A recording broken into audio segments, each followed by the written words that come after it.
Bart Ridgeley, A Story of Northern Ohio. By A.G. Riddle. 1873. I, A Failure 2. The Blue Chamber 3. Newbury 4. At the Post Office v. Mrs. Markham's Views 6. What he thought of things 7. Logic of the Gods 8. A Ramble in the Woods, and what came of it 9. A Darkened Soul X. After the Flood 11. Uncle Alec 12. A Consecration 13. Blackstone 14. The Young Idea Shoots 15. Snow's Party 16. Waltz 17. Bard 18. Sugar Making 19. Henry XX. What the Girls Said 21. A Departure 22. A Shattered Column 23. The Storm 24. A Lawsuit to be Skipped 25. The Warning 26. Lost 27. The Babes in the Woods 28. At Judge Markham's 29. After XXX. Jefferson 31. Old Ben 32. The Letters 33. At Wilder's 34. Rough Sketches 35. Sartliff 36. Old Gid 37. The Old Story 38. The Old Story Over Again 39. About Lawyers and Dull XL. The Disguised Lie. The Invitation 42. Admitted 43. Julia 44. Finding the Way XLV. Some Things Put at Rest 46. Prince Arthur 47. The Trial 48. The Advocate 49. Waiting L. The Gospel of Love Lee the Return Lee. Final Dreamland Chapter 1. A Failure. He could see from the top of the hill, down which the road wound to the river, that the bridge was gone, and he paused for a moment with an involuntary feeling that it was useless to go forward, but remembering that his way led across, at all events, he walked down to the bank. There it ran, broad, rapid, and in places apparently deep. He looked up and down in vain. No lodged driftwood, no fallen trees, no raft or wreck. A recent freshet had swept all clear to high water mark, and the stream rolled, and foamed, and boiled, and gurgled, and murmured in the afternoon August sun as gleefully and mockingly as if its very purpose was to baffle the wearied youth who looked into and over its changing tide.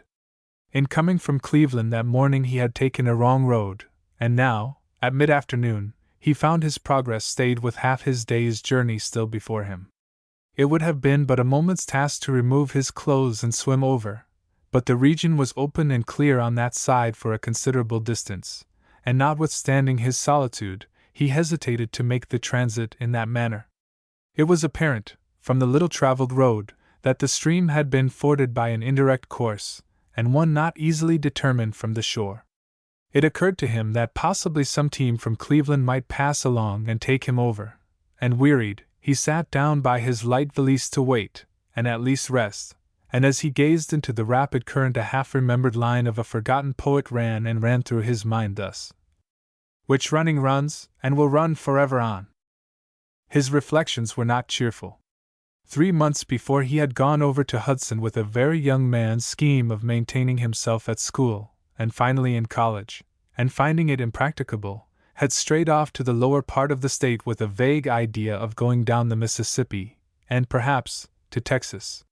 He spent some time with relatives near Cincinnati, and under a sudden impulse, all his plans, as he was pleased to call them, were impulses, he had returned, adding, as he was conscious, another to a long-growing list of failures, which, in the estimation of many acquaintances, also included himself. His meditations were interrupted by the sound of an approaching carriage coming over the hill. He knew the horses. They were Judge Markham's, and driven by the judge himself, alone, in a light vehicle. The young man sprang up at the sight. Here was the man whom of all men he most respected, and feared as much as he could fear any man, whose good opinion he most cared to have, and yet who he was conscious had a dislike for him. The judge would certainly take him over the river, and so home, but in his frank and ingenuous nature how could he face him on his almost ignominious return? He stood still, a little away from the carriage track, half wishing he might not be seen. He was seen, however, and a close observer might have discovered the half-sneer on the otherwise handsome and manly face of the judge, who had taken in the situation. The horses were held in a walk as they came down near where the young man stood, with a half-ashamed, yet eager, expression of countenance, and turned partly away, as if he expected, in fact, wished for nothing. "What are you doing here?" called out the judge. It was not a wholly courteous inquiry, and scarcely necessary, though not purposely offensive, but the tone and manner struck like an insult on the young man's sensitive spirit, and his answer went back a little sharply. "I am waiting for the river to run by." "Ah, I see. Well, I am glad you have found something that suits you." There was no mistaking the sarcasm of this remark, and perhaps its sting was deeper than was meant. The judge was not an unkind man, though he did not relish the reply to his question. He held up his horses on the margin of the water, and perhaps he wanted to be asked by this pert youth for the favor of a passage over. Of course the petition was not, and never would have been made. He lingered a moment, and without another word entered the river, and turning his horses' heads upstream for a short distance, drove out on the other side. As he turned into the regular track again, he caught a view of the young man standing impassive on the same spot where he first saw him. It is possible that Judge Markham, the most wealthy and popular man of his region, did not feel wholly at ease as, with his fine team and empty carriage, he drove away, leaving the weary, travel-stained youth standing on the other side of the river, and it is possible that the form of the deserted one may be brought to his memory in the hereafter. "Something that suits me, something that suits me, all right, Judge Markham." And as the carriage was hidden in the woods, the waters that rolled on between them were as nothing to the bitter, swelling tide that, for a moment, swept through the young man's bosom. He was undecided no longer. Removing his boots and stockings, he entered the river at the point, and following the course taken by the judge, he passed out, and resumed his journey homeward. As he walked rapidly onward, the momentary bitterness subsided. He was not one to hate, or cherish animosities, but he was capable of deep impressions, and of forming strong resolutions. There was a chord of melancholy running through his nature, which, under excitement, often vibrated the longest, and almost any strong emotion left behind a tone of sadness that lingered for hours, and sometimes for days, although his mind was normally buoyant and hopeful. As he went on over the hills, in the rude pioneer country of northern Ohio, 36 or 7 years ago, he thought sad-colored thoughts of the past, or, rather, he recalled somber memories of the, to him, far-off time, when, with his mother and brothers, he formed one of a sobbing group around a bed whereon a gasping, dying man was vainly trying to say some last words, of afterwards awakening in the deep nights, and listening to the unutterably sweet and mournful singing of his mother. Unable to sleep in her loneliness, of the putting away of his baby brother, and the jubilee when he was brought back, of the final breaking up of the family, and of his own first goings away, of the unceasing homesickness and pining with which he always languished for home in his young boy years, of the joy with which he always hurried home, the means by which he would prolong his stay, and the anguish with which he went away again. His mother was to him the chief good. For him, like Providence, she always was, and he could imagine no possible good, or even existence, without her. It would be the end of the world when she ceased to be. And he remembered all the places where he had lived, and the many times he had run away. And then came the memory of Julia Markham, as she was years ago, when he lived in her neighborhood, and her sweet and beautiful mother used to entrust her to his care, in the walks to and from school, down on the state road, Julia, with her great wonderful eyes, and world of wavy hair, and red lips. And then, as she grew into beautiful and ever more beautiful girlhood, he used to be more and more at Judge Markham's house, and used to read to Julia's mother and herself. It was there that he discovered Shakespeare, and learned to like him, and Milton, whom he didn't like and wouldn't read, and the sketch book, and Knickerbocker's history, and Cooper's novels, and Scott, and more than all Byron, whom Mrs. Markham did not want him to read, recommending, instead, Young's Night Thoughts, and Pollock's Course of Time, and Southey, the dear good woman. And then came a time when he was in the store of Markham and Company, and finally was taken from the counter, because of his sharp words to customers, and set at the books, and sent away from that post because he illustrated them with caricatures on the margins, and smart personal rhymes. Julia was 16, and as sweet a romping, hoydenish, laughing, brave, strong girl as ever bewitched the heart of dreaming youth, and he had taught her to ride on horseback, and then she was sent off, away, down country, to the center of the world, to Boston, where were uncles and aunts, and was gone, oh, ever and ever so long, half a lifetime, nearly 2 years, and came back, and then his thoughts became confused. Then he thought of Judge Markham, and now he was sure that the judge did not like him, and he remembered that Julia's mother, as he came towards manhood, was kind and patronizing, and that when he went to say good-bye to Julia, 3 months ago, although she knew he was coming, she was not at home, and he only saw her mother and Nell Roberts. Then he thought of all the things he had tried to do within the last 2 years, and how he had done none of them. People had not liked him, and he had not suspected why, and had not cared. People liked his elder brothers, and he was glad and proud of it, and a jumble of odds and ends and fragments became tangled and snarled in his mind. What would people say of his return? Did he care? He asked nobody's leave to go, and came back on his own account. But his mother, she would look sad, but she would be glad. It certainly was a mistake, his going. Could it be a blunder, his returning? He was thinking shallowly, but deeper thoughts came to him. He began to believe that easy places did not exist, and he scorned to seek them for himself, if they did. The world was as much to be struggled with in one place as another, and after all, was not the struggle mainly with one's own self, and could that be avoided? Then what in himself was wrong? What should be fought against? Who would tell him? Men spoke roughly to him, and he answered back sharply. He couldn't help doing that. How could he be blamed? He suspected he might be. He knew there were better things than to chop and clear land, and make black salts, or tend a sawmill, or drive oxen, or sell tape and calico. But in these woods, poor and unfriended, how could he find them? Was not his brother Henry studying law at Jefferson, and were they not all proud of him, and did not everybody expect great things of him? But Henry was different from him. Dr. Lyman believed in him. Judge Markham spoke with respect of him. Julia Markham, how inexpressibly lovely and radiant and distant and inaccessible she appeared. And then he felt sore, as if her father had dealt him a blow, and he thought of his sending him away the year before, and wished he had explained. No matter. How he writhed again and again under the sting of his contemptuous sarcasm. He wouldn't even pick me up, would leave me to lie by the wayside. Towards sundown, weary and saddened, he reached the center. Jugville, as he had named it, years before, in derision. He was 1.5 miles from home, and paused a moment to sit on the platform in front of Marlowe's Hotel, and rest. The loungers were present in more than usual force. Joe and Byther Alexander, Old Knees Savage, Old Cal Chase, Tinker, any number of old and not highly esteemed acquaintances. "Hello, Bart Ridgeley! Is that you?" Bart did not seem to think it necessary to affirm or deny. "Been away, hain't ye? Must a gone pretty much all over all creation these last 3 months.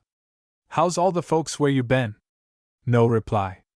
A nod to 1 or 2 of the dozen attracted towards him was the only notice he took of them, seeming not to hear the question and comments of Tinker. His silence tempted old Cal, the small joker of the place, to open. "You's gone an everlastin' while. S'pose you hardly know the place, it's changed so." "It has changed some," he answered to this.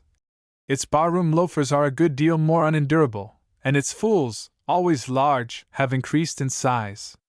A good-natured laugh welcomed this reply. "There, Uncle Cal, it 'pears to me you've got it," said one. "'Pears to me we've all got it," was the response of that worthy. "Come in, Bart," said the landlord, "and take something on the strength o' that." "Thank you, I will be excused. I have a horror of a sudden death." And taking up his valise, he started across the fields to the near woods. "Bully! Good! You've got that!" cried several to the discomfited seller of drinks. "It is your treat, we'll risk the stuff." And the party turned into the bar to realize their expectations. "There is one thing about it," said Bart hain't changed much, anyway. "And there's another thing about it," said Uncle Bill. A chap that carries such a sassy tongue should be sassy able. He'll answer some chap, some day, that won't stand it. The man that picks him up'll find an ugly customer. He'd be licked afore he begun. I tell you what, them Ridgeley boys is no fighters, but the stuff's in 'em, and Bart's filled jest full. I'd as live tackle a young painter. This was Nee's view. That's so, said Joe. Do you remember the time he had here last fall, with that brag gin hunter chap, MC something, who came along with his rifle, darin' all hands about here to shoot with him? He had one of them new Pecklock rifles, and nobody dared shoot with him, and Bart came along, and asked to look at the feller's gun, and said something about it, and MC somebody dared him to shoot, and Bart sent over to Hoss and got old Potlig, that Steve Patterson shot himself with, and loaded her up, and then the hunter feller wouldn't shoot except on a bet, and Bart hadn't but 50 cents, and they shot 20 rods offhand. And Bart beat him, and they doubled the bet, and Bart beat Agin. And they went on till Bart won more'n $60. Sometimes the feller shot wild, and Bart told him he'd have to get a dog to hunt where he hit, and he got mad, and Bart picked up his first $half and pitched it to Jotham, who put up the mark, and left the rest on the ground. There come mighty near bein' trouble then, and there would ha' been ef the Major hadn't took Bart off, said Bye. And while these rough, good-natured men talked him over, Barton walked off southerly, across the newly shorn meadow, to the woods. Twilight was in their depths, and shadows were stealing mysteriously out, and already the faint and subtle aroma which the gathering dew releases from foliage came out like an incense to bathe the quick and healthy senses of the wearied youth. He removed his hat, opened his bosom, expanded his nostrils and lungs, and drank it as the bee takes nectar from the flowers. What an exquisite sense of relief and quiet came to him, as he found himself lost in the shadows of the young night. Not a tree in these woods that he did not know, and they all seemed to reach out their mossy arms with their myriad of little, cool, green hands, to welcome him back. They knew nothing of his failures and disappointments, and were more sympathizing than the coarse and ribald men whose rude taunts he had just heard, and to whose admiration he was as indifferent as to their sarcasm. These were grand and beautiful maple woods, free from tangling underbrush, and standing thick and stately on wide, gentle slopes, and tonight the lisping breath of the summer evening came to this young but sad and burdened heart, with whispers soothing and restful. He had never been so long from home before. The nearer he approached it, the more intense his longings grew, and he passed rapidly through the open glades, disappearing momentarily in the obscurity of the thickets, past the deserted sugar camp, until finally the woods grew lighter, the trees more scattered, and he reached the open pasture lands in sight of the low farmhouse, which held his mother and home. How strange, and yet familiar, even in absence of only 3 months made everything. The distance of his journey seemed to have expanded the months into years. He entered by a back way, and found his mother in the little front sitting room. She arose with, "Oh, Barton, have you come?" and received from his lips and eyes the testimonials of his heart. She was slight, lithe, and well-made, with good Puritan blood, brain, and resolution, and as she stood holding her child by both his hands, and looking eagerly into his face, a stranger would have noticed their striking resemblance. Her face, though womanly, was too marked and strong for beauty. Both had the square decisive brow, and wide, deep eyes, hers a lustrous black, and his dark gray or blue, as the light was. Her hair was abundant, and very dark, his a light brown, thick, wavy, and long. Both had the same aquiline nose, short upper lip, bland, firm, but soft mouth, and well-formed chin. Her complexion was dark, and his fair, too fair for a man. "Yes, mother, I have come. Are you glad to see me?" "Glad, very glad, but sorry." She had a good deal of the Spartan in her nature, and received her son with a sense of another failure, and failures were not popular with her. "I did not hear from you, was anxious about you, but now, when you come back to the nothing for you here, I know you found less elsewhere." "Well, mother, I know I am a dreadful drag even on your patience, and I fear a burden besides, instead of a help. I need not say much to you, at least, understand me. It was a mistake to go away as I did, and I'd bring back all I carried away, with the result of some reflection. I can do as much here as anywhere. I hoped I could do something for you, and I, poor unweaned baby and booby, can do better for myself near you than elsewhere. Not much was said. She was thoughtful, deep-natured, tender, and highly strung, though not demonstrative, and these qualities in him were modified by the soft, sensuous, imaginative elements that came to him, all that he inherited, except his complexion, from his father.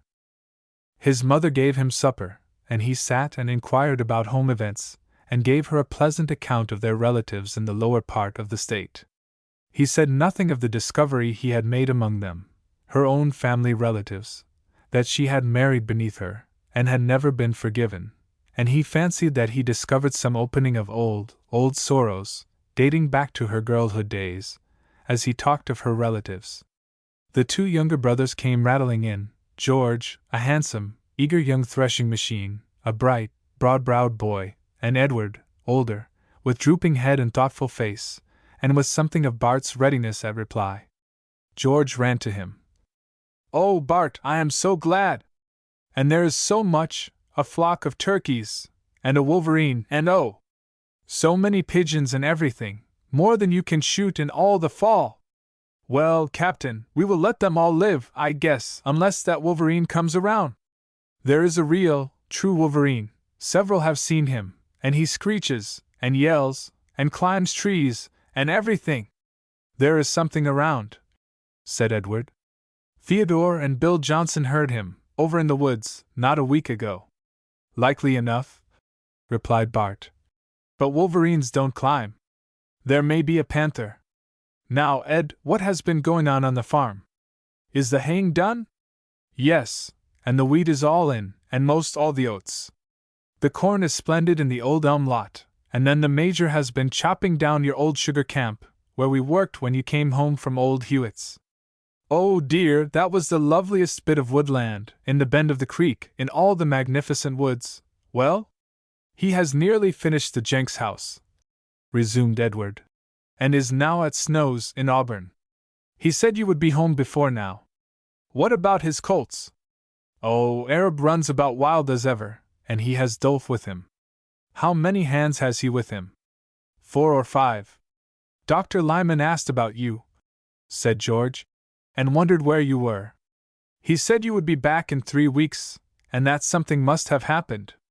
"It would be lucky for the doctor's patients," replied Bart, "if something should keep him away 3 days. I guess he wants you to go fishing with him. They had a great time down there the other day, he, and Mr. Young, and Sol Johnson. They undertook to put up a sail as Henry and you do, and it didn't work, and they came near upsetting, and Sol and old man Young were scart, and old Young thought he would get drowned dead. Oh, it must have been fun!" And so the boys chippered, chirked, and laughed on to a late bedtime, and then went to bed perfectly happy. Then came inquiries about Henry, who had written not long before, and had wondered why he had not heard from Barton, and, at last, wearied and worn with his 300 miles walk, Bart bade his mother good night, and went to his old room, to rest and sleep as the young, and healthful, and hopeful, without deep sorrows or the stings of conscience, may do. In the strange freaks of a half-sleeping fancy, in his dreams he remembered to have heard the screech of a wild animal, and to have seen the face of Julia Markham, pale with the mingled expression of courage and fear. Chapter 2. The Blue Chamber. In the morning he found the front yard had a wild and tangled, and the garden a neglected look, and busied himself, with the boys, in improving their appearance. In the afternoon he overhauled a small desk, the contents of which soon lay about on the floor. There were papers of all colors and sizes, scraps, single sheets, and collections of several pages, all covered with verses in many hands, from that of the young boy to elegant clerkly manuscript. They seemed to represent every style of poetic composition. It would have been amusing to watch the manner and expression with which the youth dealt with these children of his fancy, and to listen to his exclamations of condensed criticism. He evidently found little to commend. As he opened or unrolled one after another, and caught the heading, or a line of the text, he dashed it to the floor, with a single word of contempt, disgust, or derision. "Faugh! Oh! Pshaw! Blank verse? Blank enough." Some he lingered over for a moment, but his brow never cleared or relented, and each and all were condemned with equal justice and impartiality. When the last was thrown down, and he was certain that none remained, he rose and contemplated their crumpled and creased forms with calm disdain. "Oh dear!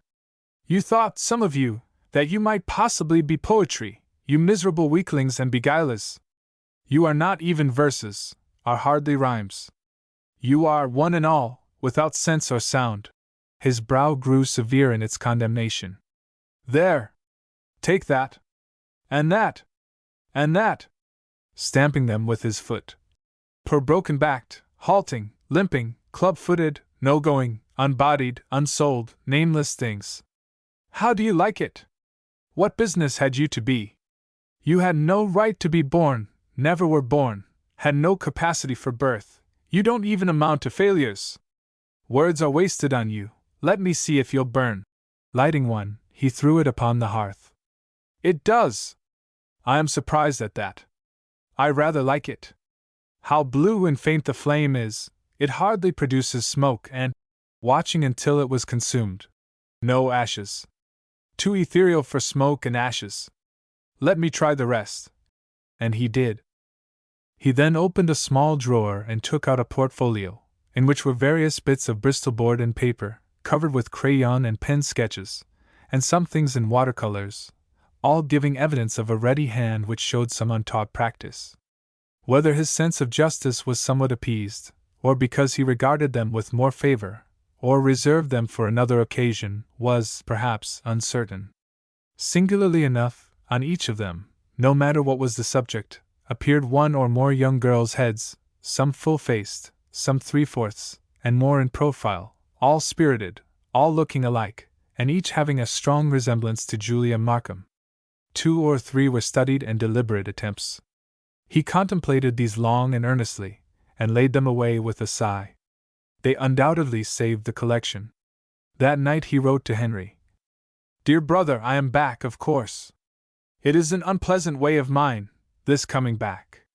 It was visionary for me to try a fall with the sciences at Hudson. You would have been too many for them.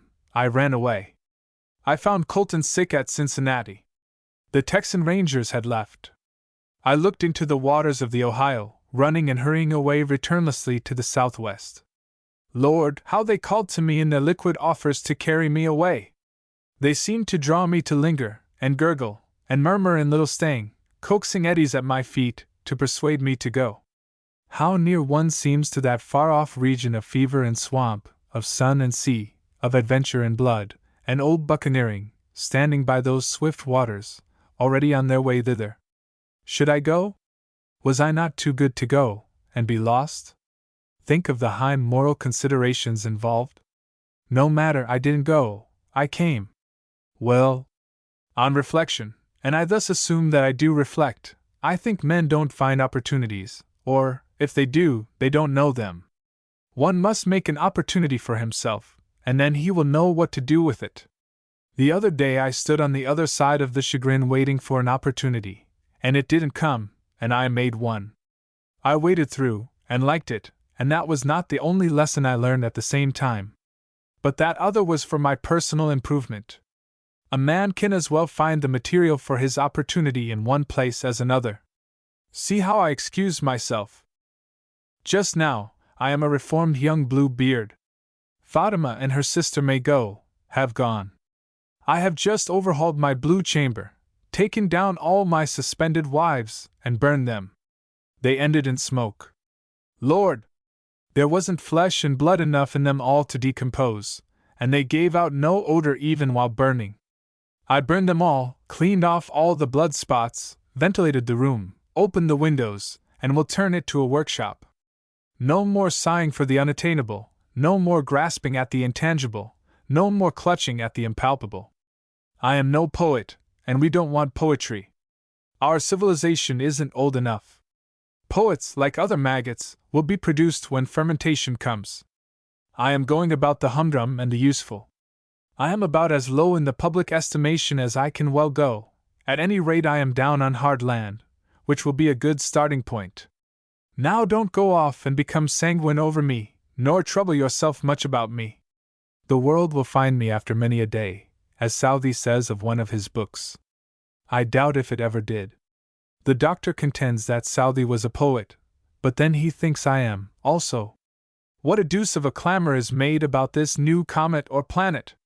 What a useful thing to us poor, mud-stranded mortals to find out that there is another little fragment of a world, away some hundreds of millions of miles, outside of no particular where, for I believe this astronomical detective is only on its track.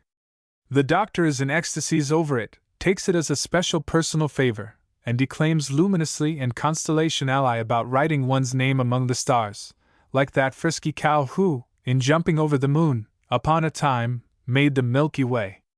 I've always had some doubts about that exploit, but then there is the mark she left. Your friend Roberts is uneasy about this new star business. He is afraid that it will unsettle the cheese market, and he don't know about it, nor do I. There. I got home only last night, and haven't heard any news to write you. Sometime I will tell of 2 or 3 things I saw and heard, and about some of our cousins, who regard us as belonging to the outer and lower skirts of the race. If I am to be one end of a family, let it be the beginning. Mother sends love.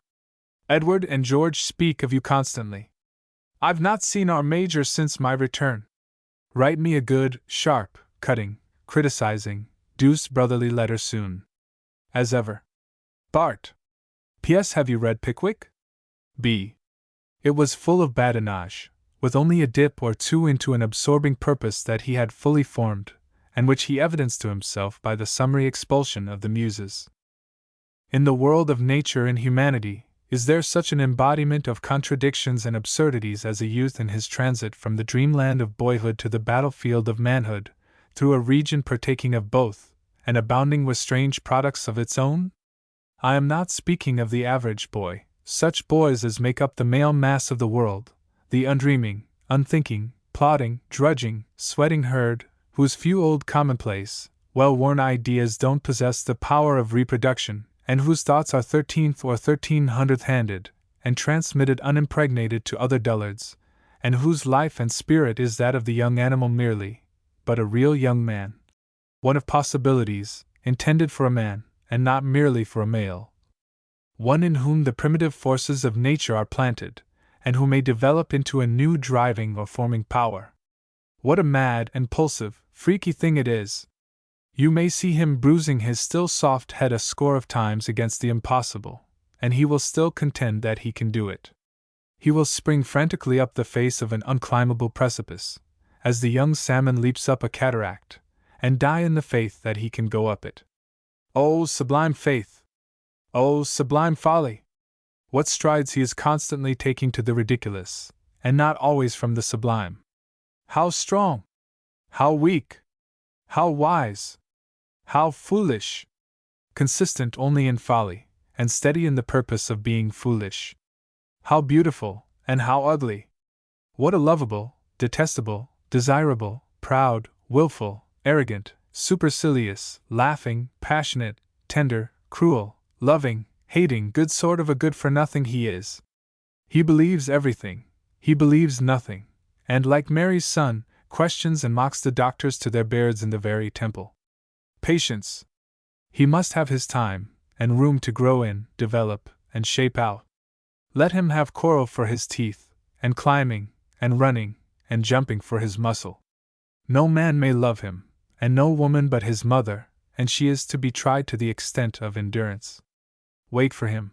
He will, with or without your help, turn out good or bad, and in either event people will say, "I always told you so, I always knew it was in him," and cite a score of unhappened things in proof of their sagacity. Barton was one of these, either better nor worse, full of possibilities and capabilities, impulsive, rash, and unreasoning. He has just made a resolve, and will act upon it. Proud and sensitive to a degree, he had heard a word of fault once at the store, which another word would have explained. He would not say it, and went. It was discovered that the fault was not his, in time for him to remain, but he left without that word. He is willing to take his chances, and must speak and act for himself. He sealed and directed his letter, walked about with the plaintive airs of old melodies running and running through his head, and sang snatches and verses of sad old ballads, going over and over with some touching line, or complaining strain, till he was saturated with its tender melancholy, and so he came back to ordinary life. Chapter 3. Newbury. Newbury was one of the 20-odd townships, 5 miles square, that then made up the county of Geauga, and a part of the Western Reserve, the Yankee Doodledom of Ohio, settled exclusively by emigrants from New England. It was so much of Massachusetts, Connecticut, Vermont, etc., translated into the broader and freer West. It has been said that the Yankee, like a certain vegetable, heads best when transplanted. It was the old thing over, under new and trying circumstances. The same old ideas and notions, habits of thought and life, poor, economical and thrifty folk, with the same reverence for religion and law, love of education, and restless desire for improvement, and to better the present condition. In the West the Yankee developed his best qualities in the second generation. He became a little straighter and less angular, and wider between the eyes. In the first generation he lived out his life scarcely refracted by the new atmosphere.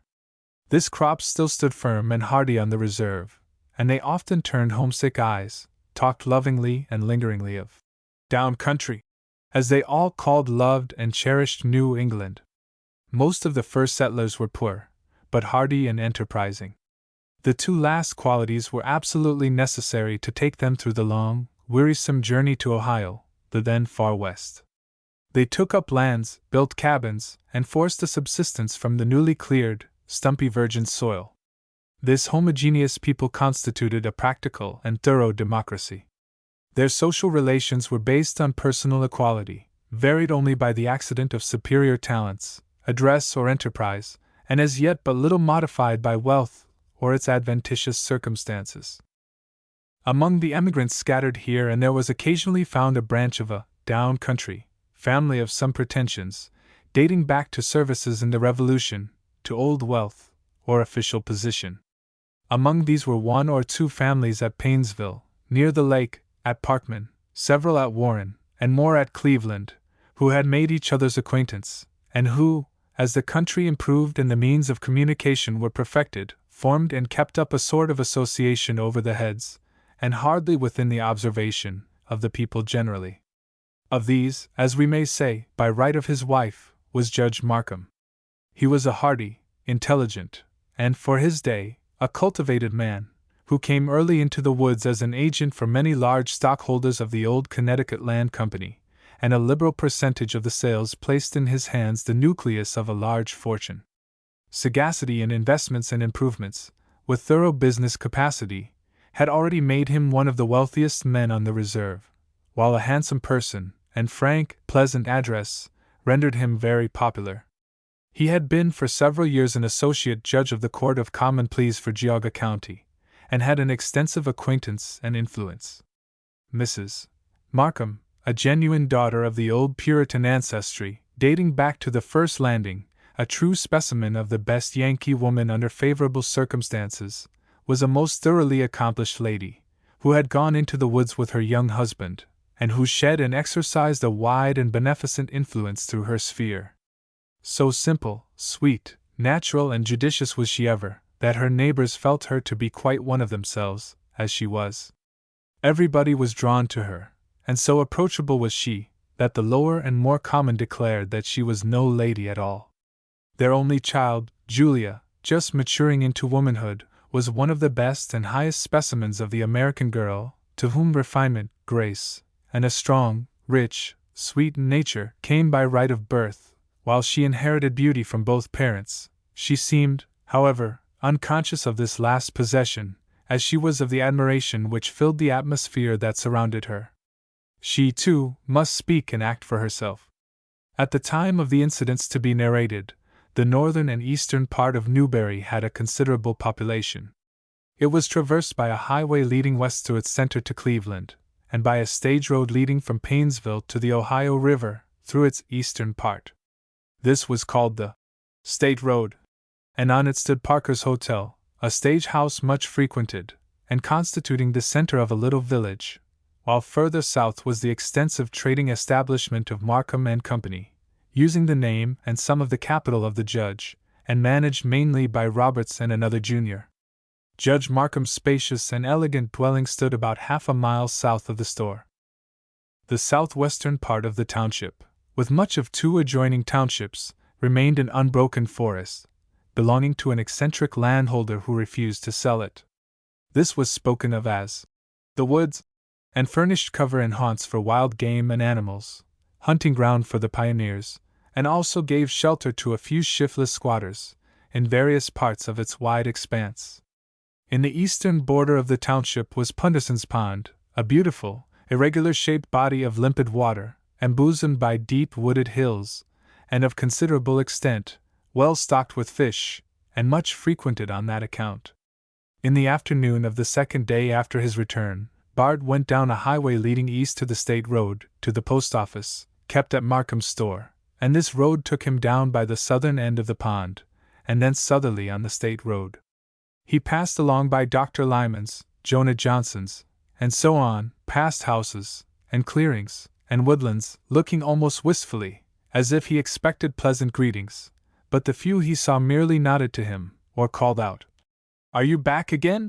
He paused on the hill by the sawmill, which overlooked the pond, and gazed long over its beautiful surface, sleeping in utter solitude amid the green hills, under the slanting summer sun, and seemed to recognize in it what he had observed, on the evening of his return, about the old homestead, the change that had taken place in himself, a change which often accounts for the strange appearance of the most familiar and cherished places. We find it reflected in the face of inanimate nature, and wonder at her altered guise, unconscious of the cause. He sauntered musingly on to the state road, and over by the old grist mill, past several houses, up to Parker's.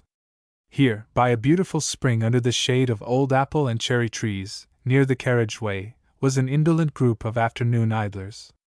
Conspicuous among them was the dark and striking face of Dr. Lyman, the rich mahogany of Uncle Josh, and the homely, shrewd, and fresh-colored countenance of Jonah Johnson. Bart could not avoid them if he would, and regretted that he had not gone across the woods to the post office, and so escaped them. "Well, young Scholasticus," said the doctor, after the slight greetings had been given to the newcomer, "you seem to have graduated with great rapidity. You went through college like. What of your emetics, doctor? I came out at the same door I went in at. Now, doctus, doctissimus, I am fair game on this point, so blaze away with everything but your saddlebags, and I will laugh with the rest of you." A good-natured laugh welcomed this coming down. "Well," replied the doctor, "there can't be much more said." "I should like to know, young man," remarked Uncle Josh, "whether you Raleigh got into the college. I should." "Well, Mr. Burnett, I Raleigh did not, I didn't," mimicking Uncle Josh. "What did you do, badinage apart?" "I took a good outside look at the buildings, which was improving, called on your friends Dr. Nutting and Rev. Beriah Green, who asked me what church I belonged to, and who was my instructor in Latin." "What reply did you make?" "What could I say? I didn't hear the first, and as to the second, I couldn't bring reproach upon you, and so I said I had never had one." "You must own, doctor, that I showed great tenderness for your reputation." "You certainly did me a kindness." "Thank you, doctor. I should Raleigh like to know," said Uncle Josh, "what you are thanking the doctor for. I should." "Well, go on." "I went off," continued Bart. "The fact is, I thought that retreat of the sciences might hold that little learning, which is a dangerous thing, as you used to not quote exactly, and I thought it prudent to avoid that Pierian spring." "What is the young man talking about now?" inquired Uncle Josh. "I would Raleigh like to know, I would." "I must ask the doctor to explain," answered Bart. "I was referring to one of his old drinking places, where, according to him, the more one drank the soberer he grew. You would not fancy that tipple, would you? You see, Uncle Josh," said the doctor, laughing, "what comes of a young man's going a week to college?" "The young man didn't know anything at all, before," declared Uncle Josh. "And he seems to know less now, amazingly." This was Uncle Josh's sincere opinion, and was received with a shout of laughter, in which Bart heartily joined. Indeed, it was his first sincere laugh for many a day. Johnson asked him, whether he went to the Ohio River, and being answered in the affirmative, asked him by what route he went, and what he saw. Uncle Jonah, as Bart usually called him, was one of his very few recognized friends, and asked in a way that induced him to make a serious answer. I walked the most of the way there, and all the way back. I went by way of Canton, Columbus, Dayton, and so to Cincinnati, and returned the same way. What do you think of that part of the state which you saw? Unquestionably, we have the poorest part of it. As our ancestors landed on the most desolate part of the continent, so we took the worst part of Ohio. If you were to see the wheat fields of Stark, or the corn on the Scioto, and the whole of the region about Xenia and Dayton, and on the Miami, you would want to emigrate. What about the people? Oh dear! I didn't see much of them, and that little did not make me wish to see more. The moment you step across the south line of the reserve, you step into a foreign country, and among a foreign people, who speak a foreign language, and who know one of us as quick as they see us, and they seem to have a very prudent distrust of us. After passing this black, Dutch region, you enter a population of emigrants from Virginia, Kentucky, Maryland, and some from North Carolina, and all unite in detesting and distrusting the reserve Yankee. It is singular, the difference between the lake and river side of the state. At Cincinnati you seem to be within a step of New Orleans, and hear of no other place, not a word of New York, and less of Boston.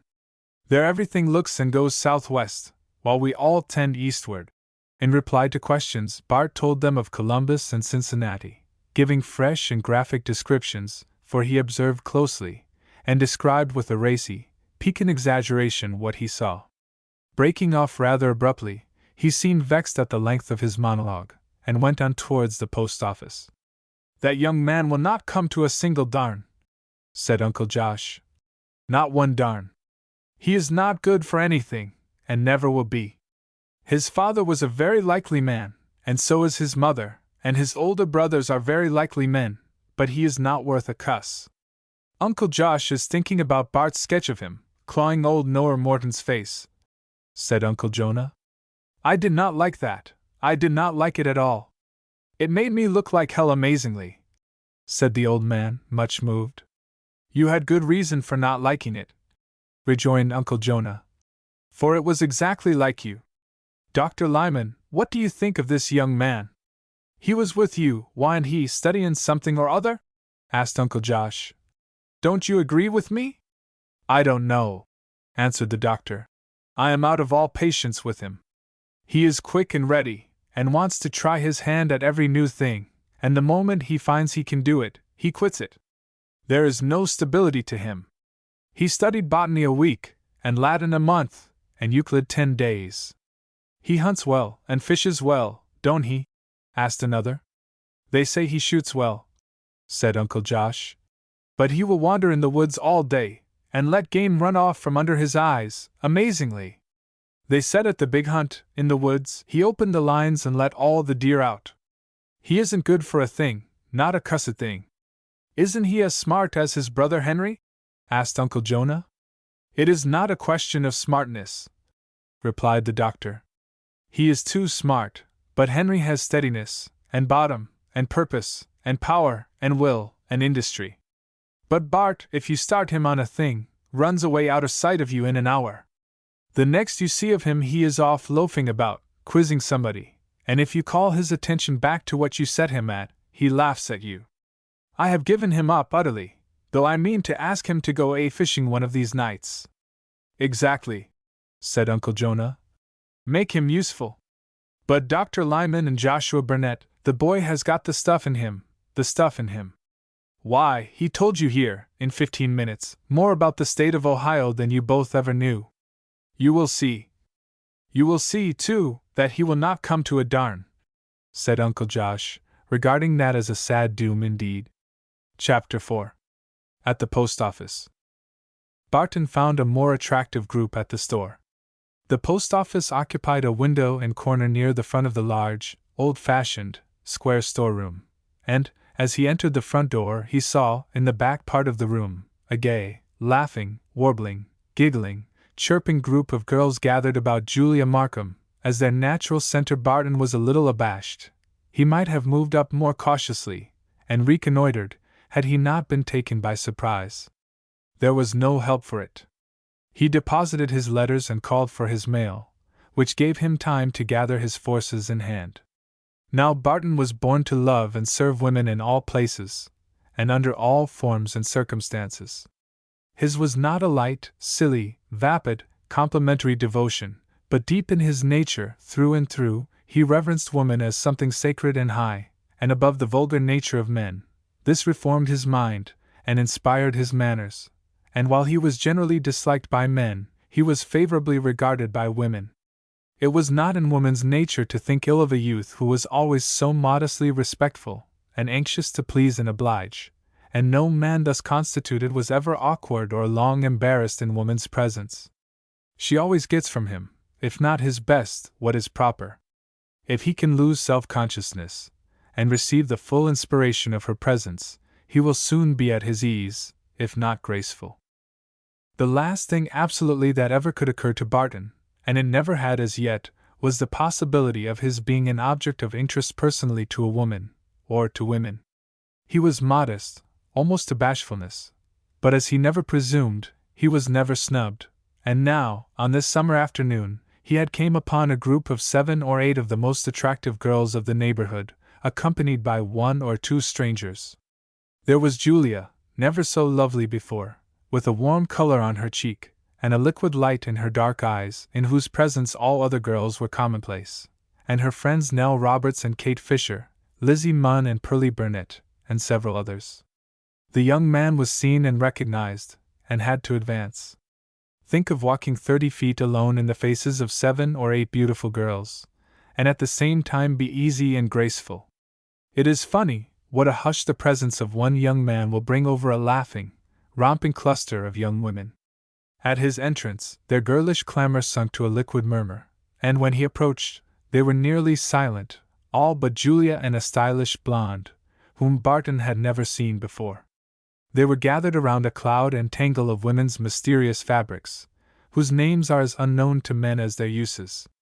Most of the young girls suspended their examinations and rippling comments, and with a little heightened color, awaited the approach of the enemy.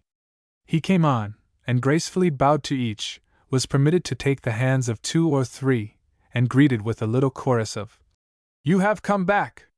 Where have you been? How do you do?" Julia greeted him with her eyes as he entered, with a sweet woman's way that thrilled him, and which enabled him to approach her so well. She had remained examining a bit of goods, as if unaware of his immediate presence for a moment, and he had been introduced to the strange lady by Kate Fisher as her cousin, Miss Walters, from Pittsburgh. Then Julia turned to him, and with a charming manner asked, "Mr. Ridgeley?" She had not called him Bart, or Barton, since her return from Boston. "Mr. Ridgeley, what do the girls mean? Have you really been away? Have I really been away? And if I really have, am I to be permitted to take your hand, and asked how I really do? As if you really cared?" "Really," was her answer. "You see, we have just received our fall fashions, and it is not the fall style this year to give and take hands after an absence. How popular that will be with poor masculines! Is that to be worn by all of you?" "I don't know," said Kate. "It is not fall with some of us yet." "Thank you.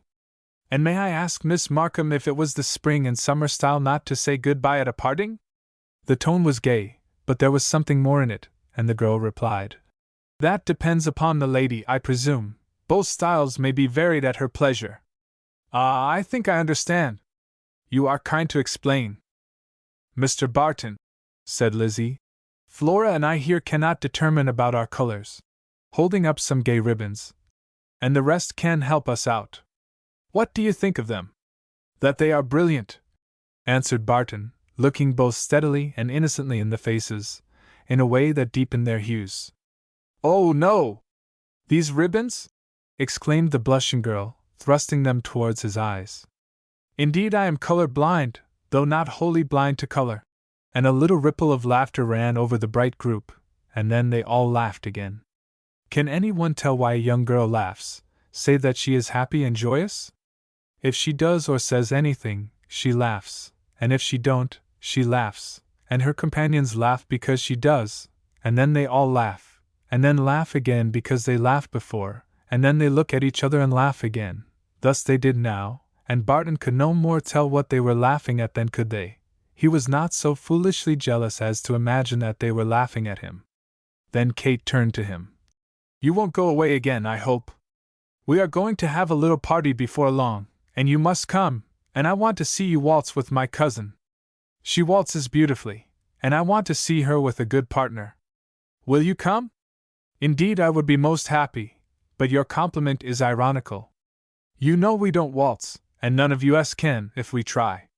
Is that the awful dance where the gentleman takes the lady around the waist, and she leans on him, and they go swinging around? Oh, I think that is awful. The Germans, and many of our best ladies and gentlemen, waltz," replied Miss Walters, "as they do in Baltimore and New York, and I suppose my cousin thought no harm could be said of it at her little party." "Oh, I am sure I did not mean that it was wrong, and I would like to see the dance," was the eager disclaimer. Barton had drawn away from this discussion, and lingered a moment near Julia, to ask after her mother. She replied that Mrs. Markham was very well, but did not ask him to call and see for himself, nor did she in any way encourage him to prolong the conversation. So, with a little badinage and persiflage, he took his leave. I shall not attempt to set down what was said of him after he left, nor will I affirm that anything was said. Young ladies, for aught I know, occasionally talk up young men among themselves, and if they do it is nobody's business. Chapter 5. Mrs. Markham's Views. In the gathering twilight, in a parlor at the Markham mansion, sat Julia by the piano, resting her head on one hand while with the other she brought little ripples of music from the keys, sometimes a medley, then single and prolonged notes, like heavy drops of water into a deep pool, and then a twinkling shower of melody. She was not sad, or pensive, or thoughtful, but in one of these quiet, sweet, and grave moods that come to deep natures, as a cloud passing over deep, still water enables one under its shadow to see into its depths. Her mother stood at an open window, inhaling the evening fragrance of flowers, and occasionally listening to the wild note of the mysterious whippoorwill, that came from a thicket of forest trees in the distance. The step of her father caught the ear of the young girl, who sprang up and ran towards him with eager face and sparkle of eye and voice. "Oh, Papa, the trunks came this afternoon, with the fashion plates, and patterns, and everything, and all we girls, Nell, Kate Fisher, Miss Flora Walter, Pearlie, and all hands of us, have had a regular opening. We went through with them all. The cottage bonnet is a love of a thing, and I am going to have it trimmed for myself. Sleeves are bigger than ever, and there were lots of splendid things. And so Roberts has suited you all for once, has he?" said the judge, passing an arm around her small waist.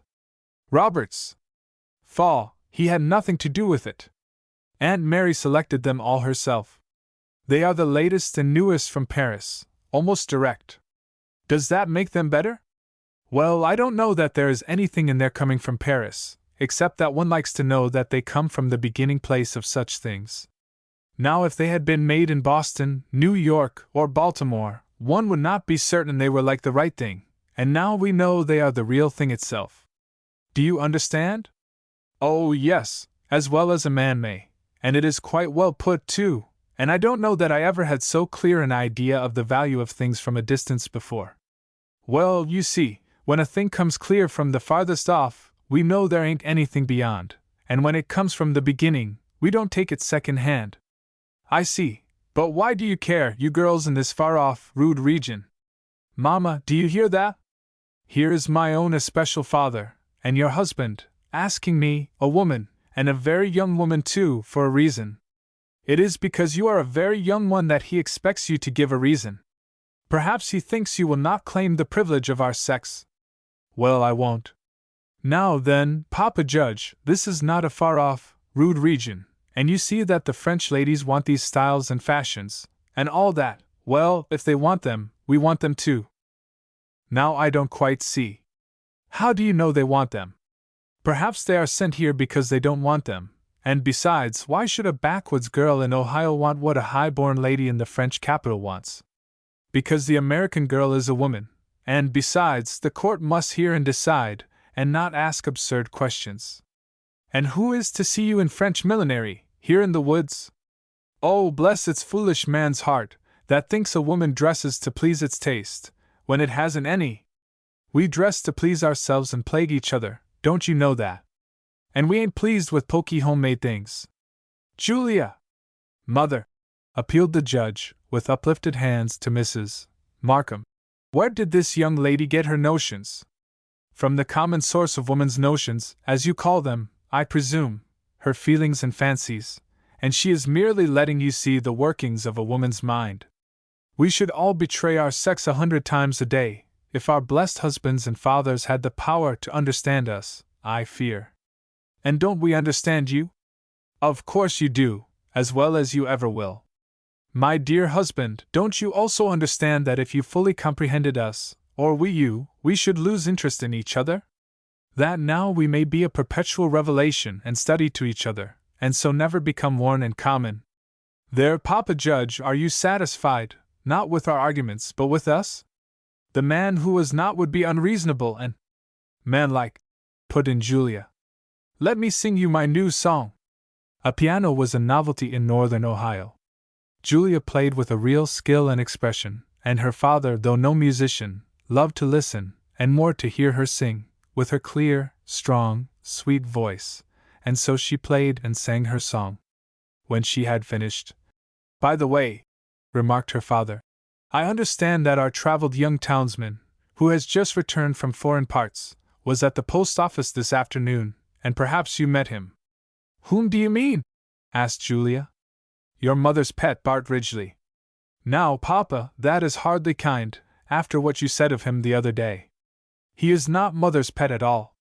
She is only kind to him, as to everybody. Indeed, he don't seem to me like anybody's pet, to be patted and kept indoors when it rains, and eat jellies, and be nice. I saw him at the store a moment. He was very civil, and merely asked after Mama, and went out." "Did you ask him to call and see Mama?" asked her father a little gravely. "Not at all. The truth is, Papa, after what you said I could not ask him, and was hardly civil to him." "Was it unpleasant to be hardly civil to him?" "No, though I like to be civil to everybody.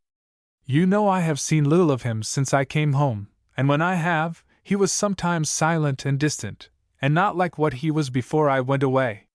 "You find him improved in appearance and manners?" persisted the judge. "Well, he was always good-looking, and had the way of a gentleman.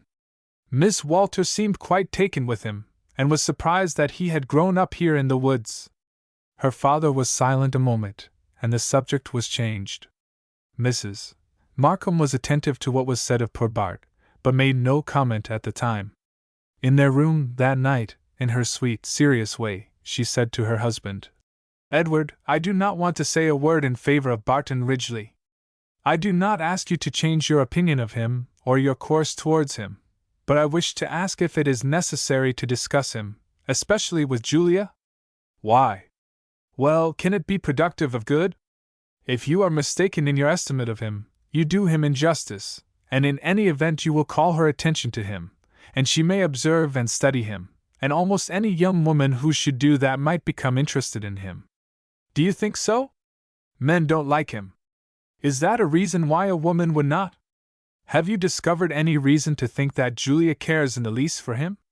Julia is young and, like the women of our family, develops in these respects slowly, but like the rest of us, she will have her own fancies sometime, and you know," with a still softer voice, "that one of them left a beautiful home, and a circle of love and luxury, to follow her heart into the woods." "Yes, and thank God that she did. Roses and blessings and grace came with you," said the judge with emotion. "But this boy, what is he to us, or what can he ever be? He is so freaky, and unsteady, and passionate, and flies off at a word, and goes before he is touched. He will do nothing, and come to nothing. What can he do? Would you really have him buy an axe and chop cordwood, or work as a carpenter, or sell tape behind the counter? Are there not enough to do all that work as fast as it needs to be done? Is there not a clamorous need of brain work, and who is there to do it? Who is to govern, and manage, and control 20 years hence?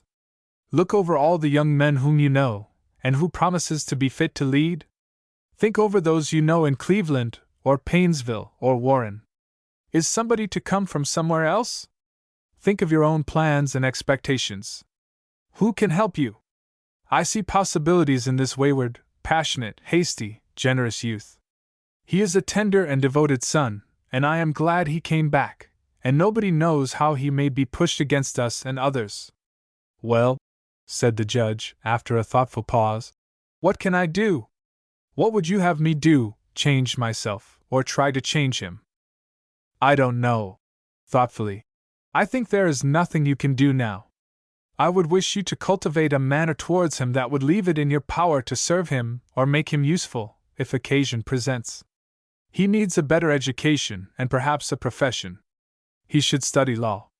He has a capacity to become a very superior public speaker, one of the first.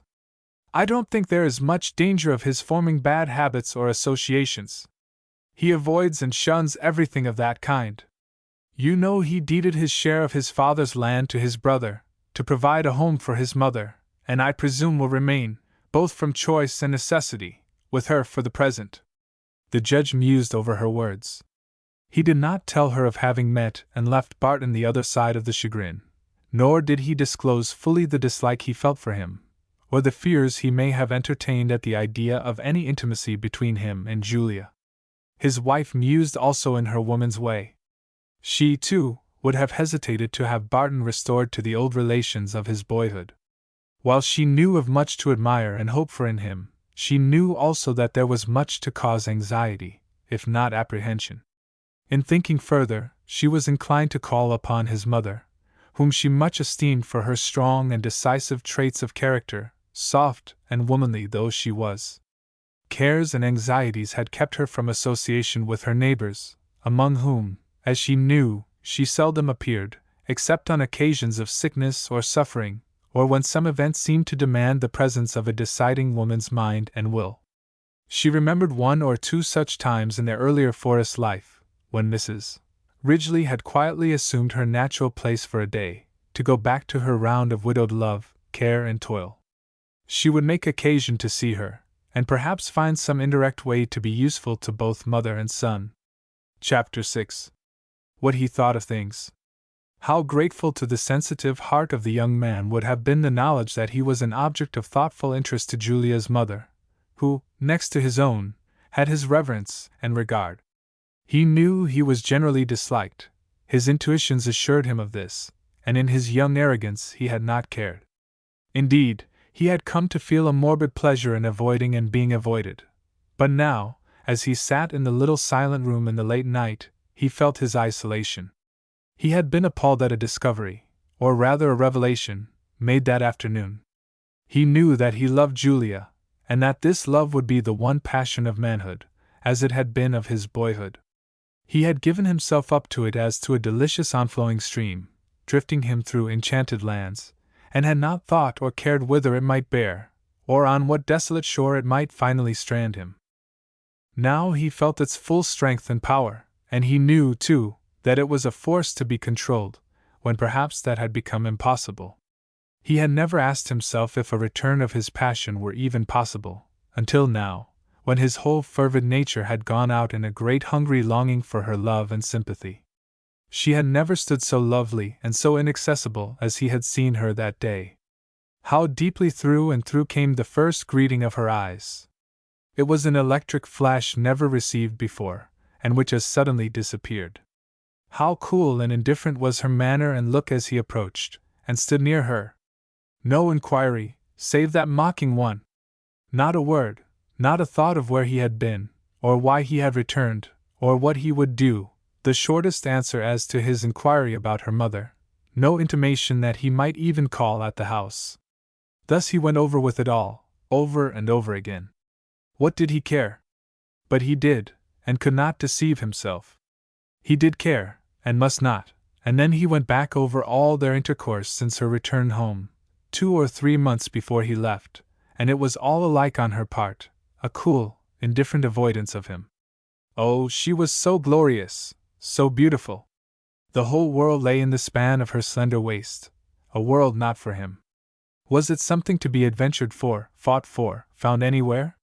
Something that he could climb up to and take? Something to plunge down to in fathomless ocean and carry back? No, it was her woman's heart. Like her father, she disliked him, and if, like her father, she would openly let him see and hear it. But doesn't she? What had he to offer her? How could he overcome her father's dislike? He felt in his soul what would come to him finally, but then, in the lapsing time? And she avoided him now. He returned to his algebraic problem, with a desperate plunge at its solution. The unknown quantity remained unknown, and a moment later, he was gratified to see how he had finally caught and expressed, with his pencil, a look of Julia that had always eluded him before. But was he to be overcome by a girl? Was life and its ambitions to be crushed out and brought to naught by one small hand? He would see. It would be inexpressible luxury to tell her once, but just once, all his passion and worship, and then, of course, remain silent forever, and go out of her presence. He wished her to know it all, so that, as she would hear and know of him in the coming years, she would know that he was worthy, not of her love, but worthy to love her, whatever that may mean, or whatever of comfort it might bring to either. What precious logic the heart of a young man in his 22nd year is capable of. Chapter 7. Logic of the Gods. Doctor, said Barton, in the little office of the latter, I've called to borrow your Euclid. May I have it? I have never tried Euclid, really. Oh, yes, you can have it, and welcome. Do you want to try yourself on the Pons Asinorum? What is that? Another bridge of sighs? For I suppose they can be found out of Venice. It is a place over which asses have to be carried. It is, indeed, a bridge of sighs and a bridge of sighs. Oh, doctor, don't you do that. Well, let me try it. I want more work, and especially I want to wrestle with Euclid. Work? What are you doing that you call work? Well, hoeing beans, pulling up weeds, harvesting oats, with recreations in Latin grammar, dabble, algebra, what's on the mind, Butler's analogy, and other trifles. All at one time? No, not more than 3 at the same time. Don't lecture me, doctor, I am incorrigible. When I work, I don't play. And when you don't play, you work, occasionally. Well, I think Euclid will do you good. I won't take it as a prescription, doctor. A thorough course of mathematics would do more for one of your flighty mind than anything else. You want chaining down to the severe logic of lines and angles, to the solution of such profound problems as that the whole of a thing is more than a fraction of it, and things that are exactly alike resemble each other, for instance, Pshaw! You will make fun of everything. Will you ever reach discretion, and deal with things seriously? I was never more serious in my life, and could cry with mortification over my lost, idled away hours. You never believed in me, and are not to blame for that, nor have I any promises to make. I am not thought to be at all promising, I believe. Bart, said the doctor seriously, you don't lack capacity, but you are too quick and impulsive, and all imagination and fancy. Well, doctor, you flatter me, but really is not the imagination one of the highest elements of the human mind? In the wide world's history was it not a crowning, and one of the most useful qualities of many of the greatest men? Great men have had imagination, I presume, and achieved great things in spite of it, but through it, never. Why, doctor? The mere mathematician is the most servile of mortals.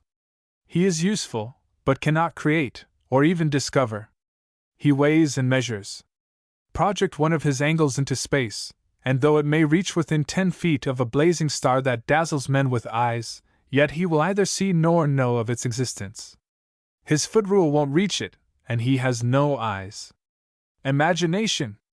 It was the logic of the gods, the power to create, and among men it abolishes the impossible. By its force and strength one may strike fire from hidden flints in darkened worlds, and beat new windows in the blind sides of the ages. Columbus imagined another continent, and sailed to it, and so of all great discoverers. The doctor listened with some surprise. Did it ever occur to you, Bart, that you might be an orator of some sort? Such an orator as Brutus is, cold, formal, and dead? I'd rather not be an orator at all, but talk right on, like plain, blunt Mark Antony. And yet Brutus has been quoted and held up by poets and orators as a sublime example of virtue and patriotism, young man. And yet he never made murder the fashion. And, striking in attitude, Caesar had his Brutus. Charles had his Cromwell. And George III had, what the devil did George have? He was stupid enough to have been a mathematician, though I never heard that he was. Oh dear, Bart, said the doctor with a sigh. For God's sake, and your own, do study Euclid if you can. Don't you see that your mind is always skyrocketing and chasing thistledown through the air? The downy thistleseed, my fair, my straying forever new, said Bart, laughing and preparing to go. By the way, asked the doctor, wouldn't you like to go fishing one of these nights? We haven't been but once or twice this summer. Jonah and Theodore and Brother Young and I have been talking about it for some days. We will rig up a fire, Jack, if you will go, and use the spear. I am afraid I would be skyrocketing, Doctor, but send me word when you are ready. Barton had now entered upon something like a regular course. He had one of those intense nervous temperaments that did not require or permit excessive sleep. He arose with the first light, and took up at once the severest study he had until breakfast, and then worked with the boys, or alone, the most of the forenoon, at whatever on the farm, or about the house, seemed most to want his hand. The afternoons and evenings were given to unremitting study or reading. His tone of mind and new habit of introspection induced him to take long walks in the woods and secluded places, and after his work for the day was done, he imposed upon himself a regular and systematic course, and compelled himself to adhere to it. He saw few, went nowhere, and among that busy people, after the little buzz occasioned by his return had subsided, he ceased to be an object of interest or comment. It was remarked among them that they did not hear his rifle in the forests, and nobody had presents of wild turkeys and venison, as they sometimes had, and he was in his own silent way shaping out his own destiny. He received a letter from Henry in reply to his own, full of kindness, with such hints as the elder could give as to his course of study. His observing mother saw at once a marked change in his manner and words.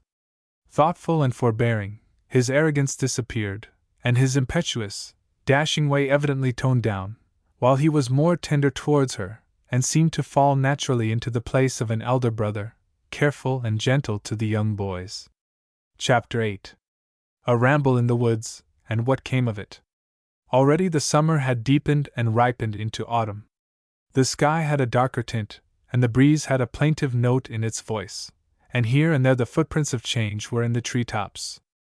On one of those serene, deep afternoons Barton, who had been importuned by the boys to go into the woods in pursuit of a flock of turkeys, that George had over and over declared could be found just out south, and which were just as thick and fat as anything, yielded, and taking his rifle, started out, accompanied by them, in high glee.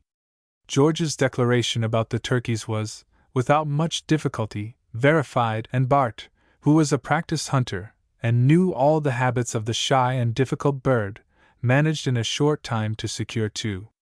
He felt an old longing for a good, long, lonely ramble, and directed the boys, who were in ecstasies at his skill and the result, to carry the game back to their mother, while he went out to the slashing, adding that if he did not come back until into the night, they might know he had gone to the pond, to meet the doctor and a fishing party, and with a good-natured admonition from George, to look out for that wolverine that haunted the slashing.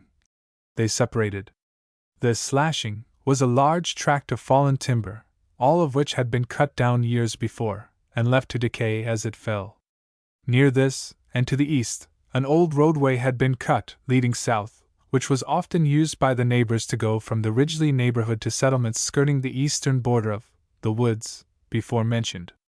Still further east, and surrounded by forest, on a small stream, was Coe's carding machine and fulling mill, to which a byway led from the state road, at a point near Parker's.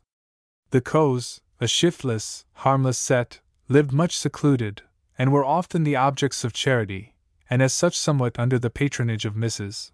Markham and Julia, and some of her young friends were occasionally attracted there for a ramble among the rocks and springs, from which Coe's Creek, a little stream, arose.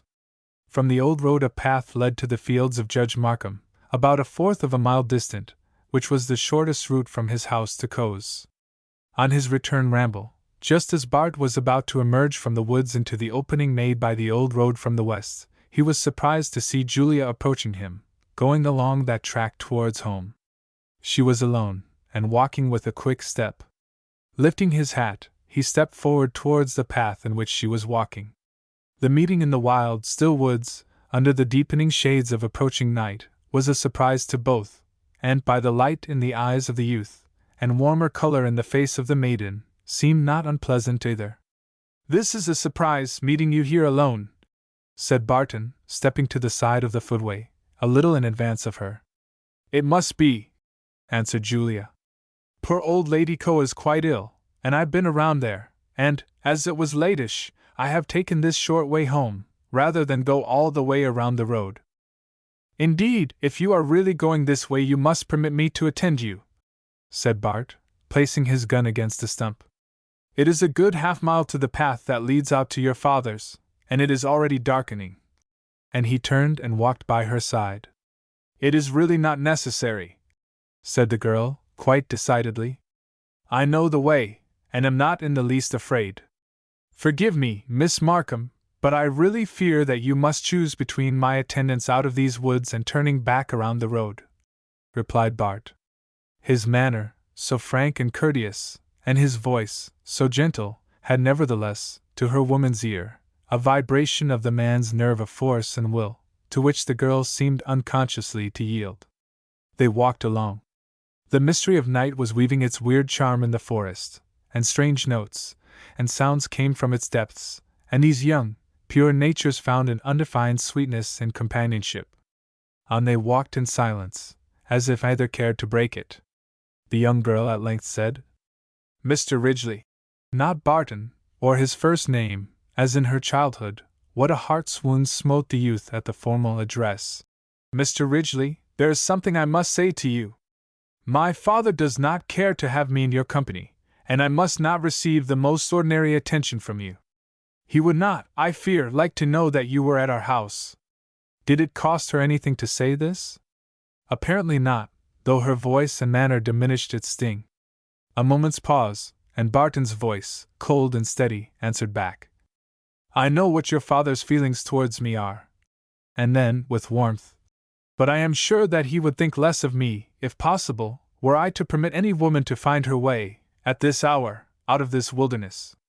It was not much to say, but it was well said, and he turned his face towards her as he said it, lit up with a clear expression of man's loyalty to woman, not unpleasant to the young girl.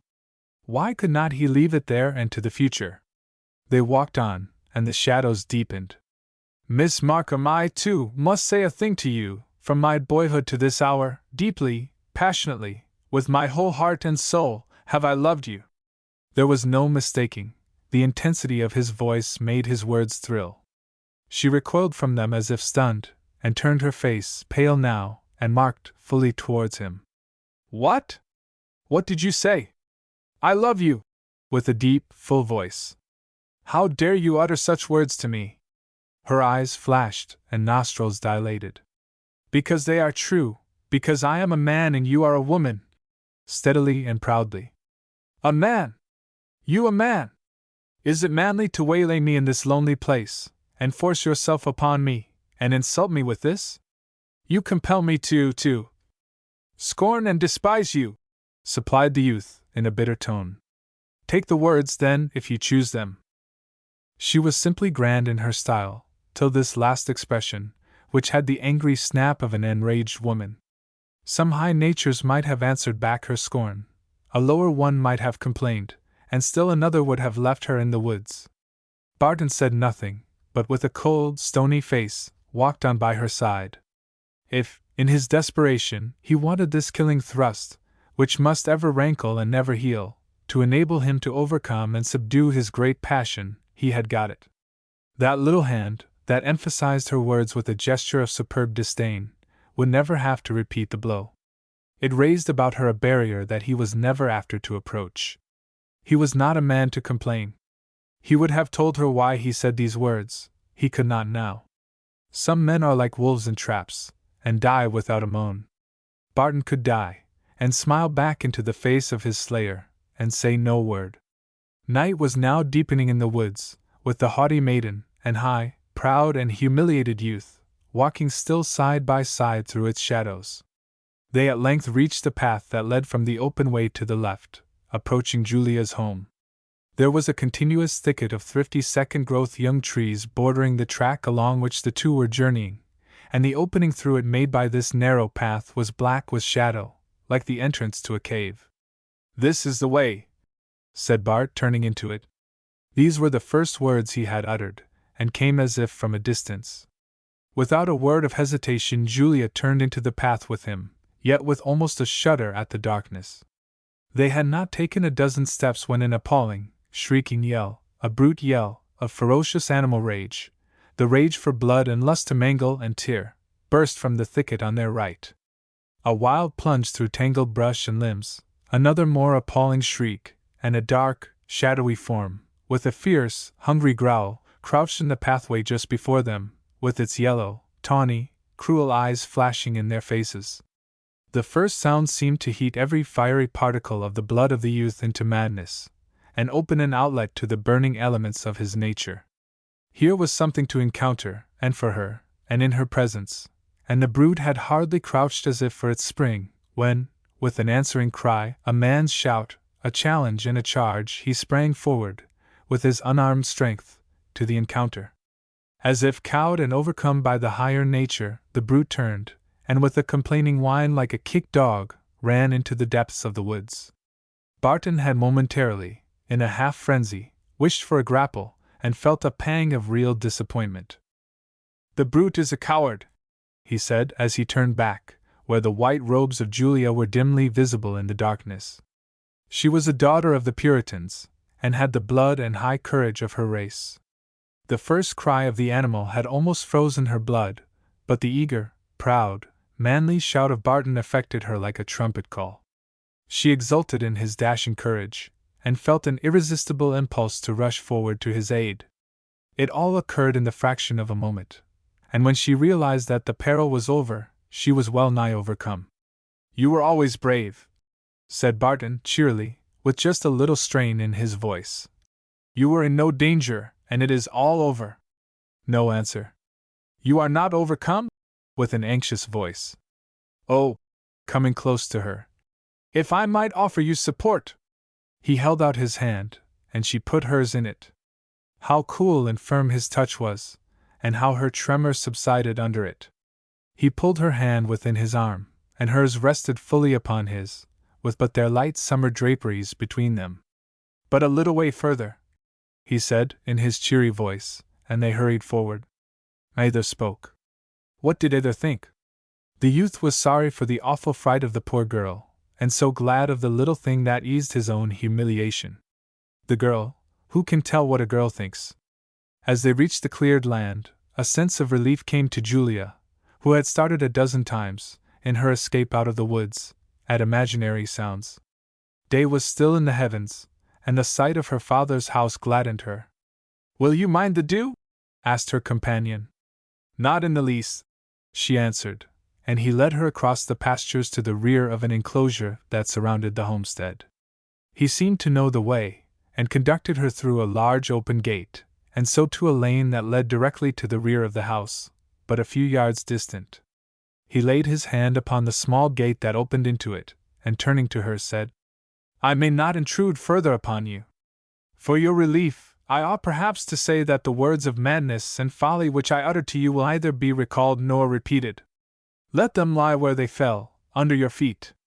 Your father's house, and your father's daughter, will be sacred from me." The voice was firm, low, and steady, and opening the gate, the young girl entered, paused a moment, and then, without a word, ran rapidly towards the house. As she turned an angle, she saw the youth still standing by the gate, as if to protect her. She flew past the corner, and called, in a distressed voice, "Mamma! Mamma! Oh, mother!" She was a Puritan girl, with the self-repression and control of her race, and the momentary apprehension that seized her as she left the side of Barton was overcome as she entered her father's house. "Julia!"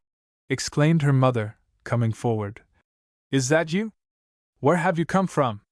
What is the matter?" "I came through the woods," said the girl, hurriedly. "I've been so awfully frightened. Such dreadful things have happened," with a half-hysterical laugh, which ended in a sob. "Julia! Julia! My child! What under the heavens has happened? Are you hurt?" "No, only dreadfully frightened. I was belated, and it came on dark, and just as we turned into the path from the old road, that awful beast, with a terrible shriek, sprang into the road before us, and was about to leap upon me, when Barton sprang at him and drove him off. If it had not been for him, I would have been torn in pieces." "Barton, was he with you? Thank God! Oh, bless and thank God for your escape! My child! My child! How awful it sounds! Come! Come to my room, and let me hold you, and hear it all. Oh, Mamma! What a weak and cowardly thing a woman is! I thought I was so strong, and really courageous, and the thought of this thing makes me tremble now." They gained her mother's room, and Julia, seating herself at her mother's feet, and resting her arms on her mother's lap, undertook to tell her story. "I cannot tell you how it all happened. Barton met me, and would come along with me, and then he said strange things to me, and I answered him back, and quarreled with him, and— What could he have said to you? Tell me all." Julia began and told with great minuteness, and with much feeling, her whole adventure. She explained that she really did not want Bart to come with her, for that it would displease her father, and that when he did, she thought he ought to know that he was not at liberty to be her escort or come to the house, and so she told him. She could not tell why she answered him just as she did, but she was surprised, and not quite herself, and she might have said it differently, and need not have said so much, and he certainly must know that she did not mean it all. Surely it was most his fault. If he really had such feelings, why should he tell her, and tell her as he did? It was dreadful, and she would never be happy again, and she laid her head in her mother's lap, in her great anguish. When her burst of grief had subsided, and she was calm, her mother asked several questions, and learned all that was said, and was much excited at Julia's account of the encounter with the beast and Barton's intrepidity. She seemed to feel that they had both escaped a great danger through his courage. "My dear child," she said, "I don't know what to think of these strange and trying events, mixed up as they are. There is one very, very unfortunate thing about it. That I met Barton? Oh, Mother! No, no, not that. It was unfortunate that you came the way you did, or unfortunate that you went, perhaps, but it is not that. It was most providential that Barton was with you, but so unfortunate that he said to you what he did. Is it a misfortune to be loved, Mother? Let us not talk of this tonight, my darling," stooping and kissing her still pale cheek. "God only knows of these things. It may not be a misfortune, but it may bring unhappiness, dear, to somebody. Perhaps, Mother, if he had not had such feelings he would not have come with me. My child! My child! Don't say what might have happened. I am glad and grateful, so grateful that he was with you, that he was generous enough to come, after what you said to him. But now, how can we express our gratitude to him? Oh, Mamma! I am sure it is no matter. He won't care now what we think. You are too much agitated, my daughter, tonight. Let us not talk it over now. But what became of Barton? Did he come in?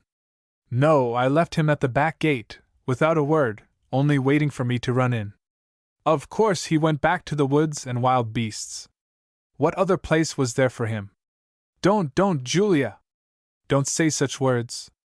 Harm will not come to him. I know it won't," said the young girl. "For when the whole world turns against a brave, true heart, God watches over it with the more care." "True, my child, and we can at least pray God to be near him. Only don't think of this matter now. In a day or two you will be yourself, and look at it in a different light. Your father will return tomorrow, and it may not be best to tell him of all this at present. It would only disturb him. Yes, Mamma, I could not tell him everything as I have told you, and so I must not tell him anything, nor anybody else. How wretched it all is! Chapter 9. A Darkened Soul. As Julia left Bart, the full force of her scornful words seemed for the first time to reach him. The great restraint her presence imposed in some way suspended, or broke their effect, and he turned from the gate with a half-uttered moan of anguish. He did not then recall her words or manner. He only realized that, in a cruel and merciless way, she had crushed his heart and soul. It was not long. Both recoiled with a sense of wrong and injustice, and utter helplessness, for the hurt came from a woman. Instinctively he returned to the point whence they had emerged when they left the woods, and the thought of the screaming brute came to him with a sense of relief. Here was an object upon which he could wreak himself, and in a half-frenzy of madness he hurried towards a spot in the edge of the slashing, towards which the cowardly thing had run when it fled from his onset. He paused to listen upon the margin of that tangled wilderness of young trees, briars, and decaying trunks. How solemn and quiet, wild and lonely it was, in the deep night and deeper woods. The solemn hush fell upon the bruised spirit of the youth with the quieting touch and awe of a palpable presence, rebukingly, yet tenderly and pityingly. Quick to compassionate others, he had ever been relentless to himself, and refused to regard himself as an object of injustice, or as needing compassion. As he stood for a moment confronting himself, scorned, despised, and humiliated, he felt for himself the measureless contempt to which he seemed to have fallen. Yet, under it all, and against it all, he arose. "Oh, Bart! Bart! What a poor, abject, groveling thing you really are!" he said bitterly. "When the word of a girl so overcomes you! When the slap of her little hand so benumbs and paralyzes you! If you can't put her haunting face from you now, God can hardly help you. How grand she was, in her rage and scorn! Let me always see her thus!" And he turned back into the old road. Along this he sauntered until his eye met the dull gleam of his rifle barrel against the old stump where he left it. With a great start, he exclaimed, "Oh, if I could only go back to the moment when I stood here with power to choose and dream!" It was a momentary weakness, a mere recoil from the wound still so fresh and ragged. It was still an early evening, with time and life heavy on his hands, when he remembered that the doctor had sent him word to come to the pond that night. Taking his rifle by the muzzle, and throwing it across his shoulder, he plunged into the woods in a right line for the west shore of the pond, at about its midway. Through thick woods tangled with underbrush and laced with wild vines, down steep banks, over high hills and rocky precipices, across clearings and hairy briar patches, he took his way, and found relief in the physical exertions of which he was still capable. At last he stood on the margin of the forest and hill-embosomed waters of that lovely little lake. It was solitary and silent, but for the weird sounds of night birds and aquatic animals that frequented its reedy margin, and a soft, silvery mist was just rising from its unruffled surface, that gathered in a translucent veil against the dark forest of the opposite shore. Its simple, serene, and quiet beauty, under the stars and rising moon, was not lost upon the poetic nature of Barton, still heaving with the recent storm.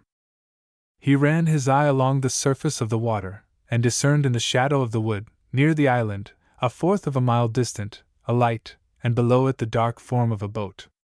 Placing his closed hands to his lips, he blew a strong, clear, full whistle, with 1 or 2 notes, and was answered by Theodore. At the landing near him was a half-rotten canoe, partially filled with water, and near it was an old paddle. Without a moment's thought, Barton pushed it into deep water, springing into it as it glided away. He had not passed half the distance to the other boat, when he discovered that it was filling. With his usual rashness, he determined to reach his friends in it by his own exertions, and without calling to them for aid, and by an almost superhuman effort he drove on with his treacherous craft. The ultimate danger was not much to a light and powerful swimmer, and he plunged forward. The noise and commotion of forcing his waterlogged canoe through the water attracted the attention of the party he was approaching, but who had hardly appreciated his situation as he lightly sprang from his nearly filled boat into their midst. "Hullo, Bart! Why under the heavens did you risk that old log? Why didn't you call to us to meet you? Because, said Bart, excited by his effort and danger. Because to myself I staked all my future on reaching you in that old hulk, and I won. Had it sunk, I had made up my mind to go with her, and like Mr. Mantalini in Dickens's last novel, become a body, a damnation moist unpleasant body. What old wreck is it? Inquired Young, looking at the scarcely perceptible craft that was sinking near them. It is the remains of the old canoe made by Thomas Ridgeley, in his day, I think, said Jonah. Nothing of the sort, said Bart. It is the remains of old Bullock's gondola, that has been sinking and swimming, like old John Adams in the Revolution, these 5 years past. Don't let me think tonight, Uncle Jonah, that anything from my father's hand came to take me into the depths of this pond. The craft occupied by the party was a broad, scow-like float, with low sides, steady, and of considerable capacity. At the bow was a raised platform, covered with gravel, on which stood a fire-jack.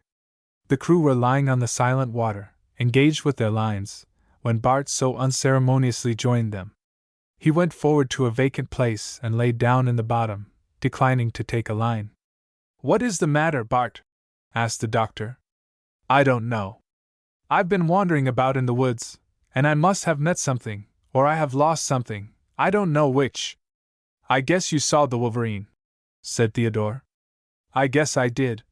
And pretty soon. Doctor, is this your robe? Let me cover myself with it. I am cold."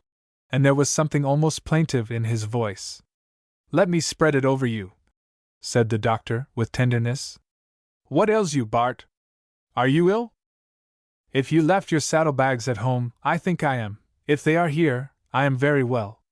Doctor," he went on, "can a man have half of his faculties shut off and retain the others clear and strong? I don't know, perhaps so. Why?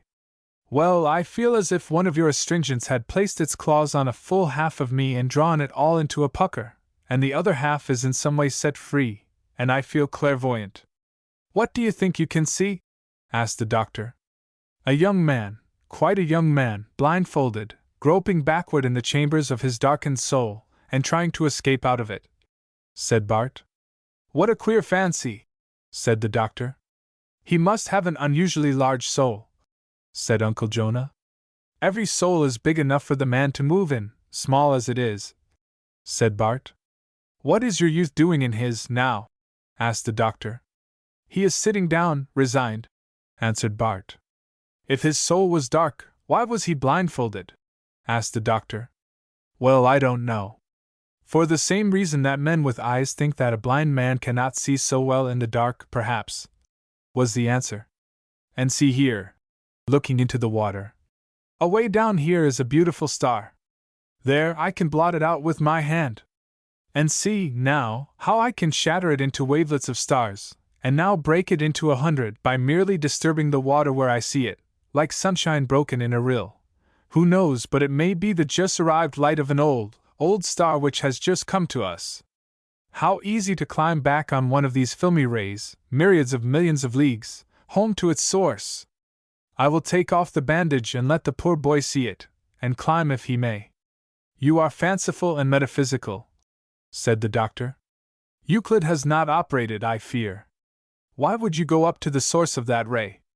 Would you expect to find God and heaven there?" "I should but traverse the smallest portion of God," said Bart. "And yet how far away he seems just now. Somebody's unshapen hand cuts his light off, and I cannot see him by looking down, and I haven't the strength to look up. How incoherently you talk!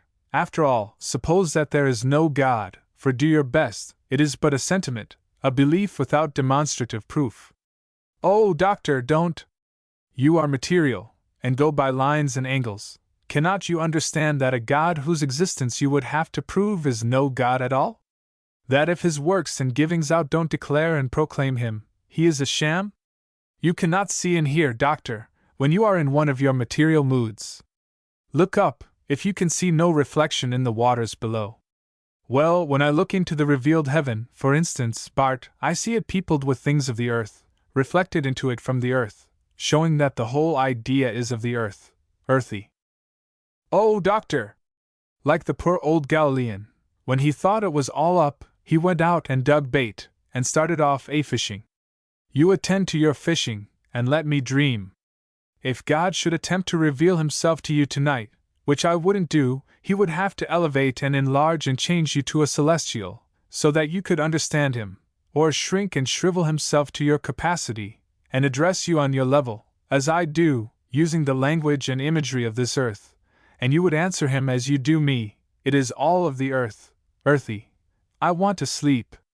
The doctor pondered as if there was a matter for thought in what he had heard, and a little ripple of undertalk ran on about the subjects, the everlasting old and eternally new problems that men have dreamed and stumbled over, and always will, which Bart had dreamily spoken of as if they were very familiar to his thoughts, and they spoke of him, and wondered if anything had happened, and pulled their boat to a new position.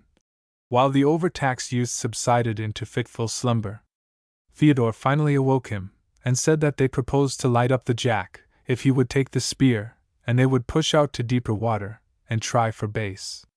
Bart stared about him uncomprehendingly for a moment. "Oh, Theodore, my fishing days are over! I will never wound the gentle bosom of this lake with fish spear, or gig, or other instrument, and I backed this old rifle around for the last time today. Bart, think of all our splendid times in the woods. What a funny dream I had. I dreamed I was a young Indian, not John Brown's little Indian, but a real red, strapping, painted young Indian, and our tribe was encamped over on the west side of this Indian lake, by Otter Point, and I was dreadfully in love with the chief's daughter." "Who didn't love you again?" said Theodore. "Of course not, being a well-brought-up young Indianess, and I went to the Indian spring, that runs into the pond, just above Barker's Landing, that you all know of." "I never knew that it was an Indian spring," said Young. "Well, it is," replied Bart. "It has a sort of an earthen rim around it, or had a few minutes ago, and the water bubbles up from the bottom. Well, you drop a scarlet berry into it, and if it rises and runs over the rim, the Side-for loves you, or she don't, and I have forgotten which. I found a scarlet head of ginseng, and dropped the seeds in one after another, and they all plumped straight to the bottom. Well, what was the conclusion? Logical. The berries were too heavy for the current, or the current was too weak for the berries. And the Indianess? She and all else faded out." "Oh, pshaw! How silly!" said Young. "Will you take the spear, or won't you?" "Will you take the spear, or won't you?" replied Bart, mimicking him with great effect. "Have you heard from Henry lately?" asked Uncle Jonah. "A few days ago," answered Bart, who turned moodily away like a peevish child angered with half-sleep, and a pang from the thrust he had received. "Henry is the most ambitious young man I ever knew," said the doctor. "I fear he may never realize his aspirations." "Why not?" demanded Bart, with sudden energy. "What is there that my brother Henry may not hope to win, I would like to know? He will win it or die in the effort." "He will not, if he lives 1,000 years," said Young, annoyed at Bart's mimicking him. "It ain't in him." "What ain't in him, Old Testament?" demanded Bart, with asperity. "The stuff. I've sounded him, it ain't there." "You've sounded him. Just as you are now sounding this bottomless pond, with a tow string 6 feet long, having an angle worm at one end, and an old hairy curmudgeonly grub at the other." "There, Brother Young," said Uncle Jonah. "Stop before worse comes." "Mr. Young," said Bart, a moment later, with softened voice, making way towards him. "Forgive me if you can. I've done with coarse and vulgar speeches like that. You believe in Henry, and only spoke to annoy me. I take it all back. I will even spear you some base, if Theodore will light up the jack. Give me the oars, and let me wake up a little, while we go to better ground below." For a few moments he handled the polished, slender-tined, long-handled spear with great dexterity and success, and told the story of old Leather-stocking spearing bays from the pioneers. He soon ceased, however, and declared he would do no more, and his companions, disgusted with his freaky humor, prepared to return. Bart, casting down his spear, remained in moody silence until they landed. Theodore picked up his rifle, the fish were placed in baskets, the tackle stowed away, the boat secured, and the party proceeded homeward. Bart lived further from the pond than any of the party, and Theodore, who loved him, and was kind to his moods, taking a few of the finest fish, accompanied him home.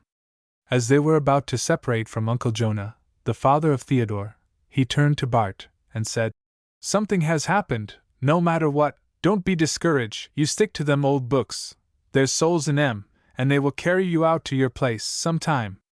Thank you, Uncle Jonah," said Bart warmly. "These are the only encouraging words I've heard for 2 years." "Theodore," said Bart as they walked on, "what an uncomfortable bore I must have been tonight." "Oh, I don't know. We thought that something had happened, perhaps." "No, I'm trying to change, and be more civil and quiet, and have been thinking it all over, and don't feel quite comfortable, and we have both something to do besides run in the woods." "You were very good to come with me, Theodore," he said, as they parted at the gate. Chapter 10. After the Flood. The next morning Bart was not up as usual, and George rushed into the low-ceiled room, under the roof. "Bart! Breakfast is ready. Ma thinks it strange you ain't up. That was a splendid big bass. Where did you take him? Are you sick?" as he came in. "No, Georgie. I am only languid and dull. I must have been woefully tired. I should think you would be, running all day and up all night. I should think you'd be hungry too by this time. Georgie, how handsome you look this morning! What a splendid young man you will be, and so bright, and joyous, and good. Everybody will love you, no woman will scorn you. There, tell mother not to wait. I will get up soon." Some time after, the light, quick step of his mother was heard approaching his door, where she paused as if to listen. "I am up, mother," called out Bart, and she found him partly dressed, and sitting listlessly on his bed, pale and dejected. "It is nothing, mother, I'm only a little depressed and dull. I'll be all right in an hour.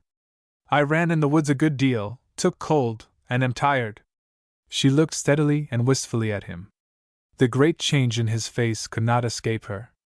Weary he looked, and worn, as from a heart ill. "What has happened, Barton? Did you go to anybody's house? Whom did you see?" "No, I went to the pond, and met the doctor and Uncle Jonah, and Theodore came home with me." "Did you meet Julia Markham anywhere?" "I did. She was going home from Coes by the old road, and I went out of the woods with her." A long, hard-drawn breath from his mother, who saw that he took her question like a stab. "It is no matter, mother.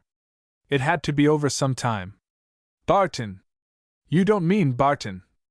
"I do just that, mother," steadily. She was kinder in her scorn than she meant. "It was what I needed." "Her scorn! Her scorn, Barton!" "Yes, her scorn, mother," decidedly and firmly. "You must have talked and acted foolishly, Barton." "I did talk and act foolishly, and I take the consequences. You are both young, Barton, and you have all the world in which to overcome your faults and repair your mistakes, and Julia. Not another word of her, mother dear. She has gone more utterly out of my life than as if she were buried. Then I might think of her, now I will not." Firmly. "Oh, that this should come to you now, my poor, poor boy! Don't pity me, mother! I am soft enough now, and don't you for a moment think that I have nothing else to do in this world but to be killed out of it by the scorn of a girl. Let us not think of these Markhams. The judge is ambitious, and proud of his wealth and self, and his daughter is ambitious too. The world wants me, it has work for me. I can hear its voices calling me now, and I am not ready. Don't think I am to sit and languish and pine for any girl." And his mouth was firm with will and purpose, and a great swell of pride and pain agitated the bosom of his mother, who recognized the high elements of a nature drawn from her own. "You know, mother," he continued thoughtfully, "that I am not one to be loved. I am not handsome and popular, like Morris, whom all men like and many women love, nor thoughtful and accomplished and considerate, like Henry, whom everybody esteems and respects, and of whom so much is expected. Do you envy them, Barton? Envy them, mother? Don't I love the world for loving Morris? Don't I follow him about to feel the gladness that he brings? Don't I live on the praises of Henry? And don't I tear every man that utters a doubt of his infallibility? Poor old Dominie Young!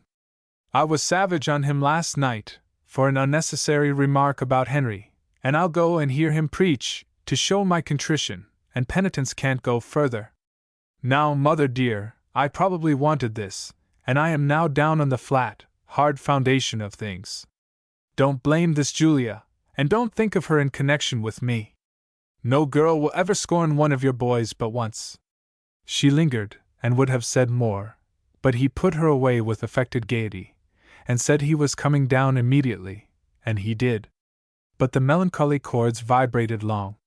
There was another overhauling of the little desk, and innumerable sketches of various excellence, having a family resemblance, with faults in common, were sent to join the departed verses. That night, in a letter to Henry, he said, I burned the last of my ships, not saving even a small boat. Mrs. Ridgeley pondered over the revelation which her woman's intuitions had drawn from Barton.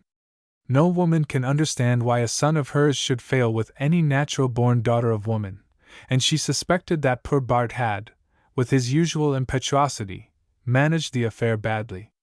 No matter if he had, she felt that he was not an object of any woman's scorn, and this particular Julia, she had every reason to know, would live to correct her impressions and mourn her folly. She, however, was incapable of injustice to even her own sex, and if Julia did not fancy Barton, she was not to blame, however faulty her taste.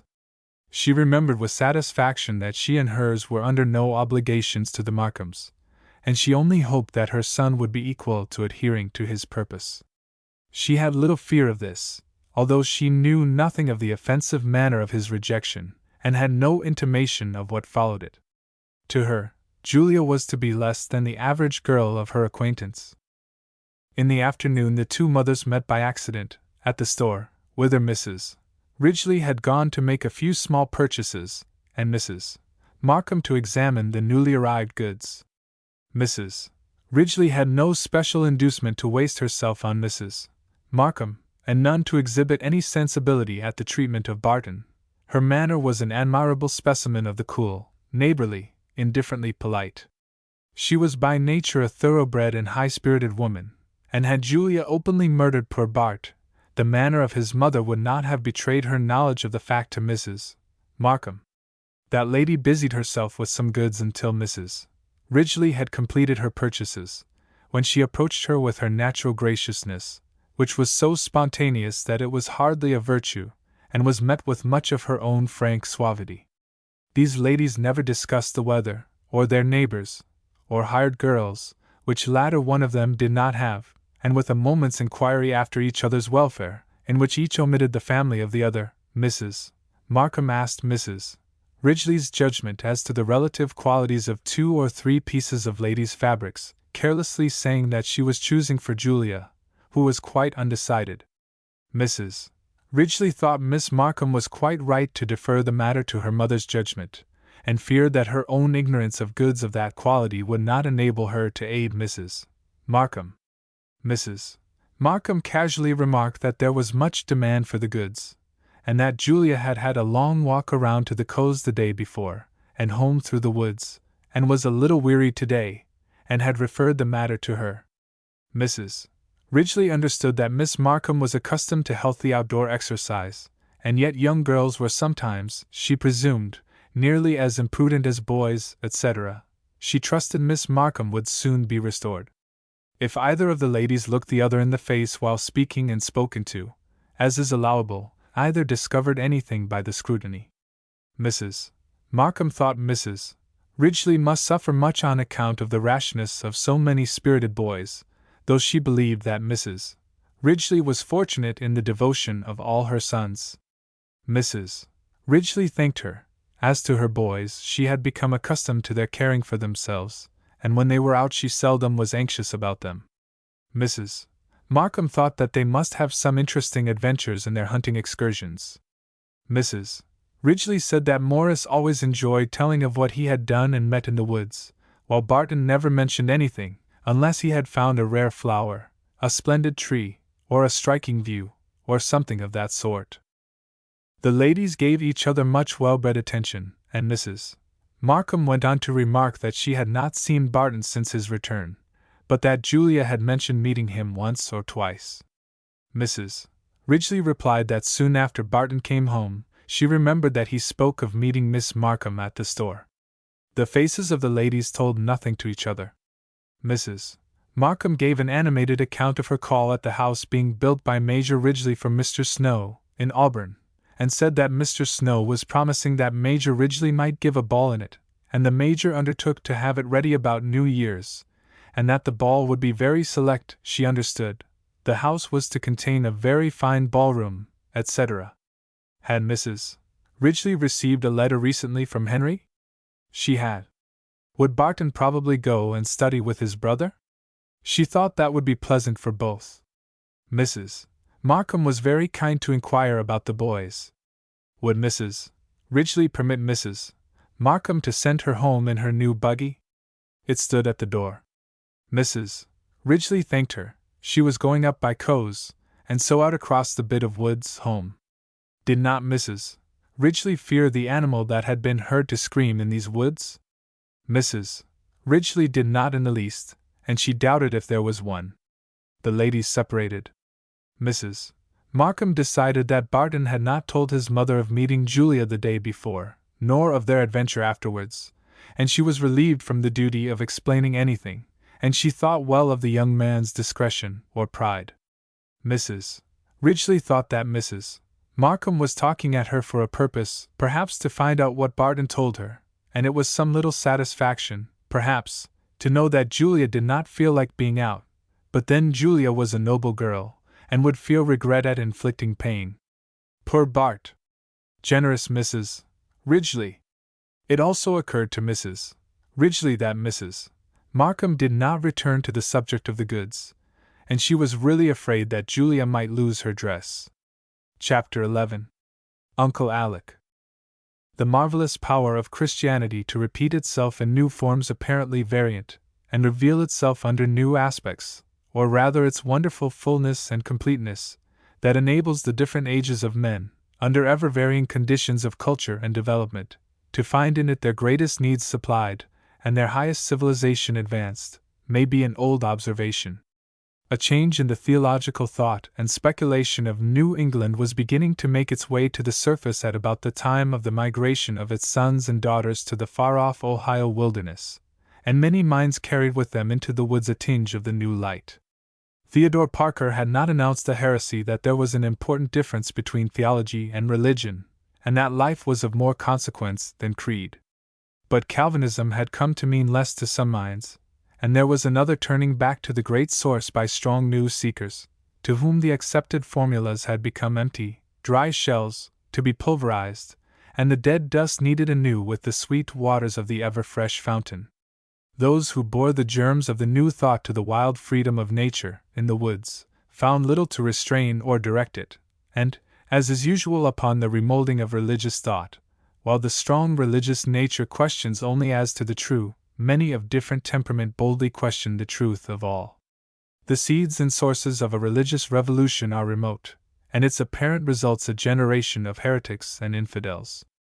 Heresy sometimes becomes orthodoxy in its turn, and in its career towards that, and in its days of zeal and warfare, the infidel often becomes its convert.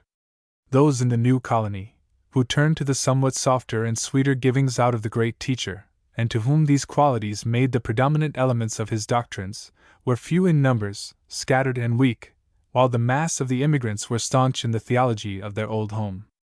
The holders of the new ideas not only suffered from the odium of all new heresies, but their doctrines were especially odious, as tending to destroy the wholesome sanctions of fitting punishments, while, like the teachers of all ideas at variance with the old, they were surrounded by and confounded with the herd of old scoffers and unbelievers, who always tried to ally themselves with those who, for any reason, doubt or question the dogmas always rejected by them.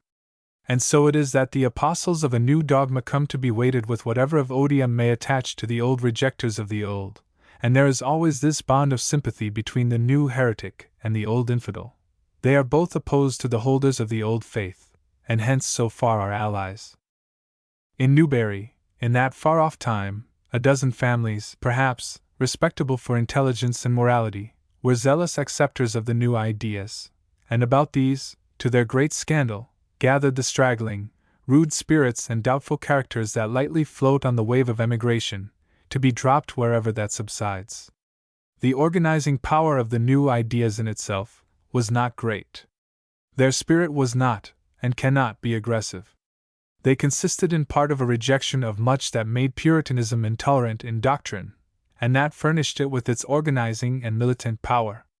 Men organized to do, and not merely to not do.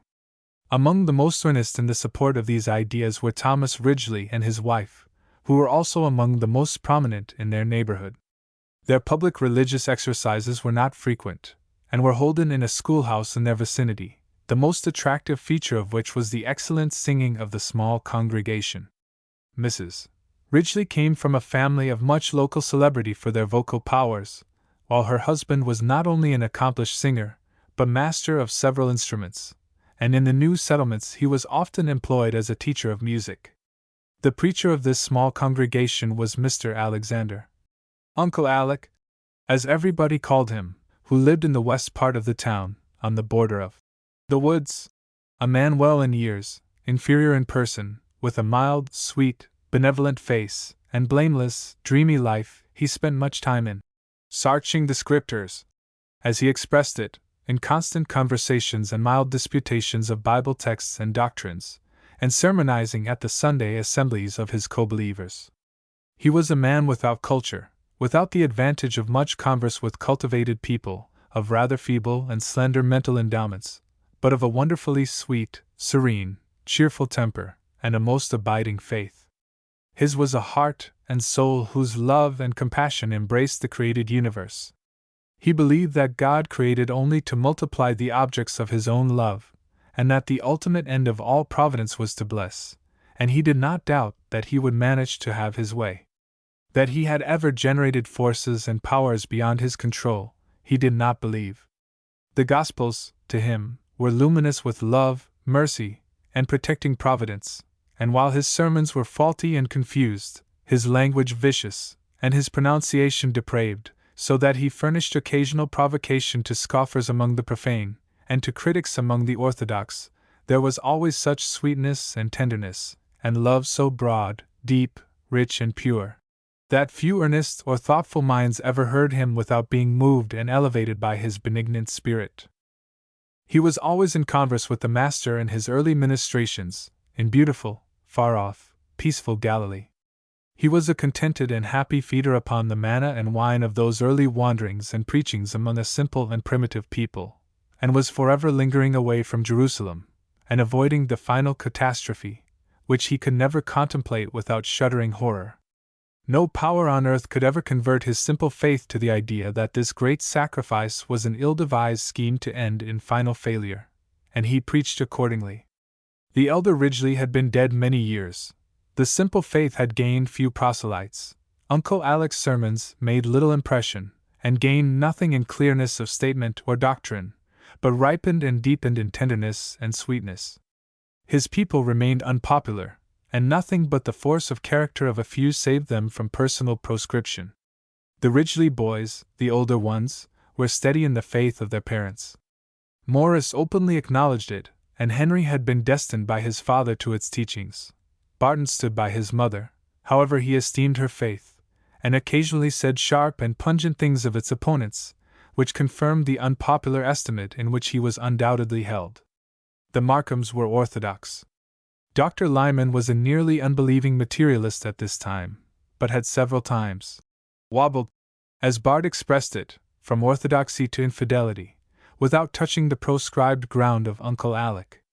Mr. Young was an obsolete revival exhorter, whose life did little to illustrate and enforce his givings out. He had a weakness for the elder scriptures, and hence the irreverent name applied to him in the boat by Bart. Chapter 12. A Consecration.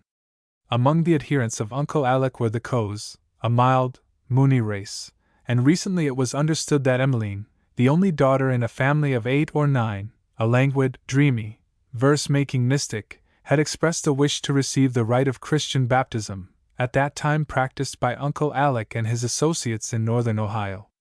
The ceremony had been postponed on account of the illness of her mother, and was finally performed on the Sunday following the incidents last narrated. A meeting was to be holden in the primitive forest, near Coe's cabin, on the margin of a deep, crystal pool, formed naturally by the springs that supplied Coe's Creek. Few events happened in that quiet region, and this was an event. News of it had circulated widely, and hundreds attended. The occasion was not without a certain touching interest. The beauty of the day, the wildness of the scenery under the grand old trees, with rude rocks, beautiful slopes, and running, pure water, and the deepening tints of autumn in sky, cloud and foliage, the warm shafts of sunshine that here and there lit it all up, the sincere gravity that fell as a Sabbath hush on the expectant multitude, who seemed to realize the presence of a solemn mystery, carried back an imaginative mind to an earlier day and a more primitive people, when the early Christians, in the absence of schism, administered the same rite. Uncle Alec, imbued with the sweetest spirit of his master, seemed inspired with a sense of the sacredness of the act he was to perform. Of its divine origin, and sweet and consecrating efficacy, he had not the slightest doubt. The simple services of his faith he performed in a way that harmonized entirely with the occasion and its surroundings. A grand hymn under the old trees was sung by the choir with fine effect, a short, fervent prayer, the reading of 2 or 3 portions of one of the Gospels, and a few words of sweet and simple fervor, expressive of a great love and sacrifice, and the unutterable hope and rest of its grateful acknowledgment in the public act about to be performed, followed, and then the believing, trembling girl was led into the translucent waters, which for a single instant closed over her, and was returned, with a little cry of ecstasy, to her friends. Another hymn, a simple benediction, and the solemnly impressed crowd broke up into little knots, and left the spot vacant to the silence of approaching night. Conspicuous in this gathering, as conspicuous everywhere where he appeared, was Major Ridgeley, an elder brother of Bart. Slightly taller, and absolutely straight in the shoulders, with an uppish turn to his head, the Major was universally pronounced a handsome man. His large, bright, hazel eye, pure red and white complexion just touched by the sun, with a world of black curling hair swept carelessly back from an open white brow, with well-formed mouth and chin, and his frank, dashing, manly way, cheery voice, and gay manner, made him a universal favorite, and farmer and carpenter though he was welcomed as an equal by the best people in the community. He had little literary cultivation, but mixing freely among men, and received with universal kindness by all women, he had the ready manners of a man of the world, which, with a shrewd vigor of mind, qualified him for worldly success. Bart came upon the ground with his mother, near whom he remained, and to whom he was very attentive. To him the whole thing was very impressive. His poetic fancy idealized it, and carried him back till he seemed to see and hear the dedication of a young, pure spirit to the sweet sacredness of a holy life, as in the days of the preachings of the apostles. When the final hymn was given out he stood by his brother, facing most of the crowd, and for the first time they recognized in him a nameless something that declared and asserted itself, something that vaguely hinted of the sheaf of the boy Joseph, that arose and stood upright, and to which their sheaves involuntarily did obeisance. Still very young, and less handsome than his brother, he was yet more striking, pale and fair, with little color, and a face of boyish roundness, which began to develop lines of thought and strength. His brow, not so beautiful, was more ample, his features were regular, but lacked the light, bright, vivacious expression of Morris, while from his deep, unwinking eyes men saw calmly looking out a strong, deep nature, not observed before. He joined his mother and brother in the last hymn. Everybody knew the Ridgeleys could sing. They carried the burden of the grand and simple old tune nearly alone. The fine mezzo-soprano of the mother, the splendid tenor of Morris, and the rich baritone of Bart, in their united effect, had never been equaled in the hearing of that assembly. The melody was a sweet and fitting finale of the day, swelling out and dying away in the high arches of the forest. The Coes were objects of the kindness of Mrs. Markham and Julia, obnoxious as was their religious faith, but Mrs. Markham was tolerant, and she and her husband and daughter, with most of the State Road people, were present. While they were waiting for the crowd to disperse, so that they could reach their carriage, the Ridgeleys, who began to move out, on their way home, approached, and were pleasantly recognized by the Markhams, with whom the Major was a great favorite. The two parties joined, shook hands, and interchanged a pleasant greeting, all but Bart. He moved a little away, and acknowledged their presence by holding his hat in his hand, as if unconscious that he was a spectacle for the eyes of some of them, and without betraying that he could by any possibility care. It was a sore trial for him. Mrs. Markham looked at him several times as if she would go to him, and an expression once or twice came into the sweet and pensive face of Julia, that seemed to mean that she wished she could say to him, "I want so much to thank you for your courage and generosity." Morris noticed the strange conduct of Barton, and felt an impulse to call to him, and on their way home he spoke to him about it. "Why, Bart, what is the matter? I thought you and the Markhams were on the best of terms, especially you and Julia and Mrs. Markham." "Well, Major, you see a shrewd man can be mistaken, don't you?" "What has happened?" "That which renders it absolutely impossible that I should ever voluntarily go into the presence of these Markhams, and especially of Julia." The voice was low and full of force, with a little bitterness. Morris looked at his brother with incredulous amazement. "Morris," said Bart, "don't ask more about it. Mother guessed something of it. Pray don't refer to it ever again." Morris walked forward, with their mother, and when he turned back to the stricken face of his young brother, there was a great tenderness in his eye, but his brow gathered and his face darkened into a momentary frown. He was by nature frank and brave, and could not long do any one injustice. His nature was hopeful, and bright, and manly. No girl could always scorn his brother Bart, nor did he believe that Bart would willingly remain scorned. Chapter 13. Blackstone. The town of Burton was one of the oldest in the county. It was the residence of many wealthy men, the seat of Judge Hitchcock, Chief Justice of the state, as well as the home of Seabury Ford, a rising young politician, just commencing a most useful and honorable career, which was to conduct him to the chief magistracy of the state. The young Whig party had failed to elect Jen Harrison, but the result of the contest assured it of success in the campaign of 1840, for which a vast magazine was rapidly and silently accumulating. The monetary and credit disasters of 36 to 37, occurring in the third term of uninterrupted party rule, would of themselves have overthrown a wiser and better administration than that of Mr. Van Buren, patriotic and enlightened as that was, contrasted with some which followed. Men, too, were beginning to examine and analyze the nature and designs of slavery, and already Theodore Weld had traversed the northern and middle states, and with his marvelous eloquence and logic, second to none of those who followed him, had stirred to their profoundest depths the cool, strong, intellectual souls of the New Englanders of those regions. One early October morning, as Jen Ford, then commander of a brigade of militia, in which Major Ridgeley held a commission, was arranging some papers in his law office, a young man paused a moment in front of the open door, and upon being observed, lifted his hat and stepped frankly forward. Young men in Ohio then seldom removed their hats to men, and rarely to women, and the act, gracefully done as it was remarked by the lawyer. "General Ford, I believe?" said the youth. "Yes, will you walk in?" "I am Barton Ridgeley," said the young man, stepping in. "Usually called Bart." "A brother of Major Ridgeley?" "Yes, though I am thought not to be much like him." "The Major is a warm friend of mine," said the General, "and I should be glad to serve you." "Thank you, General. I feel awkward over my errand here." Hesitating. "I wanted to see a lawyer in his office, with his books and papers, and be permitted to look, especially at his books." "You are entirely welcome. I am not much of a lawyer, and have but a few books, but nothing would give me more pleasure than to have you examine them." "I may annoy you." "Not at all. I've not much to do. Take a seat." Bart did so.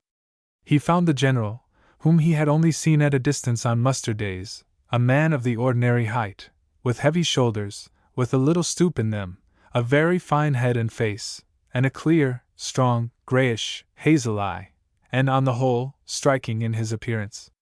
There were files of leading newspapers, the National Intelligencer, Ohio State Journal, Courier and Inquirer, etc. These did not so much attract the young man's attention, but, approaching a large bookcase, filled compactly with dull yellow books, uniform in their dingy, leathery appearance, he asked, "Are these law books?"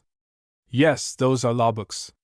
"And these, then, are the occult cabalistical books, full of darkness and quirks and queer terms, in which is hidden away, somewhere, a rule or twist or turn that will help the wrong side of every case?" "So people seem to think," said the general, smiling. "Does a student have to read all of these?" "Oh, no, not to exceed a dozen or 14.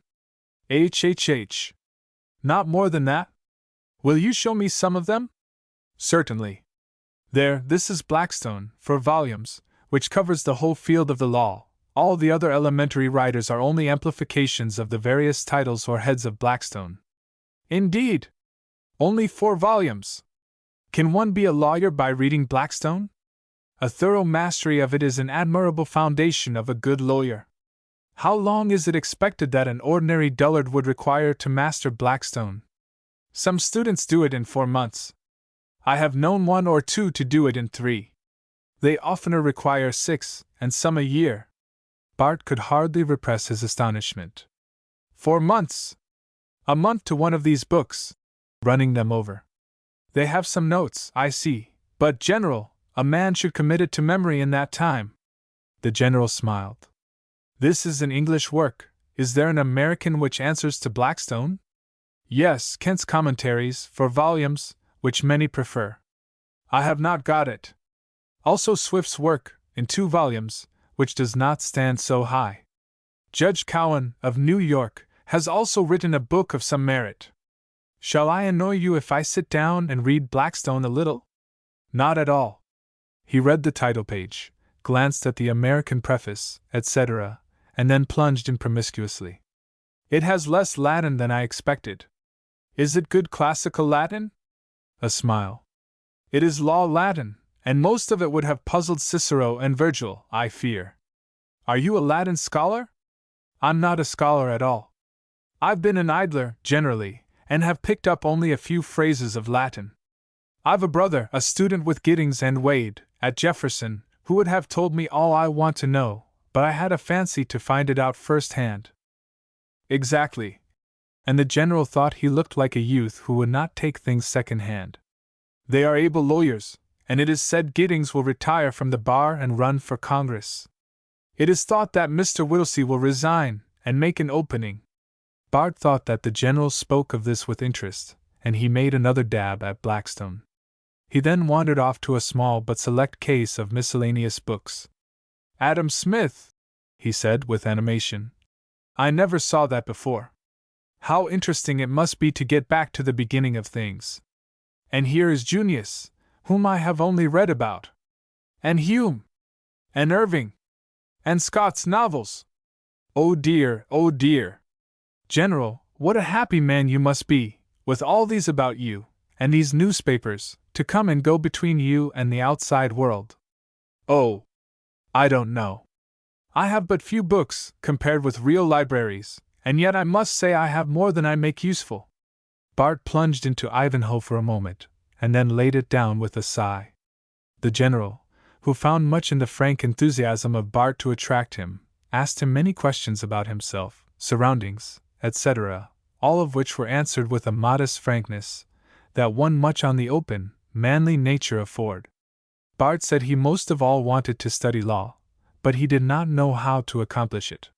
He was without means, and wanted to remain with his mother, and he wanted only to look at the books, and learn a little about what he would have to do, the time, etc., the general said. The laws of Ohio require 2 years' study, before admission, which would be upon examination before the Supreme Court, or by a committee of lawyers appointed for that purpose. Lawyers who received students usually charged $50 or $60 per year for use of books and instruction, the last of which often did not amount to much. Bart looked wistfully at the books, and arose to go. The general asked him to remain to dinner with such hearty cordiality that Bart assented, and the general took him into the house and introduced him to Mrs. Ford, a tall, slender woman, of fine figure, with striking features, and really handsome, of very kindly manners, and full of genuine good womanly qualities, who believed in her husband, and was full of ambition for him. The quiet, easy manners, and frank, sparkling conversation of Bart won her goodwill at once. Was he acquainted with Judge Markham's people? A little. Mrs. Markham is one of the most superior and accomplished women I ever met, said Mrs. Ford. Of course he was acquainted with Julia, who was thought to be the belle of all that region. Barton was slightly acquainted with her, and thought her very beautiful. His acquaintance with young ladies of her position was very limited, but he could believe that few superiors of hers could be found anywhere, etc. Poor Bart! Mrs. Ford presumed that a great many young men had their eyes on her, and it would be a matter of interest to see where her choice would fall. It was some satisfaction to Bart to feel that he could hear this point referred to without any but the same pain and bruise of heart that any thought of her occasioned. After dinner, General Ford said to Bart that if he really wished to enter upon the study of the law, he would do what he could for him, that he would permit him to take home such books as he could spare, and when he had read one he would examine him upon it, and give him another. This was more than had entered Bart's mind, and so unaccustomed was he to receiving favors, that the sensations of gratitude were new to him, and he hardly expressed them satisfactorily to himself. His new tutor had taken a real liking to him. He may have remembered that the Major was one of the rising young men in the southwest part of the county, whom he liked also. He called Barton's attention to the chapters of Blackstone that would demand his more careful reading, and they parted well pleased with each other. Bart pushed off across the fields in a right line for home, with the priceless book in his hand. Light came to him, an opportunity. Lord! How his heart and soul and brain arose and went out to meet them! As the branches of the young forest tree that springs up by a riverside shoot out, rank, and strong, and full, to the beautiful light and air, and so, too, as the tree grows one-sided and disfigured, the danger is that this embodiment of young force and energy may develop one-sided. The poetic, upward tendency of his nature will help him, and his devotion to his mother will hold him unwarped, while the struggle with a great, pure, and utterly hopeless passion shall at least make a sacred desert of his heart, where no unhallowed thought shall take root. His was eminently a nature to be strengthened and purified by suffering. But he had the law in his hands. No matter how gnarled, warped, or obscure were the paths to its lurking places, he would find them all out, and pluck out all its meanings, and make its soul his own. He had already learned from his brother the fallacy of the vulgar judgment of the law, and he knew enough of history to know that some of the wisest and greatest of men were eminent lawyers, and he thought nothing of the moral dangers of the law as a profession. He had never been even in a magistrate's court, but he had heard the legends and traditions of the advocates, had read that eminent fiction, Wirt's Life of Patrick Henry, and a volume of Charles Phillips's speeches, and had felt that strong inner going forth of the soul that yearned to find utterance in oversweeping speech. Several times on his way home he stopped to read, and only suspended his studies at the approach of evening, which found him east of the pond, lying across his direct route, and which he found the means of passing. Blackstone he took in earnest, and smiled to find nothing that he did not seem to comprehend, and often went back, fearing that the seeming might not be the real meaning. At the end of a week he returned to his kind friend, the General, not without misgivings as to the result of his work. He found him at leisure in the afternoon, and was received with much kindness. "Well, how goes Blackstone?" "Indeed I don't know, and I am anxious, if you have leisure, to find out." The General took the book, and turning to the definition of law, and the statement of a few elementary principles, found that they were thoroughly understood. Turning on, he paused with his finger in the book. "What do you think of the English Constitution?" Bart looked a little puzzled.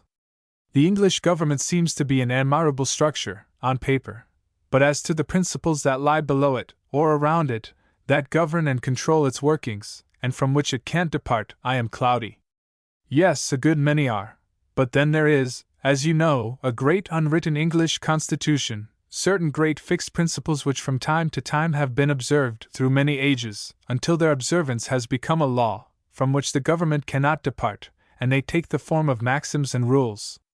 "I think I understand what you mean, But to me everything is in cloudland, vague and shifting, and the fact that nobody has ever attempted to put in writing these principles, or even to enumerate them, leads one to doubt whether really there are such things. When king, lords and commons are, in theory and practice, absolutely omnipotent, I can't comprehend how there can be any other constitution. When they enact a law, nobody can question it, nobody can be heard against it, no court can pronounce it unconstitutional. What may have been thought to be unconstitutional they can declare to be law, and that ends it. So they can annihilate any one of the so-called constitutional maxims. When a party in power wants to do a thing, it is constitutional. When a minister or great noble is to be got rid of, he is impeached for a violation of the Constitution, and constitutionally beheaded. Well, said the general, smiling. But this, for instance, the great palladium of British liberty, taxation, must be accompanied with representation. Yes, that, if adhered to, would protect property and its owners, but then it never has been carried out, even in England, while the non-taxpayer is wholly out of its reach, and my recollection is that the constitutional violation of this palladium of the Constitution by King, Lords and Commons produced a lively commotion some 60-odd years ago. Yes, I've heard of that. But the attempt to tax the colonies was clearly unconstitutional. They were without representation in the Parliament that enacted the law. But then, General, you are to remember that, according to Blackstone, Parliament was and is, by the English Constitution, omnipotent. The fact is, we took one part of the Constitution, and George the other. We kept our part, and all our land, and George maintained his, on his island, strong as ever, and yet there, property owners always have been and always will be taxed, who do not vote. I fear that it will be found that all the other maxims have from time to time suffered in the same way. You must admit, however, said the general, that the maxims in favor of personal freedom have usually been adhered to in England proper. Yes, the sturdy elements of the natural constitution of the English people have vindicated their liberty against all constitutional violations of it, and while I cordially detest them, one and all, there isn't another nation in Europe that I am willing to be descended from. I fear that is the common sentiment among our people, said the general.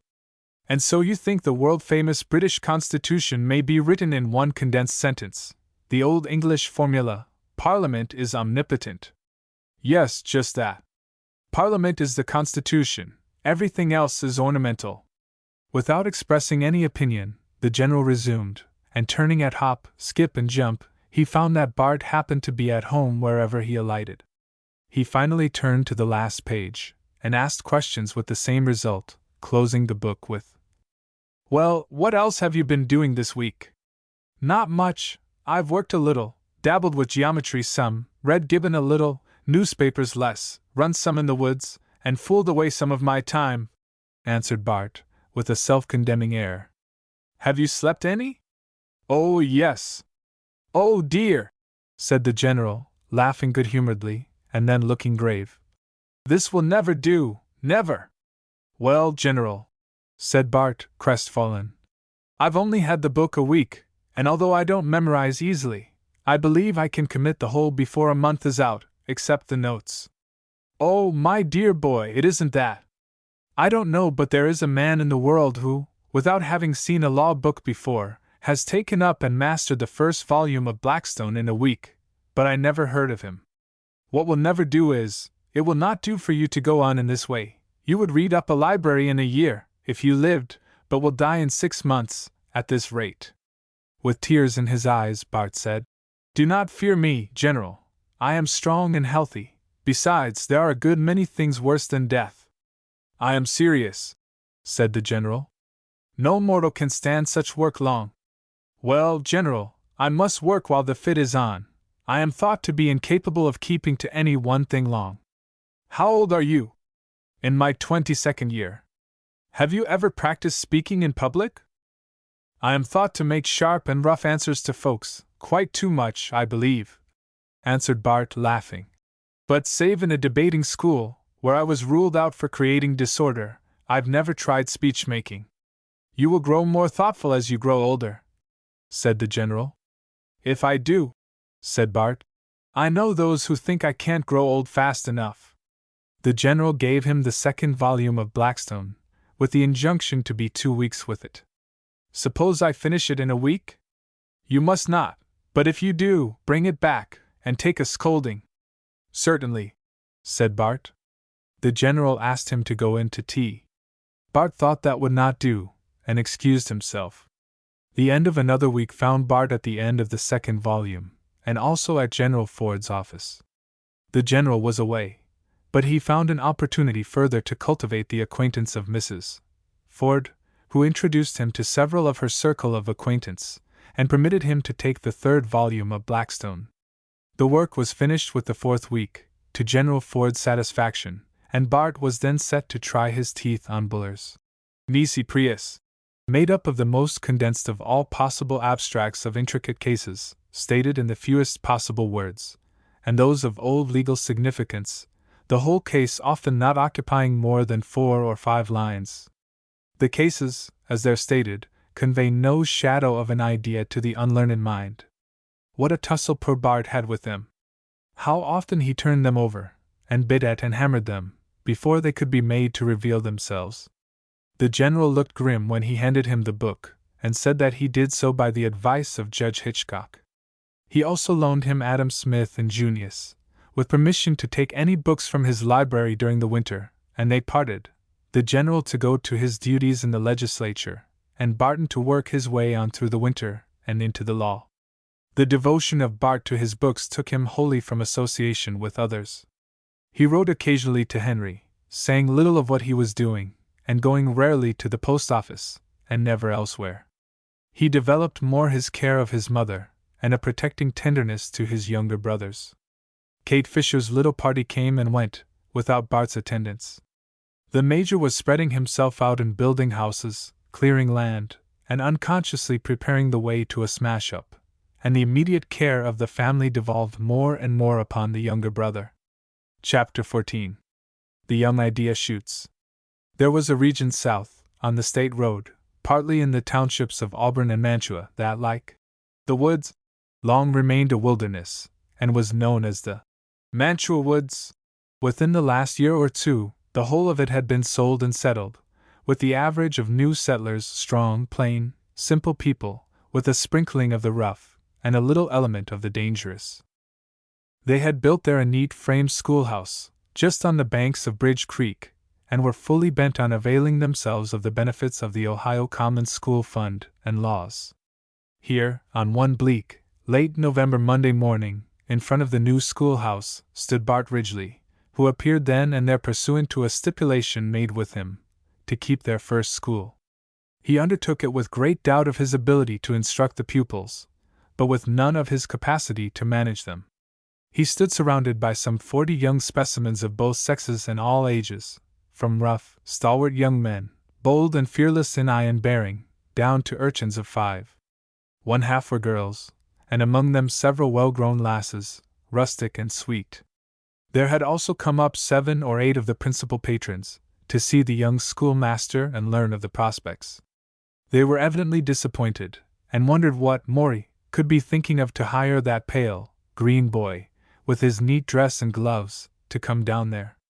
Grid Bingham or John Kraft would throw him out of the window in a week. Finally, Joe Keyes did not hesitate to recommend him to go home, while Canfield, who knew his brother Morris, thought he had better try the school. Bart was surprised and indignant. He cut the matter very short. "Gentlemen," he said quietly, but most decidedly, "I came down here to keep your school, and I shall certainly do it," with a little nod of his head to Keyes. "I shall be glad to see you at almost any other time, but just now I am engaged." The decided way in which he put an end to the interview was not without its effect. He called the scholars in, and began.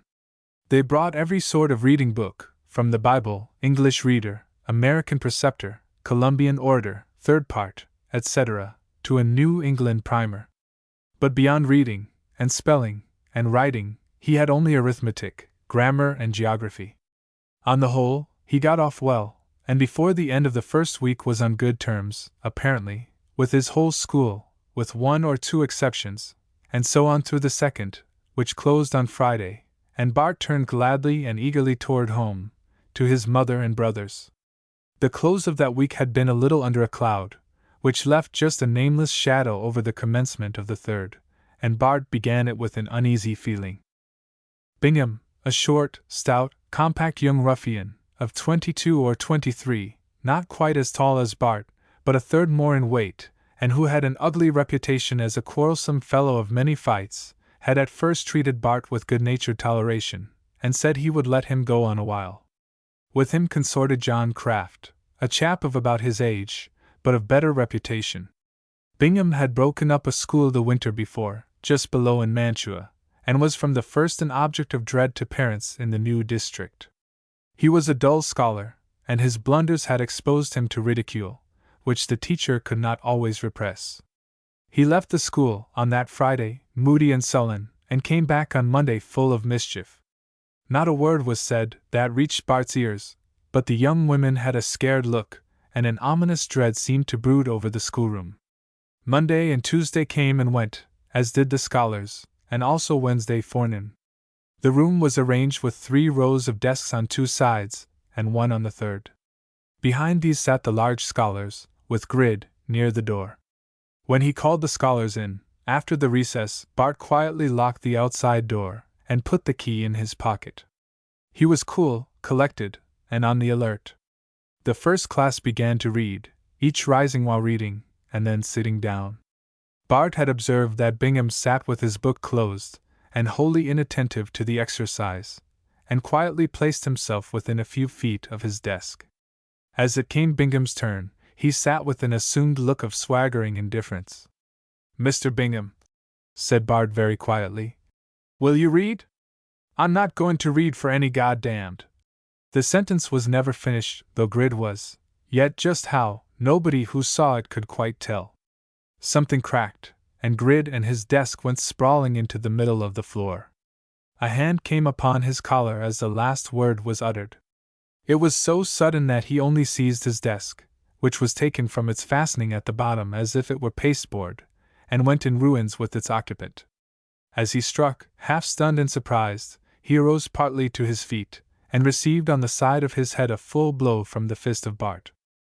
Kraft, who had been amazed at the suddenness of the catastrophe, and who was to have shared in the fight, if necessary, arose hesitatingly just as Grid received his quietus.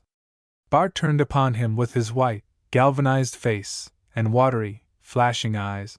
"Sit down, John Kraft," in a voice that tore him like a rasp on his spine, and John sat down. During this time, and until now, no other sound was heard in the room. Now a half-sob, with suppressed cries, broke from the terrified girls and children. "Hush! Hush! Not a word!" said the still excited master. "It is over, and nobody much hurt." Bingham now began to rise, and Bart approached him. "Wait a moment, Mr. Bingham," he said, and unlocking the outside door. "There! Now take your books and leave, and don't let me find you about this schoolhouse so long as I remain. Go!" And the humble bully sullenly picked up his small property and went. "Mr. Kraft," said Bart, approaching that cowed and trembling youth, "you and I can get along. I don't want to part with you if you will remain with me. I will excuse you from school this afternoon, and you can come back in the morning, and that may be the last of it. I will not humiliate you and myself with any punishment." There was a tremor in Bart's voice, and a softness in his face. John arose. "Mr. Ridgeley, I don't know how I came to. I am very sorry. I want to stay with you." "All right, John, we will shake hands on it." And they did. "My poor, poor children," said Bart, going up to the younger ones, who had huddled into the farthest corner and clambered on to the desks. "My poor scared little things, it is all over now, and we are all so glad and happy, aren't we?" And he took up some of the smallest in his arms and kissed them, and the still frightened, but glad and rejoicing young women, looked as if they would be willing to have that pass round. When they were pacified, and resumed their places, Charlie Smith gathered up the boards and parts of the disabled desk, and Bart, with a few kind words to the older scholars, resumed the exercises of the school. Scenes of violence were rare, even in that rude day, among that people.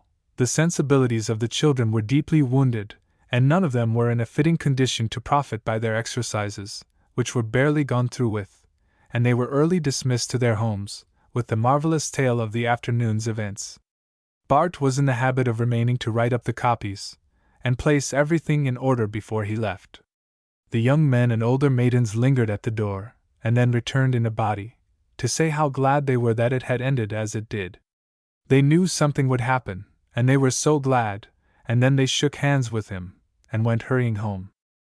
When they left, Bart locked the door, and throwing himself into the chair by his table, laid his head down and burst into an uncontrollable flood of tears. But he was a man now, and tears only choked and suffocated him. He was ashamed of himself for his weakness, and bathing his eyes, walked about the schoolroom to regain his composure. Every particle of anger left his bosom before Bingham left the house, and now he was fully under the influence of the melancholy part of his nature. Never before, even in childish anger, had he touched a human being with violence, and now he had exerted his strength, and had grappled with and struck a fellow man in a brute struggle for animal mastery. He felt humiliated and abased. That the fellow's nature was low, and that he was compelled to act as he had done, was little comfort to him. He was glad that he decided not to punish or expel John. Darkness came, and he was aroused by a noise at the door. He unlocked it, and found Canfield and Maury and Smith. "Hullo, Ridgeley!" exclaimed the former. "Good God! And so you had a pitched battle, and licked that bully before he had time to begin. Give me your hand." "Who would have thought it?" "I did," said Maury. "I knowed he'd do it. What will Joe Keyes say now, I wonder?" And the party went inside, and wandered over the wrecked desk, and asked all about it. And then came in the stalwart Joe himself, celebrated for his strength. "Wall, wall, wall! If this don't beat all natur, I give it up. What are you made of, young man, all spring and whalebone? I'd a bet he would a cleaned out a schoolhouse full o' such dainty book chaps. I give it up. Let me feel o' you," taking Bart good-naturedly by the shoulder. "You'll do, by my Vuldy said that when Grid gathered himself up the first time, he went heels over head, clear to the fireplace." And so the good-natured athlete went over with it all, with a huge relish for the smallest detail, and others came in, until nearly all the male patrons of the school had assembled, and Bart informally, but with hearty unanimity, was declared the greatest schoolmaster of his day. They quoted all the similar instances within the range of memory or legend, and this achievement was pronounced the greatest. They were proud of him, and of the exploit, and of themselves that they had him. Maury, who had taken him because he could find no other, blazed up into a man of fine discernment, and Joe nearly killed him with approving slaps on his feeble back. Indeed, his apologies for what he had said were too striking. Life in all new communities is run mainly on muscle, and whoever exhibits skill and bravery in its rough encounters, peaceful or warlike, always commands a premium. The people among whom Bart lived had not passed beyond the discipline of brute force, and he shared the usual fortune of heroes of this sort, of having his powers and achievements exaggerated, even by those under whose eyes he had acted. A rumor reached Markham's and Parker's, from which it spread, that Bart's school had arisen against him, and the first version was that he was killed, or very dangerously wounded, that he defended himself with desperation, and killed one or two, but was finally overcome, that the neighborhood was divided and in arms, and the schoolhouse had been burned. But the stage came in soon after, and the driver declared that he had seen Grid Bingham, whom he knew, brought out dead, that John Kraft was badly hurt, and one or two more, and that Bart, who escaped without injury, would be arrested for murder. It was finally said that he would not be arrested, but that Grid was either dead or dying, that he headed 4 or 5 of the older boys, and they were whipped out by Bart single-handed, who locked the door, and pitched in, etc. The rumor produced a deep sensation in Newbury, and whilst it was thought that Bart had been rash, and undoubtedly in fault, yet he had behaved handsomely. When it was ascertained that he was victor, it was generally thought that he was a credit to the place, which was very natural and proper, considering that he had never before been thought to be a credit to anything anywhere. Chapter 15. Snow's Party. It was called a housewarming, although the proprietor had not taken possession of the house with his family. The ballroom and most of the rooms were complete, and the building was, on the whole, in a good condition to receive a large company. The Major was the presiding genius of the festivities, and while the affair was in a way informal, and an assemblage of friends and neighbors of the owner, still he had made a judicious use of his authority, and had invited a good many rather prominent people from a distance. The evening of the occasion saw not only a numerous assemblage, but one in which the highest grades of society were fully represented. As it was not strictly a ball, there was not the least impropriety in the straightest church members, and they were strict then, attending it, and they did. The sleighing was fine, and, as the usage was, the guests came early, and went early, the next morning.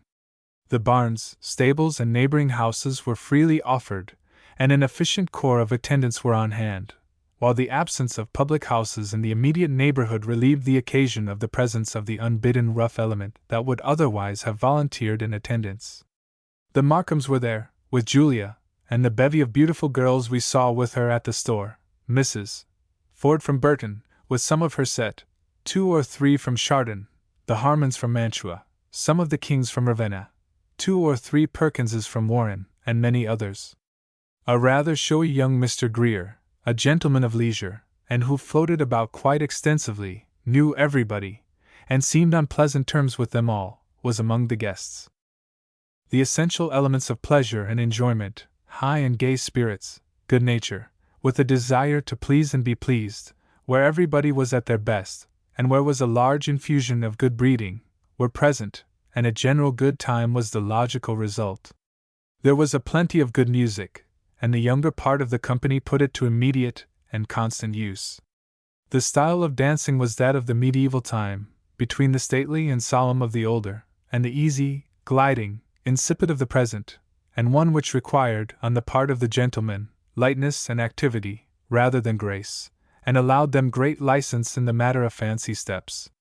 2 long ranks contrafaced, and hence contra-dance, degenerated to country dance, was the prevailing figure, the leading couple commencing and dancing down with every other couple, until in turn each on the floor had thus gone through.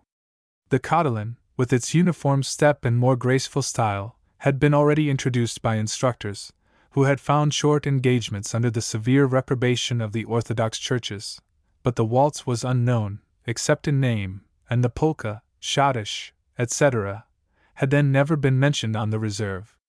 The young people early took possession of the dancing hall, where, surrounded by the elders, a quick succession of money musk, opera reel, chorus jig, etc., interspersed sparingly with cotilins, evidenced the relish with which young spirits and light hearts enjoyed the exercises of the ballroom. Julia Markham was the conceited belle, beautiful and elegant in form and style, faultless in dress and manner, brilliant with the vivacity of healthy girlhood. Next to her, undoubtedly, was Miss Walters, with whom ranked several elegant girls from abroad.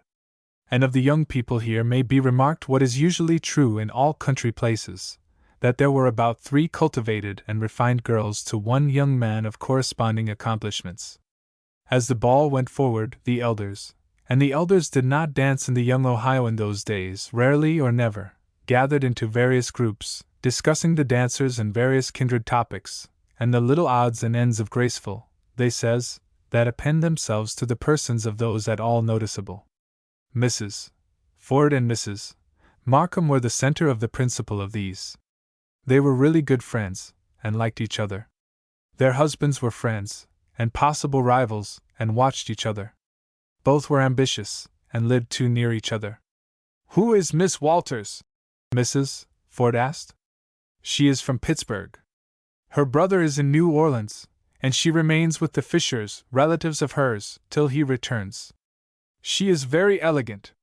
"She is indeed, and she and Julia are great friends." "Who is that dancing with Julia?" "A Mr. Thorndyke. He is of a Boston family, on a visit to his uncle in Thorndyke. Mr. Markham knew them, and he came up to call on us. He dances a little languidly, I think.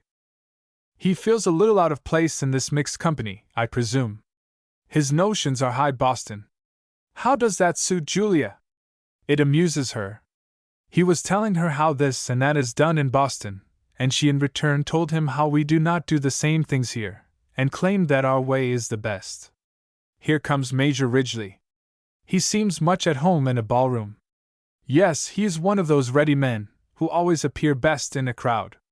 He saw and made his way to them, inquired about the general, spoke of his reply to Byington, complimented the dancing of Julia, inquired about her partner, and rattled on about several things. "Will your brother Barton be here this evening?" asked Mrs. Ford. "I don't know, he thought he would not," was the reply. "He don't go out at all lately." "What an awful time he had with that Bingham," said Mrs. Ford. "They say he has broken up 2 or 3 schools, and was a powerful and dangerous man, 25 or 6 years old. I would really like to see Barton. He is quite a lion." "Bart is sensitive about it," answered the Major. "And don't speak of it. Why, I was on my way up from Ravenna, the next day after it happened, and called at his schoolhouse for half an hour. The desk had not been put up then, and I asked him what had happened to it, and he said the boys had torn it down in a scuffle. He never said a word of the fracas to me, and I only heard of it when I got up to Parker's. There I found young Johnson, who had just come from there." "Why, how you talk! What is the reason for that, do you suppose?" "I don't know. He was at home a few days after, and seemed hurt and sad over it, and when I asked him how many innocents he had slaughtered since, he said 1 in 2 days, and at that rate they would just last him through." "It is funny," said Mrs. Ford.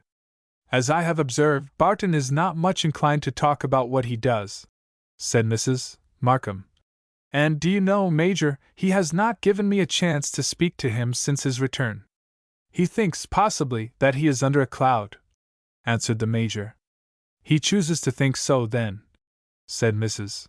Markham, and the music closed, and the dancers looked for seats, and the Major went away to meet an engagement for the next dance. Chapter 16. Waltz. A little commotion about the door, a little mob of young men and boys, and a little spreading buzz and whisper, some handshakings, 2 or 3 introductions, then another buzz, and Bart made his way forward, with an air of being annoyed and bored, and pushed forward as if to escape. He was under the inspiration of one of those sudden impulses upon which he acted, so sudden, often, as to seem not the result of mental process. He discovered Mrs. Ford and Mrs. Markham, with Julia, Miss Walters, and several others about them, whom he at once approached with the modest assurance of a thoroughbred gentleman, safe in the certainty of a gracious reception, and conscious of power to please. A happy word to the 2 or 3 who made way for him, and he stood bowing and smiling, and turning and bowing to each with the nice discriminating tact that rendered to all their due. Mrs. Ford graciously extended her hand, which he took, and bowed very low over. She was nearest him. Mrs. Markham, in a pleased surprise, gave him hers, and its reception was, to her nice perception, even more profoundly acknowledged.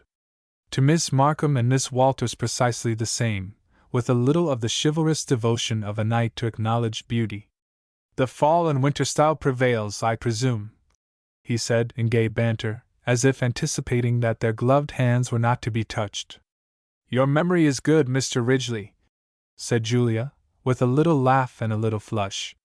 "Forgetfulness is not my weakness," he replied. "I was not aware you knew Mrs. Ford," said Mrs. Markham, observing the little flutter in Julia's cheeks, and thinking there was a meaning in Bart's persiflage. "Mrs. Ford and General Ford," he answered with much warmth, "have been so very, very kind to me, that I have presumed to claim her acquaintance, even here. But then, they have only known me 3 months," with affected despair. "Well," said Mrs. Ford, "what of that? I find you with those who have known me all my life," with a deprecating look towards Mrs. Markham. "Well, Mr. Ridgeley, you are not deserving of forbearance at my hands, if I only knew of anything bad to say of you. What exquisite irony! May I be permitted to know which of my 1,000 faults is now specially remembered against me? You have not permitted me, until this moment, even to speak to you since your return last summer. May I ask that you will permit that to stand with my other misdemeanors until some rare fortune enables me to atone for all at once? And when will that be? Oh! In that blissful never, when the Sundays come together, when the sun and glorious weather wrap the earth in spring forever, as in that past time olden, which poets call the golden. Laughing.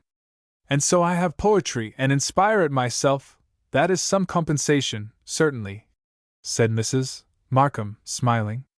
I fear my verses have deepened my offense, said Bart, with affected gravity. Kate Fisher intervened here. Mr. Ridgeley, I have more cause for offense than even Mrs. Markham. Why didn't you come to my little party?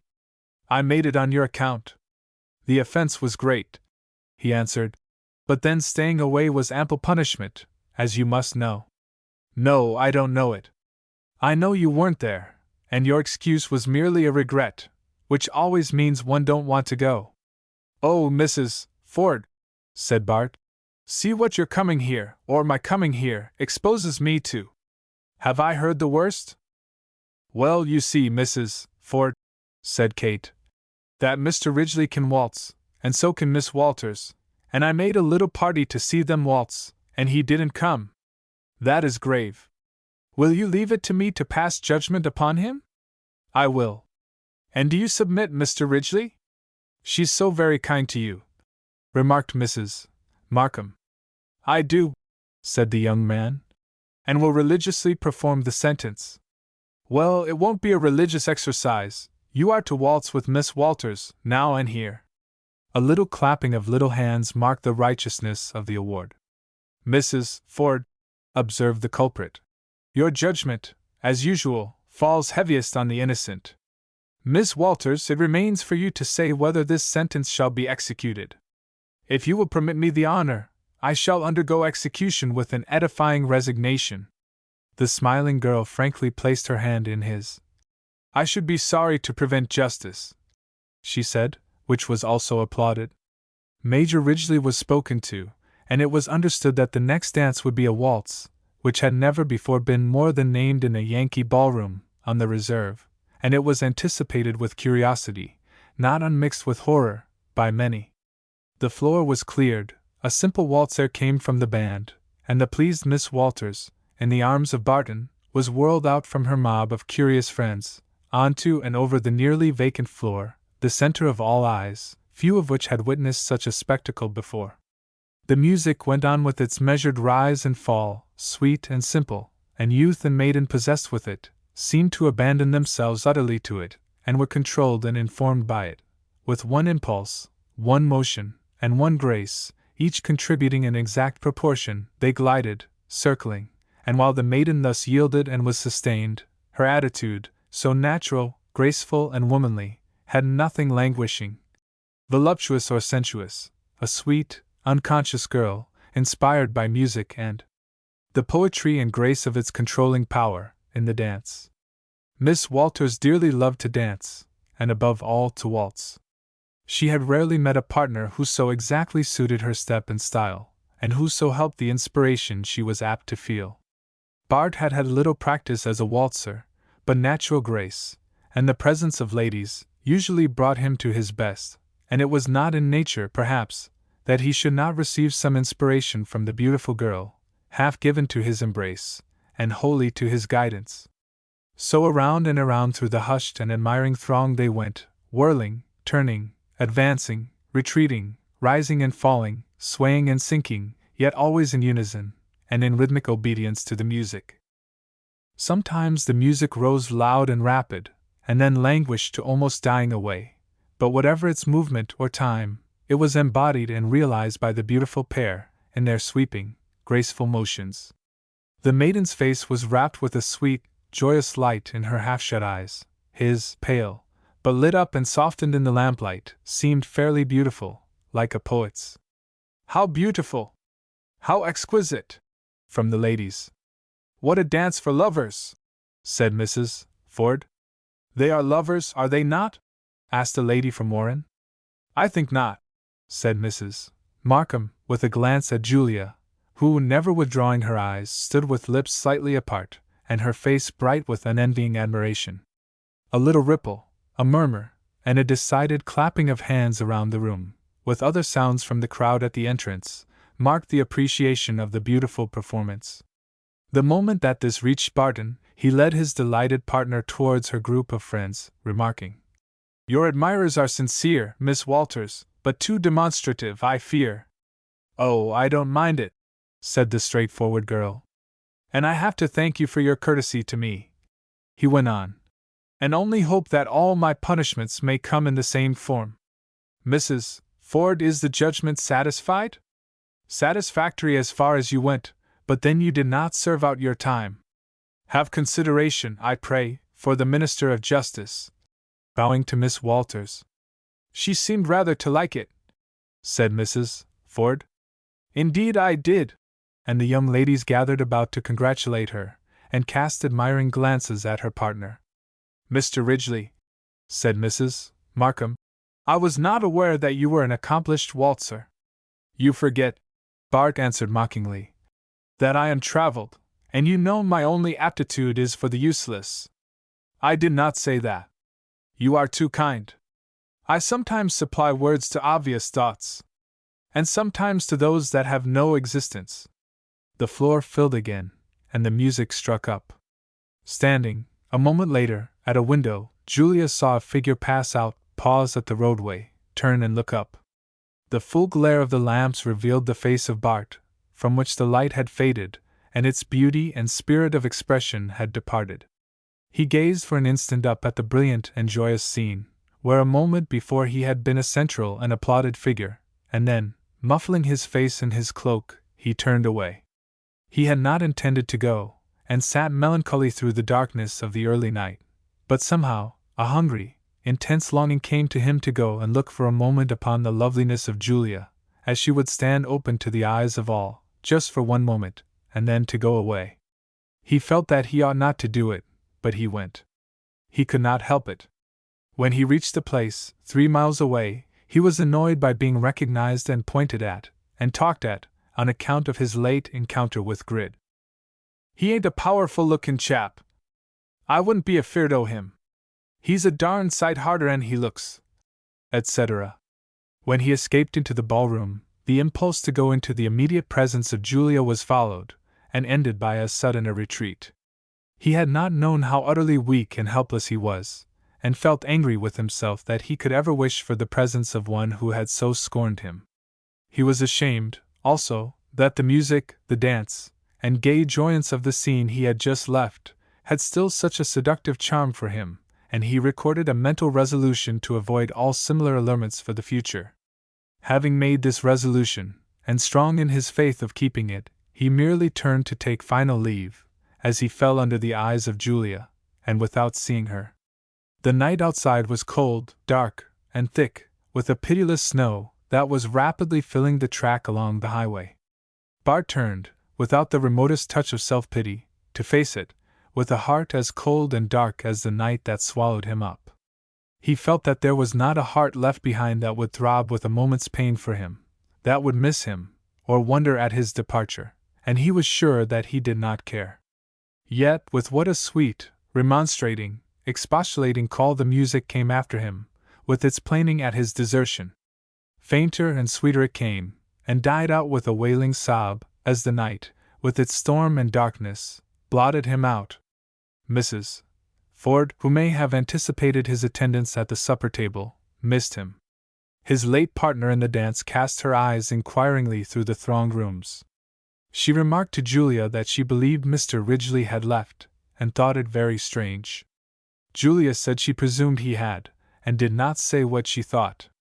Most of the elders left early, the young people danced the music and themselves away, and the gray, belated dawn of the next day looked coldly into the windows of a sacked, soiled, and silent house. Chapter 17. Bart devoted himself unselfishly and unsparingly to his school, to all its duties and to all his scholars, and especially to the children of the poor, and the backward pupils. He went early to the house, and remained late. He was the tender, considerate, elder brother of the scholars, and was astonished at his power to win regard, and maintain order.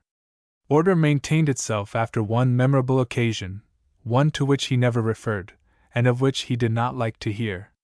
It made his school famous, and drew to it many visitors, and to himself no little curiosity and attention. He endeavored to carry on his low reading, but beyond reviewing, and not very thoroughly, Blackstone, he could do little. As usual, he was homesick, and whenever a week was ended he left the schoolhouse for his mother's, and never returned until the following Monday morning. His kind patrons noticed with surprise that he seemed sad and depressed after the expulsion of Grid, and that this gloominess was deepened about the time of Snow's ball. Barton came to take a real pleasure in his school. Formed to love everything, and without the power of hating, or of long retaining a resentment, he became attached to his little flock, especially the younger ones, and was loved in return by them, without reserve or doubt. He did much to improve, not alone the minds of the older pupils, but to soften and refine the manners of the young men under his charge, while the young women, always inclined to idealize, found how pleasant it was to receive little acts of gentlemanly attention from him. In the afternoon of a long, bright, March day, one of those wondrous days, glorious above with sky and sun, and joyous with the first note of the bluebird, the little red schoolhouse by the margin of the maple woods was filled with the pupils and their parents, assembled for the last time.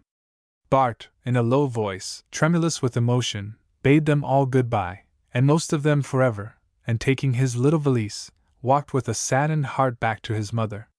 This time he had not failed, and he never was to fail again. How many events and occurrences linked in an endless series unite to form the sum total of ordinary human life? Incident to it, they are in fact all ordinary. If any appear extraordinary, it is because they occur in the life of an extraordinary individual, or remarkable consequences flow from them. Like all parts of human life, in and of themselves they are always fragmentary, springing from what precedes them, they have no beginning proper, causing and flowing into others, they have no ending, in effect, and as the dramatic and actual life is never framed with reference to the unities, so results are constantly being produced and worked out by accidents. And the prominent events often contribute nothing to any supposed final catastrophe. Strangers interlope for a moment, and change destinies, coming out for a day, from nothing, and going to nowhere, but marring and misshaping everything. No plot is to develop as this sketch of old-time life continues, and incidents will be of value only as they tend to mold and develop the character and powers of one, and little will be noticed save that which concerns him. It is, perhaps, already apparent that he is very impressible, that slight forces which would produce little effect on different natures, are capable of changing his shape, will beat him flat, roll him round, or convert him into a cube or triangle, and yet, that certain strong, always acting forces will restore him, with more or less of the mark or impress of the disturbing cause upon him. He has a strong, tenacious nature, unstained with the semblance of a vice. He forms quick resolutions, but can adhere to them. He is tender to weakness, and fanciful to fantasy. His aptitude for sarcasm and ridicule, unsparingly as it had been turned upon everybody, brought upon him general dislike. His indecision and vacillation in adopting and pursuing a scheme in life lost him the confidence of his acquaintances, ready to believe anything of one who had dealt them so many sharp thrusts. He was sensitive to a fault, and a slight word would have driven him forever from Julia Markham, and turned him back upon himself, as a dissolving and transforming fire. Mentally, he was quick as a flash, with a strong grasp, and a power of ready analysis, and so little did his mental achievements cost him, that his acquirements were doubted. He already paid the penalty of a nervous and brilliant intellect, that of being a judge not profound. Men are always being deceived as to the real value of things, by their apparent cost. We see this illustrated in the case of some grave and ponderous weakling, who has nothing really in him, and yet who creaks, and groans, and labors, and toils, to get under way, until our sympathy with his painful effort leads us so to rejoice over his final delivery that we have lost all power or disposition to weigh or estimate his half-strangled, commonplace bantling, when it is finally born. And we are rather inclined to wonder over it as a prodigy. No doubt the generation of men who witnessed the mountain in labor regarded the sickly, hairy little mouse, finally brought forth, as a genuine wonder. Great is mediocrity. It is the average world, and the majority conspires to do it reverence. Genius, if such a thing there is, may be appreciated by schoolboys, the average grown world count it as of no value. If a man has a brilliant intellect, let him bewail it on the mountains, as the daughter of Jephthah did her virginity. If he has wit, let him become Brutus. Readiness and genius are apt to be arrogant, and when joined with a lively temper, with an ardent, impetuous nature, they render a young man an object of dread, dislike, or worse. Bart had grave doubts of his being a genius, but it had been abundantly manifest to his sensitive perceptions that he was disliked, and he had in part arrived at the probable cause, and was now very persistently endeavoring to correct it by holding his tongue in temper. Like all young men bent upon a pursuit where his success must depend upon intellect, he was most anxious to ascertain the quality and extent of his brain power, a matter of which a young man can form no proper idea. Later in life a man is informed by the estimate of others, and can judge somewhat by what he has done. The youth has done nothing. He has made no manifestation by which an observer can determine. When he looks at himself, he can examine his head and face, but the mind, turned in upon itself, with no mirror, weight, count, or measure, feels the hopelessness of the effort. If someone would only tell him of his capacity and power, of his mental weakness and deficiency, it would not, perhaps, change his course, but might teach him how best to pursue it. Chapter 18. Sugar Making. The long, cold winter was past, spring had come, and with it sugar making, the carnival season, in the open air, among the trees. The boys had the preparations for sugar making in an advanced stage. A new camp had been selected on a dry slope, wood had been cut, the tubs distributed, and they were waiting for Bart and a good day. Both came together, and on the day following the close of his school, at an early hour they hurried off to tap the trees. Spring and gladness were in the air. The trill of the bluebird was a thrill, and the first song of the robin was full of lilac and apple blossoms. The softened winds fell to zephyrs, and whispered strange mysterious legends to the brown silent trees, and murmured lovingly over the warming beds of the slumbering flowers. Young juices were starting up under rough bark, and young blood and spirits throbbed in the veins of the boys, and loud and repeated bursts of joyous voices gushed with the fullness of the renewing power of the season. The day, with its eager hope, strength, and joyousness, filled Bart to the eyes, and his spirit in exultation breaking from the unnatural thrall that had for many months of darkness and anxious labor overshadowed it, went with a bound of old buoyancy, and he started with laughing, open brow, and springy step, over the spongy ground, to the poetry of life in the woods. That one day they tapped all the trees. The next, the kettles were hung on the large crane, the immense logs were rolled up, the kettles filled with sap, and the blue smoke of the first fire went curling up gracefully through the treetops. What an event, the first fire! Not as in New England, sugar in the West is never made until the winter snow has disappeared, and the surface has become dry, and the woods pleasant, and the opening day at the boiling was as brilliant as its predecessor. Bart and Edward, with a yoke of steers, gathered the sap towards evening, and George tended the kettles. Many curious bright-eyed chickadees boldly ventured up about the works, peeping, flitting, and examining, with head first on one side and then on the other, the funny doings of these humans in their dominions, and searching for the store of raw pork, which, according to their recollection, ought to be hid away somewhere near by. The boys had pulled down, removed and rebuilt their old snug cabin, with one end open to the broad and roaring fire, in the bottom of which, over its floor, were placed a large quantity of sweet bright straw, and 2 or 3 heavy blankets. The run made it necessary to boil all night, and filling the kettles and adjusting the fires, Bart and the boys, hungry and tired, went up to supper and the chores, after which Bart and Edward, taking the former's rifle, and lighted by a hickory torch, returned to the camp for the night, Edward really to sleep, sweet and unbroken, in the cabin, and Bart to take care of the kettles and fires, to muse and dream, and think bright, strange thoughts, and watch the effects of the lights and shadows. Listen to the dropping of the sap into the buckets, and the boding owls, whose melancholy notes harmonize with, rather than interrupted, the solemn effect of deepest night.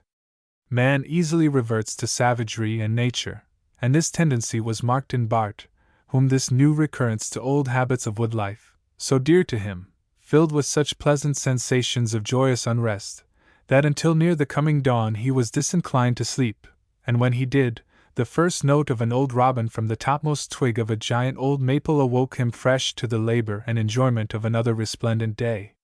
And so the days followed each other, and the spring deepened. Myriads of flower beds shot up through the dead leaves, and opened out their frail and wondrously tinted petals for a single day, and faded. Not a new one opened, not a cloud or tint varied the sky, not a note of a bird or tap of a woodpecker, that was not marked by Bart, to whom nature had at least given the power to appreciate and love her lighter works. Chapter 19. Henry. The principal event of the spring among the Ridgeleys was the return home of Henry. He had closed his novitiate, and was awaiting his examination for admission to the bar. He had already, on the recommendation of his friend and instructor, Wade, formed a favorable business connection with the younger Hitchcock, at Painesville, and now, after a year's absence, he came back to his mother and brothers, for a few days of relaxation and visiting. Less strong than the Major, of grave, thoughtful, but cheerful face and mien, heavy-browed and deep-eyed, with plain, marked face and finished manners, he was well calculated to impress favorably, and win confidence and respect. His mind was solid, but lacked the sparkle and vivacity of Bart's, and compensatingly was believed to be deep. He was the pride and hope of the family. Around him gathered all its expectations of distinction, and no one shared all these more intensely than Bart, who had awaited his coming with hope and fear. He was accompanied by a fellow student named Ranny, of about his own age, and like him, above the usual height, broad and heavy-shouldered, with a massive head and strong face, a high narrow forehead, rather shy in manner, and taciturn. They came one night while Bart was in the sugar camp, where he spent many nights, and he met them the next morning at the breakfast table. No one could be gladder than he to meet his brother, but like his mother, he was struck by his emaciated form and languor of manner. Bart had heard of Ranny as a man of strong, profound, ingenious mind, with much power of sarcasm, and who had formed a partnership with Wade, on the retirement of Mr. Giddings from the bar. He stood a little in awe of him, whose good opinion he would have gladly secured, but who, he had a presentiment, would not understand him. Indeed, he was quite certain he did not understand himself. The young men had been fellow students for 2 years, had many things in common, and were strong friends. Bart soon found that they had a slender view of his law reading, and spoke slightingly of Ford as a lawyer. They had both diligently studied to the lower depths of the law, had a fair appreciation of their acquisitions, and would not overestimate the few months of solitary reading of a boy in the country. Bart did not mention his studies, and only answered modestly his brother's inquiries, who closed the subject for the time by saying that if he was serious in his desire to study law, he would either arrange to take him to Painesville in the fall, or have his friend Ranny take him in hand. Bart was pleased with the idea of being with either, and possibly he may have wondered whether whoever took him in hand would not have that hand full. The young men strolled off to his sugar camp during the forenoon, lounged learnedly about, evincing little interest in the camp and surroundings, although the deepening season had filled the woods with flowers and birds, and Bart wondered whether Cocum Littleton, and executory devices, and contingent remainders, had produced in them their natural consequences. He watched to see whether new maple sugar was sweet to them, and on full reflection doubted if it was. They did not interfere with his work, and sauntered back to an early dinner, and Bart saw no more of them until night. He closed out his work early for the day, and spent the evening with them and his mother. Henry naturally inquired about his old acquaintances, and Bart answered graphically. He was in a mood of reckless gaiety. He took them up, one after another, and in a few happy strokes presented them in ludicrous caricature, irresistible for its hits of humor, and sometimes for wit, and sometimes sarcasm, a stream of sparkle and glitter, with queer quotations of history, poetry, and scripture, always apt, and the latter not always irreverent. Ranny had a capacity to enjoy a medley, and both of the young men abandoned themselves to uncontrollable laughter, and even the good mother, who tried in vain to stop her reckless son, surprised herself with tears streaming down her cheeks. Bart, for the most part, remained grave, and occasionally Edward helped him out with a suggestion, or contributed a dry and pungent word of his own. As the fit subsided, Henry, half serious and half laughing, turned to him. "Oh, Bart, I thought you had reformed, and become considerate and thoughtful, and I find that you are worse than ever. But, Henry, what's the use of having neighbors and acquaintances and friends, if one cannot serve them up to his guests? And only think, I've gone about for 6 months with the odds and ends of flat, stale and unprofitable things accumulating in and about him," the said Bart, "until, as a sanitary measure, I had to utter them." "How do you feel after it?" inquired Henry. "Rather depressed, though I hope to tone up again." "Bart," said Henry gravely, "I haven't seen much of you for 2 or 3 years. I used to get queer glimpses of you in your letters, and I must look through your mental and moral make-up some time. You will find me like the sterile, stony glebe, which, when the priest reached in his career of invocation and blessing, "Here," said the Holy Father, "prayers and supplications are of no avail. This must have manure. Grace would, I fear, be wasted on me, and our good mother would willingly see me under your subsoiling and fertilizing hand." Do you ever seriously think? Oh, yes! Such thoughts as I can think.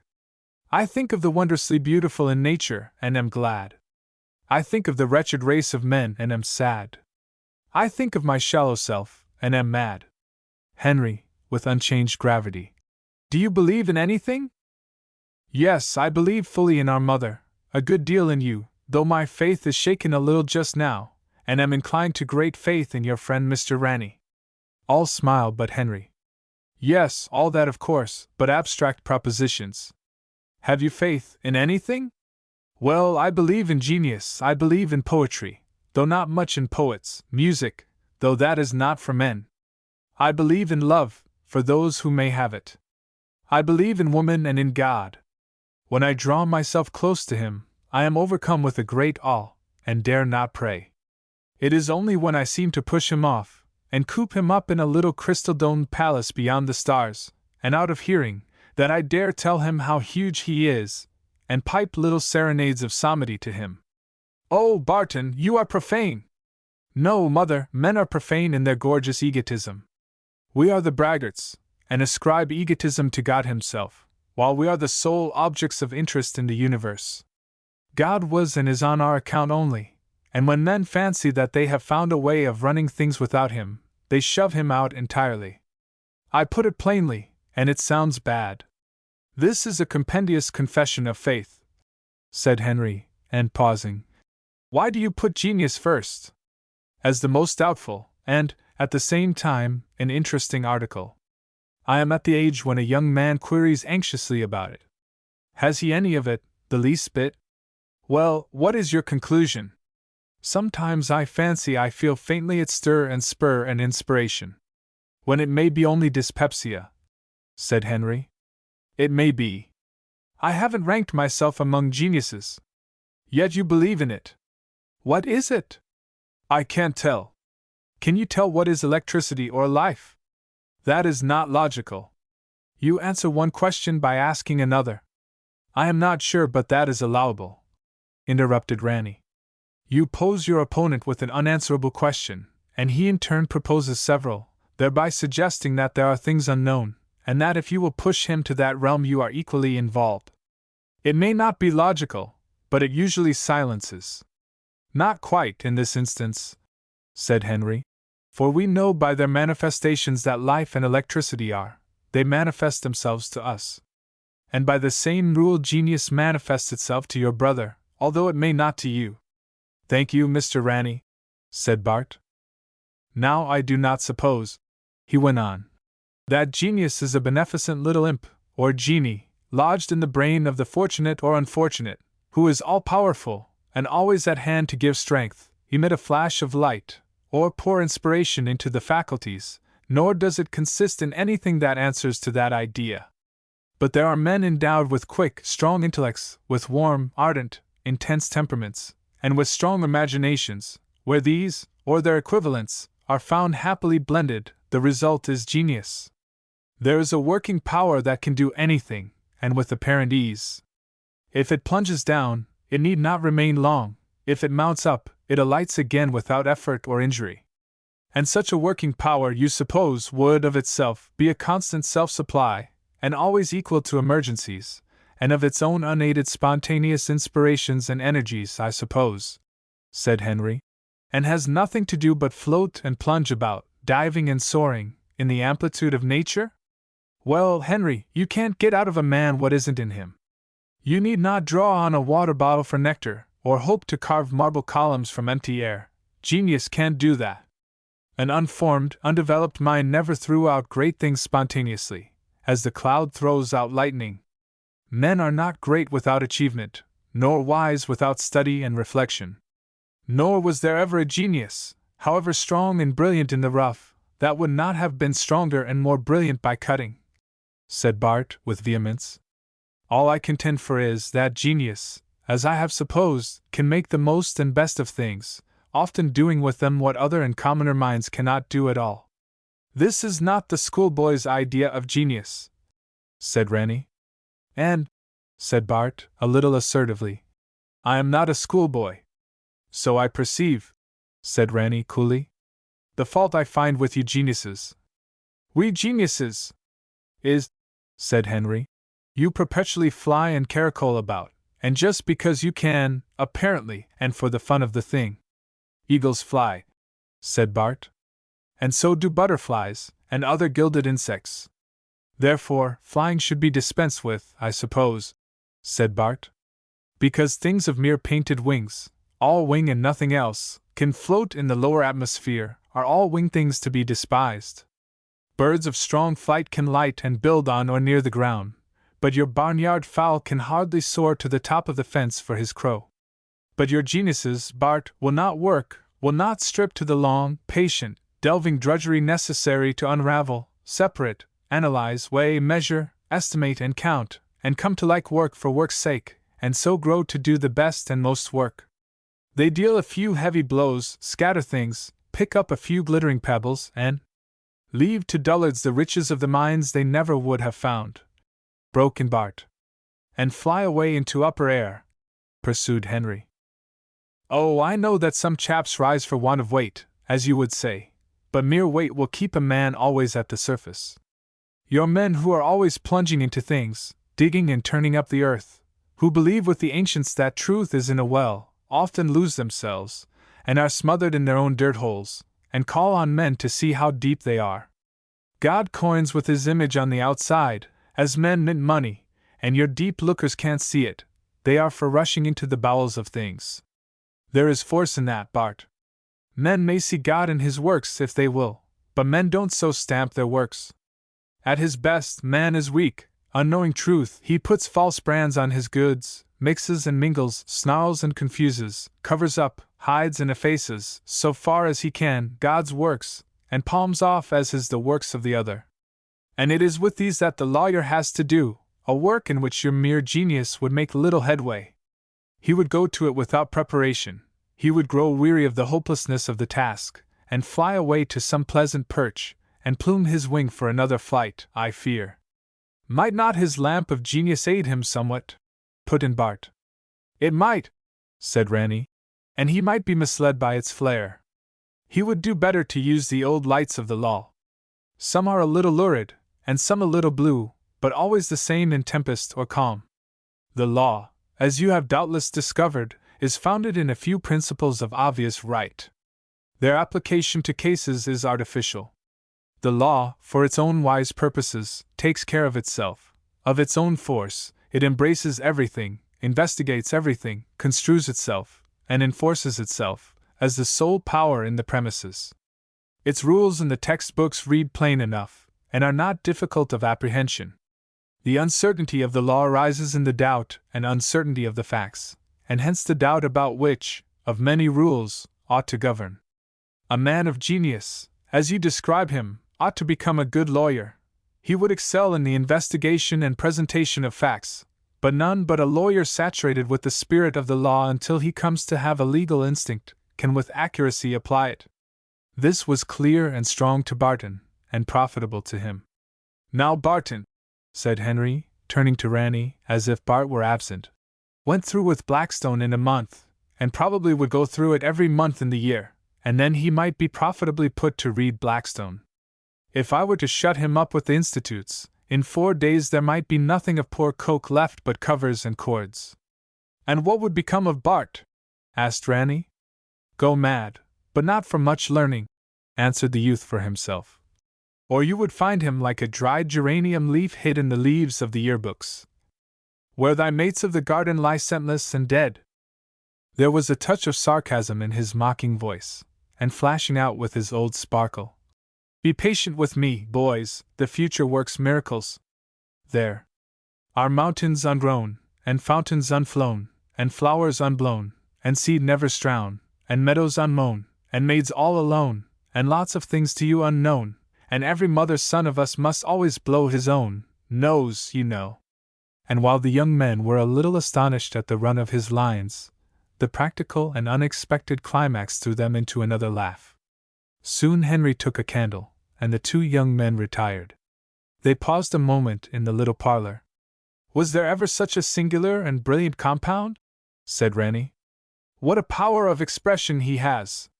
And I see that he generally knows where he is going to hit. If you can hold him till he masters the law, he will be a power before juries. I think so too, said Henry. But he must be a good lawyer before he can be a good advocate, though that isn't the popular idea. Let him work, said Ranny. He will shed his flighty notions as a young bird molts its down. How kind to have said this to Bart. Oh, what a mistake, that just praise is injurious. How many weary, fainting, doubting young hearts have famished and died for a kind word of encouragement. When Bart returned to the sitting room, his mother and younger brothers had retired. I am scorned of women and misunderstood of men, even by my own brother, he said bitterly to himself. Let me live to change this, and then let me die. The old melancholy chords vibrated, and he went to his little attic, remembering with anguish the stream of nonsense and folly he had poured forth, and thought of the laughter he had provoked as so much deserved rebuke, and he determined never to utter another word that should provoke a smile. He would feed and sleep, and grow stupid and stolid, heavy and dull, and bring forth emptiness and nothings with solemn effort and dignified sweatings. Early on the morrow he was away to the camp, to renew the fires under his sugar kettles. The cool, fresh air of the woods refreshed and restored his spirits somewhat. He placed on the breakfast table 2 bouquets of wood flowers, and met his guests with the easy grace and courtesy of an accomplished host, and both felt for the first time the charm of his manner, and recognized that it sprung from a superior nature. As they were about to rise from the breakfast table, "Gentlemen," said he, "Miss Kate Fisher gives, this afternoon, a little sugar party, out at her father's camp. Henry, she sent over an invitation specially for you two, with one to me for courtesy. I cannot go, but you must. You will meet, Mr. Ranny, several young ladies, any one of whom will convert you to my creed of love and poetry, and 2 or 3 young men stupid enough to master the law," with a bright smile. "I promise you would both go. The walk is not more than a mile, the day a marvel right out of paradise, and you both need the exercise, and to feel that it is spring." "And why don't you go, Barton?" asked Henry. "Well, you are not a stranger to any whom you will meet, and don't need me. In the first place, I must remain and gather the sap, and can't go. In the second, I don't want to go, and won't, and in the third I have several good reasons for not going. All very bright, and in good humor. What do you say, Ranny?" "Well, I would like to go, and I would like to have Barton go with us."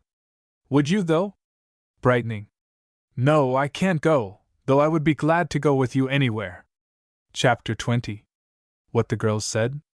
Kate's little party, out on the dry, bright yellow leaves, gay with early flowers, under the grand old maples, elms, and beeches, in the warm sun, came and went, with laughter and light hearts. If it could be reproduced with its lights, and colors, and voices, what a bright little picture and resting place it would be, in this somber-colored annal. I am sad for poor Bart, and I cannot sketch it. The young lawyers had been there, seen, talked to, got acquainted with, were looked up to, deferred to, admired and flirted with, and had gone, leaving themselves to be talked about. 2 young girls, amid the fading light, with the rich warm blood of young womanhood in their cheeks, and its latent emotion sending a softened light into their eyes, with their arms about each other's waists, were pensively walking out of the dusky woods to the open fields, with a little ripple and murmur of voices, like the liquid pearls of a brook. They had been speaking of the young lawyers. "And these too," said Julia, "are some of those who are to go out and shape and mold and govern. I am glad to have seen them, and hear them talk." "Do you think these are to be leading men?" asked Flora Walters. "I presume so. It is generally conceded that Henry Ridgeley is a young man of ability, and I don't think any one could be long in the company of Mr. Ranney without feeling that he is no ordinary man. Indeed, Henry said that he was destined to a distinguished career. Well, now to me they were both a little heavy and commonplace. Mr. Ridgeley was easy and gentlemanly, Mr. Ranney a little shy and awkward. I've no doubt one would come to like either of them, when one came to know him." "Oh, Flora! The beauty of a man is strength and courage, and power and will and ability. When one comes to see these, the outside passes out of sight. Do you think that absolute ugliness could be overcome in that way? Yes, even deformity. I should be taken even by beauty, in a man, and should expect conforming beauty of heart and soul. Do you know, I sometimes half feel that I would like to be a man? You, Julia! With your wealth, beauty and friends who may, where you will, look and choose. Yes, as much as you flatter me. I can feel the ambition of a young man, and were I one, how gladly would I put the world and its emptiness from me, and nurse and feed my soul and brain with the thoughts and souls of other men, till I was strong and great, and then, from my obscurity, I would come forth and take my place in the lead." And her great eyes flashed. "If you are ambitious, you have but to wait until the leading spirit comes. What a help you would be to him! He might never come, or I might not know him when. Or you would not love him, if you did know him. He might not love me, or if he did, I might drive him away. But that is not what was in my mind, although a woman must be ambitious through another. To be one of these young men, to know their minds, to feel their hopes and ambitions, and struggle with and against them, for the places, the honors and leaderships. And would you never love and wed, woo and marry? Yes, and I would like to see the woman who would scorn me. I would take her as mine, and she should not choose but love me. Why, Julia! Who would think that you, sweet and deep as you are, could say such things? Would you like to be wooed in that way? I never came to that. I am only a woman without aim in life. I am only to float along between flowery banks, until somebody fishes me out, I suppose. I am sure, were I you, I could well float on until the right man came, and you, Julia, it is your own fault if you do not marry for love. You will not be obliged to consult anything else. And you? Said Julia, laughing. Oh, I am dependent on my brother, you know. Yes, and there comes in the hardship. Were you a man, you could go out and make and choose. Now, a daughter remains where her father and mother leave her. The sons may rise, the daughters stay below, and if sought for, it is usually in the same channels in which the parents move, and that is the hardship of those who, unlike you, are on a lower plane, or who, like you, have no father and mother to sustain them in their proper place. If you could win wealth, you would only marry for love, and I am sure you will do so now. A woman who wins fortune usually loses the capacity to win love, I fear, said Flora. And the woman who wins nothing deserves nothing, said Julia. I am a little like my mother, I presume, but who would win you, and how, I wonder? Oh, answered Flora, I suppose the man who really and truly loved me. I would like to have him come as the breeze comes, with the odor of flowers, as the spring comes, with music and song, with all sweet and gentle influences, with beauty and grace. But he must not be effeminate. He would have to be a good waltzer, I presume. Would that be an objection? Asked Flora. No, but a man who excels in these light accomplishments may fail in the stronger qualities. I admit that beauty and grace would go a great way, if one could have them also. Julia, were I you, I would have them all. Girls, what are you loitering along there for? Talking over the young lawyers, I'll bet. Who takes which? called back Kate impetuously. I don't want either. All the afternoon long, Bart was sad and silent, and spite of himself, his thoughts would hover about that bright place in the maple woods, sweet with one face of indescribable beauty, one form, one low, many-toned voice which would haunt him. He came in to a latish supper, with a grave face. The spring was not in his step, the ring was not in his voice, or the sparkle in his words. The two guests were in high spirits, and talked gushingly of the young ladies they had met, and they wondered that it did not provoke even a sarcasm from him. It would compensate you for not going, said Ranny kindly, if we were to tell you what was said of you in your absence. And who said it? Added Henry. Not a word, nor a look even. One might be willing to be called a genius for such words, and from such a young lady, ventured Ranny. I am not sure but that I would even venture upon poetry, under such inspiration, said Henry. To the youth these remarks sounded like sarcasm, and he felt too poor even to retort. Oh, boys, finally said Bart. It is good exercise for us all. Persiflage is not your best holt, as the wrestlers would say, and you need practice, while I want to accustom myself to irony and sarcasm without replying. If by any possibility you can, between you, get off a good thing at my expense, it would confer a lasting obligation, but I don't expect it. Upon my word, began Ranny. We all speak kindly of our own dead, said Bart, and should hardly expect the dead to hear what we said. Mother said you had determined to leave us in the morning. To Ranny. Our brother the Major will be home in the morning, and would be glad to make your acquaintance, and show you some attention. And so he escaped. When Ranny took leave the next morning, he kindly remarked to Bart that he would at any time find a place in his office, and should have his best endeavor to advance his studies. It was sincere, and that was one of the charms of his character. Bart was pleased with it, and it almost compensated for the unintentional wounds of the night before. Chapter 21. A Departure. Morris came, and the brothers were together, and the two elder went around to many of their old acquaintance, many not named here, as not necessary to the incidents of this story. For some reason Barton did not accompany them. If anything was said between them about him, no mention of it was made to him. Henry came to regard him with more interest, and to treat him with marked tenderness and consideration, which Bart took as a kindly effort to efface from his mind the pain that he supposed Henry must be aware he had given him. Had he supposed that it arose from an impression that he was suffering from any other cause, he would have coldly shrunk from it. At the end of 10 days Henry's baggage was sent out to Hickox's for the stage, and he took leave of his mother, Morris, Edward, and George, and, accompanied by Bart, walked out to the State Road, to take the stage for Painesville, where his work was to begin. He was in bright spirits, his hopes were high, he was much nearer home, his communication was easier, and his absences would be shorter. Bart, for some reason, was more depressed than usual. On their way down, Henry asked him about a Mr. Greer whom he first saw at the sugar party, and afterwards at Parker's, and who had seemed to take much interest in Bart. Bart had met him only once or twice, and was not favorably impressed by him. Henry said that he had talked of seeing Bart, and that he, Henry, rather liked him. It had been already talked over and understood that Bart should go to Painesville in the fall, and enter fully upon the study of the law. As they reached the stage road, Bart's depression had been remarked by Henry, who made an ineffectual effort to arouse him.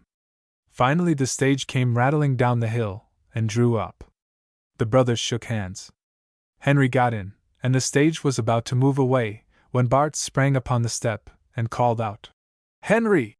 who leaned his face forward, and received Barton's lips fully on his mouth. Men of the Yankee nation never kiss each other, and the impression produced upon Henry was great. Tears fell upon his face as their lips met, and from his eyes, as the heavy coach rolled into the darkness of the night. Are there really such things as actual presentiments? God alone knows. Is the subtle soul atmosphere capable of a vibration at the approach and in advance of an event? And are some spirits so acutely attuned as to be oversensible of this vibration? God knows. Or was the act of Bart, like many of his, due to sudden impulse? Perhaps he could not tell. If the faculty was his, don't envy him.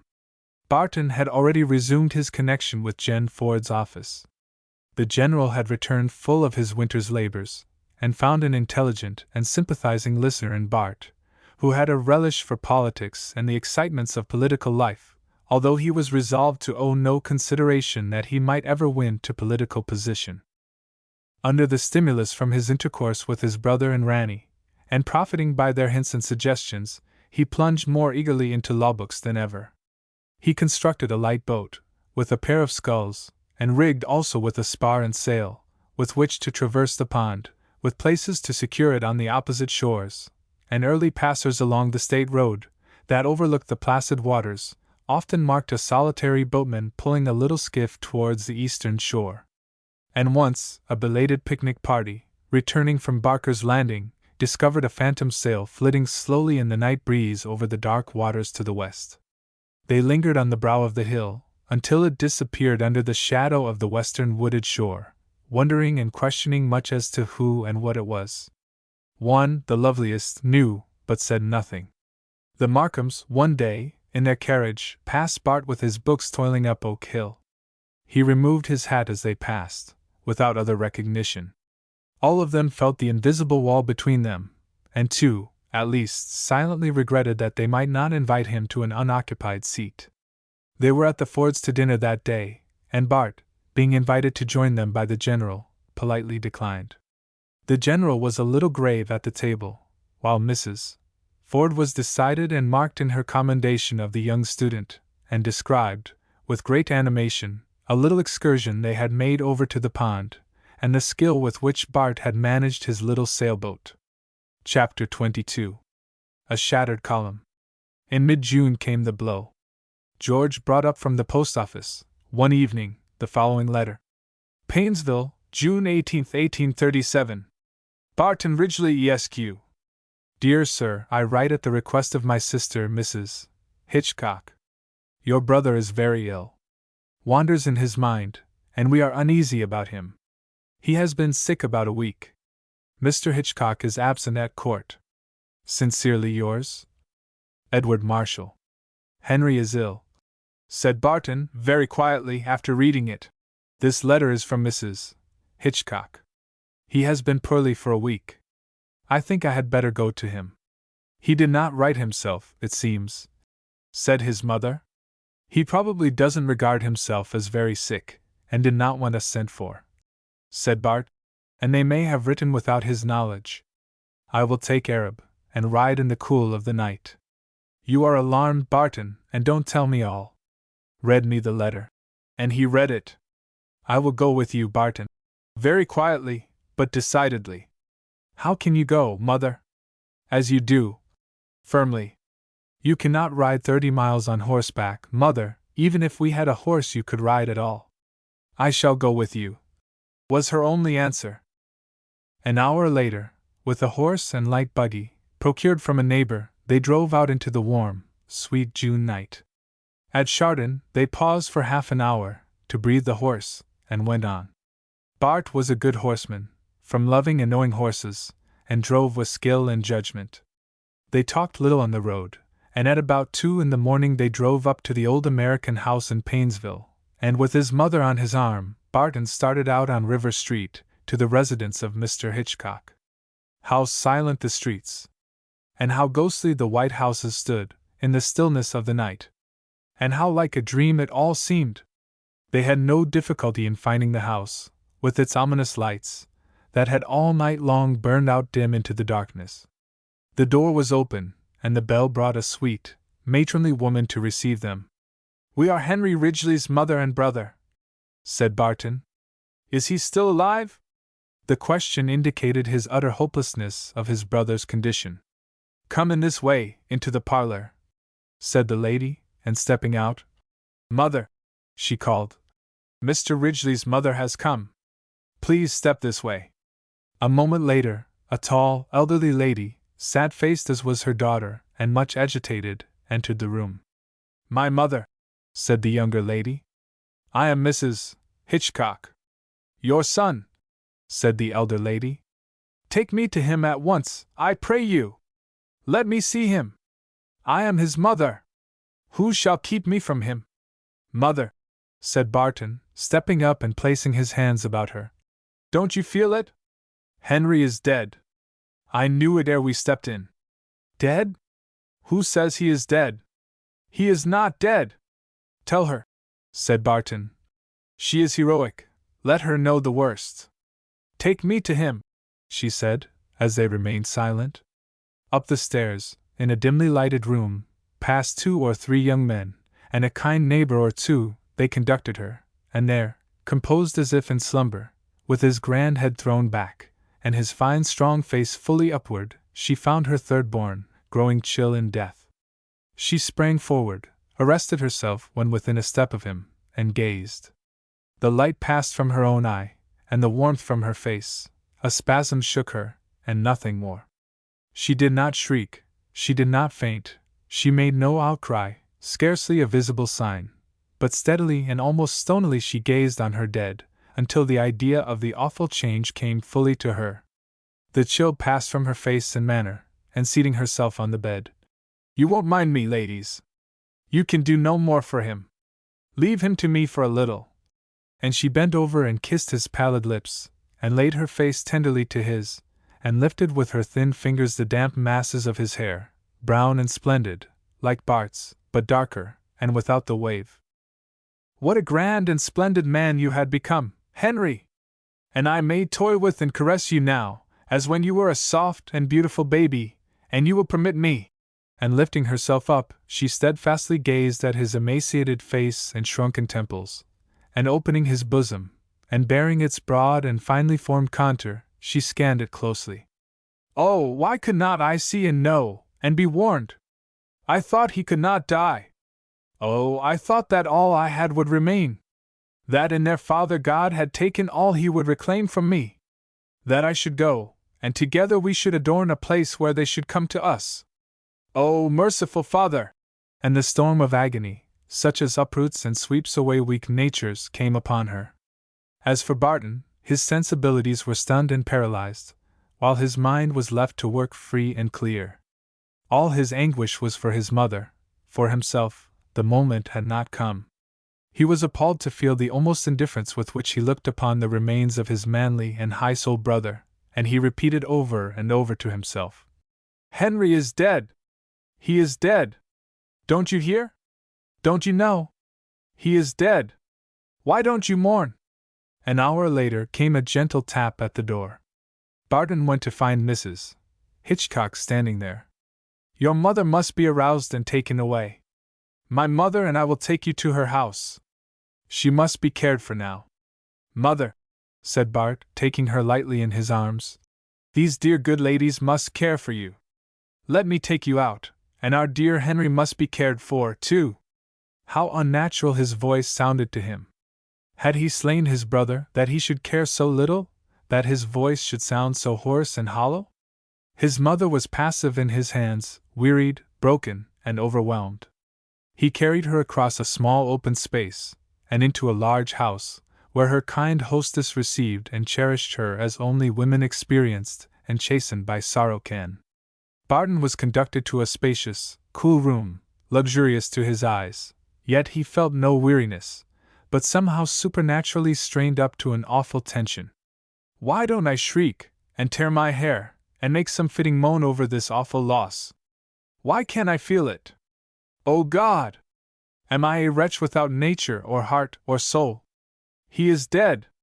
Why should he die, and now, plucked and torn up by the root, just at flowering? What a vile economy is this! What a waste and incompleteness! And the world full of drivellers and dotards, that it would gladly be quit of. Wasn't there space and breath for him? Why should such qualities be so bestowed, to be so wasted? Why kindle such a light, to quench it so soon in the dark river? What a blunder! Why was not I taken? Why? Oh, weak, vain questioner! He threw off part of his clothing, and lay down on the bed and slept. He awoke, offended and grieved that the sun should shine. Why was it not hidden by thick clouds, and why should they not weep? But why should they, if he did not? And what business had the birds to be glad and joyous, and the perfume of flowers to steal out on the bright air. He knew he was wrong. He was no longer angry and defiant, but his grief was dry and harsh, and his sensibilities creaked like a dry axle. He found his mother tender, calm, and pitying him.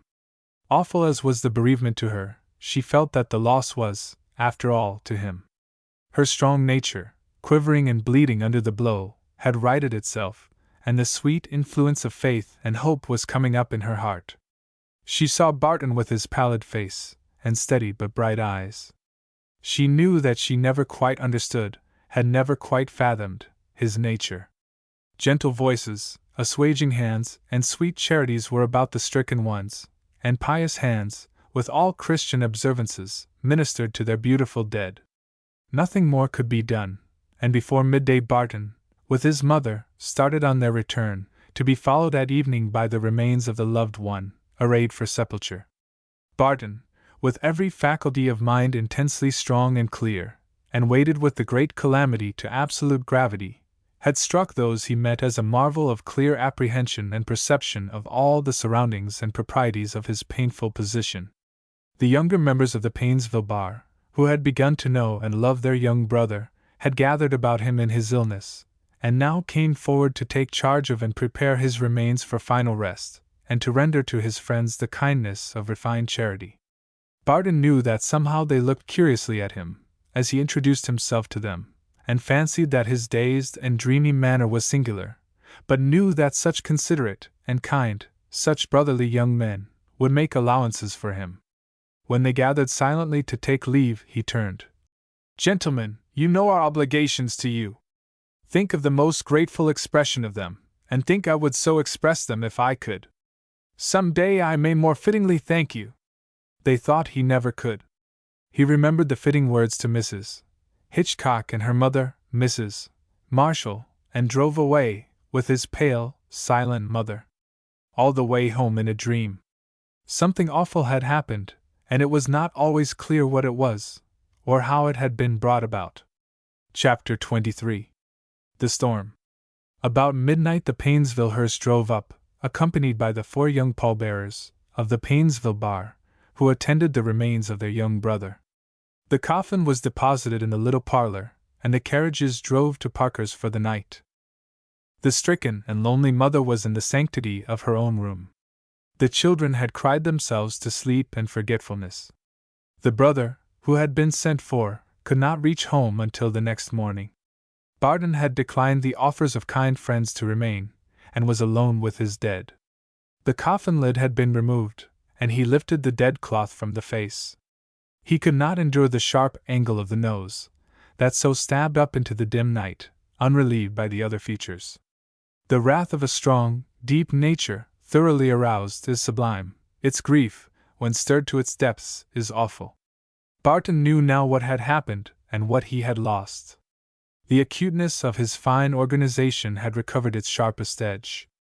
The heavens had been darkened for him nearly a year before, but now the solid earth had been rent and one half cloven away, and that was the half that held the only hopes he had. He didn't calculate this now. Genius, intellect, imagination, courage, pride, scorn, all the intensities of his nature, all that he supposed he possessed, all that lay hidden and unsuspected, arose in their might to overcome him now. He did not think, he did not aspire, or hope, or fear, or dream, or remember, he only felt, and bled, and moaned low, hopeless, helpless moans. If it is given to some natures to enjoy intensely, so such correspondingly suffer, and Bart, alone with his pale, cold, dead brother through this deep, silent night, abandoned himself utterly to the first anguish at his loss, and it was wise. As it is healthful and needful for young children to cry away their pains and aches, so the stricken and pained soul finds relief in pouring itself out in oversweeping grief. The storm swept by and subsided, and Bart, kneeling by the coffin of his brother, in the simple humility of a child, opened his heart to the pitying eye of the great Father. His lips did not move, but steadily and reverently he turned to that sweet nearness of love and compassion. Finally he asked that every unworthy thought, passion, folly, or pride might be exorcised from his heart and nature, and then, holding himself in this steady and now sweet contemplation and silent communion, a great calm came into his uplifted soul, and he slept. And as he passed from first slumber to oblivious and profound sleep, there floated, through a celestial atmosphere, a radiant cloud, on which was reclining a form of light and beauty. He thought it must be his departed brother, but it turned fully towards him, and the face was the face of Julia, with sweetest and tenderest compassion and love in her eyes, and he slept profoundly. In the full light of the early morning, the elder brother stole into the room, to be startled and awed by the pale faces of his dead and his sleeping brothers, now so near each other, and never before so much alike. How kingly the one in death! How beautiful the other in sleep! And while he held his tears in the marvelous presence, his pale, sweet mother came in, and placed her hand silently in his, and gazed, and then the young boys, with their bare feet, and so the silent, the sleeping, and the dead, were once more together. At midday, those who had heard of the event gathered at the Ridgeley house, sad-faced and sorrow-stricken. The family had always been much esteemed, and Henry had been nearly as great a favorite as was Morris, and all shared in the hope and expectation of his future success and eminence. Uncle Alec came, feeble and heart-stricken.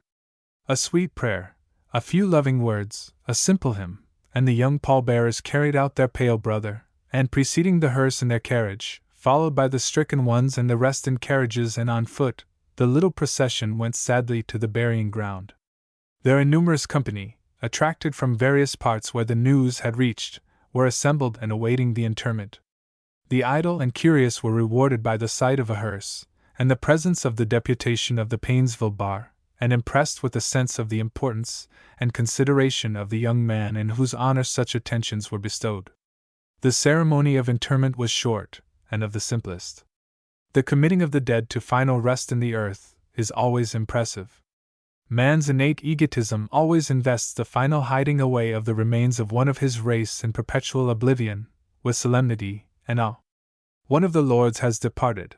Let man and nature observe and be impressed. Uncle Alec was too feeble to go to the grave. The mourners, the mother sustained by Barton, and Morris, attended by his promised bride, a sweet and beautiful girl, and the two young boys so interesting in their childish sorrow, so few in number, and unsupported by uncles, aunts or cousins, were objects of unusual interest and commiseration. But now, when the last act was performed for them, and the burial hymn had been sung, there was no one to speak for them the usual thanks for these kindnesses, and just as this came painfully to the sensibilities of the thoughtful, Barton uncovered his head and said the few needed words in a clear, steady voice, with such grace, that matronly women would gladly have kissed him, and young maidens noticed, what they had observed before, that there was something of nameless attraction in his face and manner. Kind hands and sympathizing hearts were about the Ridgeleys, to solace, cheer, and help, but the great void in their circle and hearts, only God and time could fill. The heart, when it loses out of it one object of tenderness and love, only contracts the closer and more tenderly about what it has left. Time elapses. It kindly goes forward and takes us with it. No matter how resolutely we cling to darkness and sorrow, time loosens our hearts, dries our tears, and while we declare we will not be comforted, and reproach ourselves, as the first poignancy of grief consciously fades, yet we are comforted. The world will not wait for us to mourn. The objects of love and of hate we may bear along with us, but distance will intervene between us and the sources of deep sorrow. So far as Bart was concerned, his nature was in the main healthy, with only morbid tendencies, and the great blow of his brother's death seemed in some way to restore the equilibrium of his mind, and leave it to act more freely, under guidance of the strong common sense inherited from his mother. He knew he must not linger about his brother's grave and weep. He knew now that he was entirely upon his own resources. His brother Morris's speculations, and dashing system of doing things, had already hopelessly involved him, and Bart knew that no aid could be expected from him. He had returned to Painesville, and closed up the few matters of his brother Henry, had written to Ranny, at Jefferson, and already had resumed his books with a saddened and sobered determination. He supposed that Henry had died in consequence of a too close and long-continued application to his studies, and while this admonished him, he still believed that his own elasticity and power of endurance would carry him forward and through, unscathed. He began also to mingle a little with others, and to take an interest in their daily affairs. People affected to find him changed, and vastly for the better. "He's had enough to sober him. It is well he has been warned, and heeds it. God will visit with judgments until the thoughtless forbear." And other profound and Christian remarks were made concerning him. As if Providence would cut off the best and most promising, for such indirect and uncertain good as might, or might not be produced in another less worthy. Chapter 24. A lawsuit to be skipped. A young lover's first kiss, a young hunter's first ear, and a young lawyer's first case, doubtless linger in their several memories, as events of moment. Bart had tried his first case before a justice of the peace, been beaten, and was duly mortified.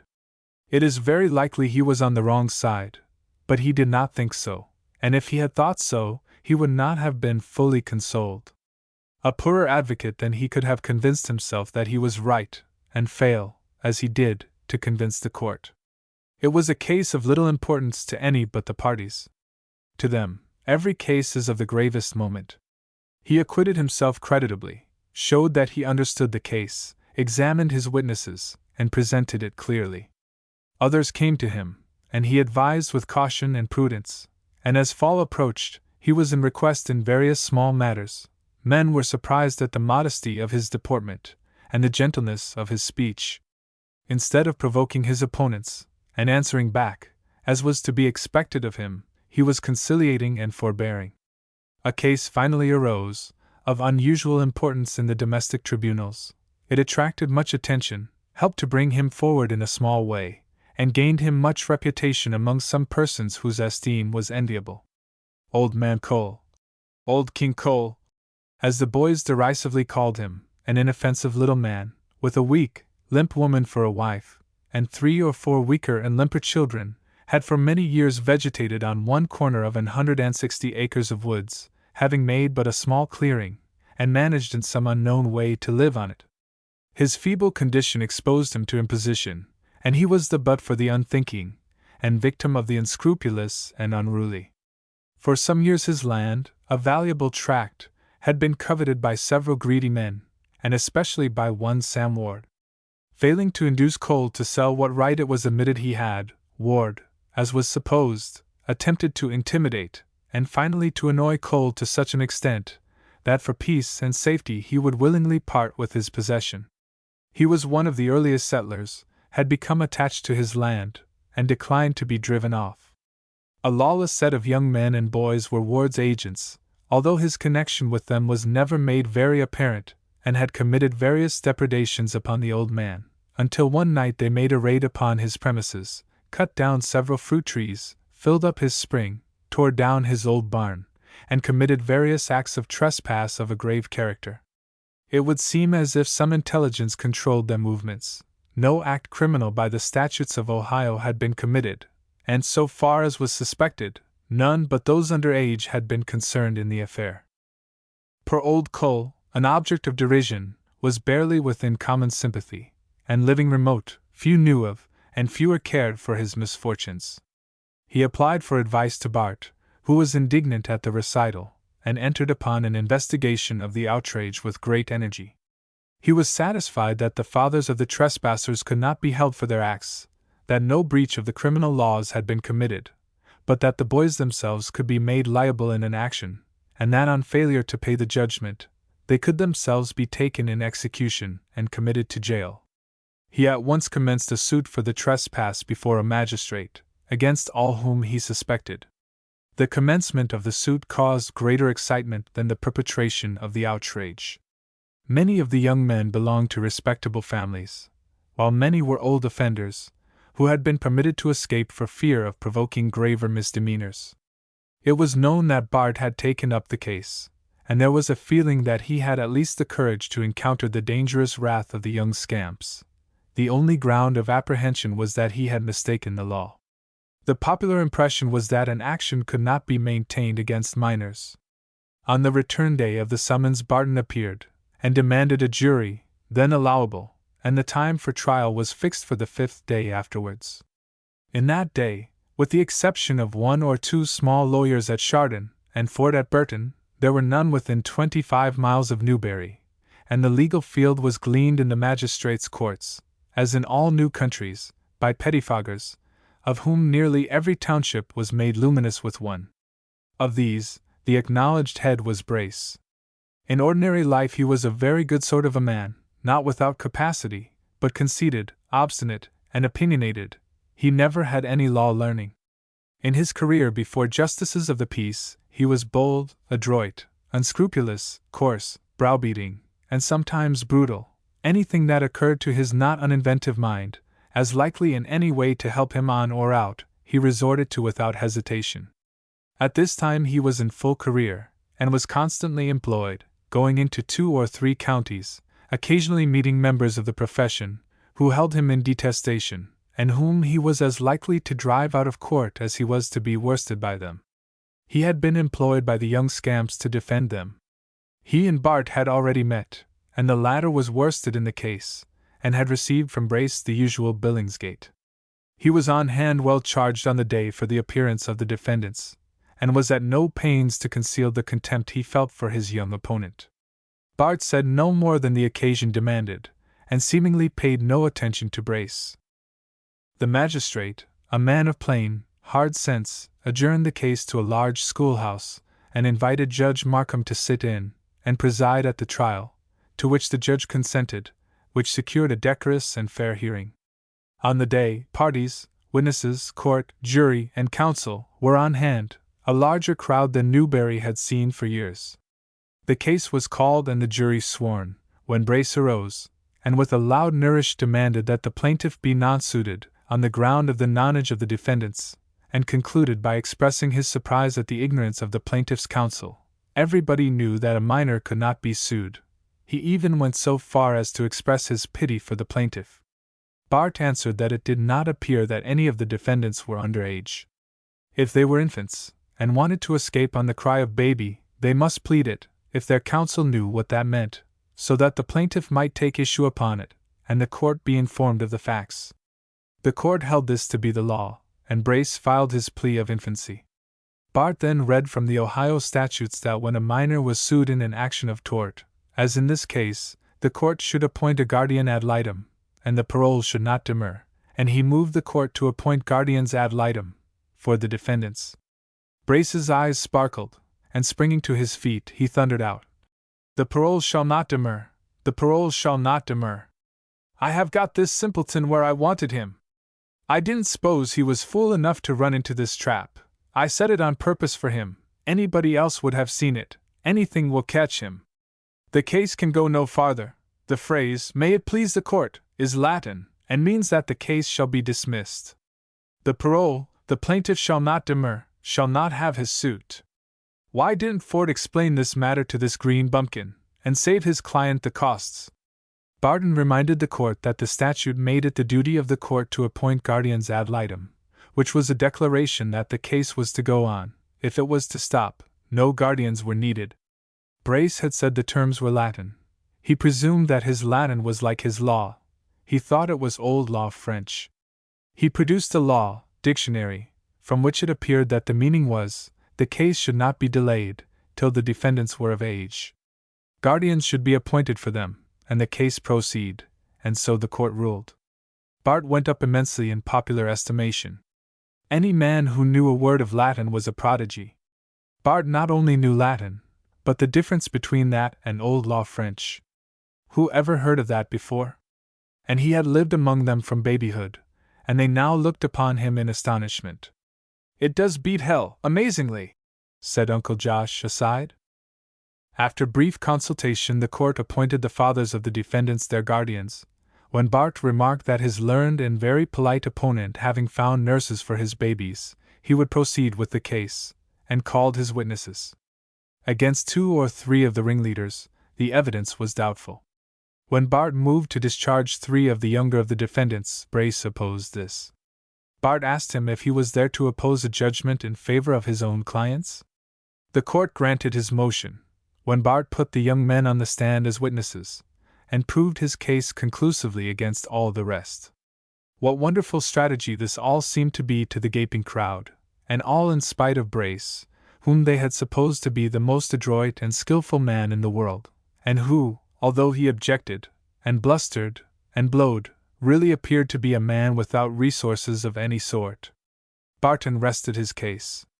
Brace called his witnesses, made ready to meet a case not made by the plaintiff, and Bart quietly dismissed them one after the other without a word.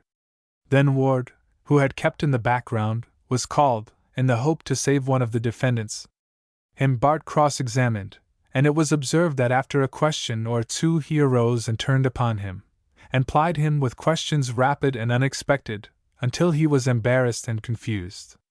Brace, by objections and argument, intended as instructions to the witness, only increased his perplexity, and he finally sat down with the impression that he had made a bad exhibition of himself, and had damaged the case.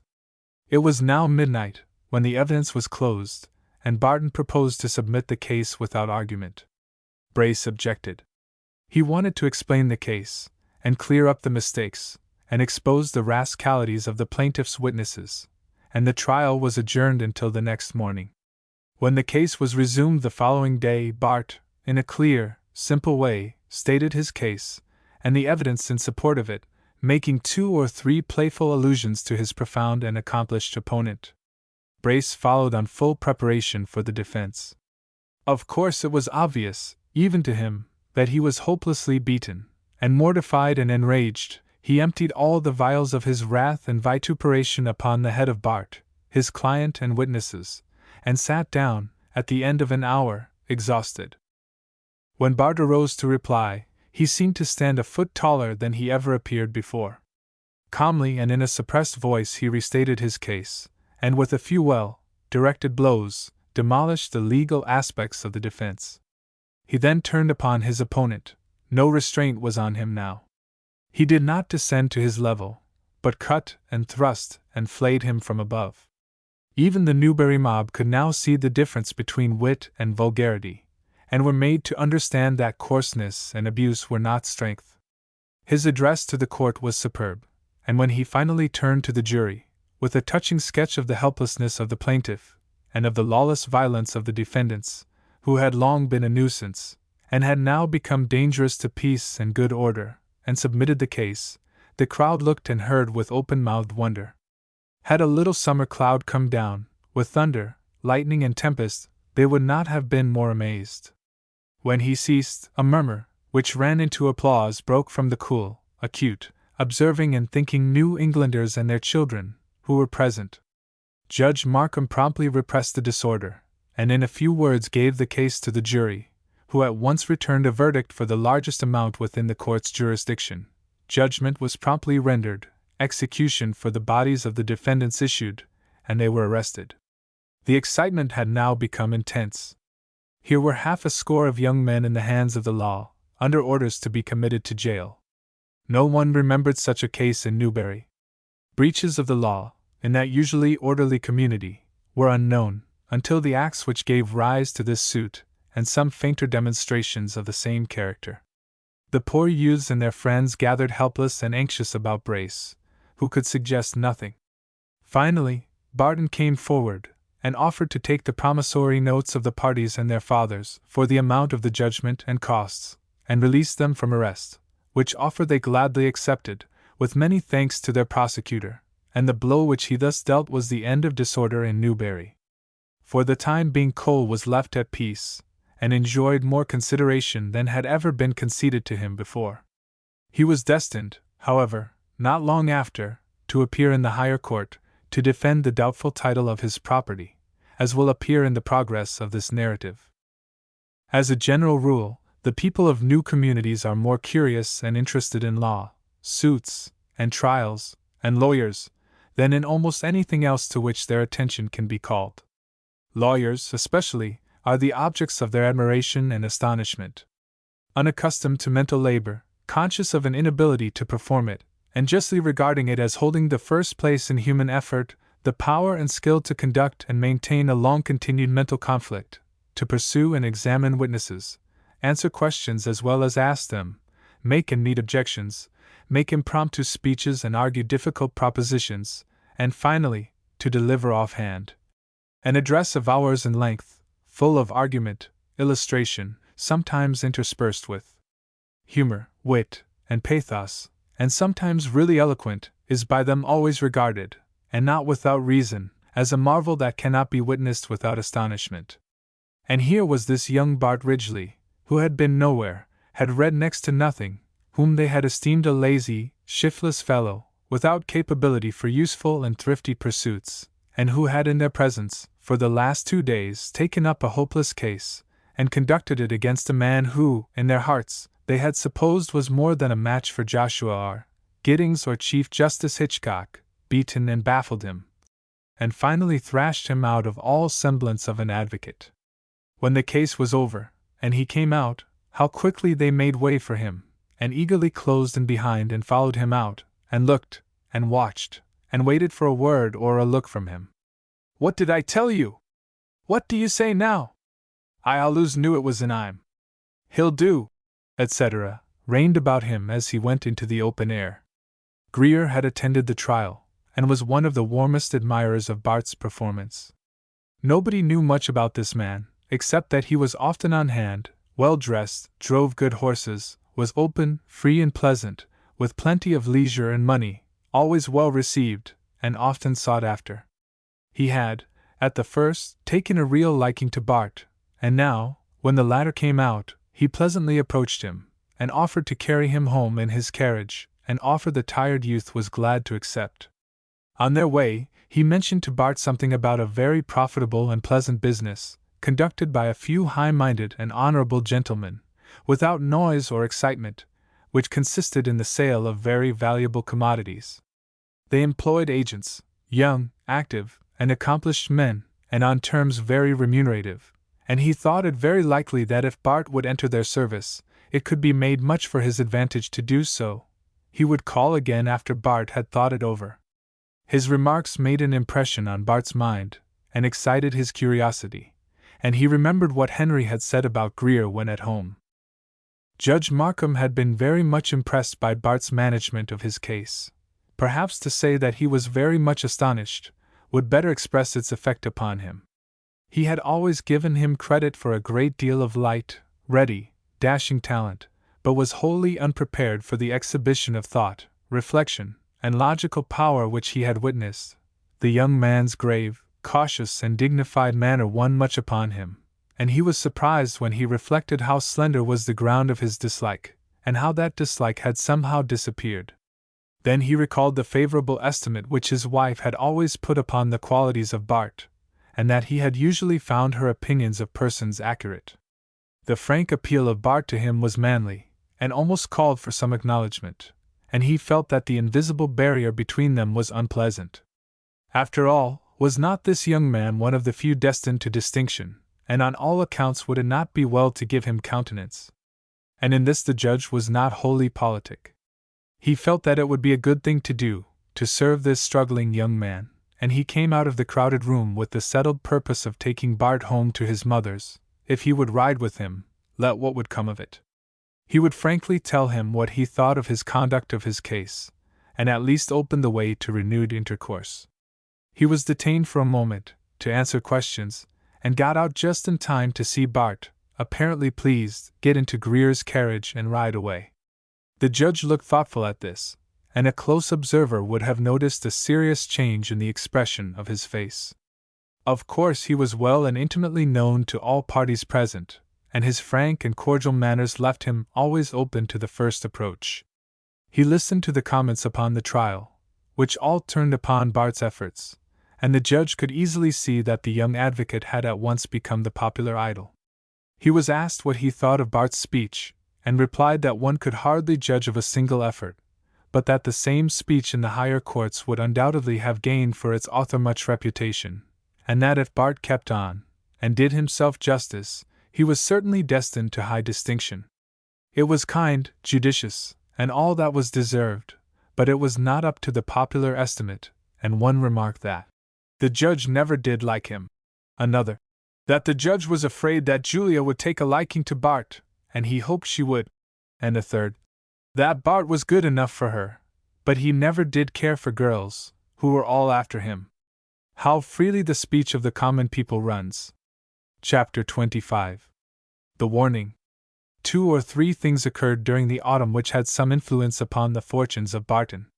5 or 6 days after the trial, he received a letter, postmarked Auburn, which read as follows: Beware of Greer. Don't listen to him. Be careful of your associations. Only 3 lines, with the fewest words, not another word, line, mark, or figure on any side of it. The hand was bold and free, and entirely unknown to him.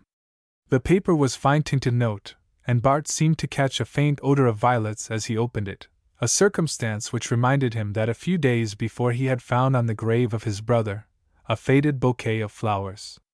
There was perhaps no connection between them, but they associated themselves in his mind. Some maiden, unknown to him, had cherished the memory of his brother, may have loved him, and had secretly laid this offering on his resting place. How sweet was the thought to him! Who was she? Would he ever know? She had heard something of this Greer. There was something bad or wrong about him. Henry may have spoken to her about the man, and she may have seen or known of Greer's taking him home, and had written him this note of warning. The hand was like that of a man, but no man in Ohio would use such paper, scented with violets. How queer and strange it was! And how the mind of the imaginative youth worked and worried, but not unpleasantly, over it. Of course, if the note was from a woman, she must have written because he was Henry's brother, and it was, in a way, from him, and to be heeded, although Henry had himself been favorably impressed by Greer. The warning was not lost upon him, although it may not have been necessary. A few days later, the elegant and leisurely Greer made his appearance, and after complimenting Bart upon his success in an easy, roundabout way, approached the subject of his call, and Bart was duly impressed that it arose from considerations of favor and regard to him, that Greer now sought him. The visitor referred to the rule among gentlemen, which Bart must understand, of course, that what he might communicate, as well as their whole interview, must be purely confidential. The agents, he said, were selected with the utmost care, and were usually asked to subscribe articles, and sworn to secrecy, but that he had so much confidence in Bart that this would not be necessary. Bart, who listened impassively, said that he understood the rule of implied confidence extended only to communications in themselves right and honorable, and that of course Mr. Greer could have no other to make to him. Greer inquired what he meant. Bart said that if a man approached, with or without exacting a pledge of confidence, and made him a proposition strictly honorable, he should of course regard it as sacred, but if he proposed to him to unite in a robbery, house burning, or to pass counterfeit money, or commit any breach of morality, he should certainly hold himself at liberty to disclose it, if he deemed it necessary. If I am, in advance, asked to regard a proposed communication as confidential, I should understand, of course, that the proposer implied the pledge that it should be of a character that a man of honor could listen to and entertain. Of course, Mr. Greer, you can have no other to make to me, and you know I would not listen to any other. During this statement, made with the utmost courtesy, Bart looked Greer steadily in the face, and received a calm, full, unwinking look in return. Greer assured him that his notions of the ethics of honor, while they were nice, were his own, and he was glad to act upon them, that he was not on that day fully authorized to open up the matter, but should doubtless receive full instructions in a day or 2, and he had called today more to keep his word with Bart than to enter upon an actual business transaction. Nothing could be franker and more open than his way and manner in saying this, and as he was trained to keenness of observation, he may have detected the flitting smile that just hovered on Bart's lips. After a little pleasant commonplace talk of common things, the leisurely Greer took a cordial leave, and never approached Bart but once again. At the Whig nominating convention, for the county of Hayana, that fall, Major Ridgeley, who had, by a vote of the officers of his regiment, become its colonel, was a candidate for the office of sheriff. He was popular, well known, and his prospects fair. The office was attractive, its emoluments good, and it was generally sought after by the best class of ambitious men in the counties. He was defeated in the convention through a defection of his supposed friends, which he charged, justly or otherwise, upon Judge Markham. The disappointment was bitter, and he was indignant, of course. Like Bart, when he thought a mishap was without remedy, he neither complained nor asked explanations. When he and the judge next met, it was with cool contempt on his side, and with surprise, and then coldness, on the part of Markham. Their words were few and courteous, but for the next 18 months they avoided each other. Of course, Bart sympathized with his brother Morris. Although he did not suppose the judge was ever committed, still he felt that he and all his friends should have stood by his brother, and apprehended that the judge's dislike to him may have influenced his course. However that may have been, Judge Markham never approached Bart, who continued to act upon his old determination to avoid the whole Markham family. His engagements took the judge to the state capital for the winter, where, with his wife and Julia, he remained until the early spring following, as did also General and Mrs. Ford. Barton undertook the school in his mother's neighborhood for the winter, with the understanding that he might attend to calls in the line of his proposed profession, which grew upon his hands. He pushed his studies with unremitting ardor. He had already made arrangements with Mr. Ranney to enter his office on the 1st of the April following, and hoped to secure an admission in the next September, when he should seek a point for business, to which he proposed to remove his mother and younger brothers, as soon afterwards as his means would warrant. His friend Theodore had gone away permanently, from Newbury, and the winter passed slowly and monotonously to Bart. He knew, although he would not admit to himself, that the principal reason of his discontent was the absence of Julia. What was she to him? What could she ever be?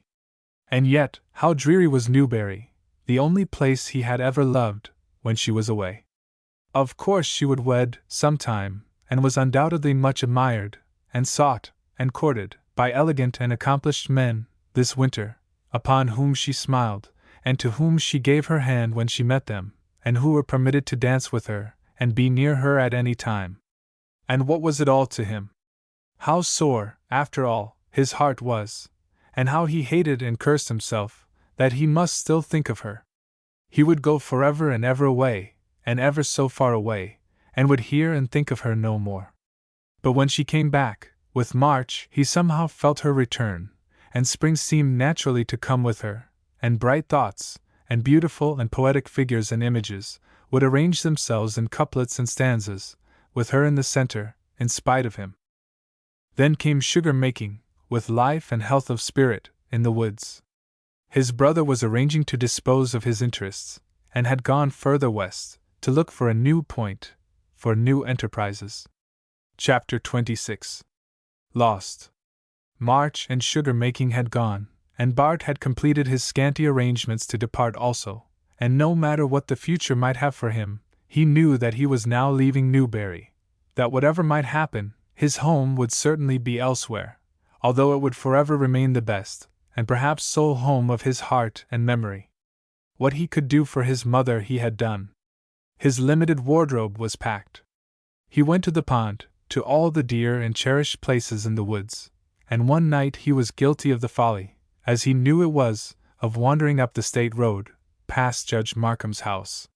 He did not pretend to himself that it was not with the hope of seeing Julia, but he only passed the darkened house where she lived, and went disappointed away. He would go on the morrow, and when it came, he sent his trunk up to Hickox's, intending to walk down in the evening, and intercept the stage, as Henry had done. He went again to his brother's grave, and there, on its head, was an almost fresh wreath of wild flowers. He was unmanned, and kneeling, touched the dead children of the spring with his lips, and dropped tears upon them. How grateful he was that a watchful love was there to care for this consecrated place, and he felt that he could not go that night. What mattered one day? He would wait till tomorrow, he thought, but was restless and undecided. George left him at the cemetery, and went to the post office, and was to have gone with Edward to see him off, on the stage. As the time to leave approached, Bart found his disinclination to go even stronger, and he finally told his mother he would remain until the next day. She, unwomanlike, did not like the idea of his yielding to this reluctance to go. He was ready, nothing detained him, why not have the final pain of going over at once? He made no reply, but lounged restlessly about. At about 9 o'clock George came bursting in, with his eyes flashing, and his golden hair wet with perspiration, and catching his breath, and reducing and restraining his voice, cried out, "Julia Markham is lost in the woods, and they can't find her!"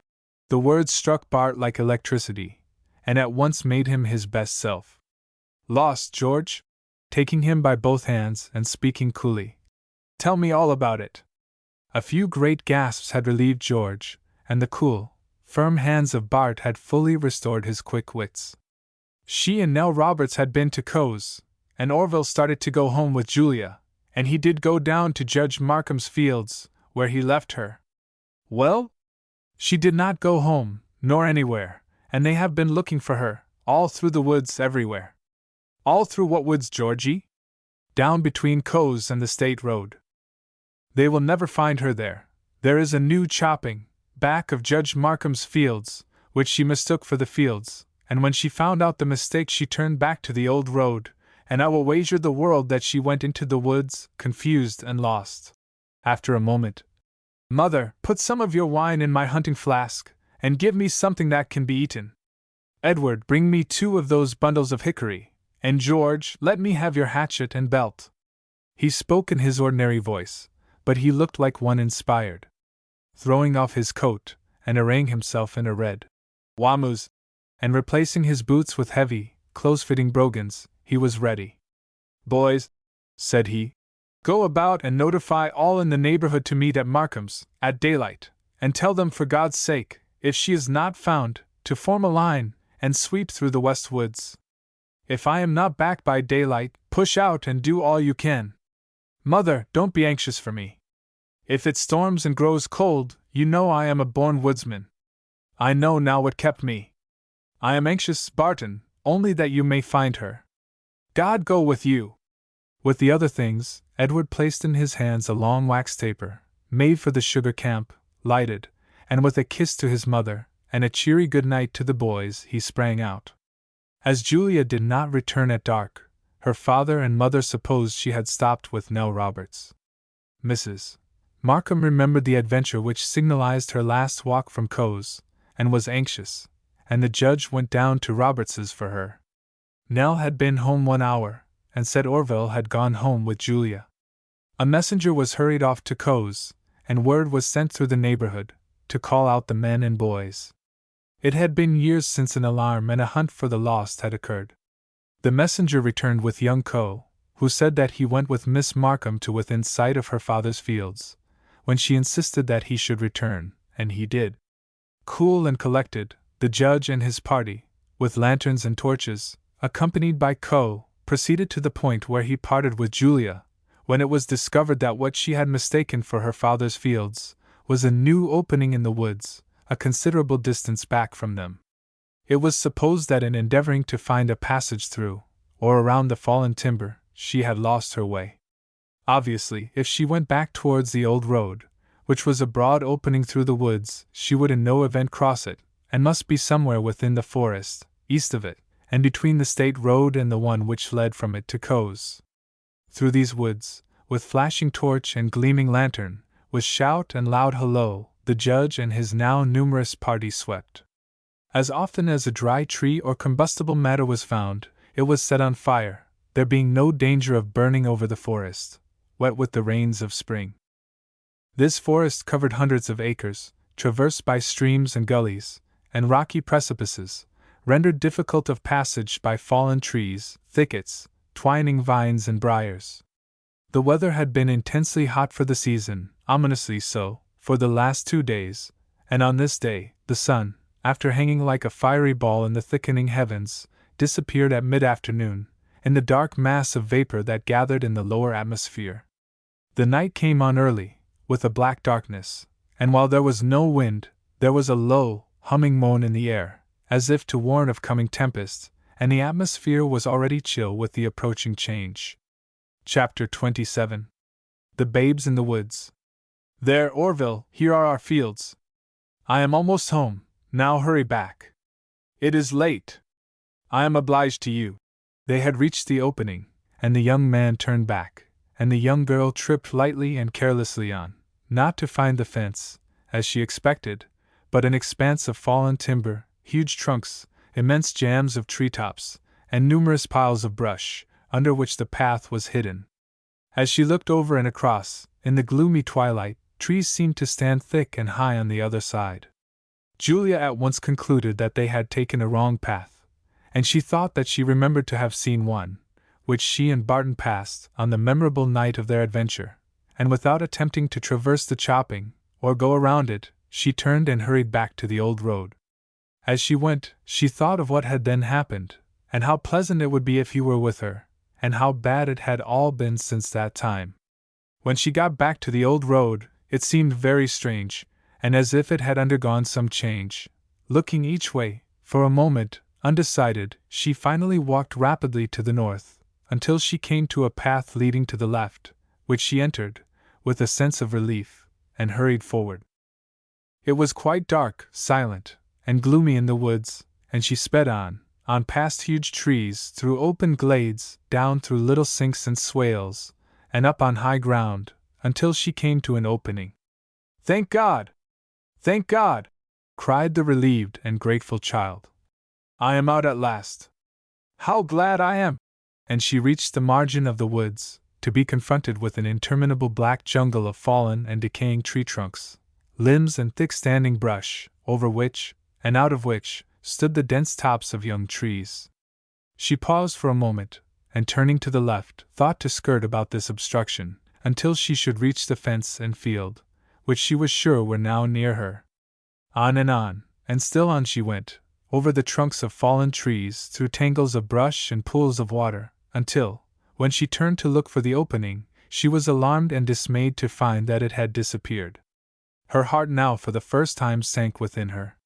She listened, but no sound, save the ominous moan in the air, came to her ear. The solemn, still, black night was all about her.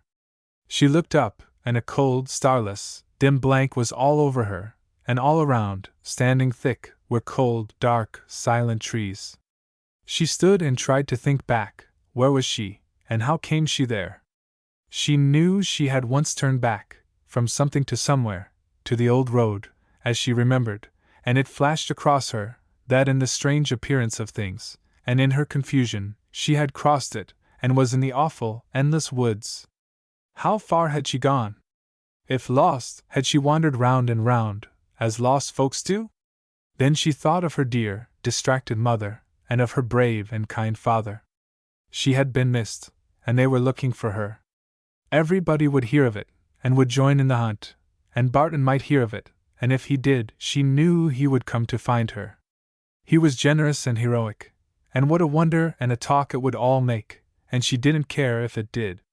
Then she wondered if she had not better stop and stand still, for fear she would go wrong. How awfully dark it was, and the air was chilly. Did she really know which way home was? And she strained her unseeing eyes intently for a moment, and then closed them, to let the way come into her mind. That must be the way, and she would go in that direction until she thought she could make them hear, and then she would call. And ere she started, amid the cold, unpitying trees, in her purity and innocence, that savage nature reveres and respects, she knelt and prayed. She asked for guidance and strength, and arose hopeful. But she found that she was very weary, her feet were wet and cold, and when she was to start, that she was confused and uncertain as to the direction. One more invocation, and she went forward. How far or how long she traveled, she had no idea. She paused to listen, no sound. Perhaps they would now hear her, and she raised her voice, and called her father's name, and again, with all her force, through the black, blank, earless night she sent her cry. As her voice went out, hope, and spirit, and strength went with it. She trembled and wept, and tried once again to pray. She clasped her hands, but suffocating darkness seemed to close over her, and she felt lost, utterly and hopelessly lost. A sense of injustice, of ill-usage, came to her, and she dried her eyes. She was young, and brave, and strong, and must, and would care for herself. She should not perish. Day would come sometime, and she should get out. She found she was very cold, and must arouse and exert herself. Then came the thought and dread of wild animals, of that awful beast, and she listened, and could hear their stealthy steps in the dry leaves, and she shrunk from meeting the horrid glare of their eyes. Oh, if Barton were only with her, just to drive them away! God would protect him. There, as she could not help but stare into the black darkness, there surely was the glare of their eyes, that horrid, yellowish-green, glassy glare. And with a shriek she fled, not far, for she fell, and a half-swoon brought her a moment's oblivion, when the dead cold night and the dumb trees came back about her again. With the reaction she arose, and found that she had lost her hood. She felt that a wild beast had torn it from her head, and that she had taken his hot, brute breath. Weak, hardly with the power of motion, she supported herself by the trunk of a tree. "Father! Father God! A helpless, weak child calls to thee. Show me my sin, let me repent of it, weak and lost, and hopeless. Sweet Savior, with thy loving sympathy, stay and help my fainting heart. If it be thy will that I perish, receive my spirit, and let this weak, vain body, unmangled, be given back to my poor grief-stricken parents. God and Savior, hear me!" There now came to her ear the voice of running water. It had a sweet sound of companionship and hope, and she made towards it, and soon found herself on the banks of a wild and rapid stream. "Oh, thanks! Thanks!" she murmured. "This runs from darkness out to human habitations somewhere. It will lead out to daylight, and on its banks are human homes somewhere. Oh, give me strength to follow it, it is so hard to perish here." The wind had long been blowing, and had now risen to a tempest, bitter and sharp from the north, and the trees were bending and breaking under its fury. Julia was thoroughly chilled, and her feet were benumbed with cold. She had been aware for some time that snow was sifting over her, and rattling on the dry leaves under her feet. She was dizzy, and almost overcome with sleep, and was conscious of strange visions and queer voices, that seemed to haunt her senses. Could she hold out till morning? She could not fix her wandering mind, even on this question. She occasionally heard her own voice in broken murmurs, but did not understand what she said. It was like the voice of another. She knew her mouth was dry and parched with thirst, but never thought of trying to drink from the stream, whose drowsy voice ran through her wandering consciousness. The impulse to move on remained long after all intelligent power of directing her movements had left her, and blindly and mechanically, she staggered and reeled about for a few or many minutes, until she sank to the earth unable and unwilling to struggle further. Her last act was with pure womanly instinct, to draw her torn and draggled skirts about her limbs and feet. The faces of her father and mother, warm and sweet, were with her for a moment, and she tried to think of her heavenly Father, and another face was all the time present, full of tenderness and love, and then all faded into oblivion, blank and utter. What was it? Something whispered, or seemed to whisper in her heart as vague consciousness returned, unutterably sweet. Was it the voice of an angel coming to bear her hence? Once again. And now her ear caught, and still again, a voice of earth, clear, and it had power to start her up from under the snow, that was surely weaving and thickening her virgin winding sheet. God in heaven! Once again. Strong, clear, and powerful, it pealed through the arches of the forest, overtopping the tempest. It was a voice she knew, and if aught might, it would have called her back from death, as now, from a deadly swoon.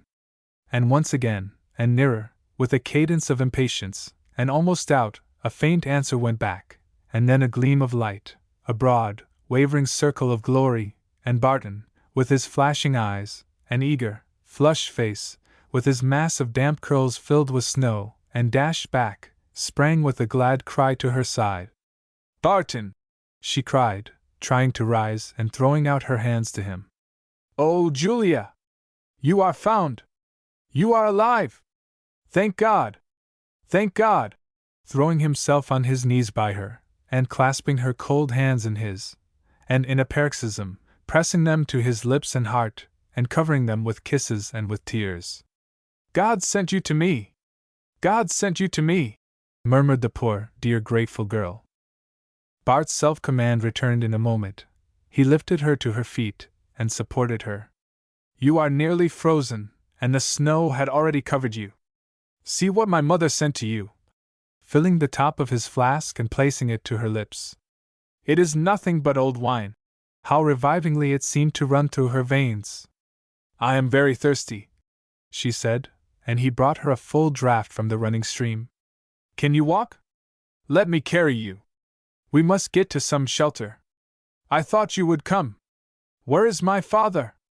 "I am alone. May I save you?" "Oh, Barton! I have not seen your father. They are looking for you, miles away. How under the heavens did you ever find your way here? How you must have suffered! See! Here is your hood," placing it over her tangled and dripping hair. "And let me put this on you," removing his wamus, and putting her arms through the sleeves, he tied the lower corners about her little waist, and buttoned the top over her bosom and about her neck. He gave her another draught of wine, and paused for a moment. "I must carry you." "Oh, I can walk," said the revived girl, with vivacity. He lifted his nearly consumed torch, and conducted her to the stream. "We must cross this, and find shelter on the other side."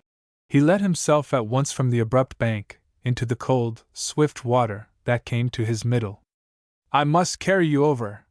Unhesitatingly she stooped over to him, and was taken with one strong arm fully to himself, while he held his torch with the other. He turned with her then, and plunged across the creek, holding her above its waters. Its deepest part ran next the bank where he entered. Fortunately it was not very wide, and he bore her safely to the opposite and lower bank. The other side was protected from the tempest, which was at its greatest fury, by a high and perpendicular ledge of rocks which the course of the creek followed, but leaving a narrow space of hard land along the base. Under the shelter Bart turned upstream with his charge, occasionally lifting his torch and inspecting the mossy ledge. Within a few feet of them the snow fell in wreaths and swirls, and sometimes little eddies of wind sifted it over them. "Somewhere near here is a place where they made shingles last summer, and there was a shed against the rocks, if we could only find it." Finally they doubled an abrupt angle in the nearly smooth wall, which bent suddenly back from the stream, for many feet, making a semicircle of a little space, and in the back of which Bart discovered the anxiously looked for shed, a mere rude cover, on posts driven into the ground. Under and about it were great quantities of dry shavings, and short bits of wood, the hearts and saps of shingle blocks. To place a pile of these on the margin of the creek, and apply his torch to them, took but a moment, and in an instant a bright, white flame flashed and lit up the little sheltered alcove. Another, and the almost overcome girl was placed on a seat of soft, dry shavings, against the moss-grown rock, under the rude roof, out of the reach of the snow or wind, and another fire was lit of the dry shingle blocks, at her feet, from which her saturated shoes were removed, and to which warmth was soon restored. Barton now took from a pocket on the outside of the wamus a small parcel, and produced some slices of tongue and bread, which the famished girl ate with the relish and eagerness of a hungry child. More wine, now mingled with water, completed her repast, and Bart made further preparations for her comfort and rest. A larger mass of the shavings so adjusted that she could recline upon them, was arranged for her, which made an easy, springy couch, and as she lay wearily back upon them, still others were placed about and over her, until, protected as she was, warmth and comfort came to her. What a blessed sense of shelter, and safety, and peace, as from heaven, fell upon the rescued girl's heart! And how exquisitely delicious to be carried, and supported, and served by this beautiful and heroic youth, who hovered about her so tenderly, and kneeling at her feet, so gently and sweetly ministered to her. No thought of being compromised, none of impropriety in the atmosphere of absolute purity, came to cloud the stainless mind of the maiden. No memory of the past, no thought of the future, was near her.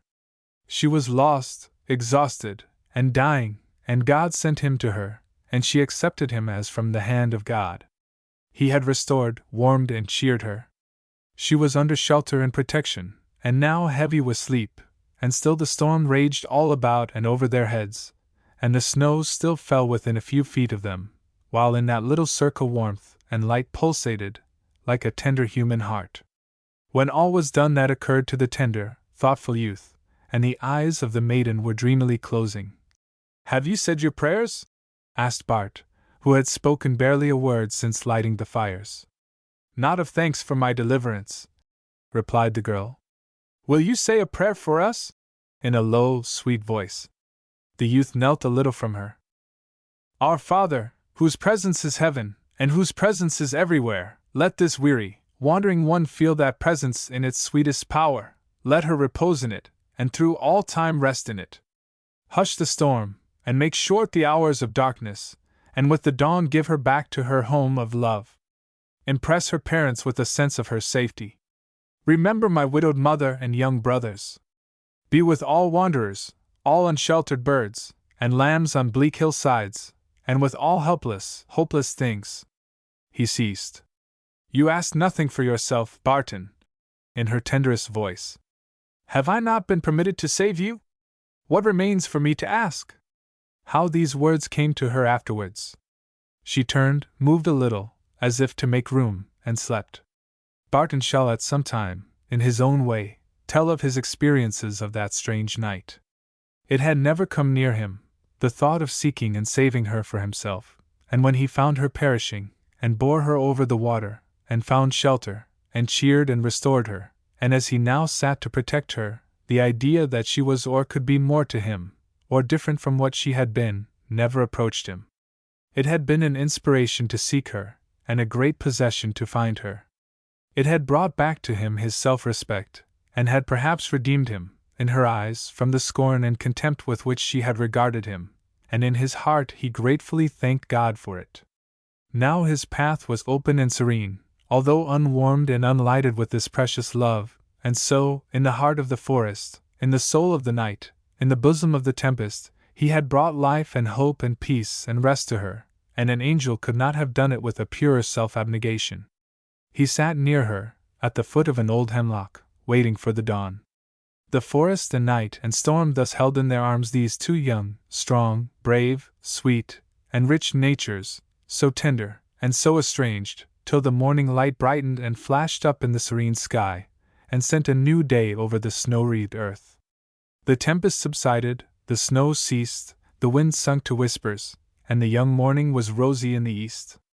Barton had kept the fire burning near Julia, and when the new light became decided, approached her, and not without some anxiety. Miss Markham, Miss Markham, Miss Markham! Raising his voice at each repetition. She did not hear. Julia! In a low voice, bending over her. Her eyes opened to the rude roof over her, and she started, turned to him, flushed, and smiled. Oh, we are still here in the woods! Is it day? Yes. How do you feel? Can you walk? Cheerily. Oh, yes, I haven't suffered much. Rising from the woody coverings, which she gaily shook from her. Excuse me, while you make your toilet in this extensive dressing room, and I will look about. I will not go far, or be gone long. Going still further up the stream, he found the end of the ledge of rocks, with a steepish hill sloping down to the creek, down which, under the snow, appeared to wind a road, which crossed the creek when the water was low.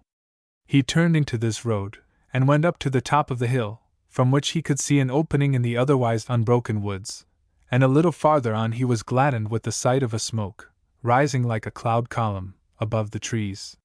He hastened back to find Julia equipped, and busy placing new fuel to the crackling fire. There is a cabin not more than half a mile away, and the snow is not more than 2 or 3 inches deep. We can easily reach it, he said brightly. Oh, Barton, said the girl, with a deep, rich voice coming to him. How can we ever, how can my father and mother ever, how can I repay? And her voice broke and faltered with emotion, and tears fell from her wondrous eyes. Perhaps, said Bart off his guard, perhaps you may be willing to forget the past. The past, forget the past? Pardon me, it was unfortunate. Let us go. Barton! Not a word now, said Bart gaily. I am the doctor, you are terribly shaken up, and not yourself. I shall not let you say a word of thanks. Why, we are not out of the woods yet. This last laughingly. When you are all your old self, and in your pleasant home, everything of this night and morning will come to you. What do you mean, Mr. Ridgeley? A little coolly. Nothing, in a sad, low voice. They had gained the road. "See," said he, "here is somebody's road, from some place to somewhere. We will follow it up to the some place. There! I hear an axe. I hope he is cutting wood, and there, you can see the smoke of his cabin. I knew by the smoke that so gracefully curled. Oh, I hope he will have a rousing fire." Julia walked rapidly and silently by his side, hardly hearing his last words. She was thinking why he would not permit her to thank him, and that it would all be recalled in her home. Finally, his meaning came to her. He would seek and save her from death, and even from the memory of an unconsidered word, which might possibly be misconstrued, and she clung more closely to the arm which had borne her over the flood. "I am hurrying you, I fear." "No, not a bit. Oh, now I can see the cabin, and there is the man, right by the side of it. It must be Wilder's," said Bart. "He moved into the woods here somewhere." As they approached, the chopper stopped abruptly, and gazed on them in blank wonder. The disheveled girl, with hanging hair, and red wamus, and the wild, haggard-looking, coatless youth, with belt and hatchet, were as strange apparitions, coming up out of the interminable woods, as could well meet the gaze of a rustic woodchopper of an early morning. "Can you give this young lady shelter and food?" asked Bart gravely. "I guess so," said the man. "Been out all night?" And he hurried them into a warm and cheerful room, bright with a blazing fire, where was a comely, busy matron, who turned to them in speechless surprise. "This is Judge Markham's daughter," said Bart, as Julia sank into a chair, strongly inclined to break down completely. "She got lost last night, near her father's, and wandered all night alone, and I found her just beyond the creek, not more than 2 hours ago. I must place her in your hands, my good woman." "Poor, precious thing!" cried the woman, kneeling and pulling off her shoes, and placing her chilled feet to the fire.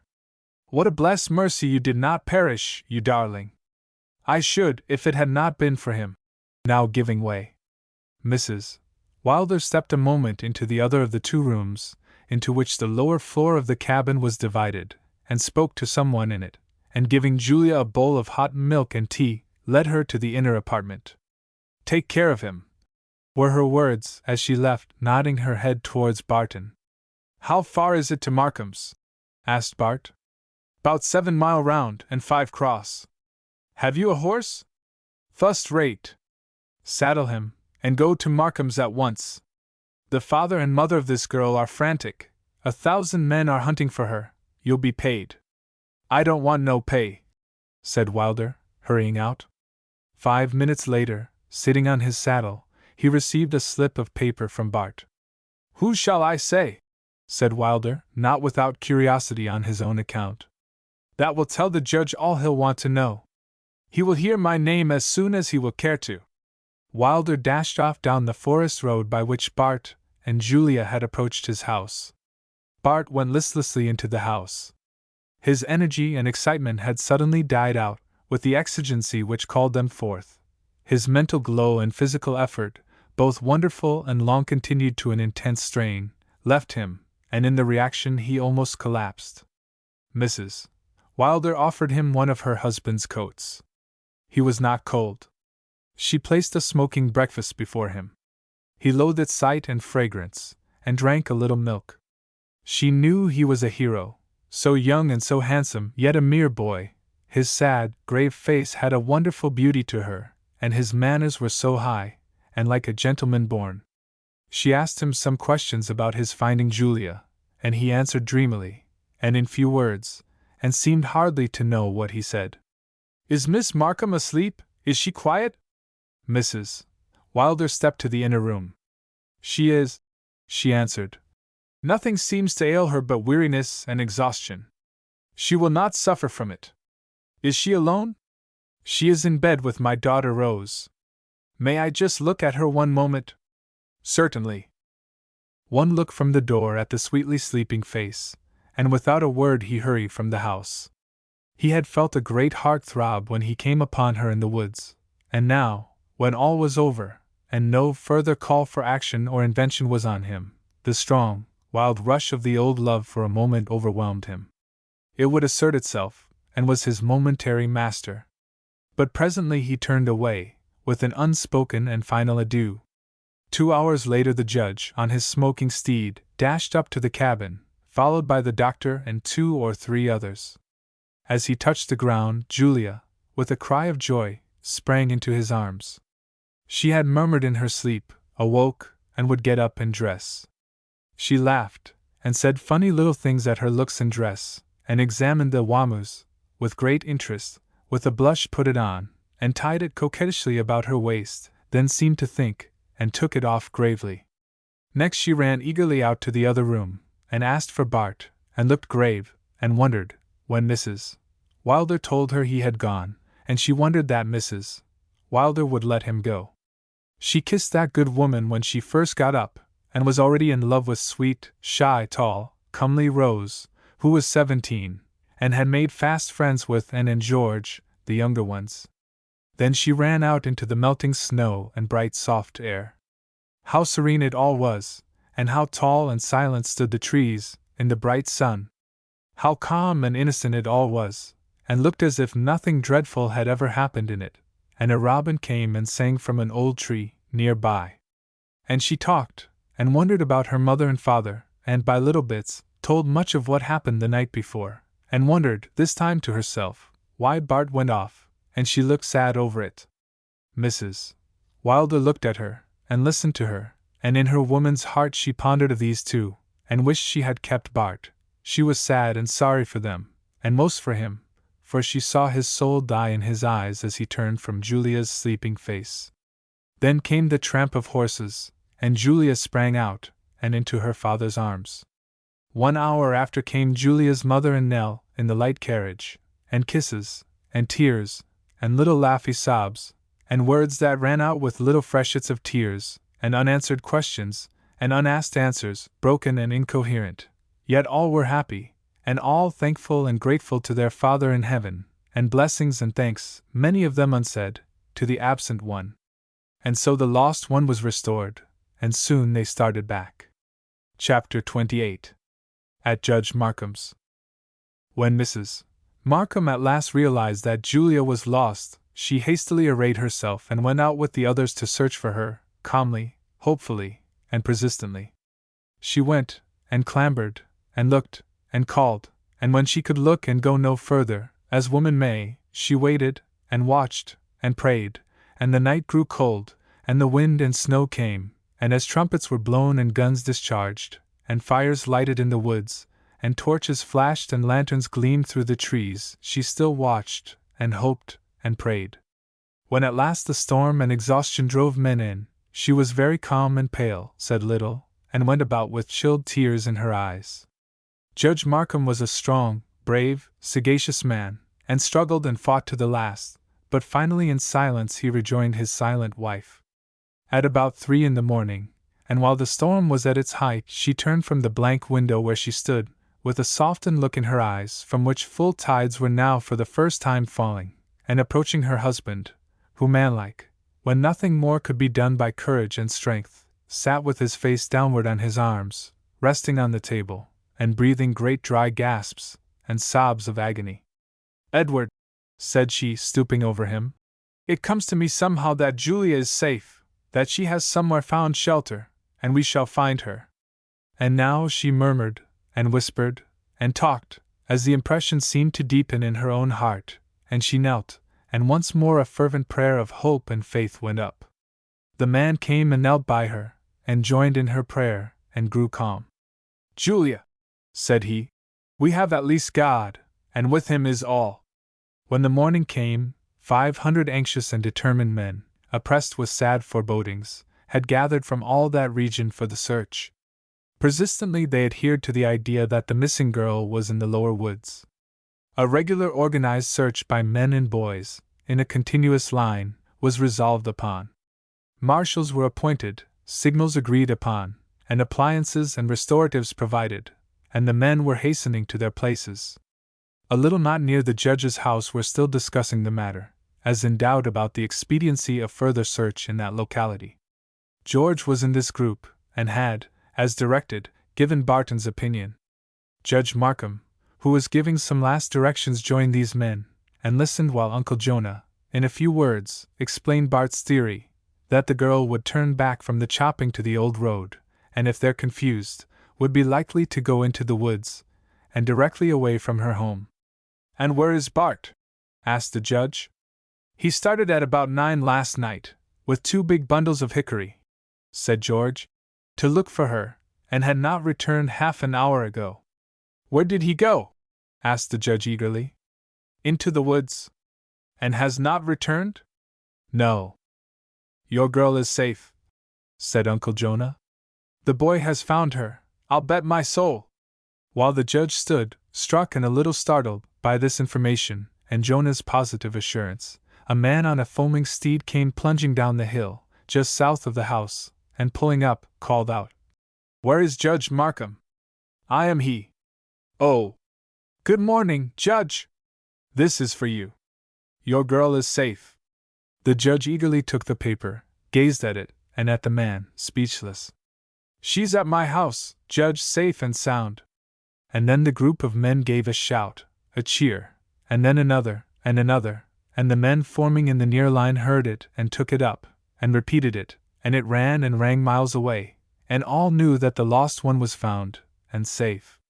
No man who has not felt the lifting up of such an awful pressure can estimate the rush of escaped feeling and emotion that follows it, and none who have not witnessed its sudden effect upon a crowd of eager, joyous men, shouting, cheering, crying, weeping, scrambling and laughing, can comprehend it, and none can describe it. All hurried eagerly back to the judges, gathered about the happy, wondering Wilder, and patted and caressed his smoking horse. Mrs. Markham knew it, and with radiant face and eyes came out with her grateful husband, when the bright sky again rang with the cheers of the assembled multitude. After quiet came, the judge read to them the paper he had received from Wilder. "Judge Markham, your daughter was found this morning, on the banks of the creek, a mile from Wilder's, overcome and much exhausted.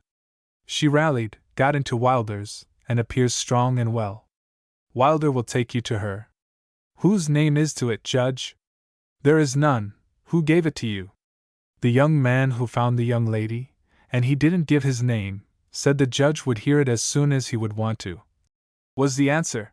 "He didn't talk much." "It was Barton Ridgeley," said Jonah. And the name of Barton went up with new cheers, and louder than any. Soon away went the judge, on a splendid chestnut, with the doctor and 2 or 3 others, on horseback, followed by Mrs. Markham and Nell Roberts in a carriage. The sun mounted up, the snow melted away, and so did the crowd. Some returned home, and many gathered in little knots to talk up the exciting event. The absurdest speculations were indulged in, as to how Bart found Julia, and what would come out of it. There was an obvious element of romance in the affair that appealed to the sensibilities of the rudest. And then, would Bart come back with Julia? As the day advanced, the neighboring women and children gathered at Judge Markham's, all glad and happy, and a little teary over the exciting incidents, and all impatient for the return of Julia. At a little past 2 the party returned, the judge, Mrs.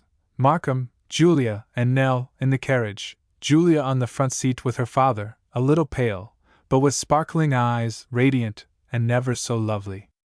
As the carriage drove up, a noisy welcome saluted her. As she arose to alight, and again as she was about to enter the house, her mother observed her cast her eyes eagerly over the crowd, as if in search of some face, and she knew by her look that she did not find it. What a gathering about her, and kissing and clinging and crying of women and girls. Then followed "Ohs," and "Hs," and "Wonders," and "Did you evers?" and "Never in my born days," and "Did Barton really find you?" and "Where is he?" etc. Everyone noticed that he did not come with them, and wondered, and demanded to know where he was, and doubted if he had had anything to do with it, after all. The judge told them that by some means not yet explained, Barton had found her, overcome, chilled, exhausted, and in a swoon, and had carried and conducted her out to Wilder's. That when she was restored, he sent Wilder off with the news, and then went home, and that the doctor and Roberts had gone around to his mother's to see him. Beyond doubt he had saved his daughter's life. He spoke with an honest, manly warmth, and the people were satisfied, and lingeringly and reluctantly dispersed to talk and wonder over the affair, and especially the part Barton had performed. Toward sunset, Julia, in her luxurious chamber and night robes, seemed anxious and restless. Her mother was with her, and tried to soothe her. Her father entered with a cheery face. "Roberts has just returned," he said. "Barton got home in the morning, very much exhausted, of course. He seems not to have told his mother much, and went to his room, and had not been out. His mother would not permit him to be disturbed, and said he would be out all right in the morning." "Did the doctor see him?" asked Julia. "I suppose not.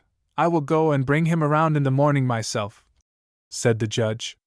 "Thank you, Papa. I would so like to see him, and I want to know how he found me," said Julia. "I wonder he did not tell you," said the judge. "He hardly spoke," said Julia, "unless compelled to, and told me I was too broken down to say anything. I tried to thank him, and he said I was not myself, and stopped me." Chapter 29. After. Toward noon of the next day, the judge drove up to his own gate, alone, and not a little troubled. His wife and daughter were evidently expecting him. They seemed disappointed. "Wouldn't he come?" asked his wife. "He was not there to come." "Not there?" from both. "No, he went off in the stage last night to Jefferson." "Went off? Why, Father?" "Well, it seems that he had arranged to leave on Tuesday, and sent his trunk out to Hickox's, but didn't go, and all day Wednesday he wandered about, his mother said, seeming reluctant to start. At evening she said he appeared much depressed, and said he would not go until the next evening." "Thank God!" said the ladies. "George," continued the judge, "who had been down to the post office, heard that you were lost, and hurried home, and told him all he had heard. His mother said when he heard it he asked a good many questions, and said I know now why I stayed, and that in 5 minutes he was off to the woods. Father, there was a special providence in it all. And did Providence send him off last night? Perhaps so. Did his mother tell how he came to think Julia had crossed the old road? He didn't tell his mother much about it. She said he was more cheerful and lighter-hearted than he had been for a year, but did not seem inclined to talk much, ate a very little breakfast, and went to bed, saying that he hoped she would not let anybody disturb him. He did not come down again until 5, and then told her he should leave that evening. She tried to dissuade him, but he said he must go, that he was not wanted here any more, that he felt it was better for him to go at once. She said that she spoke to him of Julia, saying that she thought he ought to remain and let us see him, if we wished. He answered that he had better go then, and that they would understand it. He said they might perhaps call and say some things to her. If they did, she should say to them that he could understand what their feelings might be, and appreciated them, that it was not necessary to say anything to him, that he wished all the past to be forgotten, and that nothing might be said or done to recall it. He had left Newbury forever as a home. I told her that I wanted to provide for his studies, and to start him in business, of course in as delicate a way as possible. She rather started up at that, and said she hoped I would never in any way make any offer of help to him. I asked who went with him to meet the stage, and his mother replied that he went alone, walked down just at dark, and wouldn't permit either of the boys to go with him. Why, Edward? How strange this is! It isn't strange to me at all, remarked Julia in a low, depressed voice.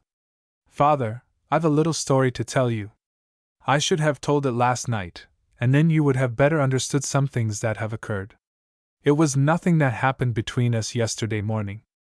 I have told you every word and thing of that. Then she recited to the astonished judge the incidents of her adventure in the woods with Bart and the wolverine. And I, said the judge, have also a little incident to relate. And he told of the occurrence on the river with which this tale began. Oh, Father! Exclaimed Julia. Could you leave him, away there, weary and alone? I did not mean to do that.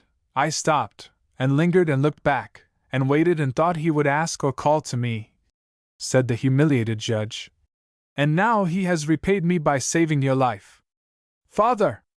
Father, dear! Going and laying her arm around his neck, and her cheek against his.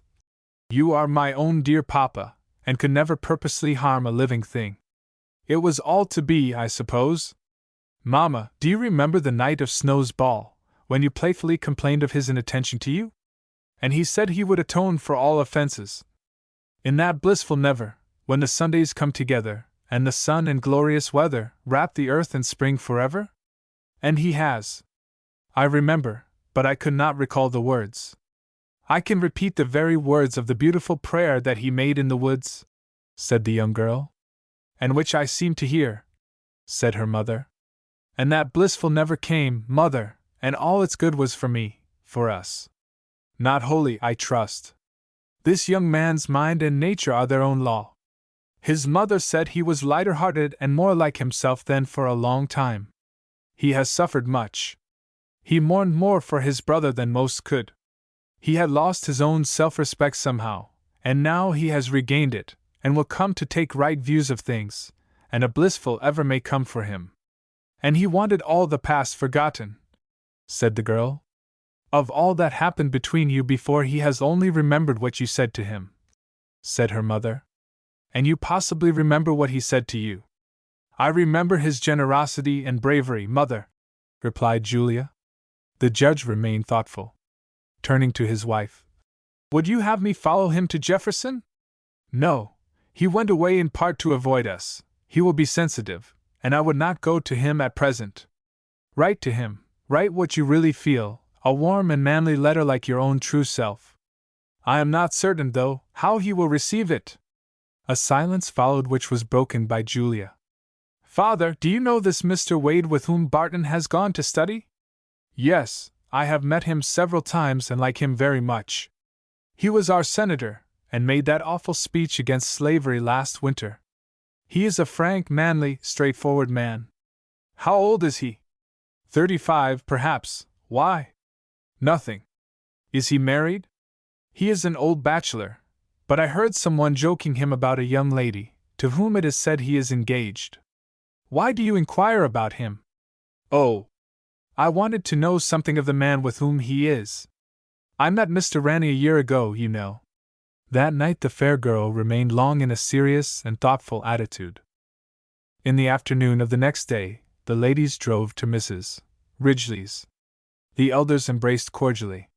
One was thinking of the boy who had died, and of him who had gone so sadly away, the other of her agony at a supposed loss, and her great joy at the recovery. Julia took one of Mrs. Ridgeley's thin, toil-hardened hands in her two, rosy and dimpled, and kissed it, and shed tears over it. Then they sat down, and Mrs. Markham, in her woman's direct, natural way, poured out the gratitude they both felt. Julia, with simple frankness, told the happenings of the night, and both were surprised to learn that Bart had told her so little. Mrs. Ridgeley described his going out, and coming back next morning, and going again at evening. It was his way, his mother said.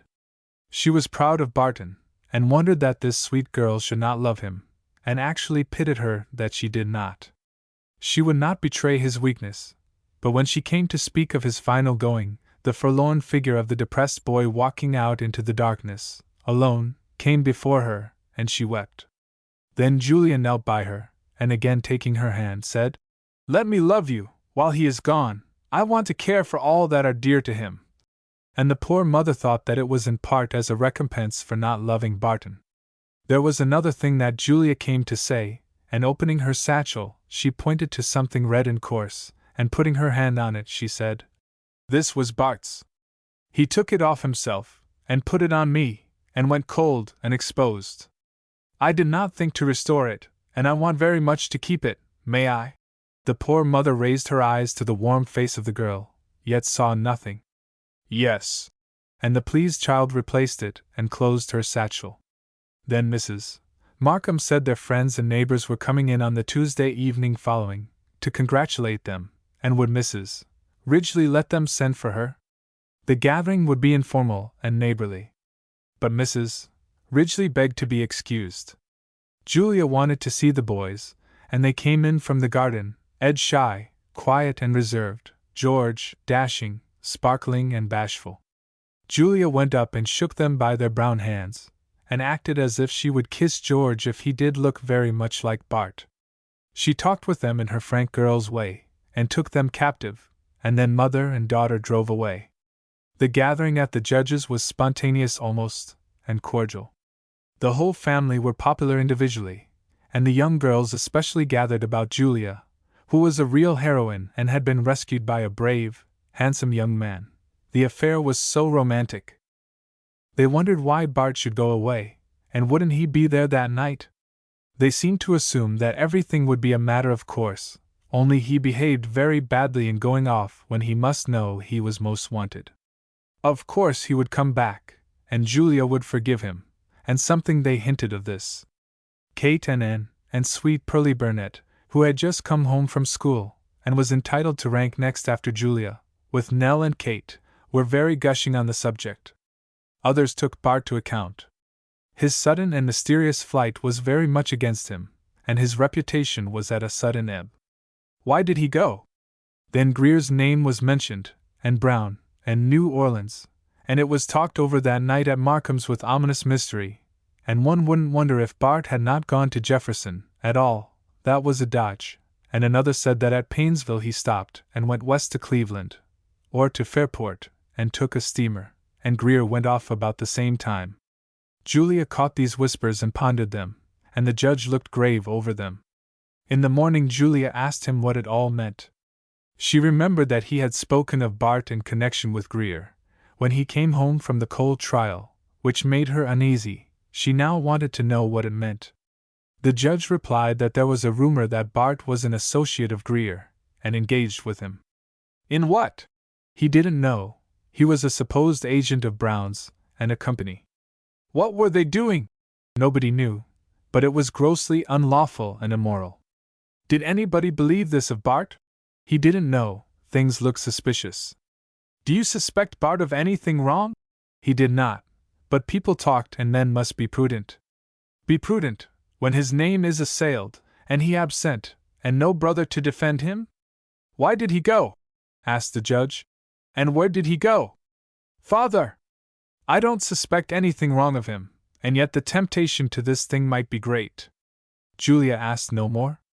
The next morning she said that she had long promised Sarah King to pay her a visit, and she thought she would go for 2 or 3 days.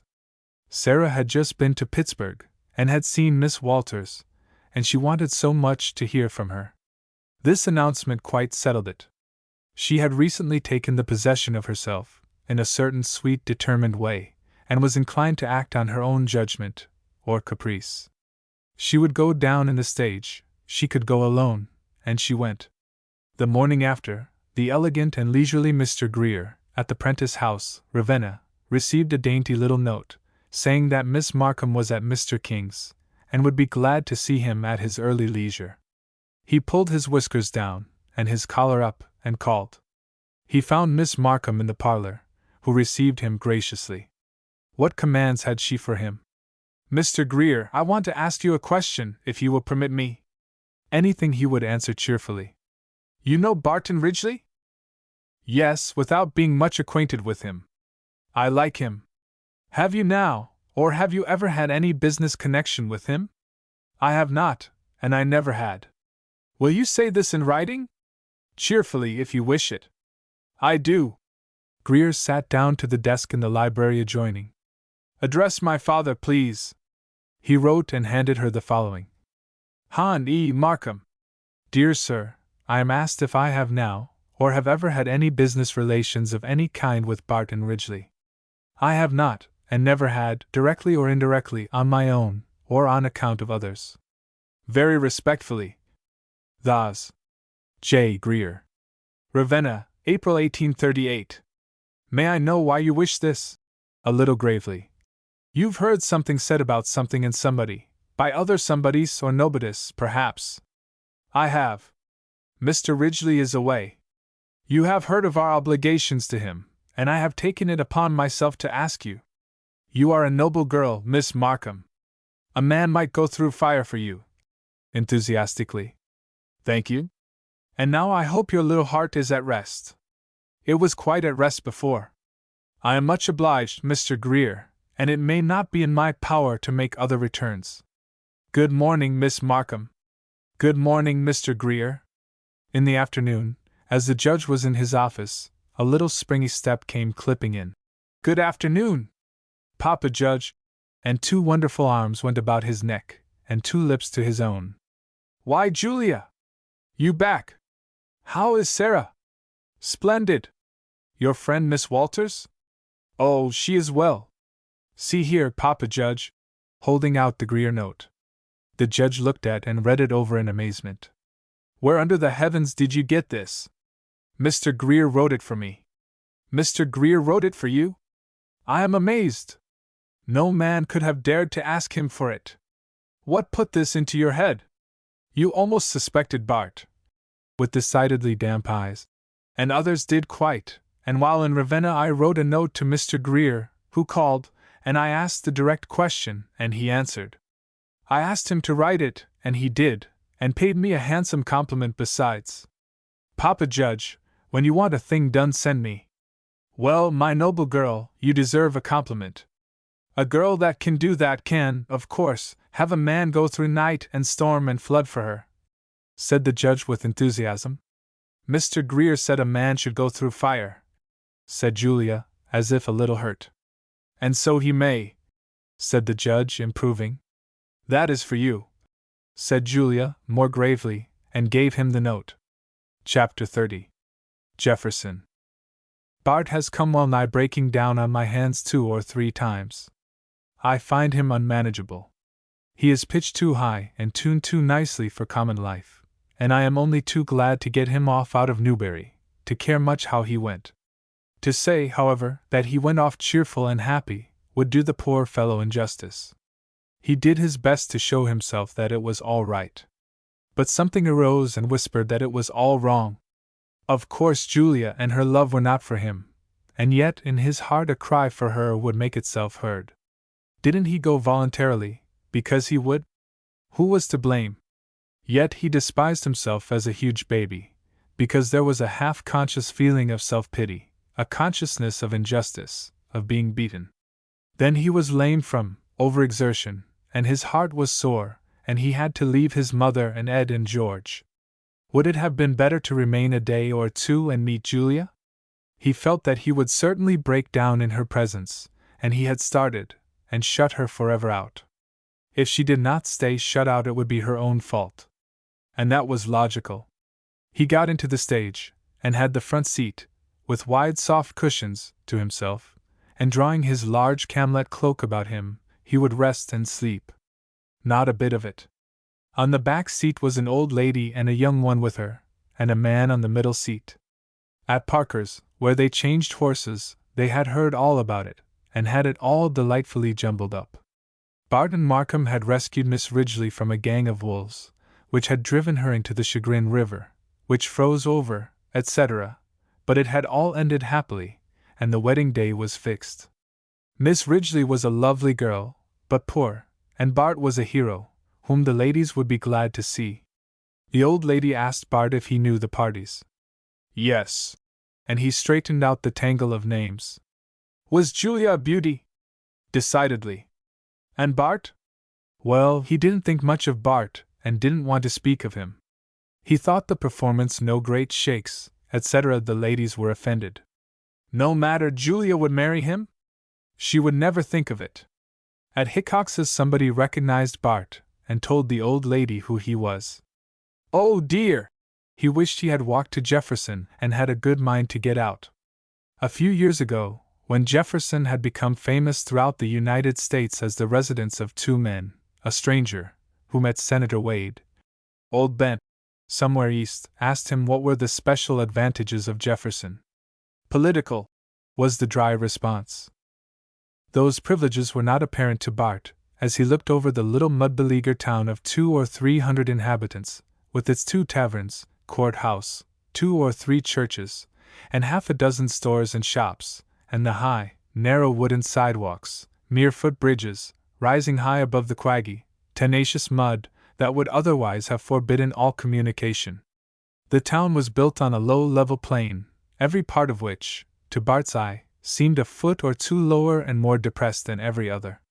In fact, his 2 days and 2 nights wallow in the mud, from Newbury to Jefferson, had a rather depressing effect on a mind a little below par when he started, and he was inclined to depressing views. Bart was not one to be easily beaten, or stay beaten, unless when he abandoned the field, and the battle at Jefferson was to be fought out. Lord! How far away were Newbury, and all the events of 3 days ago!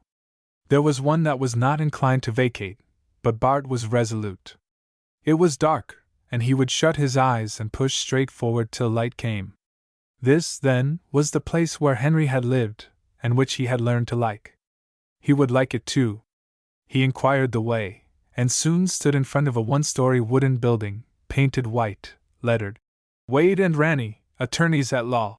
The door was a little ajar, and Bart pushed it open and entered a largish, dingy, soiled room, filled with bookcases, tables and chairs, with a generally crumpled and disarranged appearance, in the rear of which was its counterpart. A slender, white-haired, very young-looking man, and another of large and heavy mold occupied the front room, while in the rear sat a third, with his feet on the table. Bart looked around, and bowing to each, "I see Mr. Ranney is not in," and with another glance around, "I presume Mr. Wade is not?" "No, both would be in during the evening." "I am Bart Ridgeley," he said. "You may remember my brother Henry? How are you, Bart?" "We know you, but did not at first recognize you," said Whitehair frankly. "My name is Case, this is Ransom, and there is Kennedy. We all knew your brother and liked him." Bart shook hands with, and looked at, each. Case had small but marked features, was too light, but his eyes redeemed his face, and his features improved on acquaintance. Ransom was 27 or 28, of heavy build, dark, and with a quick, sharp eye, and jerky, positive way. Kennedy was sandy, hair, face, eyebrows and skin, with good eyes. "I think we shall like you, Bart," said Case, who had examined him. "I hope you will. It must be very pleasant to be liked," said Bart vivaciously. "I've never tried it much. There is one thing I observe," continued Case, "that won't suit Ransom, that way of taking off your hat when you came in." "Oh," said Bart, laughing, "I'm imitative, with a tendency to improve, and shall doubtless find good models." "Don't mind Case," said Ransom. "He's of no account. Just come in." "Yes." "How do you like our town?" "Very well. There seems to be a little confusion of dry land and sea." "You see, Mr. Ridgeley," said Case, "that the dry land and sea never were separated here. The man that had the job failed, and nobody else would ever undertake it. I think, Mr. Ridgeley," after a pause, "I had better tell who and what we are, as we shall be together for some time. This is Ransom B. Ransom. His temperament is intellectual, I may say brainy. That B stands for brains emphatically, being the whole of them.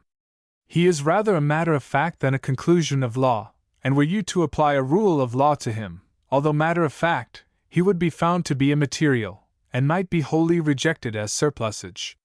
He's rather scriptural, also, and takes mostly to the prophets, Jonadab, Meshach, and those revered worthies. He's highly moral, and goes for light reading to the elder scriptures, drawing largely upon Tamar and Rachel and Leah, and the pure young daughters of Lot. Ruth is too tame for him.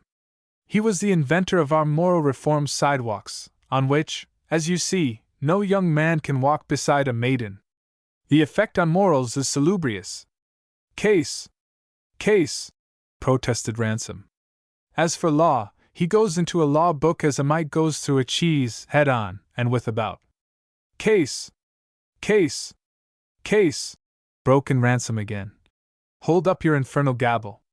I know the importance of first impressions," said Case with gravity, "and I want you should start favorably, and if you don't come up to my eulogium, something will be pardoned to the partiality of friendship." "Yes, yes! Partiality of friendship," said Ransom, excitedly, and turning to Bart. "He is a case, as you see, but if a man should go into court with such a case, he would be non-suited. He isn't even prima facie." "Good!" exclaimed Kennedy. Ransom, you are inspired. Flattery does you good. Go on, said Case. Don't interrupt him, he'll never get such another start. He's a poetic cuss, continued Ransom, and writes verses for the Painesville papers and signs them. See, though I've never been able to see anything in them. He's strong on Byron, and though he's. And he stopped in excessive excitement. There you're out, Ransom, said Case. And that is by far the ablest as well as the longest speech you ever made. If you had let me go on and fully open out your excellencies, you might have completed the last sentence. Now, Kennedy here, resumed Case. Spare me, said Kennedy, laughing. Give Ridgeley a chance to find out my strong points, if you please. Now, Case, said Ransom, reflectively, Case is not a bad fellow, considering that he is good for nothing, and a smart fellow for one who knows nothing, and you will like him. He's a little stiffish, and devotes himself mostly to young ladies. Thank you, said Case. Bart was amused at these free sketches, especially as none but good feeling prevailed, and remarked that it was fortunate for him that no acquaintance of his was present, who could do him justice. He walked up to the large and well-filled bookcases, and mused about. My brother wrote and told me so much of all this that I thought I was familiar with it, he said at last. He used to sit in that corner by the table, with his back to the window, said Kennedy, pointing to a place in the back room, which Bart approached. He was usually the first here in the morning and the last to go at night, and then often took a book with him. We liked him very much, said Ransom, and we forwarded to you a set of resolutions on hearing of his death. I received them, replied Bart, and if I did not acknowledge it, I owe you an apology. You did to Ranny, said Case. The memory of his brother, who had read and worked, talked and laughed, mused and hoped in that little nook, came up very fresh to Barton. Case proposed that they take a stroll, or a string, as he called it, about the village, and as they walked in single file on the narrow sidewalks, the idea of string seemed to be realized. They went into the courthouse and up into the courtroom, and down into the recorder's office, filled with books, and introduced Bart to Ben Greylord, the recorder, who showed him a record book written by his brother, every page of which sparkled with the beauty of the writing. Then they went to the clerk's office of Colonel Hendry, with its stuffed pigeonholes and books, and into the sheriff's office, and to divers other places. Jefferson was about 11 or 12 miles from the lake, south of Ashtabula. It was selected as the county seat, and at once became the residence of the county officers, and of many wealthy and influential citizens, but never became a place of much business, while Ashtabula and Conneaut were already busy towns. Each lay at the mouth of a considerable creek, whose names they respectively bore, and which formed harbors for the lake commerce, and were both visited daily by the steamers that run up and down Lake Erie. These facts were communicated to Bart, as they walked about, and the residences of Mr. Giddings, Judge Warren, Colonel Hendry, Mr. St. John, and others, were pointed out to him. Chapter 31. Old Ben. That evening, Case and Bart went in rather late to supper at the Jefferson house, and Case pointed out B.P. Wade sitting at the head of one of the tables. Bart studied him closely. He was then about 35 or 36 years of age, of a fine, athletic, compact and vigorous frame, straight, round, and of full average height, with an upward cast of the head and face that made him look taller than he was. He had a remarkably fine head and a striking face, a high, narrow, retreating forehead, a little compressed at the temples, aquiline nose, firm, goodish mouth, and prominent chin, with a deep dark eye, and strongly marked brow, not handsome, but a strong, firm, noticeable face, which, with his frank, manly, decided manner and carriage, would at once arrest the eye of a stranger, as it did that of Bart, who knew that he saw a remarkable man. The head was turned, so that the light fell upon the face, giving it strong light and shadow in the Rembrandt style, and Bart studied and contemplated it at great advantage. He tried to reproduce the recent scene in the Ohio Senate, in which Wade performed so conspicuous a part. It was in the worst of the bad days of Northern subserviency to slavery, which now seem almost phantasmagorical, when, at the command of the Kentucky State Commissioners, the groveling majority of the Ohio legislature prostrated the state abjectly in the dust beneath its feet. It was demanded that no man of African blood should be permitted to remain in the state unless some responsible white man should become bail for his good conduct, and that he should never become a public charge. The bill was about to be put on its final passage in the Senate, by a majority made up of men so revoltingly servile that even such infamy failed to preserve their names. Tin Pan had decreed that a vote should be taken before adjournment for the night, and the debate ran into the deep hours. Greg Powers, a tall, dark-haired, black-eyed, black-browed young senator from Akron, had just pronounced a fervent, indignant, sarcastic and bitter philippic against it, when, after midnight, Wade arose, with angry brow and flashing eye. Argument and logic were out of place. Appeals to honor could not be comprehended by men shameless by nature, abject by instinct, and infamous by habit, and who cared nothing for the fame of their common state. Wade, at white heat, turned on them a mingled torrent of sarcasm, scorn, contempt, irony, scoffing, and derision, hot, seething, hissing, blistering, and consuming. He then turned to the haughty and insolent commissioners of slavery, who were present, that the abasement of the state might lack no mark or brand, and with an air haughtier and prouder than their own, defied them. He declared himself their mortal foe, and cast the gauntlet contemptuously into their faces. He told them they would meet him again in the coming bitter days, and with prodigious force, predicted the extirpation of slavery. Nobody called him to order, nobody interrupted him, and when he closed his awful philippic, nobody tried to reply. The vote was taken, and the bill passed into a law. And as Bart called up the scene, and looked at the man taking his tea, and conversing carelessly, he thought that a life would be a cheap price for such an opportunity and effort. Nature had been generous to Wade, and given him a fine, well-balanced, strong, clear intellect, of a manly, direct, and bold cast, as well of mind as temperament. He was not destitute of learning in his profession, but rather despised culture, and had a certain indolence of intellect, that arose in part from undervaluing books, and although later a great reader, he was never a learned man. His manners were rude though kind, he had wonderful personal popularity, and was the freest possible from cant, pretense, or any sort of demagogism. He was as incapable of a mean thought as of uttering the slightest approach to an untruth, or practicing a possible insincerity. He was a favorite with the young lawyers and students, who imitated his rude manner and strong language, was a dangerous advocate, and had much influence with courts. In all these early years he was known as Frank Wade. Ben, and Old Ben, came to him years after at Washington. When he left the supper-room, Case found an opportunity to introduce Bart to him. Wade received him very cordially, and spoke with great kindness of his brother Henry, and remarked that Bart did not much resemble him. "So I am generally told," said Bart, "and I fear that I am less like him in intellect than in person. You may possibly not lose by that. Most persons would think you better looking, and you may have as good a mind. That we will find out for ourselves." Bart felt that this was kind. Wade then remarked that they would find time on Monday to overhaul his law. Later Bart met Ranny, who, he thought, received him coolly. The next day the young men went to church. Nothing in the way of heresy found foothold at Jefferson. It was wholly orthodox, although it was suspected that Wade and Ranny had notions of their own in religion, or rather the impression was that they had no religion of any kind. Not to have the one and true was to have none according to the Jefferson platform. Monday was an anxious day for Bart. He would now be put to a real test. He knew he had studied hard, but he remembered the air with which Henry and Ranny waved him off.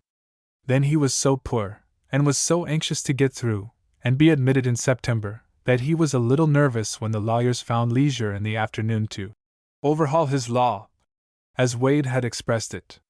Ranny had no idea of letting him off on definitions and general rules, and he plunged at once into special pleading, as presented by Chitty in his chapter on replications. No severe test could have been applied, and the young men thought it a little rough. Bart answered the questions with some care, and gave the reason of the rules clearly. Ranny then proposed a case of a certain special plea, and asked Bart how he would reply. Bart enumerated all the various replies that might be made, and the method of setting each forth. Ranny then asked him to state an instance of new assignment, in a replication, and when Bart had stated its purpose and given an instance, he said he thought that a good pleader would always so state his case in his declaration as to render a new assignment unnecessary, perhaps impossible. He was then asked what defects in pleading would be cured by a general verdict, and gave the rules quite luminously. Ranny then asked him what books he had read, and Bart named several. "What others?" And he named as many more. "Is that all?" Laughing. "Oh," said Bart, "I remember what you and Henry said about my reading, and really I have dipped into a good many besides." "Well, Ranny," said Wade, "what can we do for this young man? I think he will pass now, better than 1 in 100. I think so too, still, I think we can help him, or help him to help himself." And he finally named a work on commercial law, a book on medical jurisprudence, and a review of Kent. At leisure moments, he would have him practice in drawing bills in chancery, declarations, pleas, etc. Bart certainly might be pleased with this result, and it evidently advanced him very much in the estimation of all who had listened to his examination, although he felt that the work imposed upon him was rather slender, and just what he should do with the spare time this labor would leave him he would not then determine. He liked his new position with these ambitious young men, engaged in intellectual pursuits, with whom he was to associate and live, and upon whom he felt that he had made a favorable impression. It did not occur to him that there might be society, save with these and his books, nor would it have occurred to him to inquire, or to seek entrance into it, if it existed. With a sort of intellectual hunger he rushed upon his books with the feeling that he had recently been dissipated, and misapplied his time and energies. Chapter 32. The Letters. Tuesday evening's mail brought him 2 letters, postmarked Newbury. The sight of them came with a sort of a heart blow. They were not wholly expected, and he felt that there might still be a little struggle for him, although he was certain that this must be the last. The well-known hand of Judge Markham addressed one of them. The writing of the other he did not recognize. Only after he had lost its envelope, he remembered that it very much resembled the hand that wrote the Greer warning. He put the letters into an inside pocket, and tried to go on with his book. Like a very young man, he fancied that he was observed. So he took his hat and went to the room he occupied with Case. He pulled open the unknown, knew the hand, ran down and turned over to the second page, and found Julia at the bottom, and below the words, "With the profoundest gratitude." It ran: Newbury, April 8, 1838. Bart Ridgeley. Dear Sir, is it characteristic of a brave and generous man to confer the greatest obligations upon another, and not permit that other the common privilege of expressing gratitude? Were I a man, I would follow and weary you with a vain effort to utter the thanks I owe you. But I can only say a few cold words on paper at the risk of being misunderstood. Ma'am, I don't see what danger she could apprehend on that score, said Bart quite sharply. When I had wandered beyond the help of my father and friends, into danger, and I think, to certain death, you were inspired with the heart, skill, and strength, to find and save me. Next to God, who led you, I owe my life to you. When this is said, I cannot say more. I know of no earthly good that you do not deserve. I can think of no gift of heaven that I do not ask of it for you. You will not be offended that I should most anxiously insist that some little benefit should in some way come to you, from my father, and you will certainly, when you first return to Newbury, give me an opportunity to say to you how much I owe you, and how heavy the obligation rests upon me. You promised me this and will fulfill it. My mother, who sees this note, wants you to realize her profound sense of your service to us, enhanced if possible by the noble and manly way in which you rendered it. She was always your discerning and discriminating friend. Discriminating. Bart did not like that, but no matter. That was all. A very pretty letter, my Lady Julia, said Bart with a long breath. Quite warm. I confess I don't care much for your gratitude, but very pretty and condescending. And it is kind to advise me that whatever may have been your estimate of me, your sweet lady mother discerned differently. What you mean by discriminating is a very pretty little woman mystery, that I shall never know. And now for my Lord Judge.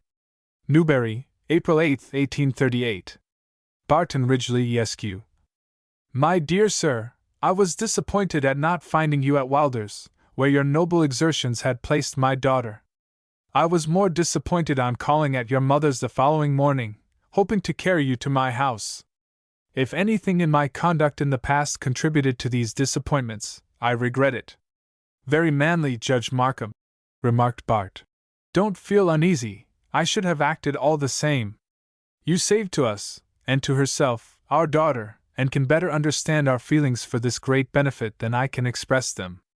All right, Judge, I would not try it further, if I were you. Whoever confers such a benefaction also confers the right upon the receiver, not only to express gratitude by words, but by acts, which shall avail in some substantial way. Rather logical, Judge! I shall insist that you permit me to place at your disposal means to launch you in your profession in a way commensurate with your talents and deservings. I trust you will soon return to Newbury, or permit me to see you in Jefferson, and when the past may. I don't care about waiting the chagrin, Judge, and helping your daughter out of the woods was no more than leading out any other man's daughter, and I don't want to hear more of either. Just let me alone. Be atoned for. I need not say that my wife unites with me in gratitude, and a hearty wish to be permitted to aid you, nor how anxious we are to learn the details of your finding our daughter, all of which is a profound mystery to us. Sincerely yours, Edward Markham. There was a postscript to the judge's, instead of Julia's, and Bart looked at it 2 or 3 times with indifference, and walked up and down the room with a sore, angry feeling that he did not care to understand the source of, nor yet to control. Very pretty letters! Very well said! Why did they care to say anything to me? When I came away they might have known, but then, who and what am I? Why the devil shouldn't they snub me one day and pat me on the head the next? And I ought to be glad to be kicked, and glad to be thanked for being kicked, only I'm not, though I don't know why. Well, this is the last of it. In my own good time, or somebody's time, good or bad, I will walk in upon my Lord Judge, my discriminating Lady the Mother, and the Lady Julia, and hear them say their pieces without danger of misapprehension. And his eye fell again on the judge's postscript. Reads: Before I called at your mother's on that morning, I set apart the chestnut Silvertail, well caparisoned, as your property. I thought it a fitting way in which one gentleman might indicate his appreciation of another. I knew you would appreciate him. I hoped he would be useful to you. He is your property, whether you will or no, and will be held subject to your order, and the fact that he is yours will not diminish the care he will receive. May I know your pleasure in reference to him? Yem. This found the weak place, or one of the weak places, in Bart's nature. The harshness and bitterness of his feelings melted out of his heart, and left him to answer his letters in a spirit quite changed from that which had just possessed him. To Julia he wrote: Jefferson, April 11, 1838. Miss Julia Markham. Yours has just reached me. I am so little used to expressions of kindness that yours seemed to mock me like irony. You did not choose to become involved in discomfort and danger, nor were you left to elect who should aid you, and I can endure the reflection that you might prefer to thank some other. If your sense of obligation is unpleasant, there is one consideration that may diminish it. A man of spirit, whose folly had placed him in the position I occupied towards you, would have eagerly sought an opportunity to render you any service, and would have done his poor best in your behalf. When it was accomplished he would not have been covetous of thanks, and might hope that it would be taken as some recompense for the past, and only asked to forget and be forgotten. No matter, so little that is pleasant has happened to me, that you surely can permit me to enjoy the full luxury of having saved you without having that diminished by the receipt of anything, in any form, from anybody, by reason of it. It is in your power to explain one thing to your father, by which he will see that I must be left to my own exertions so far as he is concerned.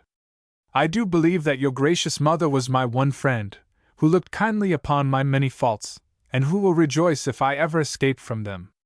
When in Newbury hereafter I shall feel at liberty to call at your father's house. With the sincerest wishes for your welfare I remain your obedient servant, A.B. To the judge. Hon, Edward Markham. Dear sir, I am in receipt of yours. It was, perhaps, necessary for you to say some words to me. I may not judge of what would be fitting. I feel that you have said more than was required. I had a boy's sincere liking for you, but when I failed to secure the goodwill of anybody, it is certain that there were radical defects in my character, and you but entertained the common feeling towards me. It was an honest, hearty dislike, which I have accepted, as I accept other things, without complaint or appeal. There is one near you who can explain how impossible it is that I can become an object of your interest or care. I am poor, let me remain so, I like it. Let me alone to buffet and be buffet. The atmosphere in which I live is cold and thin, and exercise is needful for me. I have not deserved well of the world, and the world has not been overkind to forget it. Leave me to wage the war with it in my own way. It was God's pleasure to remove from me those upon whom I had natural claims, and I do not murmur, nor do I allude to it only as an indication that I am to go on alone. I am aware that I do not meet you in the spirit which prompts your generous and manly kindness. No matter. Think that it proceeds from something ignoble in my nature, and be glad that you may in no way be involved in any failure that awaits me. I am sure Mrs. Markham has always been most kind to me, and if on the miserable night when I left my own mother I could have stolen to her somewhere, and have touched her robe with my lips, it would have been most grateful to me. We shall meet probably again, and I am sure our intercourse may be that at least of pleasant acquaintances. With the sincerest respect. A.B. P.S. Your postscript takes me at disadvantage. What can I say? Its kindness is most unkind. The horse is a mount fit for a prince. I wish he might be found useful to Miss Markham. If she will accept him, I would be glad that he might be devoted to her service. More than this I cannot say. B. I am inclined to follow these letters back to Newbury. It took a round week for a letter and its answer to pass between Newbury and Jefferson both ways. Somehow, it so happened that Julia, on the third day after mailing hers to Bart, was at the post office every day, on the arrival of the northern mail, with the air of an unconcerned young woman who did not expect anything. On the 7th, 2 letters in a hand she knew were handed her by the clerk, who looked at the time as if he thought these were the letters, but said nothing. On her way home she opened one of them and read it, and paused, and read, and studied as if the hand was illegible, and looked grave and hurt, and as if tears would start, and then calm and proud. When she got home she silently handed the other to her father, and her own to her mother, then she went to her room. An hour later she came back, took her letter, and going into her father's office, laid it open before him, receiving his in return. This she read with a sad face. Once or twice a moisture came into her eyes in spite of her, and then she sat and said nothing, and her mother came in and read her husband's letter also.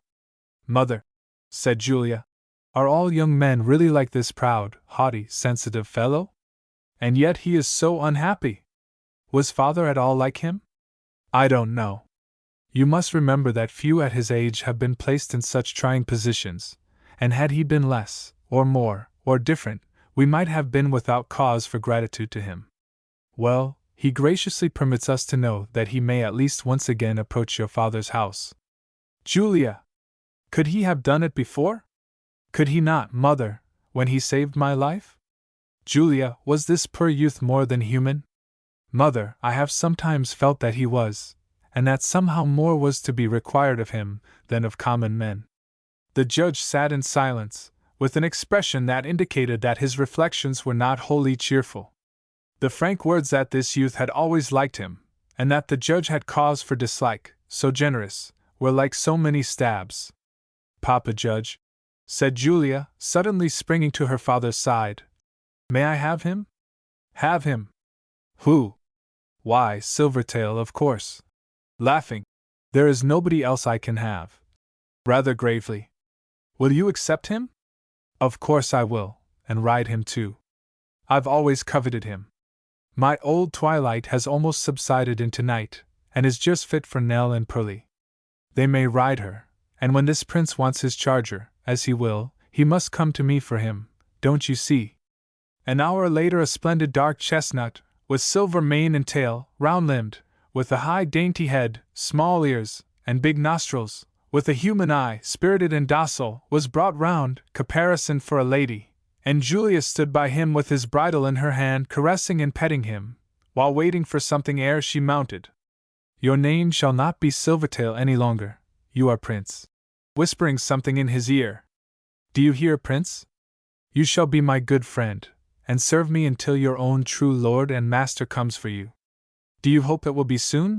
Prince slightly shook his head, as if the wish was not his, at any rate. Well, soon or late, you naughty Prince, he alone shall take you from my hand. Do you hear? And being mounted, she galloped away. Chapter 33. At Wilder's. April brightened out into May, and over all the beautiful fields, and woods, and hills of Newbury, came bright warm tints of the deepening season, and under the urgency of Julia, her mother and herself made their contemplated visit of thanks to the Wilders, who could at least be benefited by their kindness to Julia, bearing a good many nice new things for Mrs. Wilder and Rose, and the two younger children. Julia, in her warmth, found everything about the neat log house and its surroundings quite attractive. The fields were new, but grass was fresh about the house, and shrubs and plants had been put out. She had taken a strong liking to Rose, a tall, sweet, shy girl of 17, who had received her into her bed, and who now, in her bashful way, was more glad to see her than she could express. The house, in a lovely place, was sheltered by the near forest, and everything about it was as unlike what Julia remembered as could well be. It seemed to have changed its locality, and the one outside door opened on the opposite side. She went all about and around it, and out to the margin of the woods, grey and purple, and tenderest green, with bursting buds and foliage. Her mother found Mrs. Wilder a comely, intelligent woman, who was immensely obliged by her visit, and thankful for her generous presents of dresses for herself, and Rose, and the children.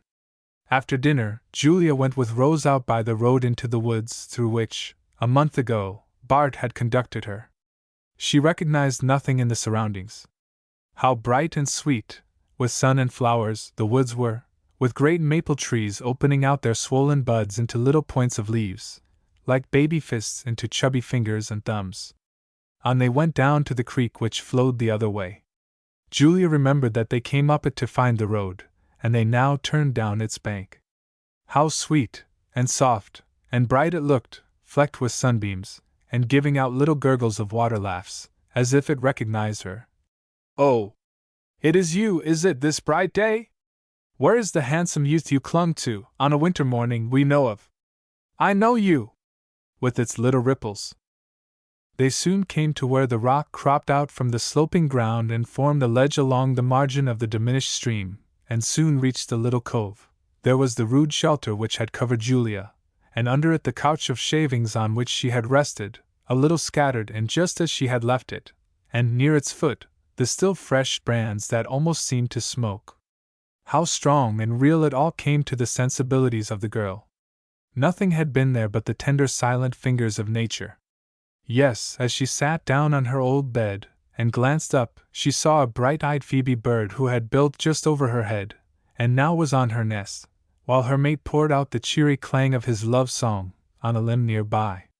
The little half-circle of ground, walled in by the high mossy rocks, opened southerly, and received the full glow of the afternoon sun, while in front of it ran the laughing, gleeful creek. It was very bright, but to Julia very, very lonely.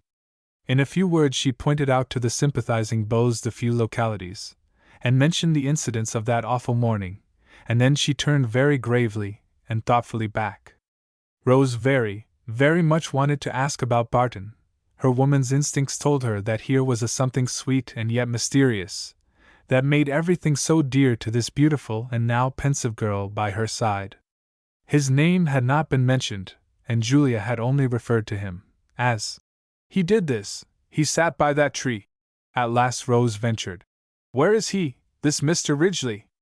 Mother said he went away. Yes, I never saw him after you took me into your bed, Rose, said Julia. He saw you after that, Miss Markham. What do you mean, Rose? I am sure you would like to know, said Rose. I know I would. Mother said that after Father had gone, and after we were asleep, he asked her if he might just look upon you for a moment, and she opened the door, and he stood in it, looked towards you for a second, and then turned and went out without a single word, seeming very much agitated. Rose's voice was a little agitated too.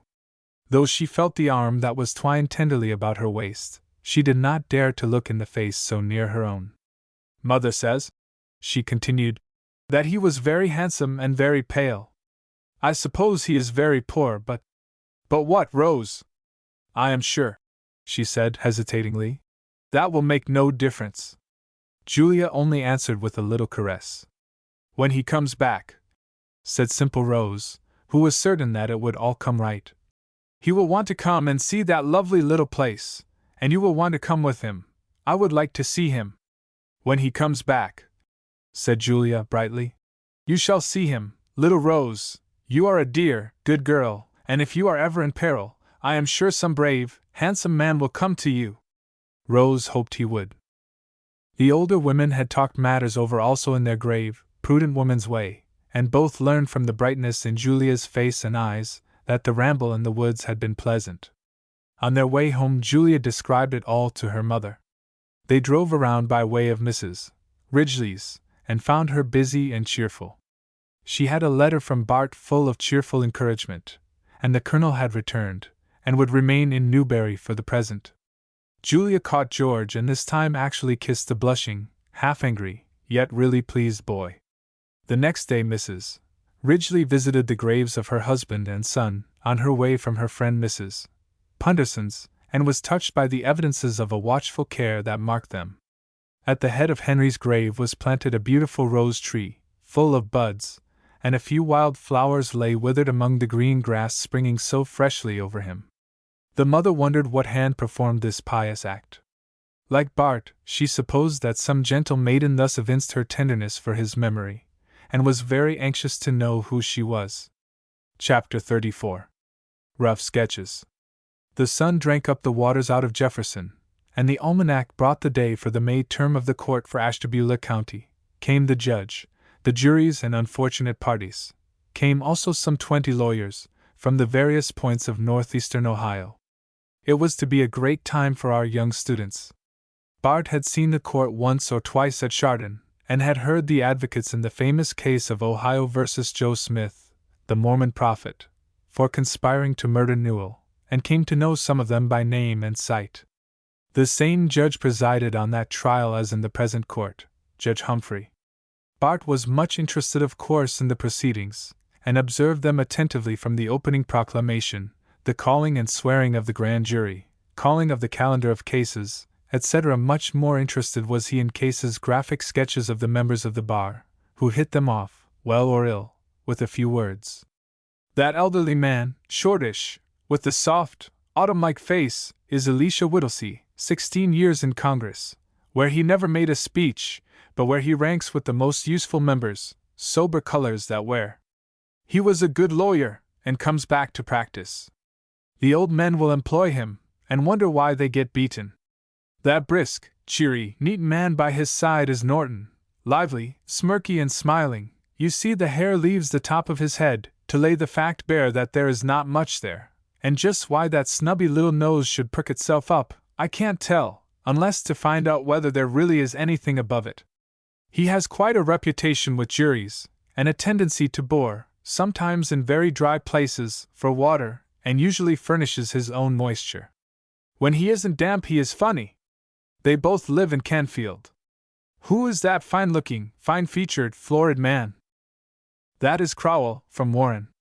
Mark him and see how studied are all his motions.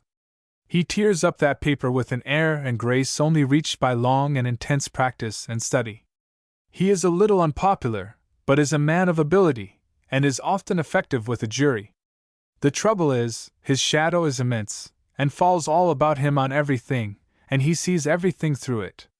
That young, dark-eyed, handsome man is Labe Sherman, admitted last year.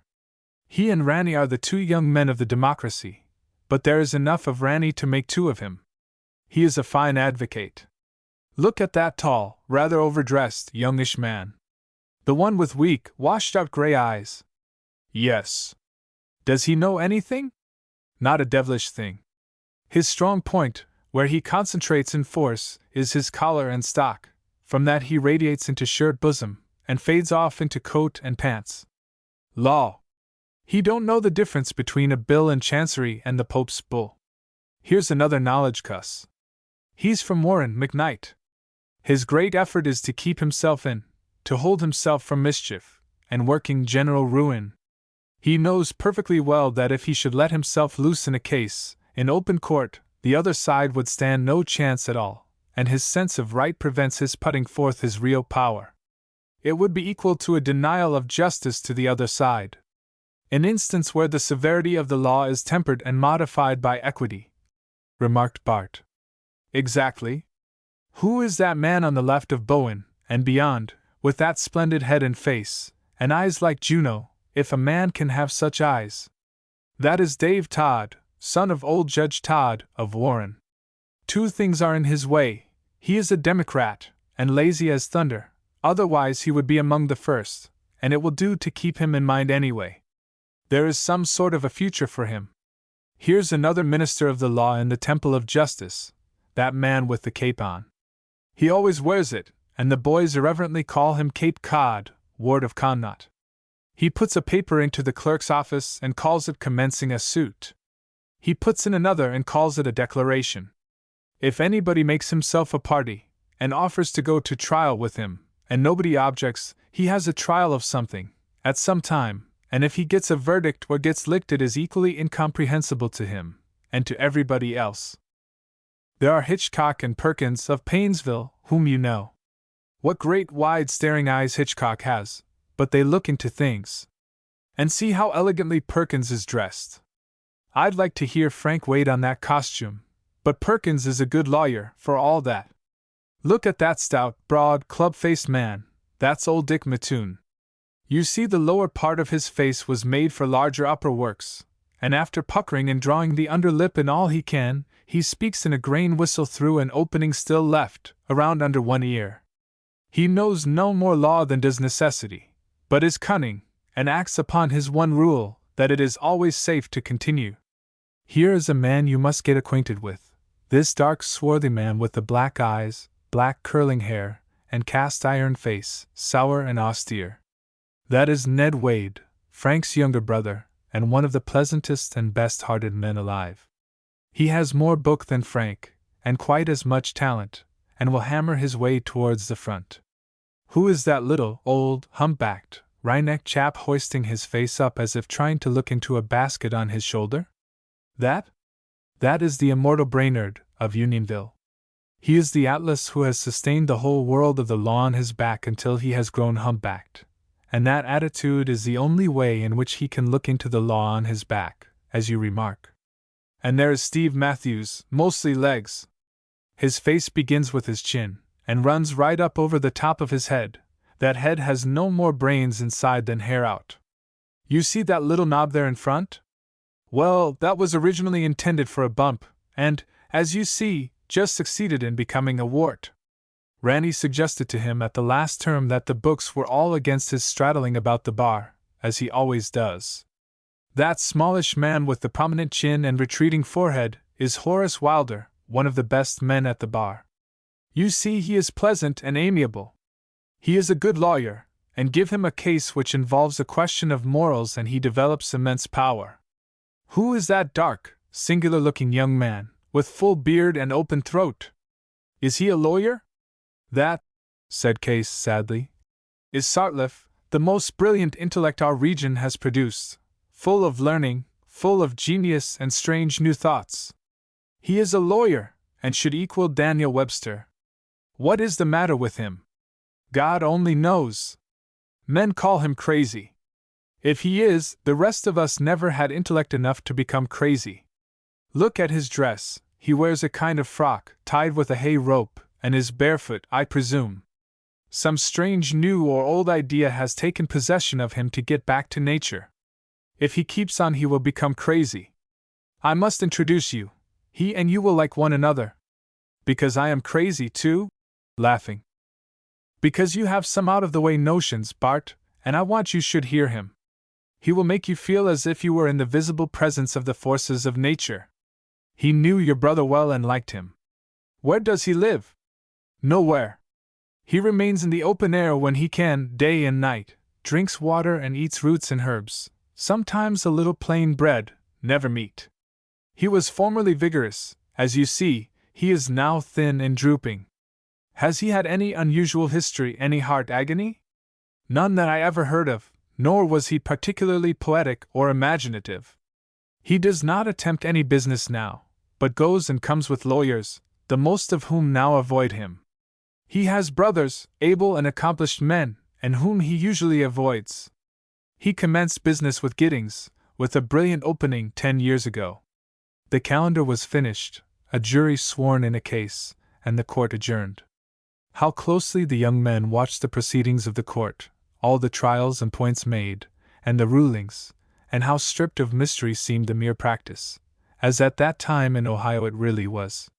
Wise men had taken the best of the old common law practice, and with the aid of judicious legislation and intelligent courts, had got about the best it was capable of. Bart managed to make himself useful and do himself some good on one occasion. Rennie had taken a position in a case, on a trial of some importance, on which the court was apparently against him.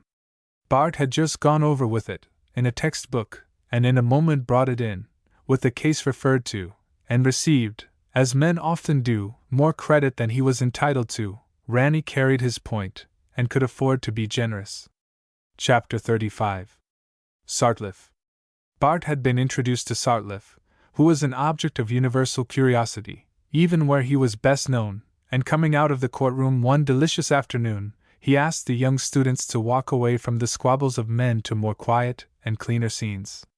They took their way out of the town towards a beech forest, whose tender, orange-tinted, green young leaves were just shaping out, and relieving the hard skeleton lines of trunks and naked limbs. Passing the rude and rotting fences, by which rank herbage, young elders and briars were springing up. "See," said Sartliff, "how kindly nature comes to cover over the faults and failures of men. These rotting unsightly improvements, as we call them, will soon be covered over and hidden with beautiful foliage." "With weeds and nettles and elders," said Case, contemptuously. "Weeds and nettles," repeated Sartliff. "And why weeds and nettles? Was there ever such arrogance? Man in his boundless conceit and ignorance, after having ruined his powers, snuffs and picks about, and finds the use of a few insignificant things, which he pronounces good, all the rest he pushes off in a mass as weeds and nettles. Thus the great bulk of the universe is to him useless or hurtful, because he will not, or cannot, learn its secrets. These unknown things are standing reproaches to his ignorance and sloth. Poisons, for instance, might become sanitary," said Case. "If man lived in accord with nature," said Sartliff, "she would not harm him. It is a baby's notion that everything is made to eat, and that all must go into the mouth. Men should have got beyond this universal alimentiveness, ere this. Find the uses of things, and poisons and nettles fall into their places in harmony, and are no longer poisons and nettles. And accidents would help us on, instead of off," suggested Case. "They help as often one way as the other now," replied Sartliff. "But there are really no accidents, everything is produced by law." "There must be 2 or 3 systems then," suggested Case. "Things collide, while each obeys its law. Your systems clash." "Not a bit. This is apparent only. Man acts abnormally under evil influences. He will not observe law. He turns upon nature and says he will subvert her laws, and compel her to obey his. Of course confusion, disorder, and death are the consequences, and always will be, till he puts himself in harmony with her. It seems to me, Mr. Sartliff, that in your effort to get back individually, you have encountered more difficulties, collisions, and ills than the most of us do, who keep on the old orthodox civilized way to the devil. That may be. I am one, looking alone, nobody helps me. And like the younger Mr. Weller, you find it a pursuit of knowledge under difficulties." "Precisely. I inherited an artificial constitution, and tastes, and needs. I began perverted and corrupted, and when I go back to nature, she teaches me less than she does the beasts and birds. Before I can understand, or even hear her voice, I must recover the original purity and strength of organs and faculties which I might have had. I may perish in the attempt to reach a point at which I can learn. The earth chills and hurts my feet, the sun burns my skin, the winds shrivel me, and the snows and frosts would kill me, while many of the fruits good for food are indigestible to me. See to what the perversions of civilization have reduced me. Do you propose in thus getting back to nature, to go back to what we call savagery? Asked Bart. Not a bit of it. It was the wants and needs of the race that whipped it into what we call civilization. When once men got a start, they went in one direction alone, and completely away from nature, instead of keeping with her, and with an unvarying result. An endless series of common catastrophes has overtaken all civilized nations alike, while the savage tribes have alone been perpetual. I don't say that savage life is at all preferable, only that it alone has been capable of perpetuating races. In going back to nature, I propose to take what of good we have derived from civilization as historic verity, said Bart. I am not quite prepared to admit that savage races are perpetual. We know little of them, and what little we do know is that tribes appear and disappear. General savagery may reign, like perpetual night, over a given region, but who can say how many races of savages have destroyed and devoured each other in its darkness? They had reached the forest, and Sartlef placed himself in an easy position at the foot of an old beech, extending his limbs and bare feet over the dry leaves, in such a way as not to injure any springing herb. Mr. Ridgeley, said he, I would like to know more of you.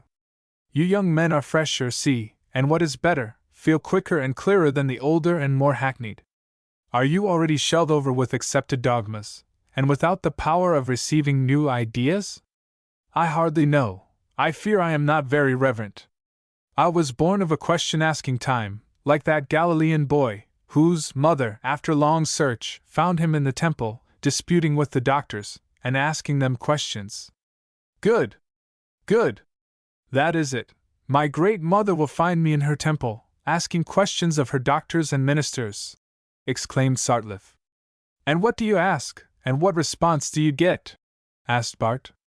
I lay myself on the earth's bosom in holy solitudes, with fasting and great prayer, and send my soul forth in one great mute, hungry demand for light. I, a man, with some of the Father gods stirring the awful mysteries of my nature, go yearningly naked, empty, and alone, and clamor to know the way. And sometimes deep, sweet, hollow voices answer in murmurs, which I feel rather than hear, but I cannot interpret them, I cannot compass their sounds. And sometimes gigantic formless shadows overcloud me. I know they have forms of wondrous symmetry and beauty, but they are so grand that my vision does not reach their outline, and I cannot comprehend them. I know that I am dominant of the physical creation on this earth, but at those times I feel that these great and mighty essences, whose world in which they live and move, envelopes ours and us, and to whom our matter is as impalpable air, I know that they and we, theirs and ours, are involved in higher and yet higher conditions and elements, that in some mysterious way we mutually and blindly contribute and minister to each other. And what profit do you find in such communication? Asked Bart. It is but preparatory to try the powers, clear the vision and senses, train and discipline the essential faculties for a communion with this essence that may be fully revealed, and aid in the workings and immediate government of our gross material world, and the spirits that pertain to it more immediately, if such there are. And you are in doubt about that? Somewhat, and yet through some such agencies came the givings forth of the prophets. You believe in the prophets? Asked Case. Assuredly.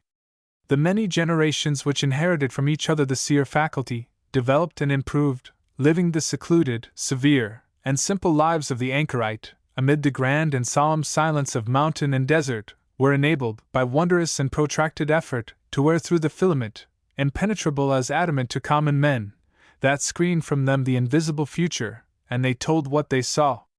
Yet they never told it so that any mortal ever understood what they said, or could apply their visions to any passing events, and the same givings out of these half-crazed old bards, for such they were, have been applied to 50 different things by as many different generations of men, said Case. That may have arisen, in part, said Bart, from the dim sight of the seer, and the difficulty of clothing extraordinary visions in the garb of ordinary things. It is not easy, however, for the common mind to see why, if God had a special message for his children of such importance that he would provide a special messenger to communicate it, and had a choice of messengers, it should reach them finally, in a form that nobody could interpret. With God everything is in the present, all that has happened, and all that will, is as the now is to us. If a man can reach the power or faculty of getting a glimpse of things as God sees them, he would make some utterance, if he survived, and it would be very incoherent.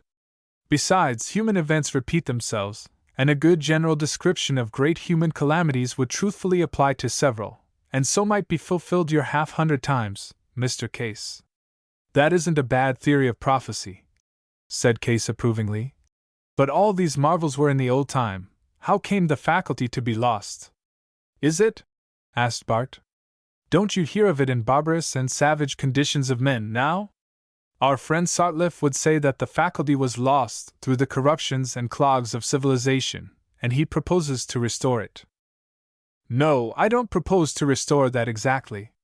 I want to find a way back to nature for myself, and then teach it to others, when the power of prophecy will be restored.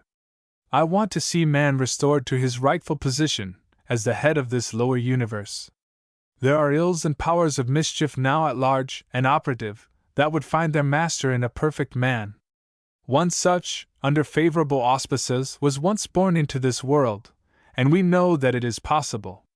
He took his natural place at the head, and all minor powers and agencies acknowledged him at once. I have never been quite able to understand why he, with his power of clear discernment, should have precipitated himself upon the Jewish and Roman power, and so perished, and at so early a day in his life. So that the prophets might be fulfilled, said Case. It may have been, resumed Sartliff. Upon the merely human theory of the thing, said Bart, he could foresee that this was the only logical conclusion of his teachings, and best, perhaps only means of fixing his messages and doctrines in the hearts of men. I may not venture a suggestion, Mr. Sartliff, Bart continued, but it seems to me that your search back will necessarily fail. In searching back, as you call it, for the happy point when the strength and purity and the inspiration of nature can be united with all that is good in Christian civilization, if your theory is correct, your civilized eyes will never discern the place. You will have passed it before you have reacquired the power to find it, and your life will be spent in a vain running to and fro, in search of it.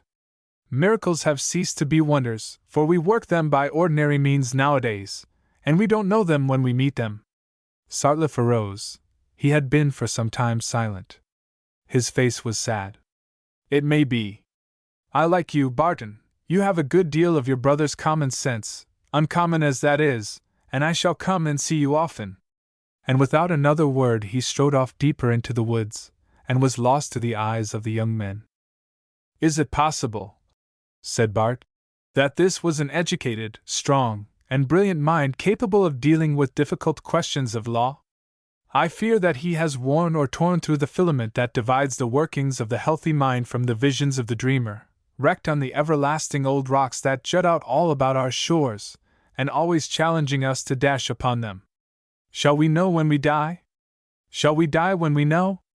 After all, are not these things to be known? Why place them under our eyes so that a child of 5 years will ask questions that no mortal, or immortal, has yet solved?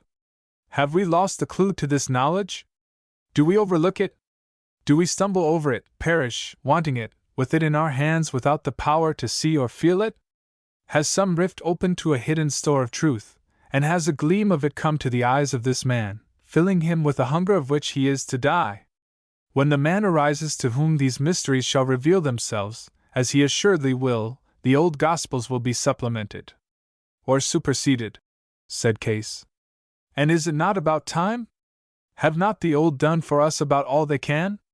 Do we not need, as well as wish for, a new?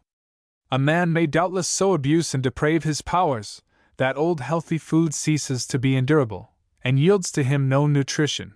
Of course he must perish, answered Bart. He will demand new food.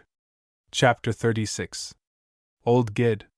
Towards the close of the term, there came into the courtroom, one day, a man of giant mold, standing head and shoulders above his fellows, broad-shouldered, deep-chested, with a short neck and large flat face, a regal brow, and large, roomy head in which to work out great problems.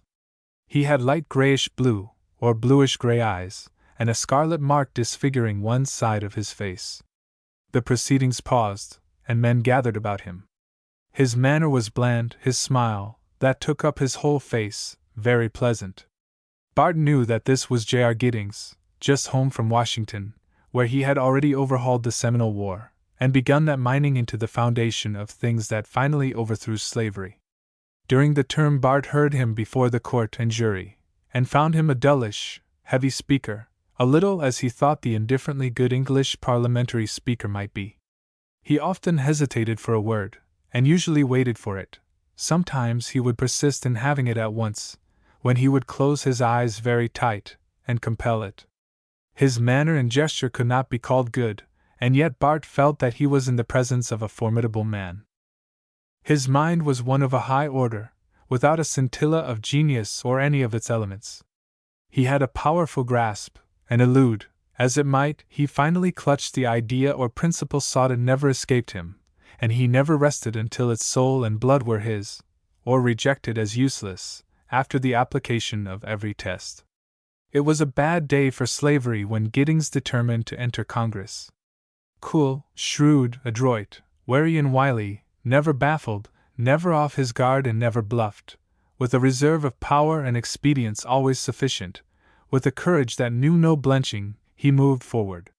He had more industry and patience, and was a better lawyer than Wade, but was his inferior as an advocate.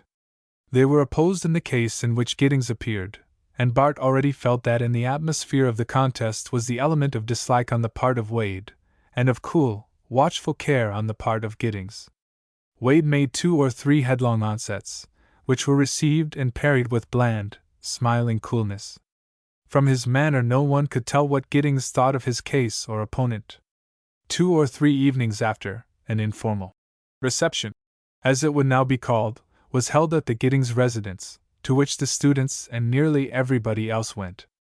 It was a pleasant greeting between friends and neighbors, and a valued citizen, just home after a half-year's absence. Nothing could be more kind and natural than the manner of Mr. Giddings, supported by motherly Mrs.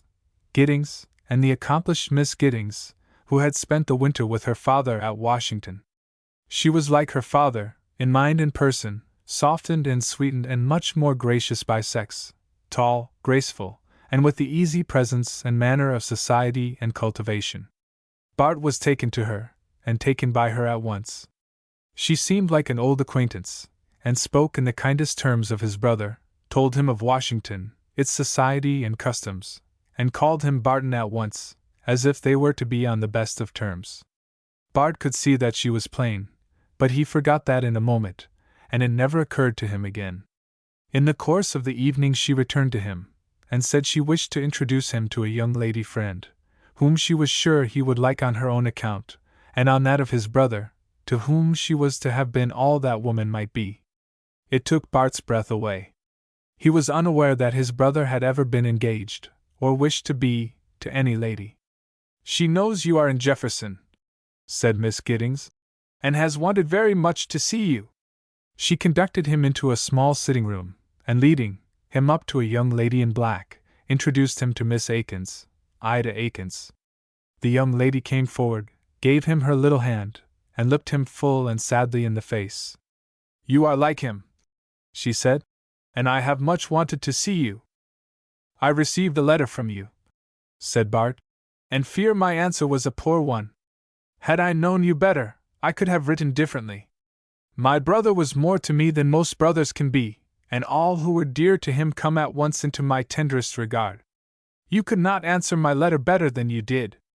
I never had a brother, and nothing can be more grateful to me than to meet you as we now meet." They sat, and he held the hand that belonged to his dead brother, and that the hand of lover was never again to clasp. Gentle in deeds of charity and tenderness, it would linger in its widowed whiteness until it signaled back to the hand that already beckoned over the dark waters. strangers who saw them would have taken them for lovers. They were of nearly the same age. She, with dark, luminous eyes, and hair colored like Hades, matched well with the dark gray and light brown. What a world of tender and mournful sweetness this interview opened up to the hungry heart of Bart, the love of a sweet, thoughtful, considerate, intellectual and cultivated sister, unselfish and pure, to which no touch or color of earth or passion could come. How fully and tenderly he wrote of her to his mother, and how the unbidden wish came to his heart to tell another of her, and as if he had the right to do so. Miss Aikins was a young lady of high mental endowments, and great force of character, cultivated in the true sense of culture, and very accomplished. How sad and bitter seemed the untimely fate of his brother, and the meeting of this sweet and mourning girl lent another anguish to his heart, that was so slow in its recovery from that blow. The court ran on, grew irksome, and passed. Bart saw something more of Sartliff, and felt a melancholy interest in him. He also saw much of Ida, whom he could not help liking, and something of Miss Giddings, whom he admired. Chapter 37. The Old Story. On the morning after Wade's return from the Geauga court, upon entering the office, where Bart found him and Rannie and Case, and one or two others, there was the sudden hush that advises a new arrival that he has been a subject of remark. "Good morning, Mr. Wade." "Good morning, Ridgeley. You returned earlier than you anticipated?" "Yes." "How do you come on?" "About the old way." "Did you see my old client Cole?" "The king? Old King Cole?" "Yes, I saw that worthy, and they say on the other side that they can't try the case under a year, perhaps." "Well, we defend, and our defense will be as good then as ever," said Bart.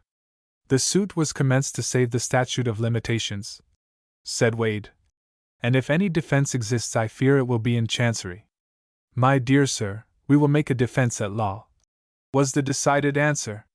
"I saw some of your friends over there," said Wade, "who made many inquiries about you." "They are kind," said Bart. "Of course you know Judge Markham?" said Wade. Bart bowed. "He is a very honorable and high-minded man." Bart bowed again. "He spoke of you in the very highest terms, and I was very glad to hear him." "You are very kind," said Bart. "And by the way," pursued Mr. Wade, "I heard a little story. The judge has a very beautiful daughter," looking directly at Bart, who bowed to this also. "It seems that the girl, in going home from somewhere, got lost in the woods, and wandered off into a devil of a big forest there is down there, covering 2 or 3 townships. It was in the night of that awful storm in April, and she went miles away, and finally overcome, lay down to die, and was covered with the snow, when a young chap found her, God knows how, took her up, carried her across the Chagrin River, or one of its branches, in under some rocks, built a fire, and brought her to, and finally got her to a man's house in the woods, sent word to her father, and went off. Do you know anything about it?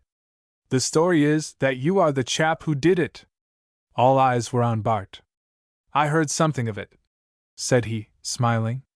"I came off the evening after this marvel, and in the stage 2 ladies were full of it. They made it a little stronger than your version.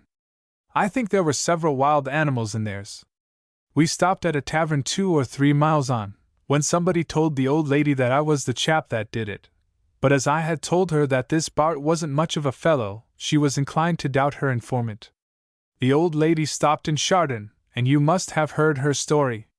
The young lady herself said that you saved her," said Wade, with his usual directness. "What do you say to that?" "If the young lady was in a condition to know," replied Bart, "I should take her word for it." And passing into the back room he closed the door. "What the devil is there in it?" said Wade. "It is just as I say. Has he ever said a word about it?" "Not a word," said the young man. "I met Miss Markham a year ago, when I was in Newbury, at a sugar party," said Rannie.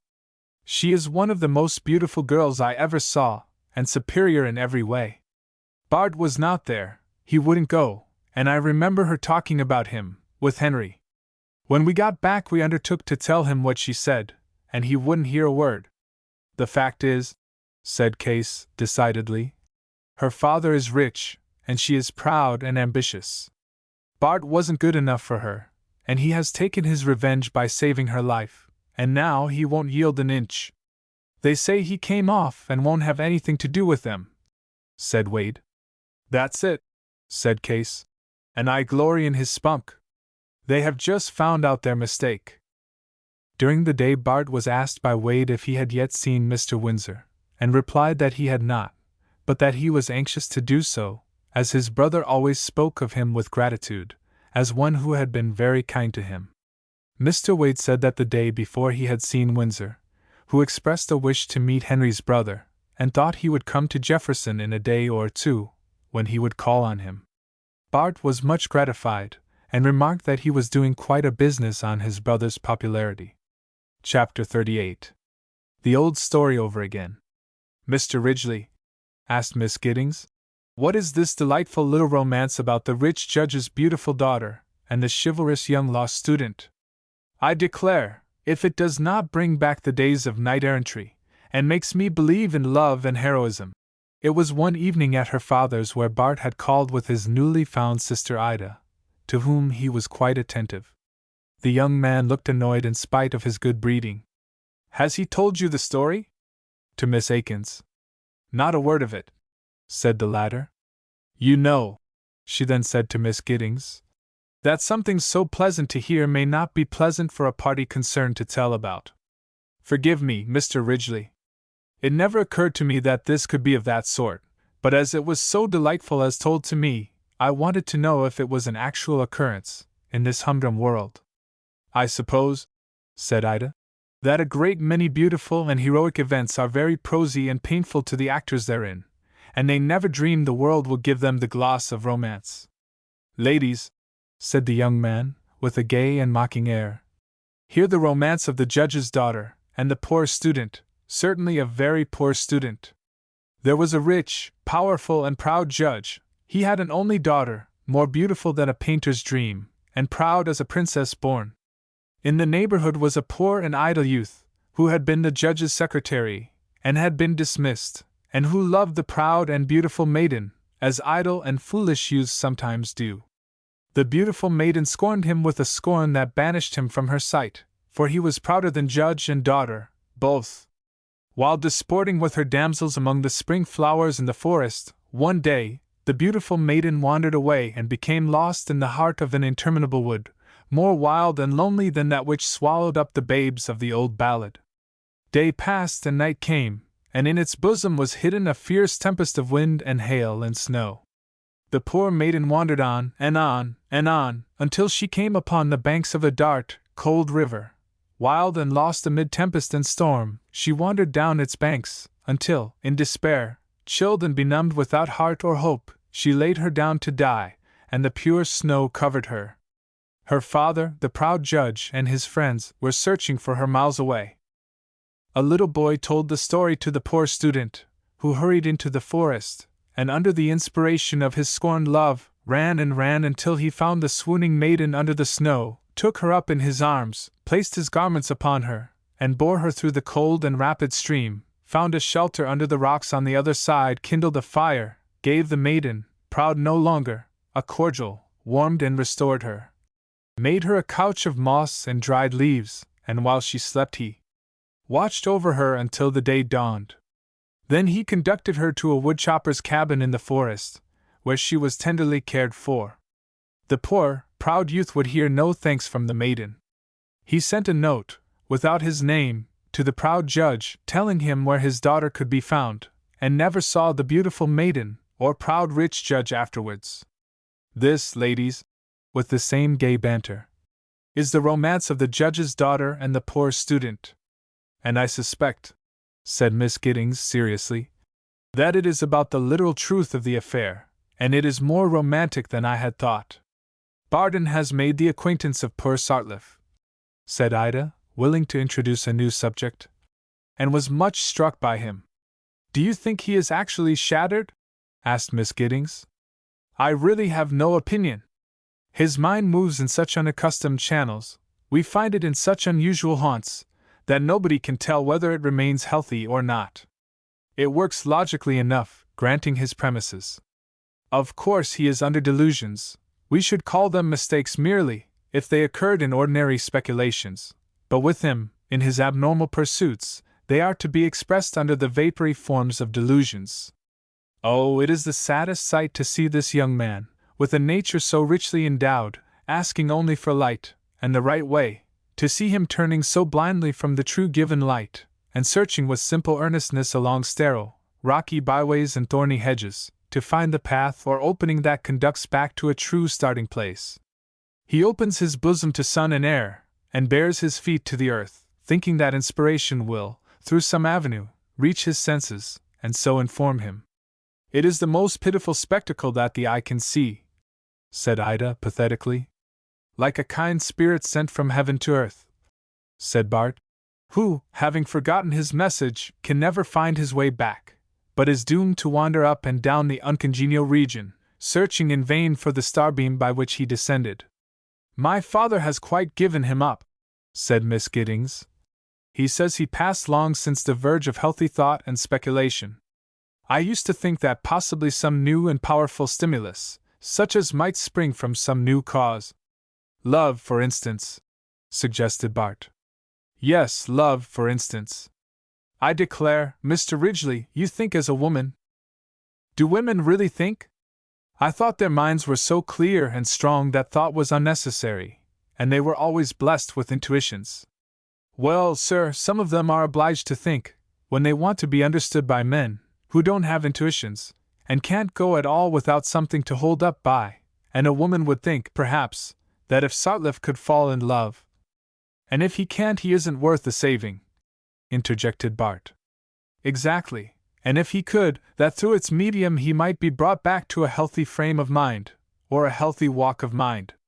There, Mr. Ridgeley, I have got out with that, though rather limpingly, after all. And a forcible case you have made. Here is a man crazy about nature. You propose as a cure for that, to make him mad about a woman. And what next? Well, love is human, or inhuman, said Miss Giddings. If the former, marriage is the specific. If the latter, his lady-love might get lost in a wood, you know. Yes, I see. Poor Sartliffe had better remain where he is, winking and blinking for the lights of nature, said Bart. I remember, interposed Ida, that he and your brother, among the matters they used to discuss, disagreed in their estimate of authors.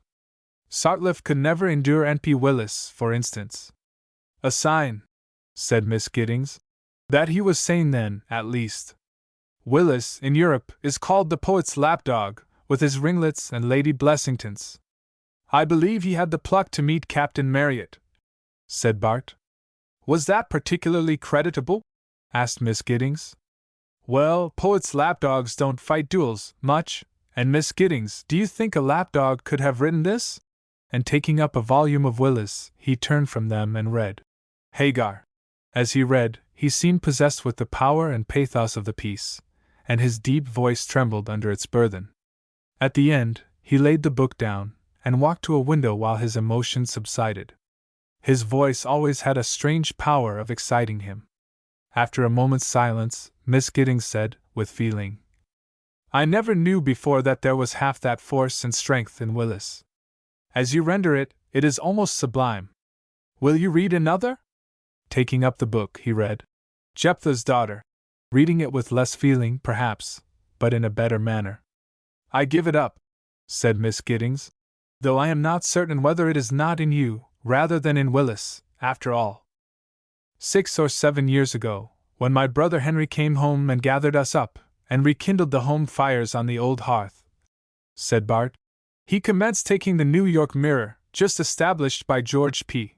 Morris, assisted by Fay and Willis. Fay, you know, has recently published his novel, Norman Leslie, the second volume of which flats out so awfully. At that time these younger men were in Europe, and we took wonderfully to them, and particularly to Willis's first impressions, and pencilings by the way. To me they were authentic, and opened the inside of English literary society and life, and I came to like him. The language has a wonderful flexile power and grace in his hands, and I think he has real poetry in his veins, much more than John Neal, or Dr. Drake, though certainly less than Bryant. Yet there is a kind of puppyism about the man that will probably prevent his ever achieving the highest place in our literature. You are a poet yourself, Mr. Ridgeley, I understand, said Miss Giddings. I like poetry, which is a totally different thing from the power to produce it. This I am sure I have not, was the candid answer. You have tried? Most young men with a lively fancy and fervid feelings write verses, I believe. Here is Mr. Case, quite a verse writer, and some of his lines have a tone or tinge of poetry. Would you like literature for a pursuit? I like books, as I like art and music, but I somehow feel that our state of society at the West, and indeed our civilization, is not ripe enough to reach a first excellence in any of these high branches of achievement. Our hands are thick and hard from grappling with the rough savagery of our new rude continent.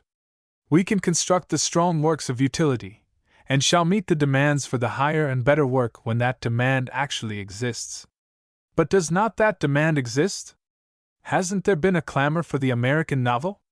A standing advertisement, wanted, the American novel, has been placarded ever since I can remember, and I must forget how long that is, said Miss Giddings.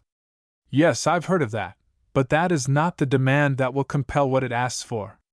It will be the craving of millions, stimulating millions of brains, and some man will arise superior to the herd, and his achievement will challenge every other man of conscious powers, and they will educate and ripen each other till the best, who is never the first, will appear and supply the need. No great man ever appeared alone. He is the greatest of a group of great men, many of whom preceded him, and without whom he would have been impossible. Homer, alone of his group, has reached us. Shakespeare will live alone of his age, for 1,000 years hence.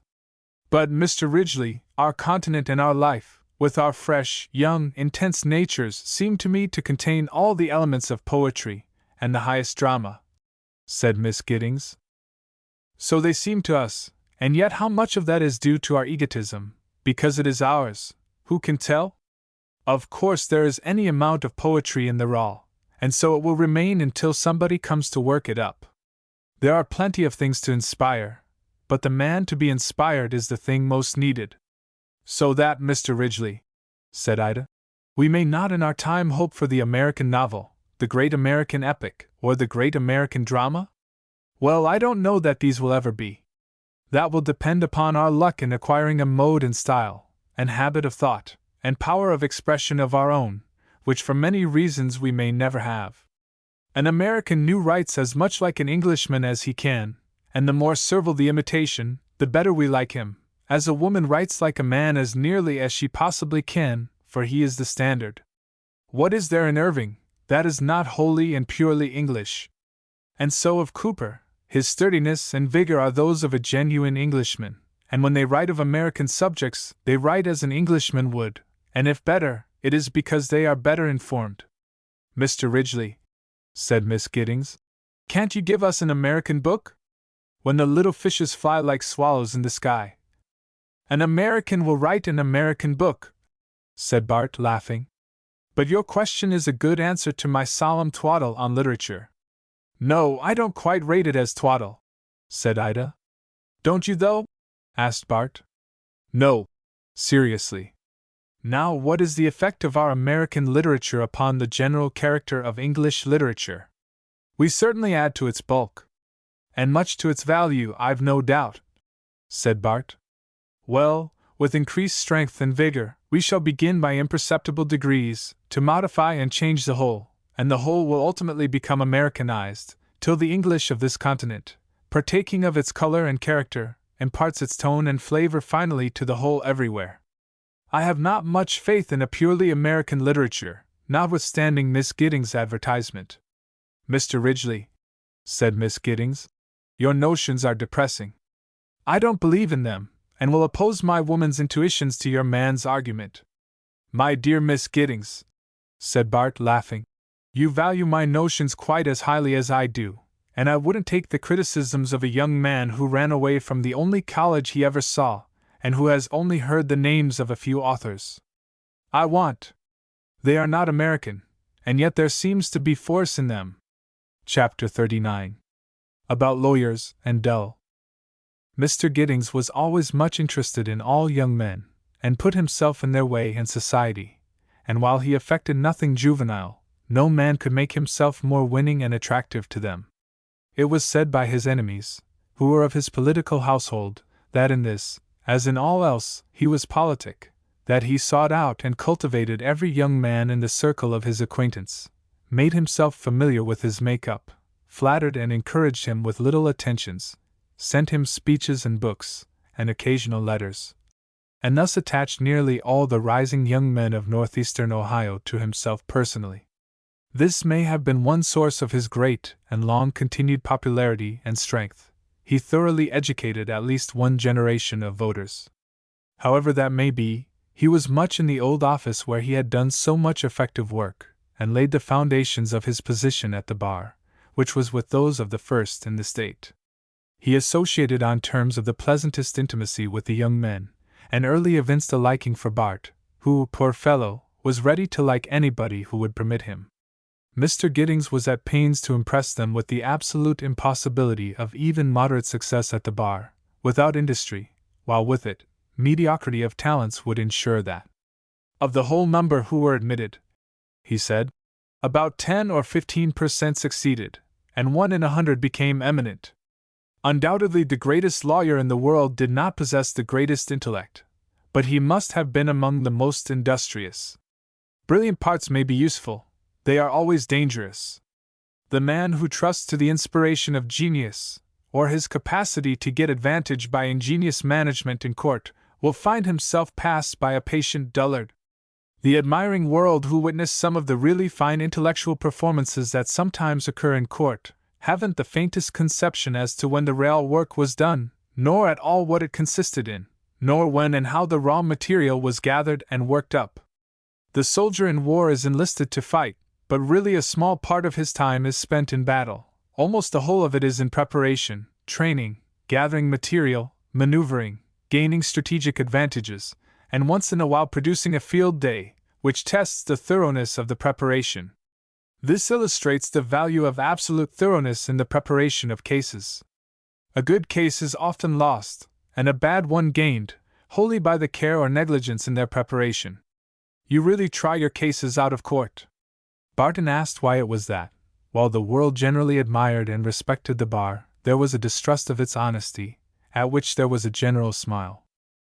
Because, said Mr. Giddings, there really are unworthy members of it, and the bar, like the ministry and the medical faculty, being comparatively a small body, is tried by its failures. The whole is condemned in the person of a few, while a majority, the bulk of men, estimate themselves by their successes. One great man sheds glory on his race, while one villain is condemned alone. The popular judgment that lawyers are insincere and dishonest, because they appear on both sides of a case, with equal zeal, when there can be but one right side, is not peculiar to the bar. It should be remembered that learned and pious divines take opposite sides of all doctrinal points of Scripture, and yet nobody thinks of questioning their honesty. When both are wrong, put in Wade. Now there are, nominally at least, 2 sides in a lawsuit, certainly 2 parties. One party goes to Frank, here, and tells his side, most favorably to himself, and gets an opinion in his favor, and a suit is commenced. The other tells his side to me, for instance, and on his statement I think he has a good defense. From that moment each looks for evidence and law to sustain his side, and to meet the case made by the other, and invariably we come to the final trial, each honestly thinking he is right. We try the case zealously and sincerely, and the one who is finally beaten feels that injustice has been done. It is the first task of an advocate to convince himself, and unless he has already done that, he may not expect to convince court and jury, and a man must be a poor advocate, or have a very bad case, who fails to convince himself, however he may fare with a jury. You need never expect to convince your opponent. He is under a retainer not to agree with you. There is another thing about it, said Wade. The bar and writers talk about the ethics of the bar, and legal morality, and all that nonsense, until there is an impression, both among lawyers and the public, that there is one rule for lawyers and another for the rest of mankind, that we are remitted to a lower standard of honesty. This is all bosh.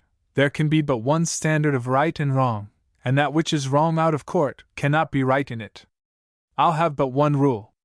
A man who will lie to a court or a jury will lie anywhere. He is a liar. Will you submit to that rule? Asked Giddings, laughing.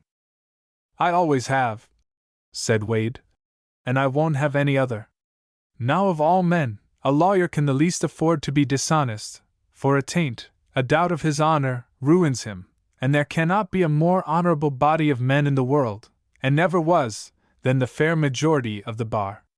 The habit of contesting in open court, in the face of the world, engenders an honorable, manly high-mindedness, free from the underhanded jealousy and petty wars of the doctors.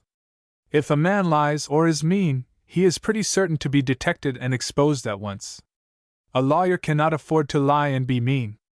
And besides, I have observed that there is really no healthy, manly development of intellect, without a healthy, manly development of the moral nature. Now, Frank, said Mr. Giddings, why not go a step further, and perfect the man, and say that religion should add its strength and grace, as a crown? Well, Gid, I've no objection to your religion, that is, I have no objection to religion. I don't know about yours, but I have known a good many religious men who were very bad men, and I have known a good many bad men to get religion, who did not mend their morals.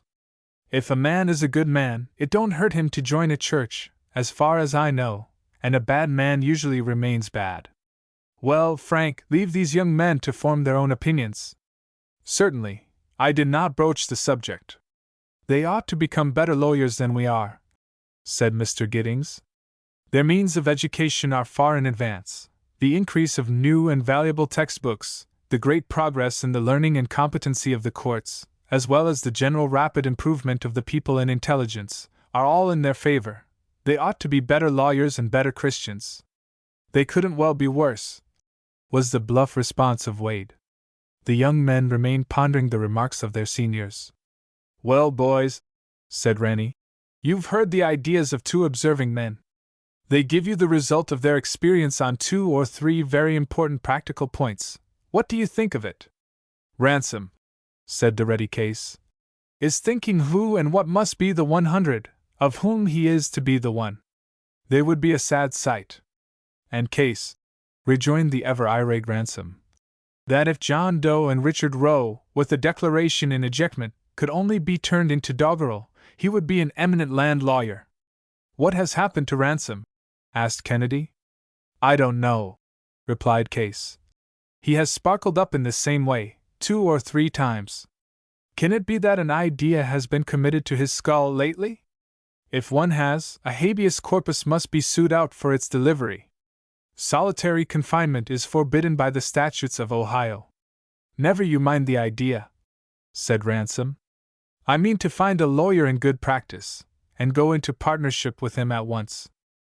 Now, Ransom, said Case still gravely, you are a very clever fellow, and devilish near half-witted, and you would allow such a man, whom you thus permitted to take himself in with you, 1/3 or 1/4 of the proceeds of the first year.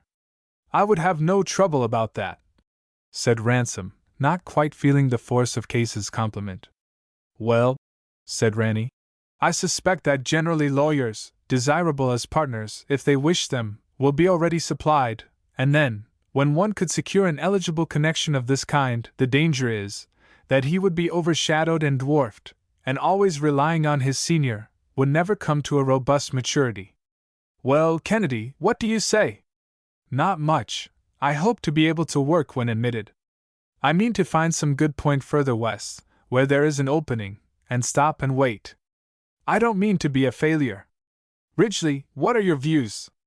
Modest, as becomes me, I don't think I am to be counted in any 100, and so I avoid unpleasant comparisons. I don't mean to look long for an opening, or an opportunity. I would prefer to make both. I would begin with the first thing, however small, and do my best with it, and so of every other thing that came, leaving the eminence and places to adjust themselves. I intend to practice law, and, like Kennedy, I don't mean to fail. Mr. Ranney, continued Bart, what is the reason of this universal failure of law students? I think the estimate of Giddings is large, said Ranney. But of all the young men who study law, about one half do it with no settled purpose of ever practicing, and of course don't. Of those who do intend to practice, one half never really establish themselves in it. That leaves 1/4 of the whole number, who make a serious and determined effort at the bar, and one half of these, 1/8 of the whole, succeed, and that brings out about as Giddings estimated. Well, on the whole, that is not a discouraging view, said Bart, and for one, I am obliged to you. Nevertheless, he pondered the whole matter, and turned to face calmly as he had before, the time when his novitiate should end, and he should actually enter upon his experiment. Now, Case, this is a serious matter. A young and utterly unknown man, without money, friends, acquaintances, or books, and doubtful whether he has brains, learning, and capacity, in some small or large town, attacks the world, throws down his gauge, or rather nails it up, in the shape of a tin card, 4x12 inches, with his perfectly obscure name on it. Think of it! Just suppose you have a little back room, upstairs, with a table, 2 chairs, half a quire of paper, an inkstand, 2 steel pens, Swan's treatise, and the 29th volume of Ohio statutes.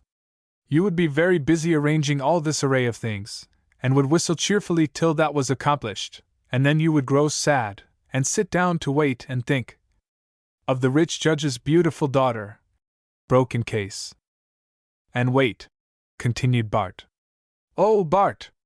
I glory in your pluck and spunk, said Case, and I think of your performance, as Major Noah said of Adam and Eve, as touching that first kiss, said he. I have often thought I would like to have been the man who did it, but the chance was Adam's. Ridgeley seems to be taken in hand by Miss Giddings, said Kennedy. That would not be a bad opening for an ambitious man. Of the ripe years of 23, put in Case. The average age would be about right. She has let out 1 or 2 of each crop of law students since she was 16. What has been the trouble? Asked Kennedy. I don't know. They came and went. Their hold was frail, their stay was brief, restless, and quick to pass away. While she remains, replied Case. Bart seems to be a new inspiration, and she is as gay and lively as a spring butterfly. And worth 40 young flirts, observed Ransom. Oh, come, boys, cried Bart. Hold up. Miss Giddings is an attractive woman, full of accomplishment and goodness. And experience, put in Case. Who permits me to enjoy her society sometimes, continued Bart. The benefit and pleasure are wholly mine, and I can't consent to hear her spoken of so lightly. Bart is right, as usual, said Case gravely. And I don't know of anything more unmanly than the way we young men habitually talk of women. Except the way they talk of us, said Kennedy. You would expect a lady to speak in an _un_manly way, remarked Bart. Of course, if we are ever spoken of by them, it is in our absence, but I'll venture that they seldom speak of us at all, and then in ignorance of our worst faults. We are not likely to receive injustice at their hands. Bart, you must always have been lucky, said Ransom. I am doing my best not to be conceited and vain, and find it confounded hard work, was the frank, good-natured reply. Chapter 40. The Disguise. Mrs. Ridgeley received the following. Jefferson, June 8, 1838. Dear Mother, a strange thing has happened to me, for which I am indebted to Henry. Indeed, I am destined to trade upon his capital. You remember how kind he said a Mr. Windsor was to him, employing him to transact small business matters for him, and paying him largely, besides making him useful and valuable presents? He seems to have been dissatisfied with himself for not doing more, and I am to be the recipient of his bounty in full. He called to see me about a week ago, and then 2 or 3 days after, he sent a carriage for me, and I have just returned. He is very wealthy, an old bachelor, lives elegantly, is a thoroughly educated man, and not eccentric, except in his liking to Henry, which he transfers to me. He is without near relations, and has had a history. Now he insists on advancing to me enough to carry me through, clothing me, and starting me with a fine library. He says I must go east to a law school at least a year, and so start from a most favorable and advanced position. It took my breath away. It seems fairly wrong that I should permit myself to take this man's money, for whom I have done nothing, and to whom I can make no return, and whose money I might never repay."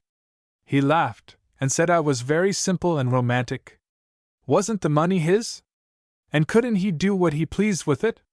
And if he invested it in me, nobody was harmed by it. I told him I might be. I am not sure that I should be safe with the pressure and stimulus of poverty removed from me. Moreover, he had purchased an elegant watch, to be given to Henry, on his marriage with poor Miss Akins, of whom I told you, and this he insists on my taking and wearing, with a chain big and long enough to hang me in. I told him if he wanted to give it away, that it should, I thought, properly go to Miss A. To whom, by the way, I gave that beautiful pin. I cannot wear anything that was Henry's, and this would be one objection to wearing this watch. Mr. Windsor said it certainly was never intended for Ida, that it had never been Henry's, that it was mine, and I had to bring it away. I feel guilty, and as if I had swindled or stolen, or committed some mean act, and as I hold it to my ear, its strong beat reproaches me like the throb of a guilty heart. What can I do? Your feelings are right, and your judgment is good.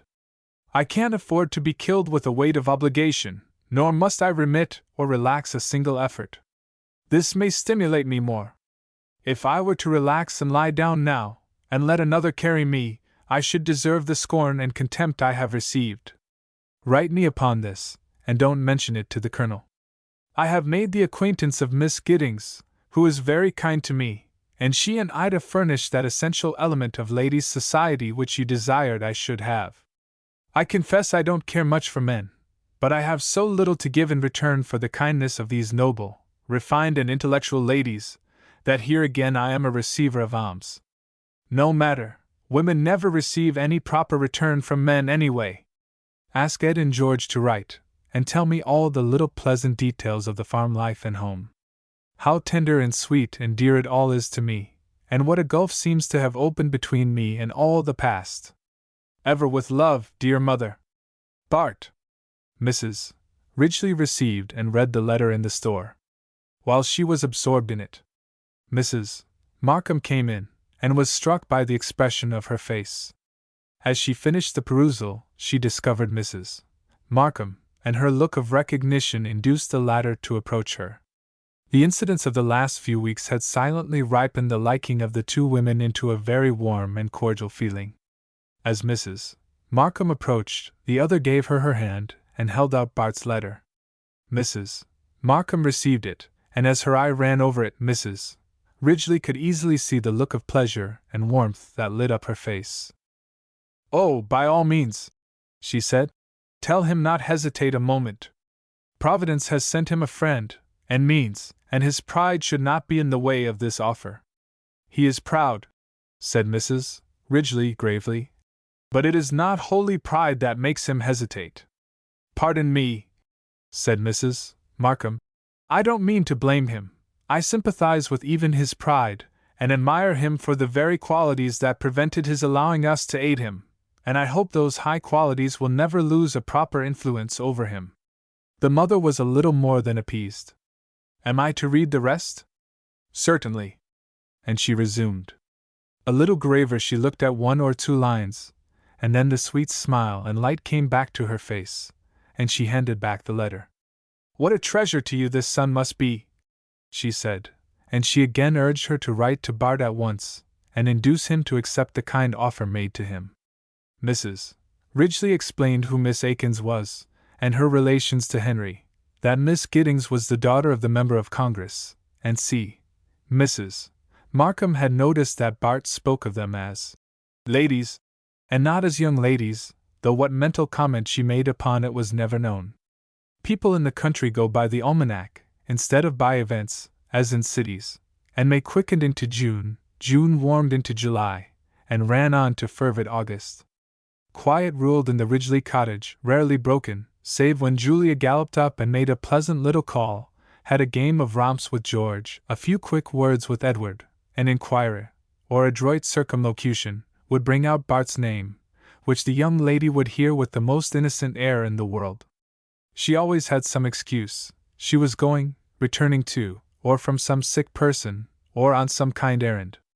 Once or twice later, young King, of Ravenna, accompanied her, and still later, Mr. Thorndyke was riding with her frequently. It was observed that while her beauty had perfected, if possible, the character of her face had deepened, and a tenderer light was in her eyes. As the time came for Bart's examination, she carelessly remarked that he would be home soon, and was told that he had decided to take a short course in the Albany Law School, and would go directly from Jefferson, that when he left in the spring, he had determined not to return to Newbury until the end of a year, but that his mother might expect him certainly at that time. Julia was turning over a bound volume of the New York Mirror, and came upon a Bristol board, on which was a fine pen and ink outline head of Bart. She took it up and asked Mrs. Ridgeley if she might have it. "Certainly," was the answer, "if you wish it," and she carried it away. After leaving the house she discovered on the other side a better finished and more artistic likeness of herself in crayon, with her hair falling about her neck and shoulders, and surrounding it, 2 or 3 outlines of her features in profile, which she recognized by the hair, one of poor Bart's ships, that had escaped the general burning. Barton decided to avail himself of the kindness of Mr. Windsor, and quietly made his arrangements accordingly. The summer was very pleasant to him.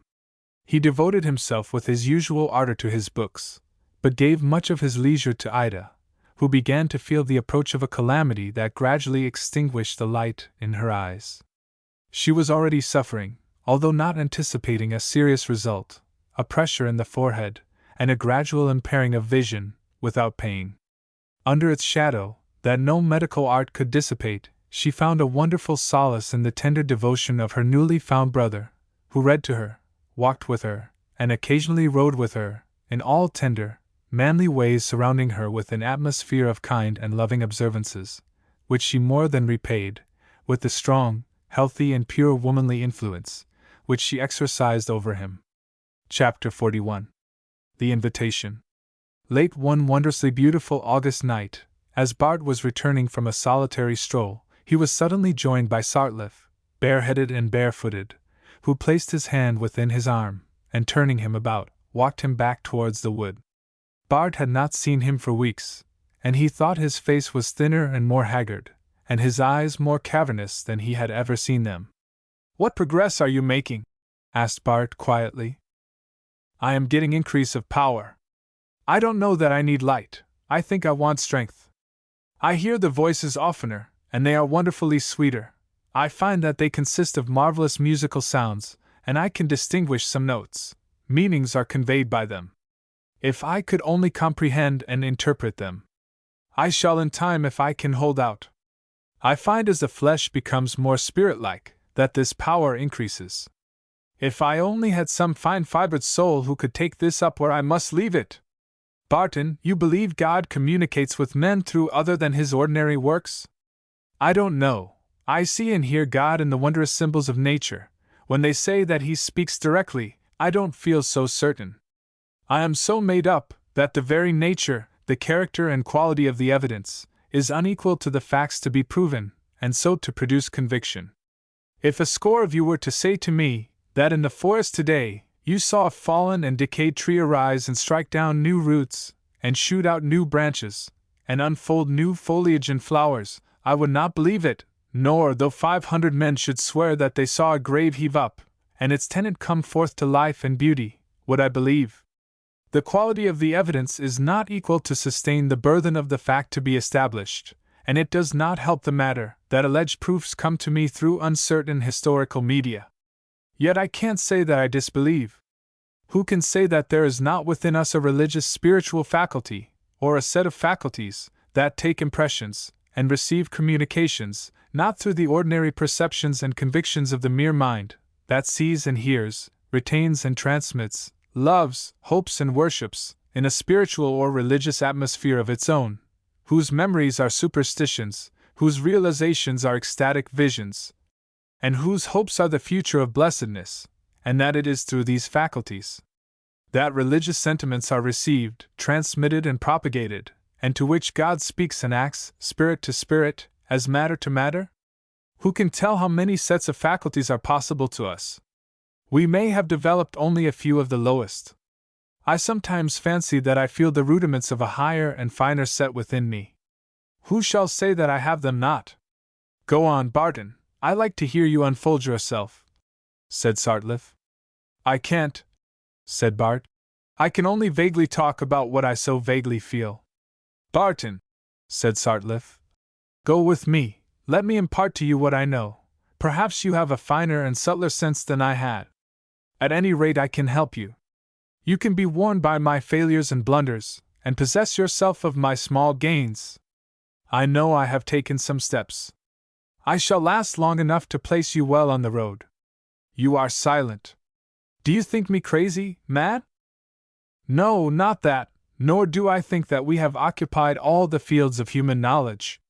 We are constantly acquiring a faculty to see new things and to take new meanings from the common and old. Nature has not yet delivered her full speech to man. She can communicate only as he acquires the power to receive. This idea of finding new pathways, and new regions and realms, with new powers, of finding an opening from our day into the more effulgent, with new strange and glorious creatures, with new voices and forms, with whom we may communicate, is alluring, and may all lay within the realm of possibility. I don't say that to dream of it is to be mad. It is possible, said Sartliffe with fervor. I have seen the forms and heard the voices. And to what purpose do you pursue these mystical studies and researches?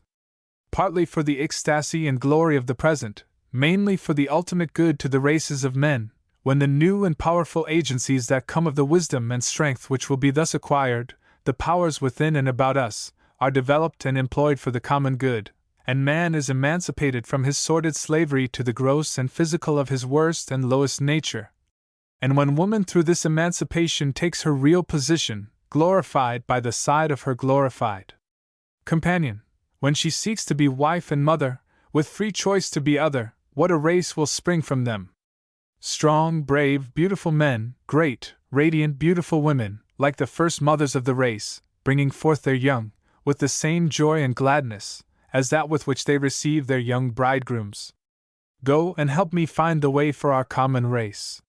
He had turned, and stood with intent eyes burning into the soul of the young man. I have faith in you. Of all the young men I have met, you have exhibited more capacity to comprehend me than any other, and I am beginning to feel the need of help, said Sartliffe, plaintively. God alone can help you, said Bart. I cannot. You believe in this.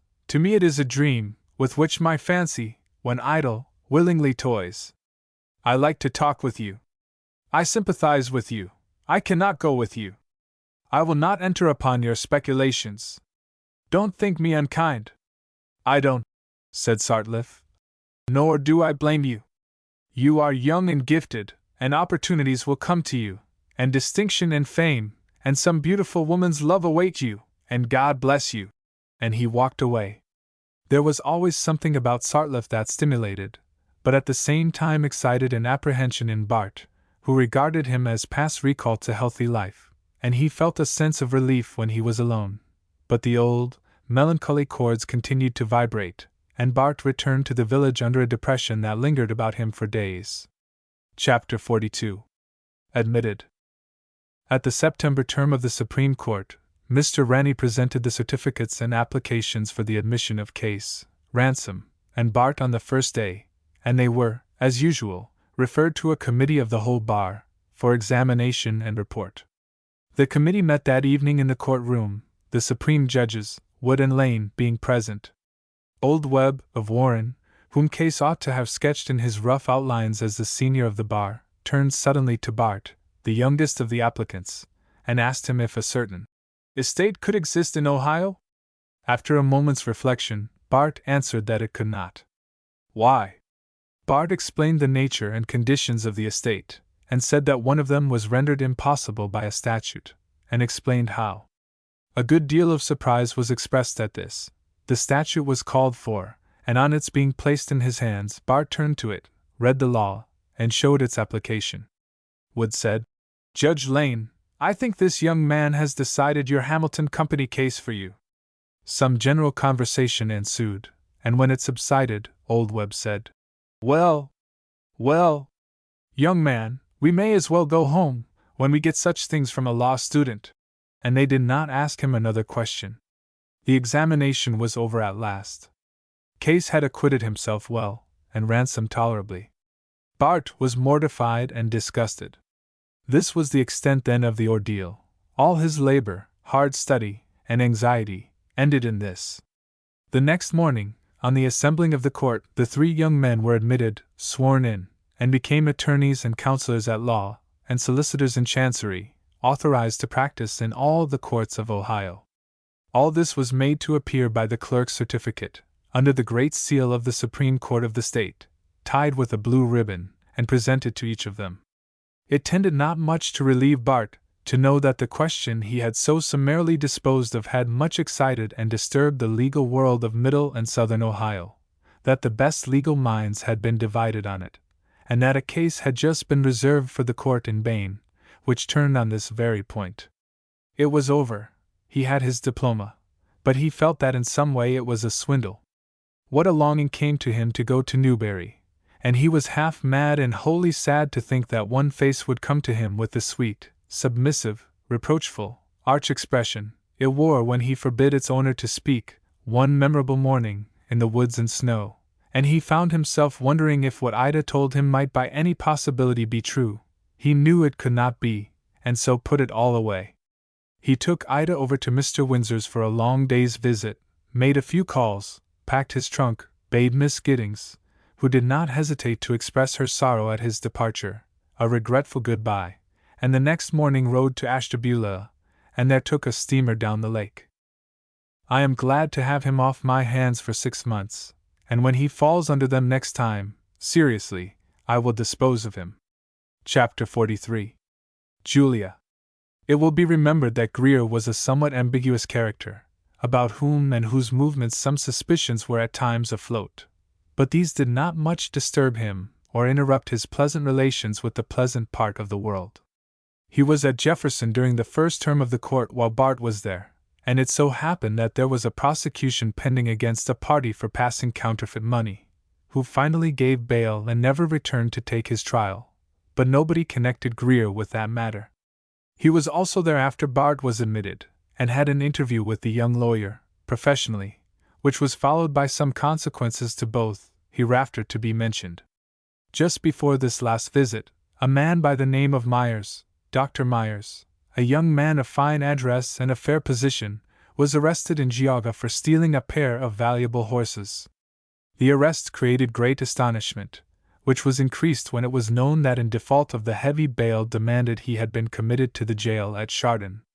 This was followed by the rumor of his confession, in which it was said that he implicated Jim Brown, of Akron, and various parties in other places, and also Greer, and, as some said, Bart Ridgeley, all of whom belonged to an association, many members of which had been arrested. The rumors produced much excitement everywhere, and especially in the south part of Geauga, and the impression was deepened and confirmed by an article in the Geauga Gazette, issued soon after Myers was committed. With staring headlines and exclamation points, it stated that Dr. Myers, since his imprisonment, had made a full confession, which it gave in substance, as above. Bart was referred to as a young law student at Jefferson, and a resident of the south part of the county, who, as was said, had escaped, and it was supposed that he had gone east, where the officers had gone in pursuit. Most of the others had been arrested. Mrs. Ridgeley had caught something of the first rumor in her far-off quiet home, but nobody had told her of Barton's connection with it, nor did her neighbors seem inclined to talk with her about the general subject. As usual, one of the boys went to the post office on the day of the arrival of the Chardon paper, and brought in not only that journal, but the rumor in reference to Barton. His mother read and took it all in, and was standing in blank amazement and indignation, when Julia came flashing in, and found her still mutely staring at the article. "Oh, Mrs. Ridgeley! Mrs. Ridgeley!" exclaimed the aroused girl, seizing her hands. "It is all false, every word of it, about Barton. Every single word is a lie. I know it is, but how can that be made to appear? Men will believe it, if it is false. Never! No one will ever believe evil of him. He is now surrounded by the best and truest of men, and when this wretched Myers is tried, everything will be made clear. I knew you would see this paper, and I came at once to tell you what I know of Barton's connection with Greer. Please listen. And she told her of the old rumor about them, and of her journey to Ravenna, to see the latter, and showed her his note, addressed to her father. The quick mind of the elder lady appreciated it as it was stated to her, and another thing, new and sudden as a revelation, came to her, and with tears in her eyes, and a softened and illuminated face, she turned to Julia, a moment since so proud and defiant, and now so humble and subdued, with averted eyes and crimson face. "Oh, Julia!" and passed one arm around the slender girl. "Please! Please!" cried her pleading voice, with her face still away. "This is my secret. You will not tell. Let him find it out for himself, please."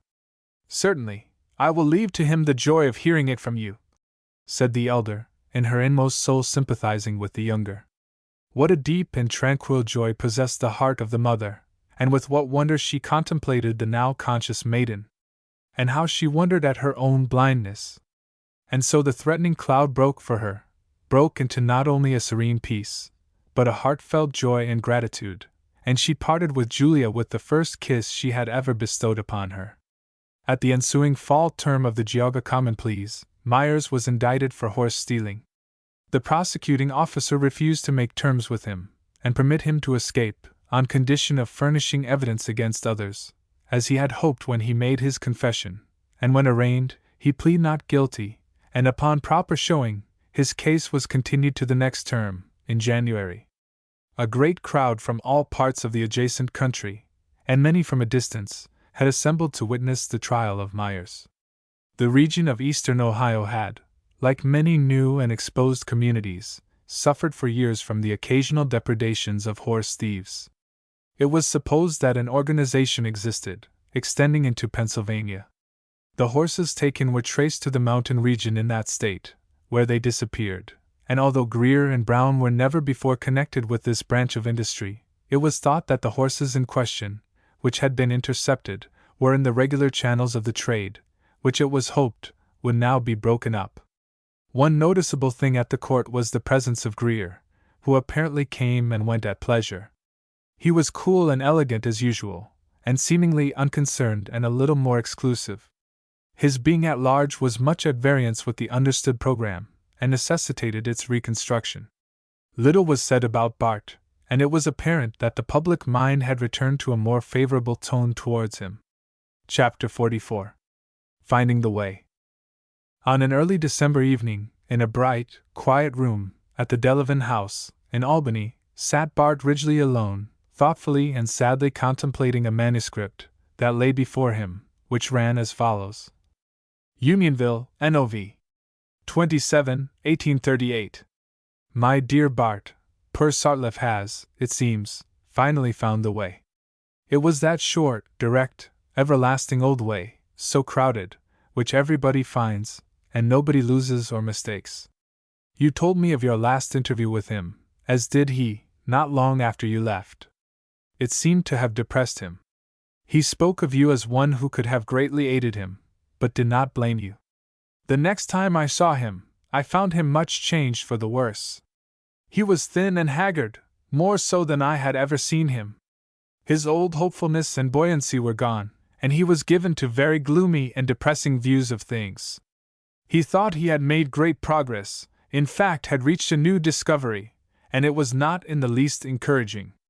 He finally concluded that the grand and wondrously beautiful spirits that he seemed to get glimpses of, and whose voices he used to hear, were really convict spirits, or angels, imprisoned on or banished to this earth, for a period of years, or for eternity, for crimes committed in the sun, or some less luminous abode, and I presume are cutting up here, much after their old way.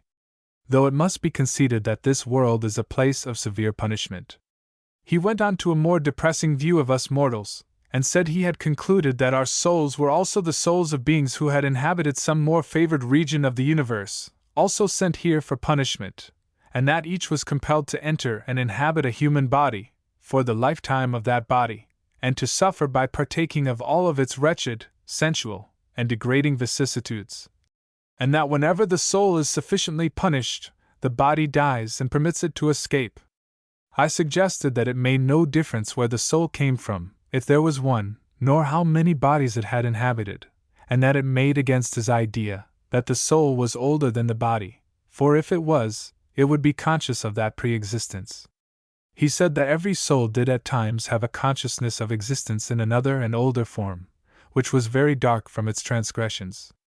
But he took the part of the native body against this alien soul, and felt hurt and grieved that our world was a mere penal colony, a penitentiary for all the scabbed and leprous souls and spirits of the rest of God's creation. It was bad economy, and he grieved over it as a deep and irreparable personal injury. This was a month ago, and I never saw him again. He wandered off down into the neighborhood of Erie, where he had many acquaintances, took less care of himself, went more scantily clad, was more abstemious in diet, and more disregarded the conditions of human existence. Finally, his mind became as wandering as his body. He wanted nothing, asked for nothing, rejected food, and refused shelter, and as often as taken in and cared for, he managed to escape, and wander away, feebly and helplessly, from human association and ministration. He complained to himself that his great mother, Nature, had deserted him, a helpless child, to wander and perish in the wilderness. He said he had gone after her, until weary, starving, and worn, he must lie down and die. He had called after her until his voice had sunk to a wail, and he finally died of a child's heartbroken sense of abandonment and desertion. He was found one day, nearly unconscious, with the tears frozen in his eyes, and on being cared for, wailed his life out in broken sobs. Let us not grieve that he has found rest. I am too sad to write of other things, and you will be melancholy over this for a month. Case. Chapter 45. Some things put at rest. At the January term of the court, the case of Ohio versus Myers came up, and the defendant failing on his motion to continue, the case was brought on for trial, and a jury was sworn. His principal counsel was Bissell, of Painesville, a man of great native force and talent, and who in a desperate stand-up fight had no superior at that time in northern Ohio. He expected to exclude the confession, on the ground that Myers had been induced to make it upon representations that it would be for his advantage to do so, and if this could be got out of the way, he was not without the hope of finding the other evidence of the state too weak to work a conviction. The interest in the case had not abated, and a great throng of people were in attendance. Hitchcock, with whom Henry Ridgeley was in company at the time of his death, then an able lawyer, was the prosecuting officer, aided by the younger Wilder, who had succeeded Henry as his partner. Wilder was a young lawyer of great promise, and was the active man in the criminal cases. He stated the case to the court and jury, saying among other things, that he would not only prove the larceny by ordinary evidence, but by the confession of the prisoner himself. Bissell dropped his heavy brows, and remarked in his seat, that he would have a good time doing that. Wilder called one of the officers who made the arrest, proved that fact, and then asked him the plump question, in a way to avoid a leading form, whether the prisoner made a confession? Bissell objected, on the ground that before he could answer, the defendant had a right to know whether he was induced to make it, by any representations from the witness or others. Wilder answered that it did not yet appear that a confession had been made. If it should be shown that one had, it would be then time to discuss its admissibility, and so the court ruled, and the witness answered that Myers did make a full confession. Wilder directed him to state it. Bissell again objected, and although Wilder urged that he had a right to go through with his witness, and leave the other side to call out the inducement, if any, on cross-examination, the court ruled that the circumstances under which the confession was made was a preliminary matter that the defendant had a right to show. When the witness answered to Bissell that he told Myers after his arrest that they knew all about the larceny, but did not know who his accomplices were, and that if he would tell all about them he would undoubtedly be favored, and that then the defendant told his story. Upon this statement, Wilder cross-examined the witness, and managed to extract several items of the confession, when the court held that the confession was inadmissible. Myers drew a breath of relief, but Bissell's brow did not clear. He knew that the state had gained all it expected to, It had proved that a confession was made, which was about as bad as the confession itself. Under this cloud, Wilder called his other evidence, which of itself was very inconclusive, and which, with the added weight that a confession had been made, left much uncertainty as to the result, and Bissell was girding himself for the final struggle. Wilder then called the name of John T. Grier, when the head of Myers dropped, and midnight fell upon the brow of Bissell. Placidly and serenely, that gentleman answered the call, and took the stand, seemingly the only unconcerned gentleman present. He said that he knew Myers well, had known him for years, that on the morning after the larceny, he saw him and another man, at Macmillan's, near Youngstown, that they brought with them a pair of horses, which he described exactly as the stolen horses, and that Myers told him they got them the night before, at Conant's barn in Troy, that he denounced Myers to his face as a horse thief, and threatened to expose him. This evidence produced a prodigious sensation. Bissell put the witness through a savage cross-examination. In answer to the questions, he said that Myers and himself, and others, belonged to an association, of which Jim Brown was the head, for manufacturing paper currency and coin, and supplying it at various points, had never passed $1 himself, that he broke with Myers because he was a thief, and no gentleman, that the association had never had any connection with running off horses, and c. To whom did you first disclose this act of Myers? To a young lawyer at Jefferson, in his private room. Who was he? Bart Ridgeley. Great sensation, and men looked at one another. Did he belong to your financial association? Never. Sensation. Why did you go to him? I had a little acquaintance with him, and had great confidence in him. I wanted to consult somebody, and I went to him. He went on to say that he consulted him as a lawyer and not as a friend, that when he told Ridgeley of the association, which was drawn out of him by a cross-examination, Ridgeley told him at once that while he would not use this against the witness, he certainly would against his associates. That soon after Mr. Wade came in, and he found out that Ridgeley had managed to send for him. That Ridgeley then insisted that he should tell the whole story to Mr. Wade, and he did. That Wade called in a United States deputy marshal, and induced the witness to make an affidavit, when the marshal went to Columbus, got warrants, and arrested Brown and others. He was asked what fee he paid young Ridgeley, and he answered nothing. He offered him a liberal fee, and he refused it. He understood Ridgeley had gone east, but did not know, nor who furnished him with money. The prosecution rested.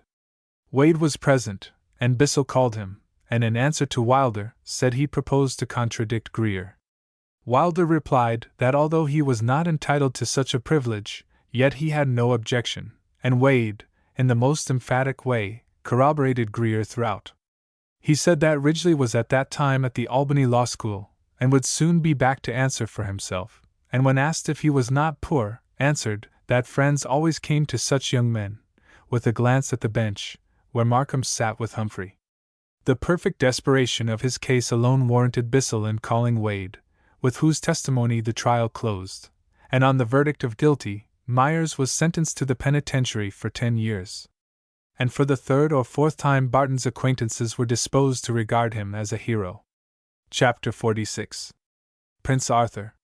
It was not in nature, particularly in young man nature, that such a creature as Julia should ripen into womanhood without lovers. In her little circle of Newbury, boys and girls loved her much alike, and with few shades of difference on account of sex. No youth of them dreamed of becoming her suitor, not even Barton, whom I have sketched in vain, if it is not apparent that it would not have been over-presumption in him to dream of anything.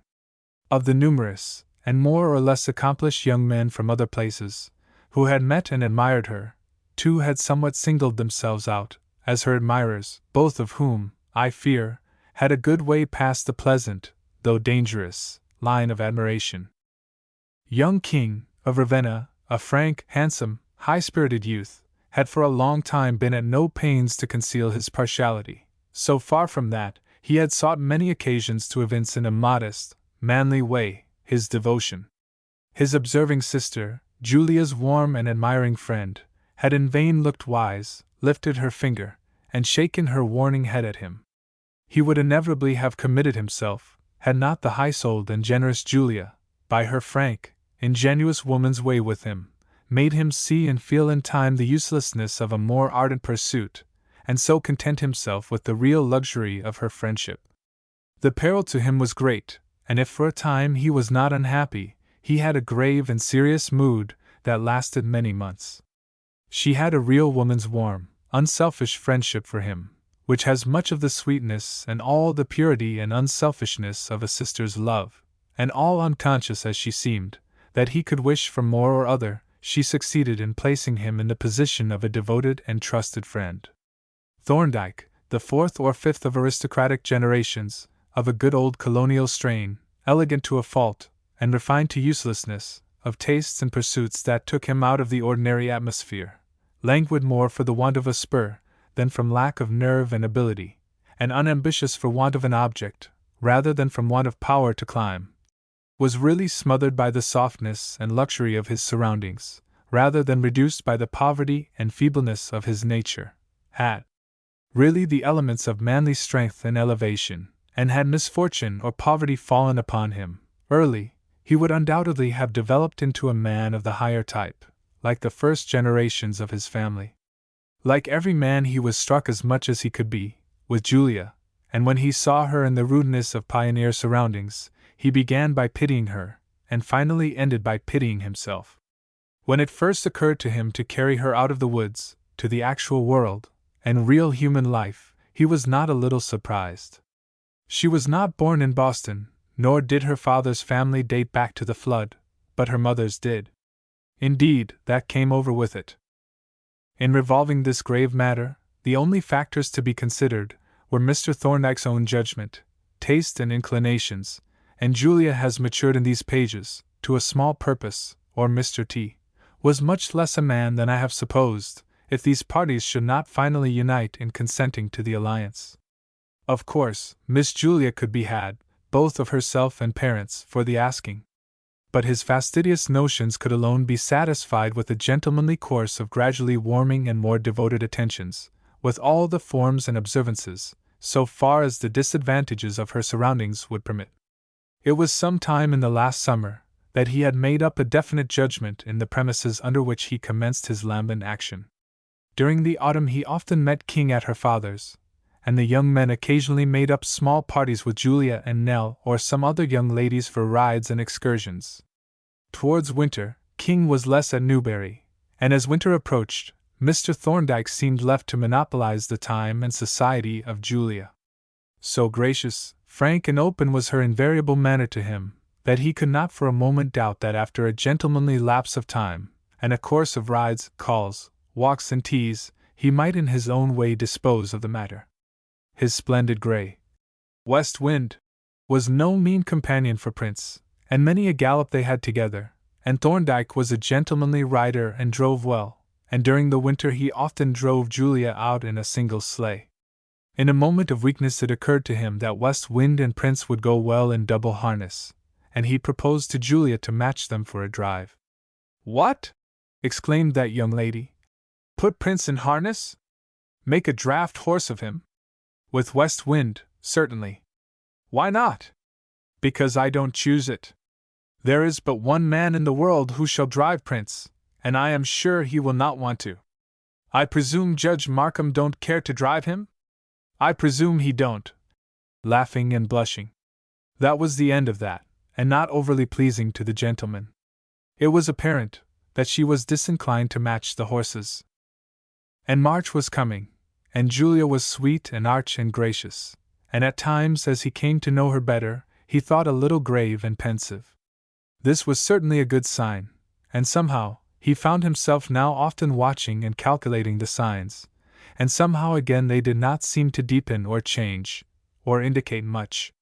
He could not on the whole convince himself that he had made much progress, except that he should ask her at some time and she would accept him, and he was certainly approaching that time. The matter in hand had become absorbing, very, and he knew he was very much interested in it, and the laugh of the beautiful girl was as rich, musical, and gay as ever, though he somehow fancied that it was a little less frequent, and once or twice something had been dropped about some day early in April, at which there was a little flutter in Julia. What could it be? Did she think he was slow? He would speak, and put an end to it. But he didn't, and somehow he could not. He might do it any day, but did not. At any event, before that April, something should be asked and answered, but how answered? The sleigh was left under cover, the roads hardened in the March sun and wind, and several horseback excursions had been made. Toward the close of the month, on their return one day, Thorndyke, who had been unusually silent, suddenly asked Julia if she would be at leisure that evening, at about 8, and might he call? She answered that she would be at home, and as he knew, he was quite at liberty to call. He said that he had something quite particular which he wished to say to her, and that of course she must know what it was. Indeed! If I must know what it is, you must, by the same rule, know what I will say in reply. Let us consider the thing said and answered, and then your business call can be one of pleasure. I had hoped that it might possibly be one of pleasure. The girl looked grave for a moment, and then turning in her best manner to her escort. Mr. Thorndyke, I think I had better tell you the little story of my horse. If we ride slow, I will have time before we reach the gate. With a little increase of color. It is not much of a story, but you may see a little moral in it. Certainly, I shall be glad to hear it. No doubt it will interest me. You see, his name is Prince. I hear that is his name. You will see presently that is not his whole name. Silvertail? Silver Sticks. Please attend, sir. His name is Prince Arthur. Named after a gentleman who lived a few years ago, who dined off a table round, and who was thought to be unfortunate in his lady. No, sir. He was named for a man who may have been called after that personage, and whose life shows that the old legend may have been true, and this Arthur is not unfortunate in his lady. With a softening voice, and deepening blush on her averted face. Have you never heard the story of the lost girl?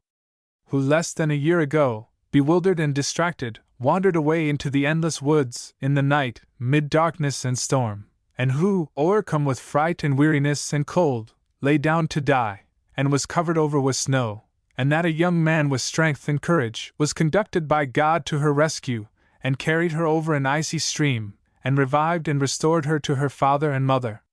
Did you ever hear of that? Her voice was low, deep, and earnest. He bowed.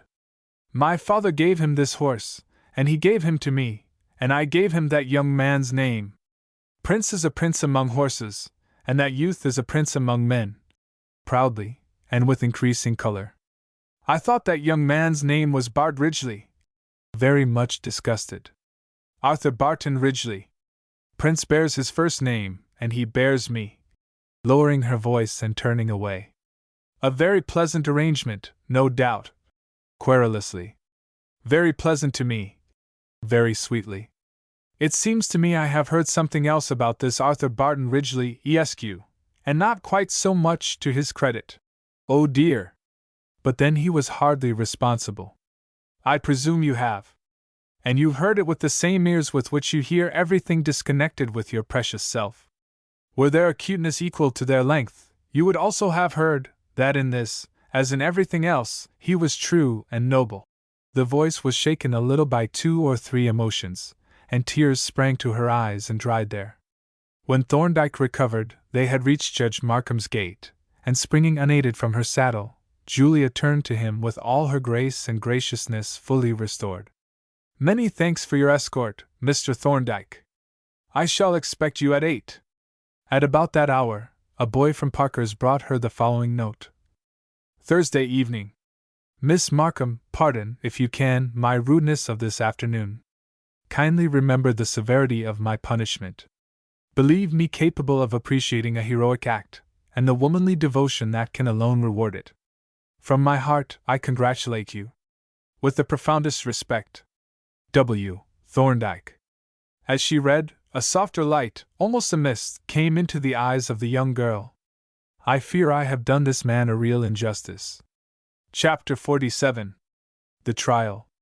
The March term of the court at Chardon was at the beginning of its 3rd and last week. The important case in ejectment of Fisk vs. Cole was reached at the commencement of the 2nd, and laid over for the absence of defendant's counsel. This directly involved the title of Cole to his land, a title that had been loosely talked about, and generally supposed to be bad. In the fall of 1837, a stranger by the name of Fisk appeared in the country, placed a deed of the land in question on record, gave Cole notice to quit, commenced his suit, and leisurely proceeded to take his evidence in con and mass, and get ready for the trial. Bart's trial of Cole's first case had rendered the latter an object of interest, and it was generally felt that the new case was one of great oppression and hardship, and popular opinion and sympathy were wholly with Cole, and all the more so, as the impression was that he would lose his land.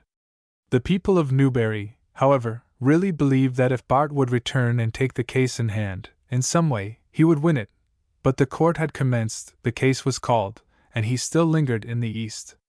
In the spring before he left Newbury, he had spent much time in examining the case, looking up the witnesses, and with such aid as his brother, the colonel, could give, their names had been obtained and they were all subpoenaed to attend.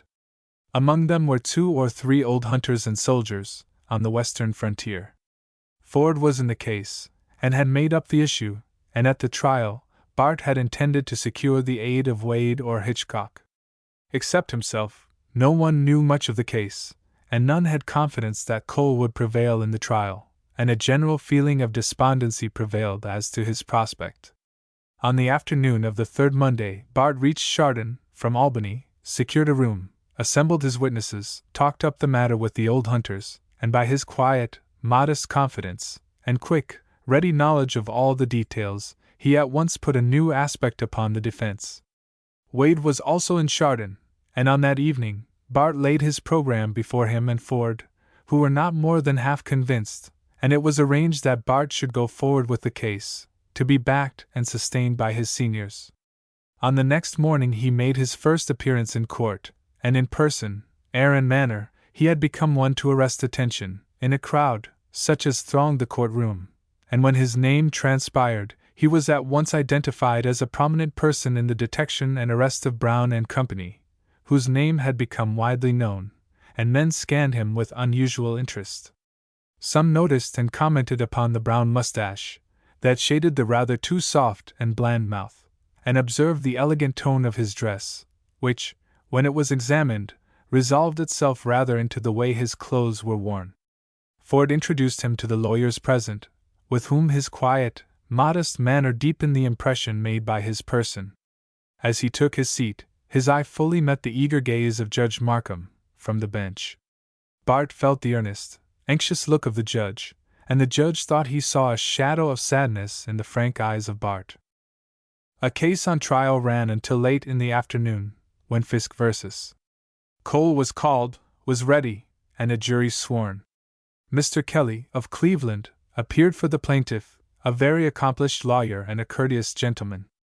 He produced the record of the old land company, an allotment and map of the lands showing that the tract in dispute was originally the property of one John Williams. He then made proof of the death of Williams, and that certain parties were his heirs at law, and produced and proved a deed from these to the plaintiff. This made what lawyers call a paper title, when the plaintiff rested his case. For the defendant, Barton said he would produce and prove a deed from John Williams, Jr., only child of Williams, mentioned by the plaintiff, to the defendant, directly, dated January 1816, under which he took possession of the land in January 1817, and that he also found a man in possession of the premises, who had possessed and claimed the land for years, and whose right he purchased. It would thus appear, whatever might be said of his written title, that he had complete right by possession, adverse to the plaintiff, for 20 years. "You will do well if you sustain that claim," said Kelly incredulously. "I shall labor for your commendation," was Bart's pleasant reply. The deed was proven, as well as the relationship of John and John, Jr. Bart also produced a book of the probate records of Geauga County, which he said contained a record of the administration of one Hiram Fowler, which he might want to refer to, for a date, thereafter, and if the court would permit, he would refer to, if it became necessary. He wished the record to be considered in evidence, for what it was competent to prove. "Certainly," from the court, who made a note of it. He then proved that Cole left Massachusetts early in the spring of 1817, but failed to show when he reached Ohio, whether in 1817 or 1818. One man remembered to have seen Hiram Fowler at work for him on a tree fence, along the back line of it, during the summer of his arrival on the land. He also made proof that at a very early day, tree fences were about at least 3 sides of the land, thus forming a cattle range, and evidencing possession and occupancy. He then called Macono, of Bainbridge, and men bent eagerly forward to gaze at the old Indian hunter, who had been a sharpshooter on the ill-fated Lawrence, in Perry's sea fight, off Puddin Bay, and who was also with Jen Harrison at the Thames, a quiet, compact, athletic, swarthy man, a little dull and taciturn. He said he was first on the ground in 1810 or 1811, and found a man by the name of Basil Windsor, who lived in a small cabin by the spring, near which he had then 2 small apple trees. He was there again, with John Harrington, in 1816. They drove a herd of elk through an opening, into and through Basil's yard, at the south side, and back into the woods north, until they came to a tree fence, when they turned east, and were headed off by another hedge, and the elk were too tired to get over, and there in the angle they killed 2 or 3, when it came on dark. That Harrington lit a fire, stayed by the slaughtered elk through the night, to keep the wolves from devouring them, and that he, Macono, went and stayed with Basil. That Basil was a sort of hermit, who lived in the woods and kept 2 or 3 cows. That on their way to court a few days ago, he and Harrington went to the premises of Cole, and found his house near the old Basil spring, and that one of the apple trees was still standing there. The other had been recently cut down. Harrington, a still more celebrated hunter and pioneer, and who furnished a good idea of old Leatherstocking, and who was with Winchester at the Battle of River Raisin, from which he escaped, and was one of Harrison's scouts, had been often at Basil Windsor's. Hunters often found shelter there. He was there both before and after the war, and he fully corroborated Macono. Old Bullock was then called, a heavy-framed, sluggish giant, of that strong, old-fashioned type of head and face, now nearly out of date. He, too, had served in the army, and was a famous hunter and trapper. He knew Basil, a man who avoided others, and who had met with misfortunes down country. He had hunted and trapped all through the woods about him, and knew of his having had fences to confine his cows. Knew Cole. He came in 1817, 18 or 19, couldn't tell which. Cole showed him his deed, went with him to find his land, and found it was the same on which Basil was living. Went with him to see Basil, who thought it was hard. He said that the land was his own. He had 160 acres, showed no deed or write-ins. Cole finally bought him out, his right, and betterments, and gave him a horse and harness, and we went down to Square Punderson's, to get write-ins made, and he went to home, and none was made. Basil took the horse and left, and Cole moved into the old cabin. I knew about the slash fences, and catched a spotted fawn once, hid in one on M. I used to cross over by the big maples by the spring run, where Cole's 2 children were buried, to go to my traps. Bullock was put under a sharp cross-examination, but his story was not shaken. He had a plenty of good-natured, lazy force, and took care of himself. A witness brought in a short section of one of the apple trees, which had 29 rings showing its age, which made a sensation. Several other witnesses swore that when they were boys, they used to hunt for cattle on the bottoms, to the north of Cole's land, and often got onto the old tree fences, to listen for the cowbells. And Bart rested his case. One branch of this defense looked ugly. The defendant had not clearly proven that he in person took possession of the land in time to perfect his title by adverse possession. But he had shown another man in possession of some of the property, at least, and claiming it, and he had purchased this right, whatever it was, had gone in under him, and so succeeded to his possession, and right, if he had any. This took the plaintiff by surprise, and when the defendant rested, he and his counsel were on the alert to meet it. A note came in from the outside, and the plaintiff and his counsel retired under leave of the court, for consultation. Meanwhile Judge Markham and the president, who had taken much interest in the case, engaged in an earnest conversation. Then Judge Markham came down from the bench, and calling Bart to him, shook him warmly by the hand, and introduced him to Judge Humphrey and his associates. All of which the jury observed. Upon resuming the case, the plaintiff produced his depositions, and proved that the defendant's grantor, John Williams, Jr., was the reputed natural son of Williams, of the Land Company, N.C., also called witnesses to show that coal came into the county in 1818. An attempt was then made to impeach Bullock, which failed. Ward was then put on the stand, and swore that he met Basil Hall, on a certain time, who told him that he had no claim, right or title to the land whatever. He also swore that he saw Hiram Fowler at work, mending the tree fence, on the north, the summer that coal came in. Bart, who had evinced rare skill in the examination of his own witnesses, a more difficult thing, by the way, than to cross-examine those of an adversary, put him through a sharp and stinging cross-examination. Under pretense of testing his memory, and of showing bias, he took him over the whole course, and it appeared that if he ever had the conversation he claimed with Basil, it must have been after his sale to Cole, and got from him such damaging statements, that it could be fairly claimed to the jury that the whole case was prosecuted in the interest of Ward. If so, this would exclude his testimony wholly. This was in the dark legal days, when not only were parties excluded from giving evidence, but a pecuniary interest in the result of the suit to the value of £1 would render a man incompetent as a witness. Ward had not expected to appear as a witness at all, and though a shrewd man, he came upon the stand not well knowing the legal ground he was upon, and the questions came so thick upon each other, that they fairly took his breath. If plaintiff objected to a question, it was at once withdrawn, and another instantly put, so that he was rather confused than aided by his counsel's interference. It was certainly a relief to both Kelly and Ward, when the latter, tattered and battered, was permitted, with the ironical thanks of Bart, to retire, and the plaintiff's rebutting evidence closed. Bart called 2 or 3 to sustain Bullock, and rested also. This was near the close of Wednesday. Mr. Kelly then arose, and delivered the opening of the final argument to the jury, contenting himself with presenting his own case. He only glanced at the case of defense, and said he would reserve full argument on this, as he might, until he had heard from the other side. As Bart arose to commence, the court said, "Mr. Ridgeley, we will hear you in the morning. Mr. Sheriff, adjourn the court until tomorrow morning." Chapter 48. The Advocate. At the opening of the court on Thursday, the courtroom was crowded.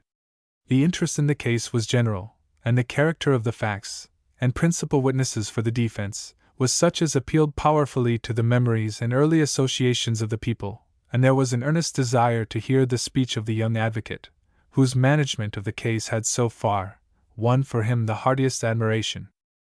When the jury had answered to their names, "Mr. Ridgeley, proceed with your argument," said Judge Humphrey. The young man rose, bowed to the court and jury, and stood silent a moment, with his eyes cast down, and it was at first thought on his rising for his speech that he was laboring under embarrassment. When he raised his eyes, however, embarrassed as he certainly was, and commenced with a low sweet voice, it was discovered that his faltering was due mainly to the emotions of sensibility. Nature had been liberal in bestowing many of the qualifications of a great advocate upon him. He had a strong compelling will, when he chose to exercise it, which in the conflicts of the bar often prevails, and courage of a chivalrous cast, which throws a man impetuously and audaciously upon strong points, and enables him to gain a footing by the boldness and force of his onset. Barton was one to lead a forlorn hope, or defend a pass single-handed, against a host. Without something of this quality, a great advocate is impossible. With a warm, poetic imagination, nature had given him quick perceptive powers, and the faculty of expressing his thoughts without apparent effort, in simple, strong language, as well defined, and sharply cut as a cameo. Beyond this, and better than all, was a tender, sympathetic sensibility, which, if it sometimes overmastered him, made him the master of others. The commonest things in his hands took the motion and color of living things. It was not the mere sensuous magnetism of powerful physical nature, but it excited the higher intellectual sympathies, which in turn awoke and captivated the reasoning and reflective organs, that found themselves delightfully conducted along a natural and logical course, that led them unconsciously to inevitable conclusions and convictions, ere the danger was perceived, or an alarm was sounded. On the present occasion, he had not been on his feet 5 minutes ere it was felt that a real power, of an unusual order, was manifesting itself.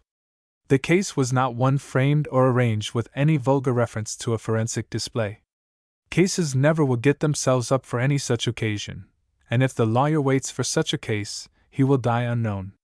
Cases spring out of dry, hard contentions, with nothing but vulgar surroundings, and it is to these that the real advocate applies himself, breathes upon them the breath of genius and creative power, and clothes them with life, and interest, and beauty, endows them with his own soul and imagination, and lifts them from the level of the common to the height of the remarkable, the unusual, and sometimes of the wonderful, and endeavors to establish between them, and a jury and himself, the bonds of intense sympathy, upon which their emotions and sensibilities will come and go, as did the angels on the dream ladder of the patriarch. In the advocate's hour of strength and glory, the formulas of the law burst their moldy sermons, and leap forth into life, tender and beautiful to protect, or awful to warn or punish. Mysteries are unfolded, secrets reveal themselves, hidden things are proclaimed, and courts and juries, awed and abashed, yet elevated and inspired, accept and act upon his conclusions as infallible. For 1 hour he touches the pinnacle of human achievement.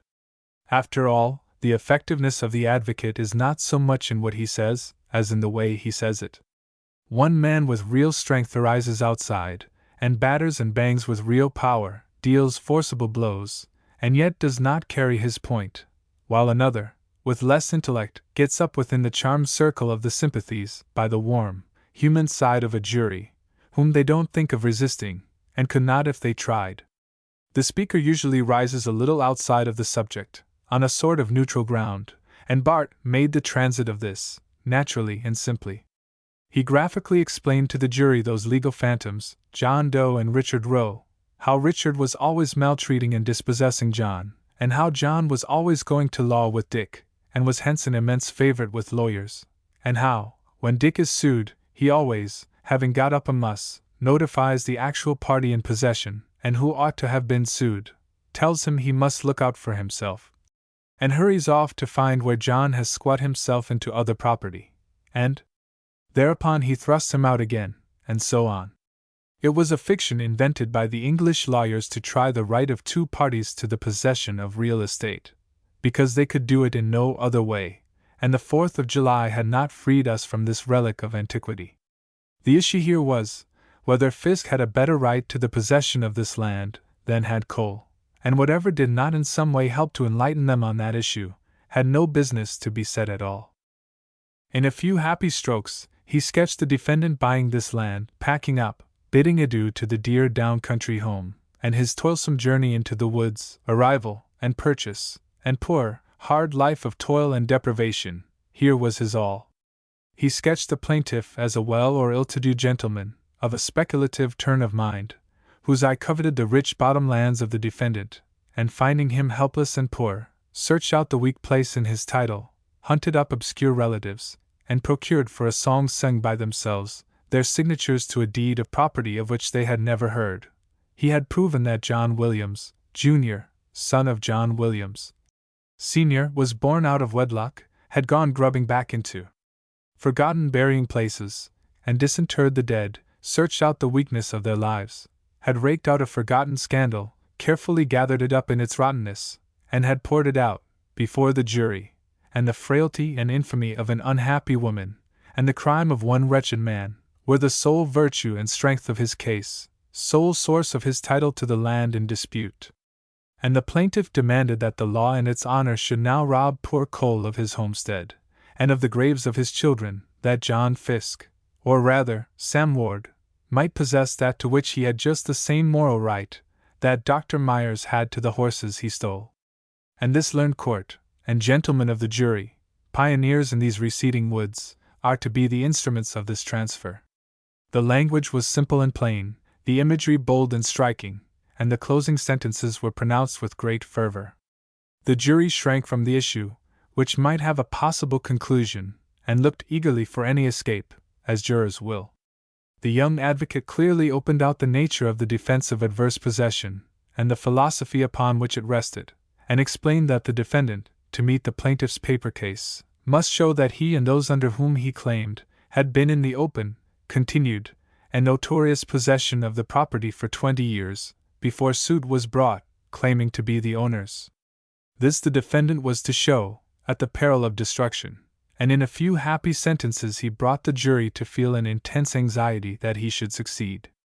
Then he turned back the years, blotted out the highways, replanted the forests, till the courthouse dissolved, and a wondrous maple would crown the hill on which it stood. And so back, till the Indians returned, and elk and panthers roamed at will. Then he pointed out a sorrow-stricken, moody, brooding man, seeking a lodge in the vast wilderness, hunting the spring, and building his shanty, making his clearing, and planting a few apple seeds brought from his old home, and picking up the section of the tree trunk he read off from its end. 29 years ago! He sketched in rapid, natural lines, the life of the recluse, the necessities of his situation, his keeping cows, and the means of restricting their range, dwelt upon the evidence of the tree fences, and argued that the fact that 2 of them were used for that purpose was conclusive that the other sides were also fenced, for without them no enclosure could exist. And he referred to the well-known universal custom of that early day. Lord! How those old and somewhat mythical tree fences grew, and came out under his hands! The hunters had herded elk in their angles, bears had been trapped in their jungles, the doe hid her fawn in their recesses, wolves and foxes had found lairs in them, birds had built nests in them, men in search of strayed cattle had climbed upon them to listen for the tinkling bell, balm and thyme, wild sunflowers and celandine had made them fragrant with perfume, and bright with color. Basil Hall went to that spring, and built and occupied, because he owned it. His very settlement and occupancy was a proclamation of ownership, an assertion of right, the most satisfactory, and so the court would say. Here he read from the Ohio reports, to show that a parole claim, without any written color of title, was sufficient to make the claim. He then referred to the evidence of Bullock, that Hall did by word claim such right, that the claim was acknowledged by Cole, who bought and paid for it. If Hall had been without claim of right, Cole would have turned him out, but he acknowledged it, bought, got it, and held it. The word of Ward could not be taken. He was interested. If taken, it could not be believed. If believed, it proved nothing, for the admission of Hall to him, that he had no right, was made after Hall had sold out, and hence not evidence against the purchaser, all of which he forcibly illustrated, and the proposition was conceded to be law. He claimed that this defense under the purchase from Hall was perfect in itself. His defense of Bullock from the attack on him was forcible and beautiful. The old man was a hunter, had been a soldier, etc., and the unforgotten Indian battles of the recent war flashed before the jury, and all the sylvan romance of a hunter's life was reproduced as by magic. In the second place, he contended that Cole made an absolute defense on his claim of title under his deed, no matter though John Williams, Jr., was the bastard of a bastard. His deed was good to make a claim of title under, by the common law of England, and that of every state of the United States, and he read authorities to the court. He then showed pretty conclusively that Cole left Connecticut in the spring of 1817, and was not a year and 2 months on the road, that he came in 1817, and not in 1818, and this, he said he would demonstrate. John Fowler, Hiram Fowler's son, had sworn positively that his father worked for Cole, repairing the fence on the north. Ward swore to the same. He had told this one bit of truth by some unaccountable accident, so that the plaintiff had also proven that Hiram Fowler had worked for Cole on this land, and hence Cole was in possession of it in the lifetime of Fowler. When did Fowler die? No, said Bart. I will read from this probate record, already put in evidence, but not read. And he opened and read from the record of the court, begun and held in the court-house at Chardon, for the county of Geauga, commencing April 17, 1818, the appointment of an administrator on the estate of Hiram Fowler, late deceased, of the township of Newbury in said county, and closed the book with a clap. Thus this record of absolute verity declares that Hiram Fowler had died before April, 1818, and the plaintiff and defendant both proved that he was alive, after Cole came into this state. Beyond the possibility of doubt, then, Cole came to the possession of this land in 1817, and his title is perfect in law, equity, and morality. When he closed this part of his case, a murmur almost of open applause ran through the densely packed house. Here he rested the argument. In a rapid resume of the case, he seemed to have stumbled upon the two little grass-grown graves of Cole's children, up under the old maples. He paused, hesitated, faltered, and stopped. Tears came to his eyes, and his lips quivered. No art could have produced this effect, and a sob broke from many in the courtroom. Suddenly resuming, he finished his grouping in a saddened voice, and paused for a moment, sending his eager glance through the courtroom, till it finally rested on the face of Sam Ward. Looking at him, in half a dozen sentences, he pilloried him for the scorn and derision of the jury, and then turning to them, in a voice of wonderful sweetness, half sad and regretful, he committed the case to them, and sat down. A great hum like that of swarming bees ran through the courthouse, and men who had looked often into each other's eyes, looked again, with a joyous sense of relief. During some parts of his speech, which occupied an hour and a half, men at times leaned from all parts of the room towards him, open-eyed and open-mouthed.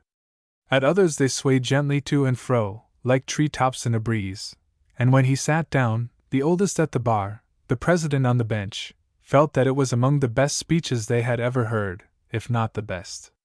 The youthfulness of the order of course enhanced its effect. It had some faults of redundancy, both of words and imagery, but its tone and manner were admirable. At times his delivery was very rapid and vehement, but his voice, always rich and full, never broke, or seemed strained, while in the moments of excitement, every nerve and fiber of his form quivered with the intensity of his emotion. His form was lithe and elastic, and admitted of easy, rapid and forcible action, which was never more than was allowable to one of his passionate temperament. When he closed, almost everybody supposed the case was ended. Wade arose with a radiant face, and said the defense rested the argument on that which had just been delivered. Kelly was taken by surprise again, both by the quality and force of Bart's speech, and the submission of the case. The first carried him off his feet, and he hoped to recover during the delivery of another on the same side. He was a good chancery and real estate lawyer, but he was not the man to reply to Barton's argument. He followed him, however, that is, he spoke after him, and on the other side, for a half hour, and submitted the case. The court gave the case to the jury on the law, as the defense claimed it. Indeed, there was no dispute about the law. He explained fully and clearly the case, which arose on the defense, and saying, in a very graceful and gracious way, that the merits of the case had been presented with a force and beauty rarely equaled, and which might tend to aid the jury in coming to their conclusion, he submitted it to them, and took a recess for dinner. At the recess, the lawyers crowded about Bart to congratulate him for his defense, among whom Kelly was the foremost. Judge Markham came up, and with moisture in his eyes, took him by both hands and drew him away to Judge Humphrey, who complimented him in the highest terms, and insisted upon his dining with him, which invitation Bart accepted. The judge was as much taken with his modest, quiet, gentlemanly manners, and quick, happy wit, as with his splendid speech in the courtroom. The fact was, his exertions had fully awakened his intellectual forces, and they were all in the field, armed and with blades drawn. He could not eat, and never drank, save water or milk, and now between the two judges, and surrounded by lawyers, with a glass of milk and a plate of honey, petted and lionized for the moment, he gave himself up to sparkling and brilliant answers to the numerous questions and remarks addressed to him, and showed that, whatever draft had been made upon him, he had plenty of resources in reserve. Upon a return to the courthouse, at 1:30, the jury, who had made up and sealed their verdict, were called. It was opened and read, and as anticipated, was for the defendant. This announcement was received with scarcely suppressed applause. The verdict was recorded by the clerk, and in due time followed by the judgment of the court, and so ended Fisk vs. Cole. Cole went out of the courtroom, with one exception, the most observed man in the crowd. Very naturally, Barton and his last performance was the common theme of conversation in the region round about for many days. All over Newbury, as witnesses and other spectators returned, the whole thing was talked over, with such various eulogies as suited the exaggerated estimate his various admirers put upon his merits. "What do you say now?"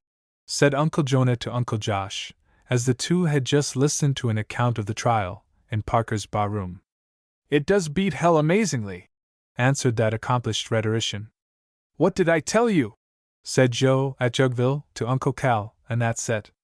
"Oh, I was there," said Uncle Cal. "I always said, ever since the trial here, that he had the stuff in him. But he went beyond anything I ever heard." And Uncle Cal relapsed into admiring silence. Chapter 49. Waiting. Julia sat alone that evening in an elegantly, and for that day, luxuriously furnished room, around which she had many times glanced, and in which her own hands had several times arranged and rearranged the various articles. There was a bed in the room, which was large and airy, a vase filled with wild and hothouse flowers, yet it was evidently not a lady's room, and unoccupied save at this moment by the fair Julia, who with an abundance of color in her cheeks and lips, and a liquid light in her eyes, was nevertheless pensive and seemingly not quite at ease. She held 2 letters in her hands, which she many times reread. They ran as follows. Chardon, Wednesday p.m. My dear wife, Barton reached here on Monday p.m. I did not think it best to call upon him, and did not see him till yesterday morning in the court-room, when, without looking me in the face save for a second, he bowed to me. He had so changed that I did not at first recognize him, and did not acknowledge his bow as I would. Later, when his case was called and he came to make a remark to the court, he looked me in the eye, calmly and steadily, and I thought I could see in his face regret, the shadow of suffering, and a very kindly, but sad expression, which seemed almost like a revelation. He is much changed and improved.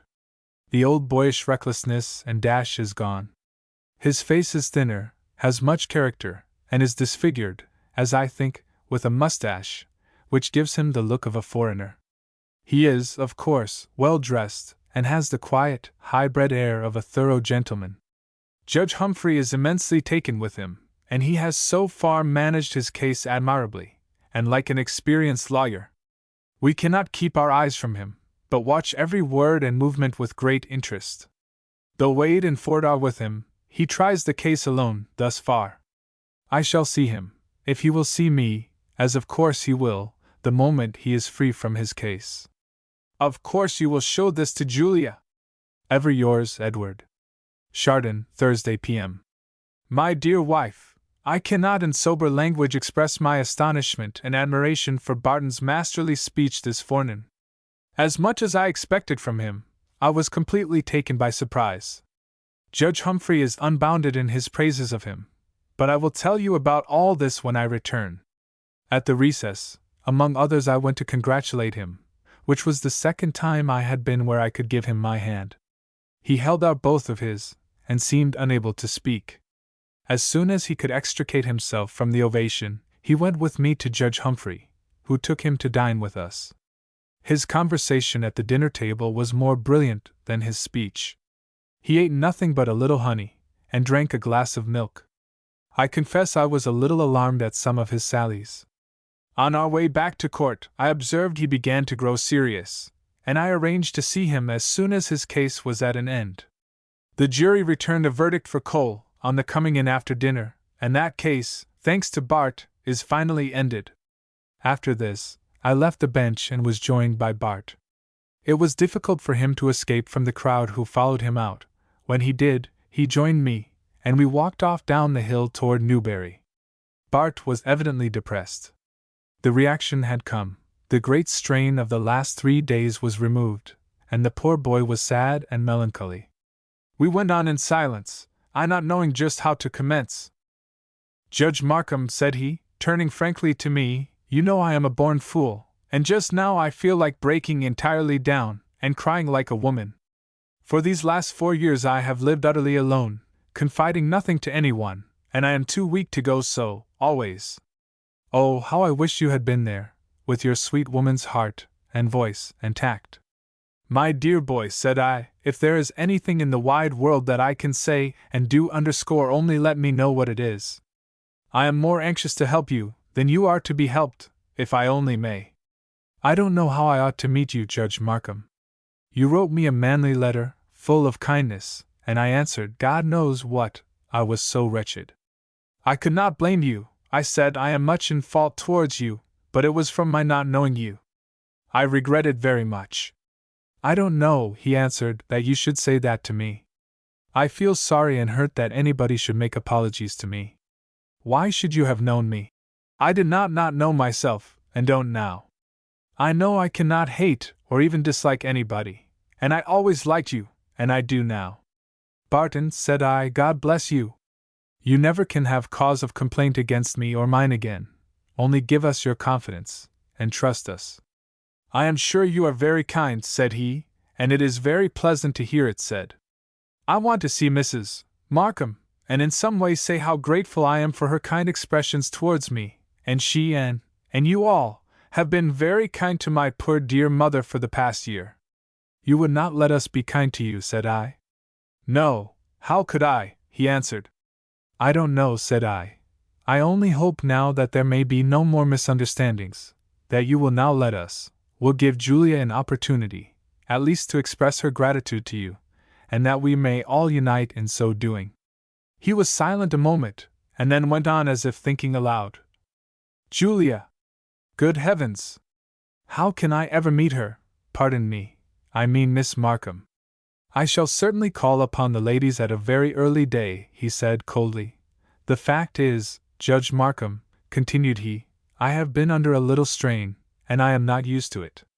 I come back here near home, and see so many old Newbury people, who make me forget how they used to dislike me, and all the old, and all the more recent things, come back upon me so strongly, and I find I am as weak and boyish and foolish as ever.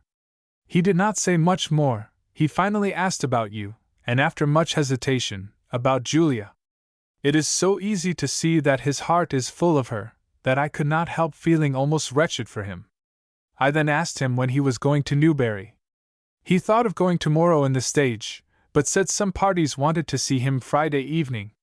He has finally consented to wait and ride down with us on Saturday, after the term closes. Now, my dear wife, come and bring Julia, if you think it best.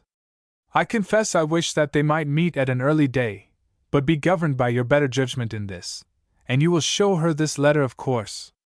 Ever, with love and kisses to you both. Edward. Mother, she said afterwards, let me suggest that you send up a carriage tomorrow evening, which Papa Judge may take as an invitation to come early on Saturday morning. If Mr. Ridgeley sees me, had he not better find me in my mother's and father's house? If he sees you, Julia? Of course, if he wishes to, he will. And she was not conversational, and wandered about, and if possible would have been a little pettish. Are you not glad, Julia, that he has acquitted himself so well? He seems to have carried the court and jury and all by storm. Of course he did. Does that surprise you? But it is all so stupid, staying there to try that poky old case. Julia, what under the sun is the matter? Looking at her in surprise. The girl turned and knelt by her mother, and laid her face down in her lap, and burst into violent sobbings. On the morrow Julia arose, sweet and composed, with the old light in her eyes, and her wonted color coming and going with the mysterious emotions within.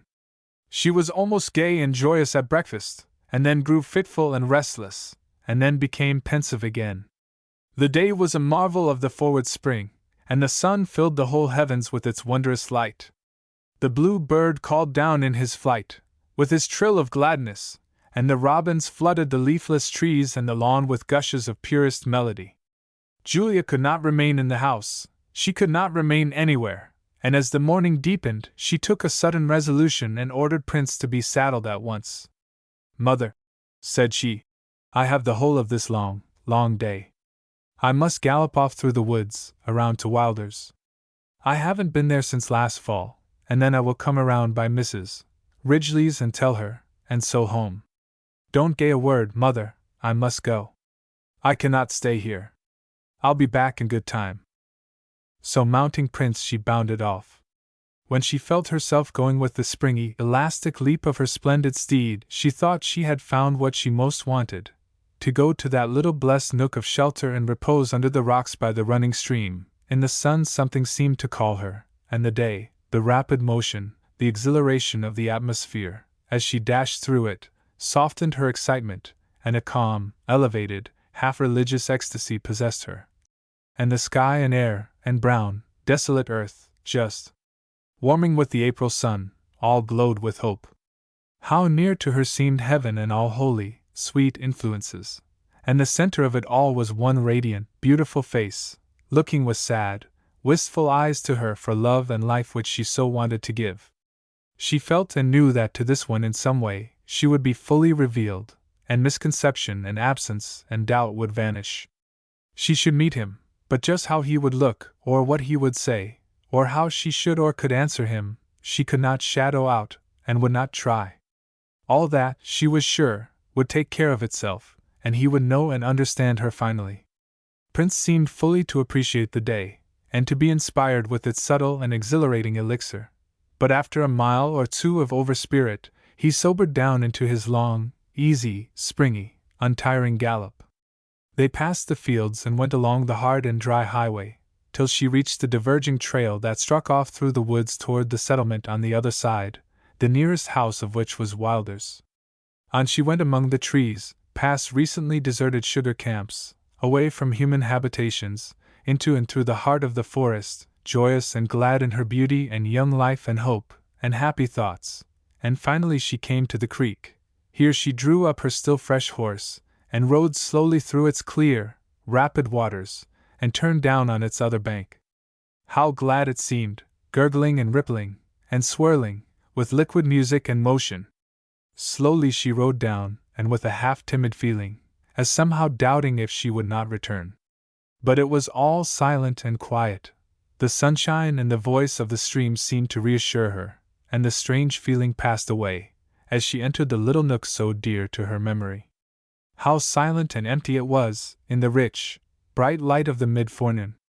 She dismounted, and taking her skirt upon her arm, was about to step under the rude shed, with the thought of the birds who had reared their young there the year before, when Prince lifted his head with a forward movement of his ears, and turning her eyes down the stream, they fell upon Barton, who had just passed around the lower angle of the rocks, and paused in speechless surprise, within a few feet of her. With a little cry of joy, she threw out her hands and sprang towards him. Her forgotten skirt tripped her, and she would have fallen, but the quick arms of Barton were about her, and for an exquisite moment she abandoned herself fully to him. "Oh, Arthur, you have come to me!" Their lips found each other. The great mass of dark brown hair almost overflowed the light brown curls, and their glad tears mingled. "Julia! I am alive, awake! And you are in my arms! Your kiss has been on my lips! You love me! With my whole heart and soul! Oh, how blessed to die at this moment!" murmured Bart. "Would it not be more blessed to live, love?" she whispered. "And you have always loved me? Always, there, with a touch of her lips at each word. I know you did. You shall never, never think again, there." She withdrew from his arms, and adjusted her skirt, and stood by him in her wondrous beauty, radiant with the great happiness that filled her heart. Barton was still confused, and looked with eyes wide open with amazement, partly at seeing her at all, partly at her marvelous beauty, which to him was seraphic, and more and most of all, at the revelation of her great love. "Oh, Julia! How was this? How is this coming of heaven to me, this marvel of your love? Did you really think, Arthur, that I had no eyes, that I had no ears, that I had no woman's heart? How could you think so meanly of me, and so meanly of yourself? But you so scorned me." "Hush! That was your word, it was not true. You were even then in my foolish girl's heart. Don't speak of that to me now. Surely you must have known that that was all a mistake. And you always loved me? How wonderful that we should meet here and today," he said, unable to take his eyes from her. "You know the place and remember the day? Is it more marvelous than that we should have been here before?" I never knew how you found me then, and I am as much puzzled about your being here now. Father wrote us that you would come down with him tomorrow. Tell me how you come to be here today, of all the things in the world? Said Bart. Am I to tell first? Well, you see, I wanted to see Mrs. Wilder and Rose. I had not been to their house since last fall, and so, having nothing else to do, I rode over, and just thought we would come down here, didn't we, Prince? And so you call him Prince? Said Bart, who had recognized the horse. Yes, and I will sometime tell you why, if you will tell me how you came here today. I came on purpose, because I wanted to. Because you had hallowed the place, I knew that I should find your haunting presence in it. Oh, when that case was over, and I got out, all the old dreams, and visions, and memories, and voices came to me. And your face never absent, not with the old look of scorn that it seemed to wear, but sweet, and half reproachful, haunted me, and made me half believe what poor Henry's smitten love said to me of you, when I told her my story. Bless her, murmured Julia. And I walked, and mused, and dreamed all the night, and this morning I sent your kind, good father a note, and came off. I came as directly here as I could, and now indeed I believe God sent me. His arm was about her, and he held both her hands. The frank confession, so sweet to her, had its immediate reward from her lips. Arthur, she said, I too came to see this place, with its sweet and sacred memories. I have been here 3 times before. You may know every thought and feeling of my heart. I could not have got through the day without coming, and how blessed I am for coming. Do you remember, when you had done all you could for my rest and comfort, how, on that awful yet precious night, you asked me if I had said a prayer, and I asked you to pray? Do you know that my mother and I both believe that that prayer was answered, and that she was impressed with my safety in answer to it? Oh, how grateful to our Father for his goodness to us we should be. Arthur, can you thank him for us, now? And they knelt in the forest solitude, with God and his blessed sun and blue sky, and their 2 young, pure, loving hearts joined in a fervent outpouring of gratitude. Our Father, for the precious and blessed revelation of our hearts, each to the other, we thank thee. Let this love be as pure, and sacred, and holy, and eternal, as we now feel it to be. Grant, dear Father, that it may be sanctified by holy marriage, and that through thy gracious providence, this union of hearts and souls may ever be ours. Hear us, thy young, helpless, yet trusting, believing, and loving children.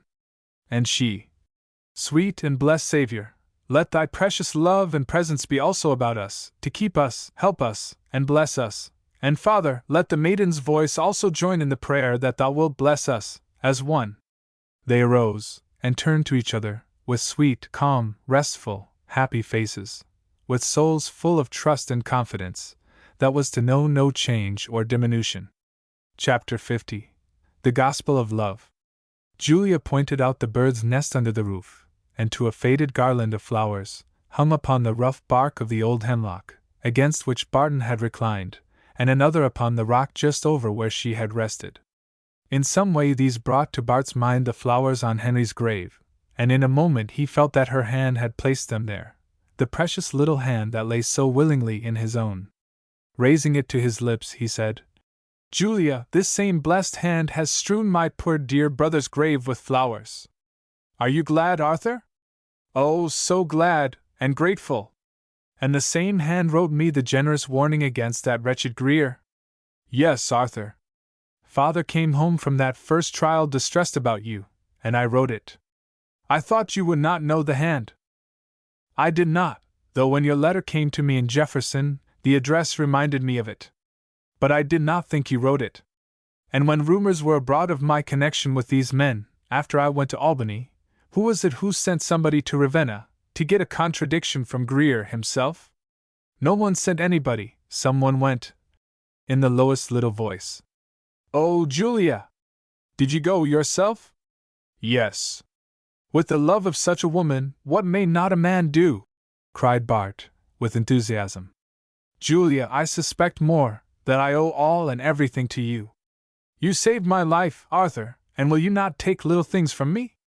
I owe you for all the love and happiness of all my future, Julia, and for the stimulus that has made me work these 3 years. You love me, and love takes from love, and gives all it can and has, and is content. Bless you, Arthur! And affecting to notice the passage of the sun towards the meridian, she turned to him a little anxiously. What time is it, Arthur? As if she cared. He told her, and she extended her hand and took the watch, and toyed with it a moment. It is a pretty watch, open it, please. Which he did. Looking at it intently, with heightened color, she pointed with the rosy tip of a finger to an almost hidden inscription, which Bart had never seen before, and which he saw were letters spelling Julia. He started up amazed, and for the moment trembled. Oh, Julia!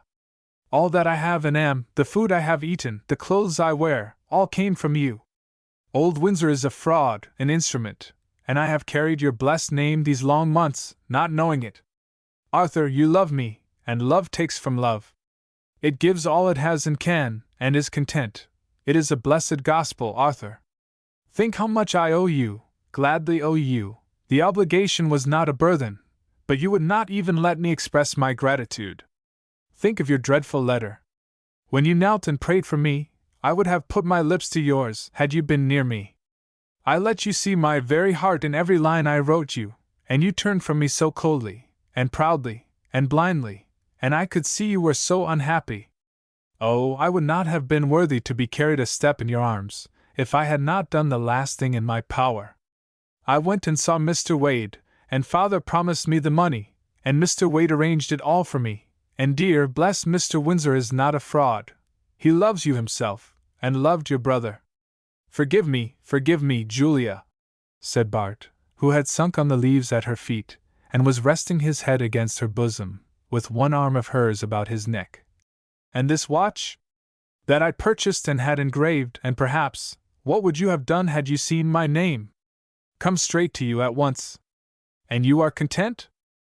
Perfectly. You love me, and I accept the gospel of love. And he looked up with his clear, open brow and honest, transparent eyes, and gazing down into them and into the depths of his soul, seeming to see great happiness, dimmed a little with regret, she bent her head and put her lips to his, and tears fell from her eyes once again upon his face. Arthur, again lifting her head, how glad I am that this is all told you now, when you are tenderest to me, and I have no secret to carry in fear, nothing to do now but to make you happy, and be so happy. Sometime soon you will tell me all your precious heart history, keeping nothing from me. Everything, Julia! And something I may say now, I don't want to leave this sweet, sacred place, without a word about my letter.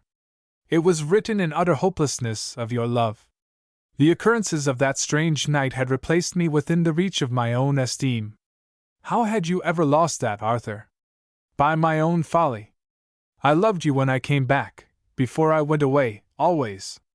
It was a dream, a sweet, delicious dream, that inspired poetry, and kindled ambition, but was purely unselfish. I had not a thought or a hope of a return. This passion came to possess me, to occupy my mind, and absorb my whole being. I knew it could not in the nature of things be returned. Arthur! And I rushed into your presence, and declared it, and received what I expected and needed, though it paralyzed me, but my pride came to my rescue, and what strength I had, I went away humiliated, and aroused myself and found places on which I could stand, and strength to work. So far as you were concerned, Julia, I only hoped that in the far future, if you ever recalled my mad words, that did not fall in the dust under my feet, and were not forgotten, sir, interrupted Julia. Thank you, dearest, but if they should come to you, you would feel that they had not insulted you. I avoided you, of course, and had to avoid your mother. I would not see you, but you were ever about me, and became an inspiring power. I burned all the sketches I had made of you, but one, and that I mislaid. I found it. I am glad you lost it, you naughty child. Did you? Well, I went through the winter and spring, and the awful calamity of Henry's death, and the next fall and winter, and you wore away, and although I might not see you, your absence made Newbury a desert. And I felt it, when you came back. And when I got ready to go I could not. I set the time, sent off my trunk, and lingered. I even went one night past your father's house, only to see where you were, and yet I lingered. I found flowers on my brother's grave, and thought that some maiden loved him. When she loved you. That Wednesday night I would go, but couldn't. Tell me all that happened to you that night. It is a mystery to us all. You did not even tell your mother. It is not much. I had abandoned my intention of going that night, and was restless and uneasy, when George rushed in and told me you were lost. He had learned all that was known, and told it very clearly. I knew of the chopping, and where the path led up to it, and I thought you would turn back to the old road, and might enter the woods on the other side. Everything seemed wonderfully clear to me. My great love kindled and aroused every faculty, and strung every nerve. I was ready in a moment. George brought me 2 immense hickory torches, that together would burn out a winter night, and with one of our sugar camp tapers. I lighted one as I went. I must have reached the point where you left the old road, in 10 minutes. I was never so strong. I seemed to know that I would find you, and felt that it was for this I had stayed, and blamed myself for the selfish joy I felt, that I could serve and perhaps save you. I examined the old road, and in one wet place, I found your track going north, and a little further was the old path, that led to the slashing. At the entrance to it, the leaves had been disturbed, as if by footsteps. I saw many of them, and thought you had become lost, and would follow the path, so I went on. When I reached the slashing, I knew you would not enter that, but suppose you would skirt around on the east and south side, as the path led southwesterly to it. Of course I looked and searched the ground, and could occasionally see where a footfall had disturbed the leaves. I concluded that sooner or later you would realize that you were lost, and then, for I knew you were strong and brave, would undertake to strike off toward home, without reference to anything, and I knew, of course, that you would then go exactly the wrong way, because you were lost. After skirting about the slashing, I could find no footmarks in the leaves, and I struck out southerly, and in a little thicket of young beeches and prickly ash, hanging to a thorn, I found your hood. Oh God! What joy and thankfulness were mine, and there in the deep leaves, going westerly, was your trail. I thought I saw that awful beast, just before I reached that place, and fled, not knowing where," said Julia. "Did you call, Julia?" "I had called before that, many times. You were too far to be heard by your father and friends, and I was too late to hear you. I called several times, when I found the hood. Of course no answer came, and following the trail where it could be seen, I went on. I missed it often, and circled about until I found it, or something like it, always bearing away deeper and deeper into the wood. Then the wind blew awfully, and the snow began to sift down. My first torch was well burned out, and I knew I had been out some hours. I lighted the other and went on. Soon I struck this creek, and fancied that you, if you had reached it, would follow it down. I did. Soon after, at a soft place where a little branch came in, I found your tracks again, several of them, and I knew I was right, and was certain I should find you. In my great joy, I thanked God, with my whole heart. It was storming fearfully, and trees were cracking, and breaking, and falling, in the fury of the wind. I called, but I knew nobody could hear me a dozen rods away. It had become intensely cold, and I feared you would become exhausted and fall down, and perhaps perish ere I could reach you. I hurried on, looked by every tree and log, calling and searching. I don't know where I struck the creek, though I knew every root of the woods. I am, as you know, a born woodsman, and know all woodcraft. Although I was certain I would find you, I began to grow fearfully anxious, and almost to doubt. As I went I called your name, and listened. Finally a faint sound came back to me, and I sprang forward, when you rose partly up before me. "Oh God! Oh God!" and his voice was lost in emotion. For one moment I was overcome, and did, I know not what, save that I knelt by you and kissed your hands. Their chilly touch recalled me. I felt that I had saved you not only for your father and mother, but for your pure self, and to be the bride of some unknown man, and I was resolved that no memory of yours, and no thought of his, should ever occasion a blush for what should occur between us. How noble and heroic you were! You know all that happened after. and in your anxiety to save me from myself, you would not even let me thank you. And when I slept, you stole away. What could I do? Julia? I had saved you, I had redeemed myself, and found a calm, cold peace and joy in which I could go. In view of what had happened between us before, how hard and embarrassing for you to meet and thank me, and I feared to meet you. It was better that I should go, and with one stolen look at your sweet, sleeping face I went. Arthur, my poor best will I do to repay you for all your pain and anguish. Am I not more than repaid, proud and happy? It was for the best. I needed to suffer and work, and yet how blessed to have carried the knowledge of your love with me. Oh, I wanted to whisper it to you, to have you know, and I was unhappy because I knew you were, she murmured. My poor letter in answer to yours I fear was rude and proud and unmanly. What could I say? The possibility that I could be more than a friend to you never occurred to me, and when Ida tried to persuade me that you did love me, her efforts were vain. I could hardly induce her to abandon the idea of writing you. There is a blessed providence in it all, Arthur, and in nothing more blessed than in bringing us together here, where we could meet and speak, with only the sunshine and this bright stream for witnesses. And what a sweet little story of love and hope and joy it carries murmuring along, said Bart, struck with the poetry of her figure. But we must not always stay here, said the practical woman. We must go home, must not we, Prince?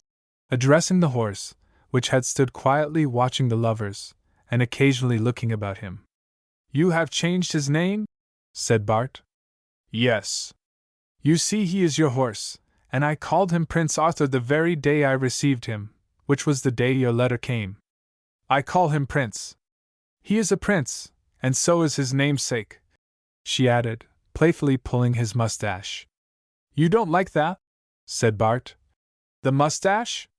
I can cut it away in a moment. I do like it, and you must not cut it away. Stand out there, and let me have a good look at you. Please turn your eyes away from me, there so.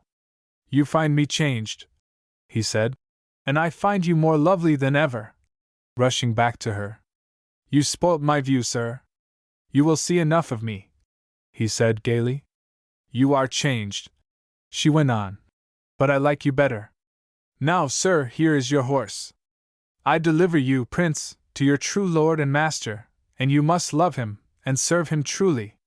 And I have already dedicated you to your lady and mistress, said Bart, and you must forever serve her.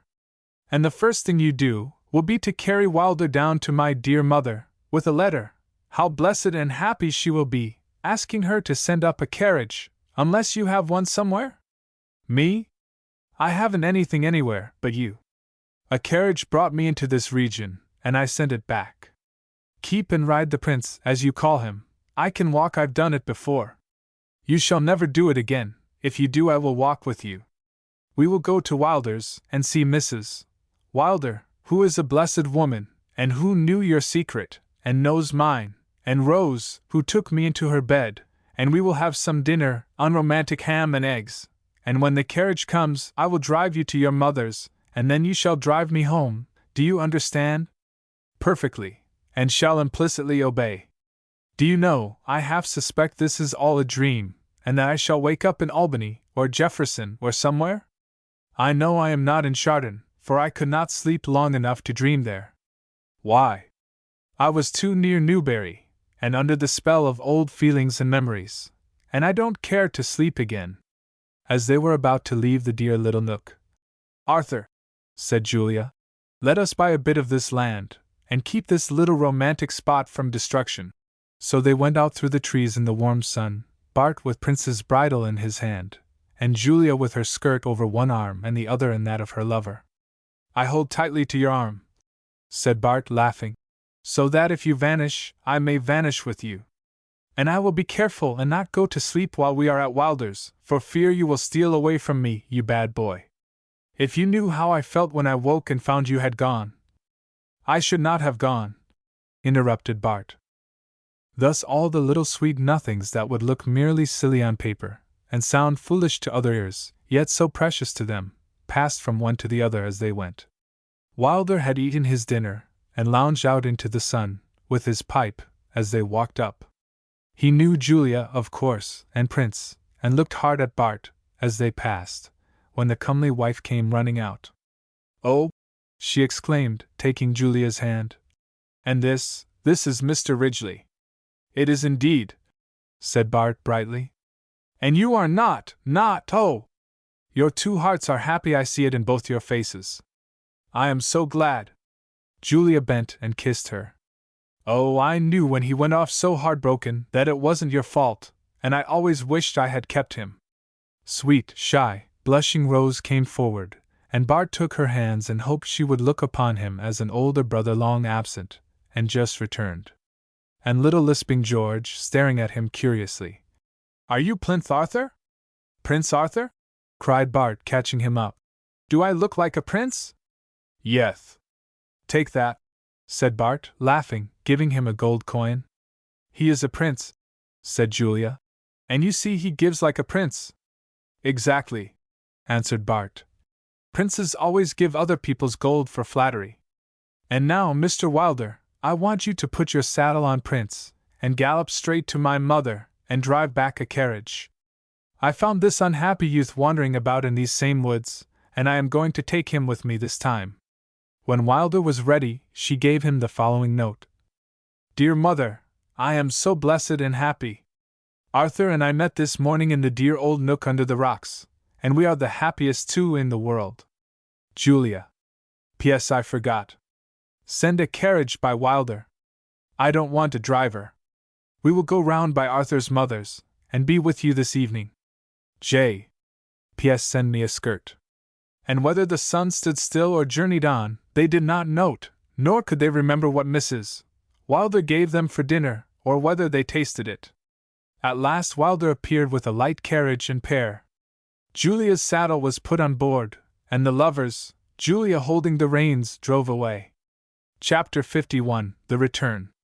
Spring came with its new life and promise, sweetly and serenely to the home and heart of Barton's mother, who was looking and hoping for his return, with a strong, intense, but silent yearning. For herself, for his brothers, and more for Julia, whom she now understood, and tenderly loved, and whose secret was sacred to her woman's heart, and most of all for Barton's own sake, for she knew that when these two met, the shadow that had surrounded them would disappear.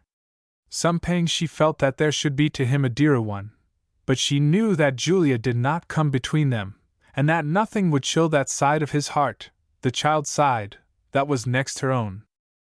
On Wednesday morning Julia had galloped up and given her Bart's letter of Tuesday, so that she knew he was in Chardon, well and hopeful, and would return to her as soon as he escaped from his trial. Thursday evening Dr. Lyman came all aglow from Chardon. He had seen Bart and heard his argument, and all the enthusiasm of his nature was fully excited. Now on this long, warm Friday, the anniversary of his departure, he was to come, and naturally enough she looked to see him come the way he went, from the east. Often, even before noon, she turned her eyes wistfully down the road, and until it met the rise the other side of the little valley, so on up past the red schoolhouse, and was lost over the summit, but the road was empty and lonely. As the afternoon ran toward evening, she began to grow anxious. Suddenly the sound of wheels caught her ear, and she turned as Judge Markham's greys headed up to her gate. She recognized Julia, who, without waiting to be helped, sprang lightly from the carriage, with her face radiant, and bounding to her threw her arms about her neck. "Oh, mother, my mother now, he is here! I met him in those blessed woods and brought him to you."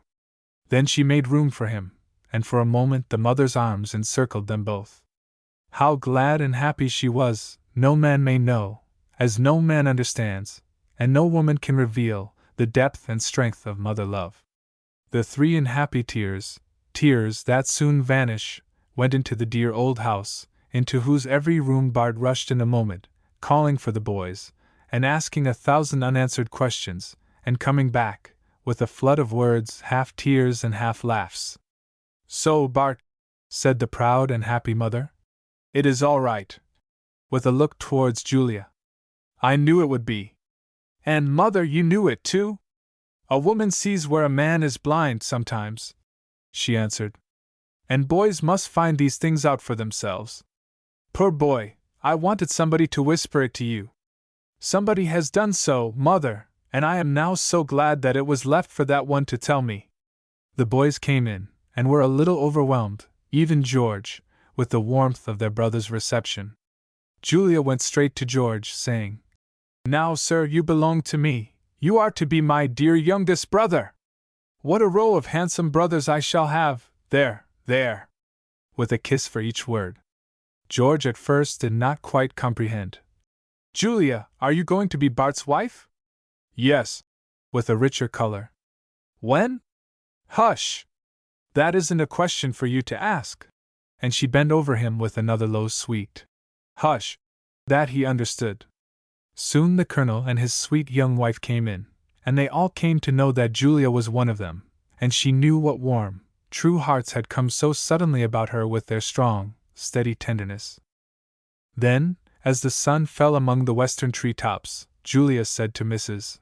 Ridgeley, "Now Arthur must drive me home. His other mother has not seen him, and tomorrow I will bring him to you.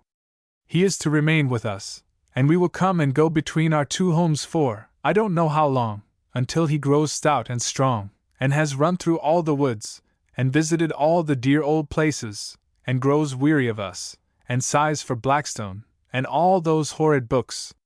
She took her happy place by his side in the carriage, after kissing them all, including Ed, and they drove leisurely away. As they went, he told her gaily of the lonely walk in darkness, when he last went over this road. The sketch brought new tears to the tender eyes at his side. "Oh, Arthur! If you could have only known! If you had come to me for one moment! Today could never have come," he interrupted. "I like it as it is. How could I ever have had the beautiful revelation of your high and heroic qualities, Julia? And we could not have met as we did this morning. The very memory of that meeting equals the hope and blessedness of heaven." Down past the quiet houses they rode, through bits of woods that still fringed parts of the road, down past the old sawmill, up over the hill, where they paused to look over the beautiful pond, full to its high banks, then to the state road, and south over the high hills, overlooking the little cemetery, towards which Bart looked tenderly. "Not tonight, love," said Julia. "Their beautiful spirits see and love, and go with us."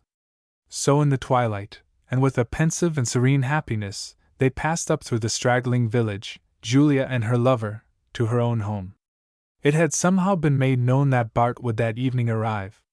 His trunk had been received by the stage, at the stage house, and a group of curious persons were on the lookout in front of Parker's, as they drove past.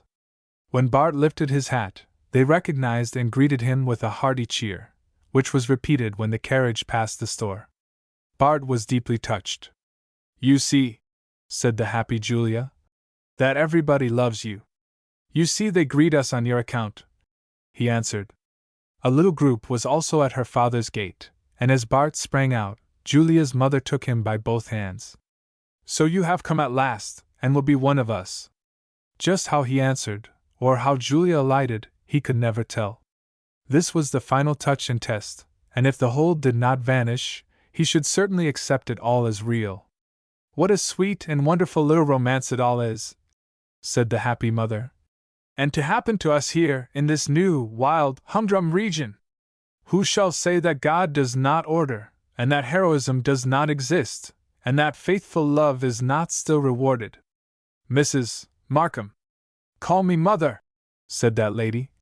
"I have long loved you, and thought of you as my son." "And your husband?" said Bart. "Is here to answer for himself," said the judge, entering.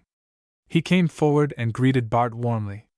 "Judge Markham," said Bart, holding each parent by a hand. "Julia and I met by accident this morning, at the place where we were sheltered a year ago. We found that no explanation was needed, and we there asked God to bless our love and marriage. Of course we may have taken too much for granted."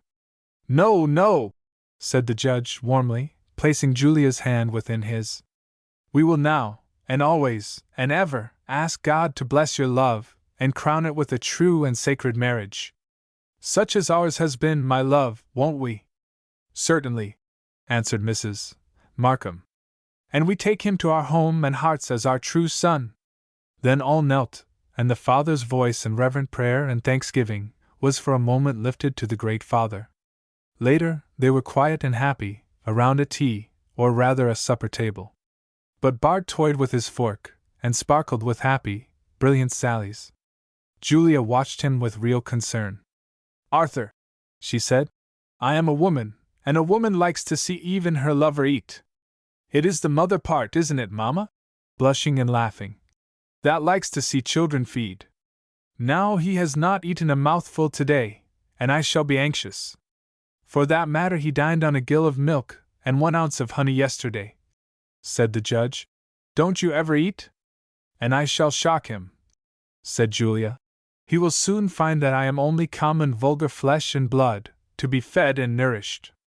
"Don't fear," said Bart. "I like a strong, healthy, deep-chested woman, who can live and endure. I am not the least bit of a Byron. And now let me get used to this new heaven, into which you have just taken me. Let my heart get steady, if it will, in its great happiness. Let me have some good runs in the woods, some good rows on the ponds, some hard gallops. Let me get tired, and I'll astonish you with a famine. I shall be glad to see it," said Julia. There came pleasant talk of trifles, that only lay about on the surface, and near the great joy of their new happiness, and little pleasantries of the judge. He asked Julia how she liked the mustache, suggesting that it might be in the way. "I like it," said Julia, "and it isn't a bit in the way." Then he referred to a certain other grave matter, and wanted to know when. "That isn't for you to ask, Papa Judge, is it, Mamma?" Chapter 52. Final Dreamland. Later still, when the elders had left the lovers to each other, Bart found himself reclining on the sofa, with his head in Julia's lap. And those little rosy-tipped fingers toyed caressingly with that coveted mustache, and were kissed for it, and went and did it again, and so on, and then tenderly with the long light brown wavy curls. "Julia, these blessed moments of love and rest, though they run into days or weeks, will end." Arthur, reproachfully. "Time will not stand and leave us to float, and come and go on a sweet shaded river of delight. Sometime I must go out to show that I am not unworthy of you, to find, and to make. You shall have your own sweet way, and yet you will also, will you not, tell me when this happiness shall be lost in the greater, merely that I may do my man's part. Arthur, I take you at your word. My will is that for 2 blessed months, of which this shall not be counted as 1 day, for it must stand forever apart, you shall say nothing of books, or wanting them, or of business, or cases, or location, but shall stay with us, our mothers and father, with me, and run, and ride, and hunt, and fish, and grow strong, and eat, and I will let you go, and alone, when you wish, and at the end of 2 months I will tell you when." And Arthur, stooping low over him, "A young girl's heart and ways are curious, and not worth a man's knowing, or thought, perhaps. Let me know you, let me be acquainted with you, and I would like you to know me also, though it may not repay you, and let me grow to be your wife. We have such funny notions, such weak girl ways and thoughts. I have not had my lover a full day yet. A young girl wishes to be courted and sought, and made believe that she is supreme, and she likes to have her lover come at a set time, and sit and wait and think the clock has been turned back, and that he won't come, and yet he must come, at the moment, and she will affect to have forgotten it. She likes to be wooed with music, and flowers, and poetry, and to remain coy and only yield when her full heart had gone long before, and then to be engaged, and wear her ring, and be proud of her affianced, and to be envied. Oh, it is 1,000 times more to us than to you. It is our all, and we can enjoy it but once, and think what is lost out of the life of the young girl who has not enjoyed it at all. See, Arthur, what poor, petty, weak things we are, not worth the understanding, and not worth the winning, as we would be won." Arthur had started up, and glided to the floor, on his knees, had clasped his hands about her slender waist, and was looking earnestly and tenderly into her coy, half-averted face, as, half seriously and half in badinage, she made her plaint. "Oh, Julia! Nay, Arthur, I like it as it is. It was in your nature to have known me, and to have courted me in the old way, but it would have been poor and tame, and made up of a few faded flowers and scraps of verses, and think what I have had, a daring hero between me and a wild beast, a brave, devoted and passionate lover, who, in spite of scorn and rejection, hunted for me through night and tempest to rescue me from death, who takes me up in his strong arms, carries me over a flood, and nourishes me back to life, and goes proudly away, asking nothing but the great boon of serving me. Oh, I had 1,000 times rather have this. It is now a beautiful romance. But I am to have my ring and be my sweet and blessed sovereign lady, to be served and worshipped, and to hear music and poetry, whose word and wish is to be law in all the realm of love, from which you are not to depart for 2 full months of 31 days each. Then she conducted him to the apartment in which we beheld her the night before. This, pushing open the door, into the room, warm and sweet with the odor of flowers, is your own special room, to be yours always. Always, a little plaintively. Always, until, we give you another. Good night, Arthur. Good night, Julia. She tripped down the hall, and turned her bright face to catch a kiss, and throw it back. With a sweet unrest in her full heart, the young maiden on her couch set herself to count up the gathered treasures of the wonderful day. How was it? Did her riding skirt really get under her feet? Would he have caught her in his arms if she had not fallen? She thought he would. And so she mused, and at last in slumber dreamed sweet maiden's dreams of love and heaven. And Bart found himself in a marvelous forest, wandering with Julia, wondrous in her fresh and tender beauty, on through endless glades, amid the gush of bird-songs, and the fragrance of flowers. And there in the dreamland whence I called them, I leave them. Why should I awake them again? For them can another day so bright and happy ever dawn? I who love them, could have kept them for a bright brief space longer. I could have heard the sparkling voice of Bart, and the answering laugh of Julia, and then I should listen and not hear, look anxiously around and not see. I part in real sorrow with these bright children of my fancy, sweet awakeners of old-time memories, placed amid far-off scenes, to win from others tenderness and love if they may. And may they be remembered as forever lingering in perennial youth and love, in the land of dreams.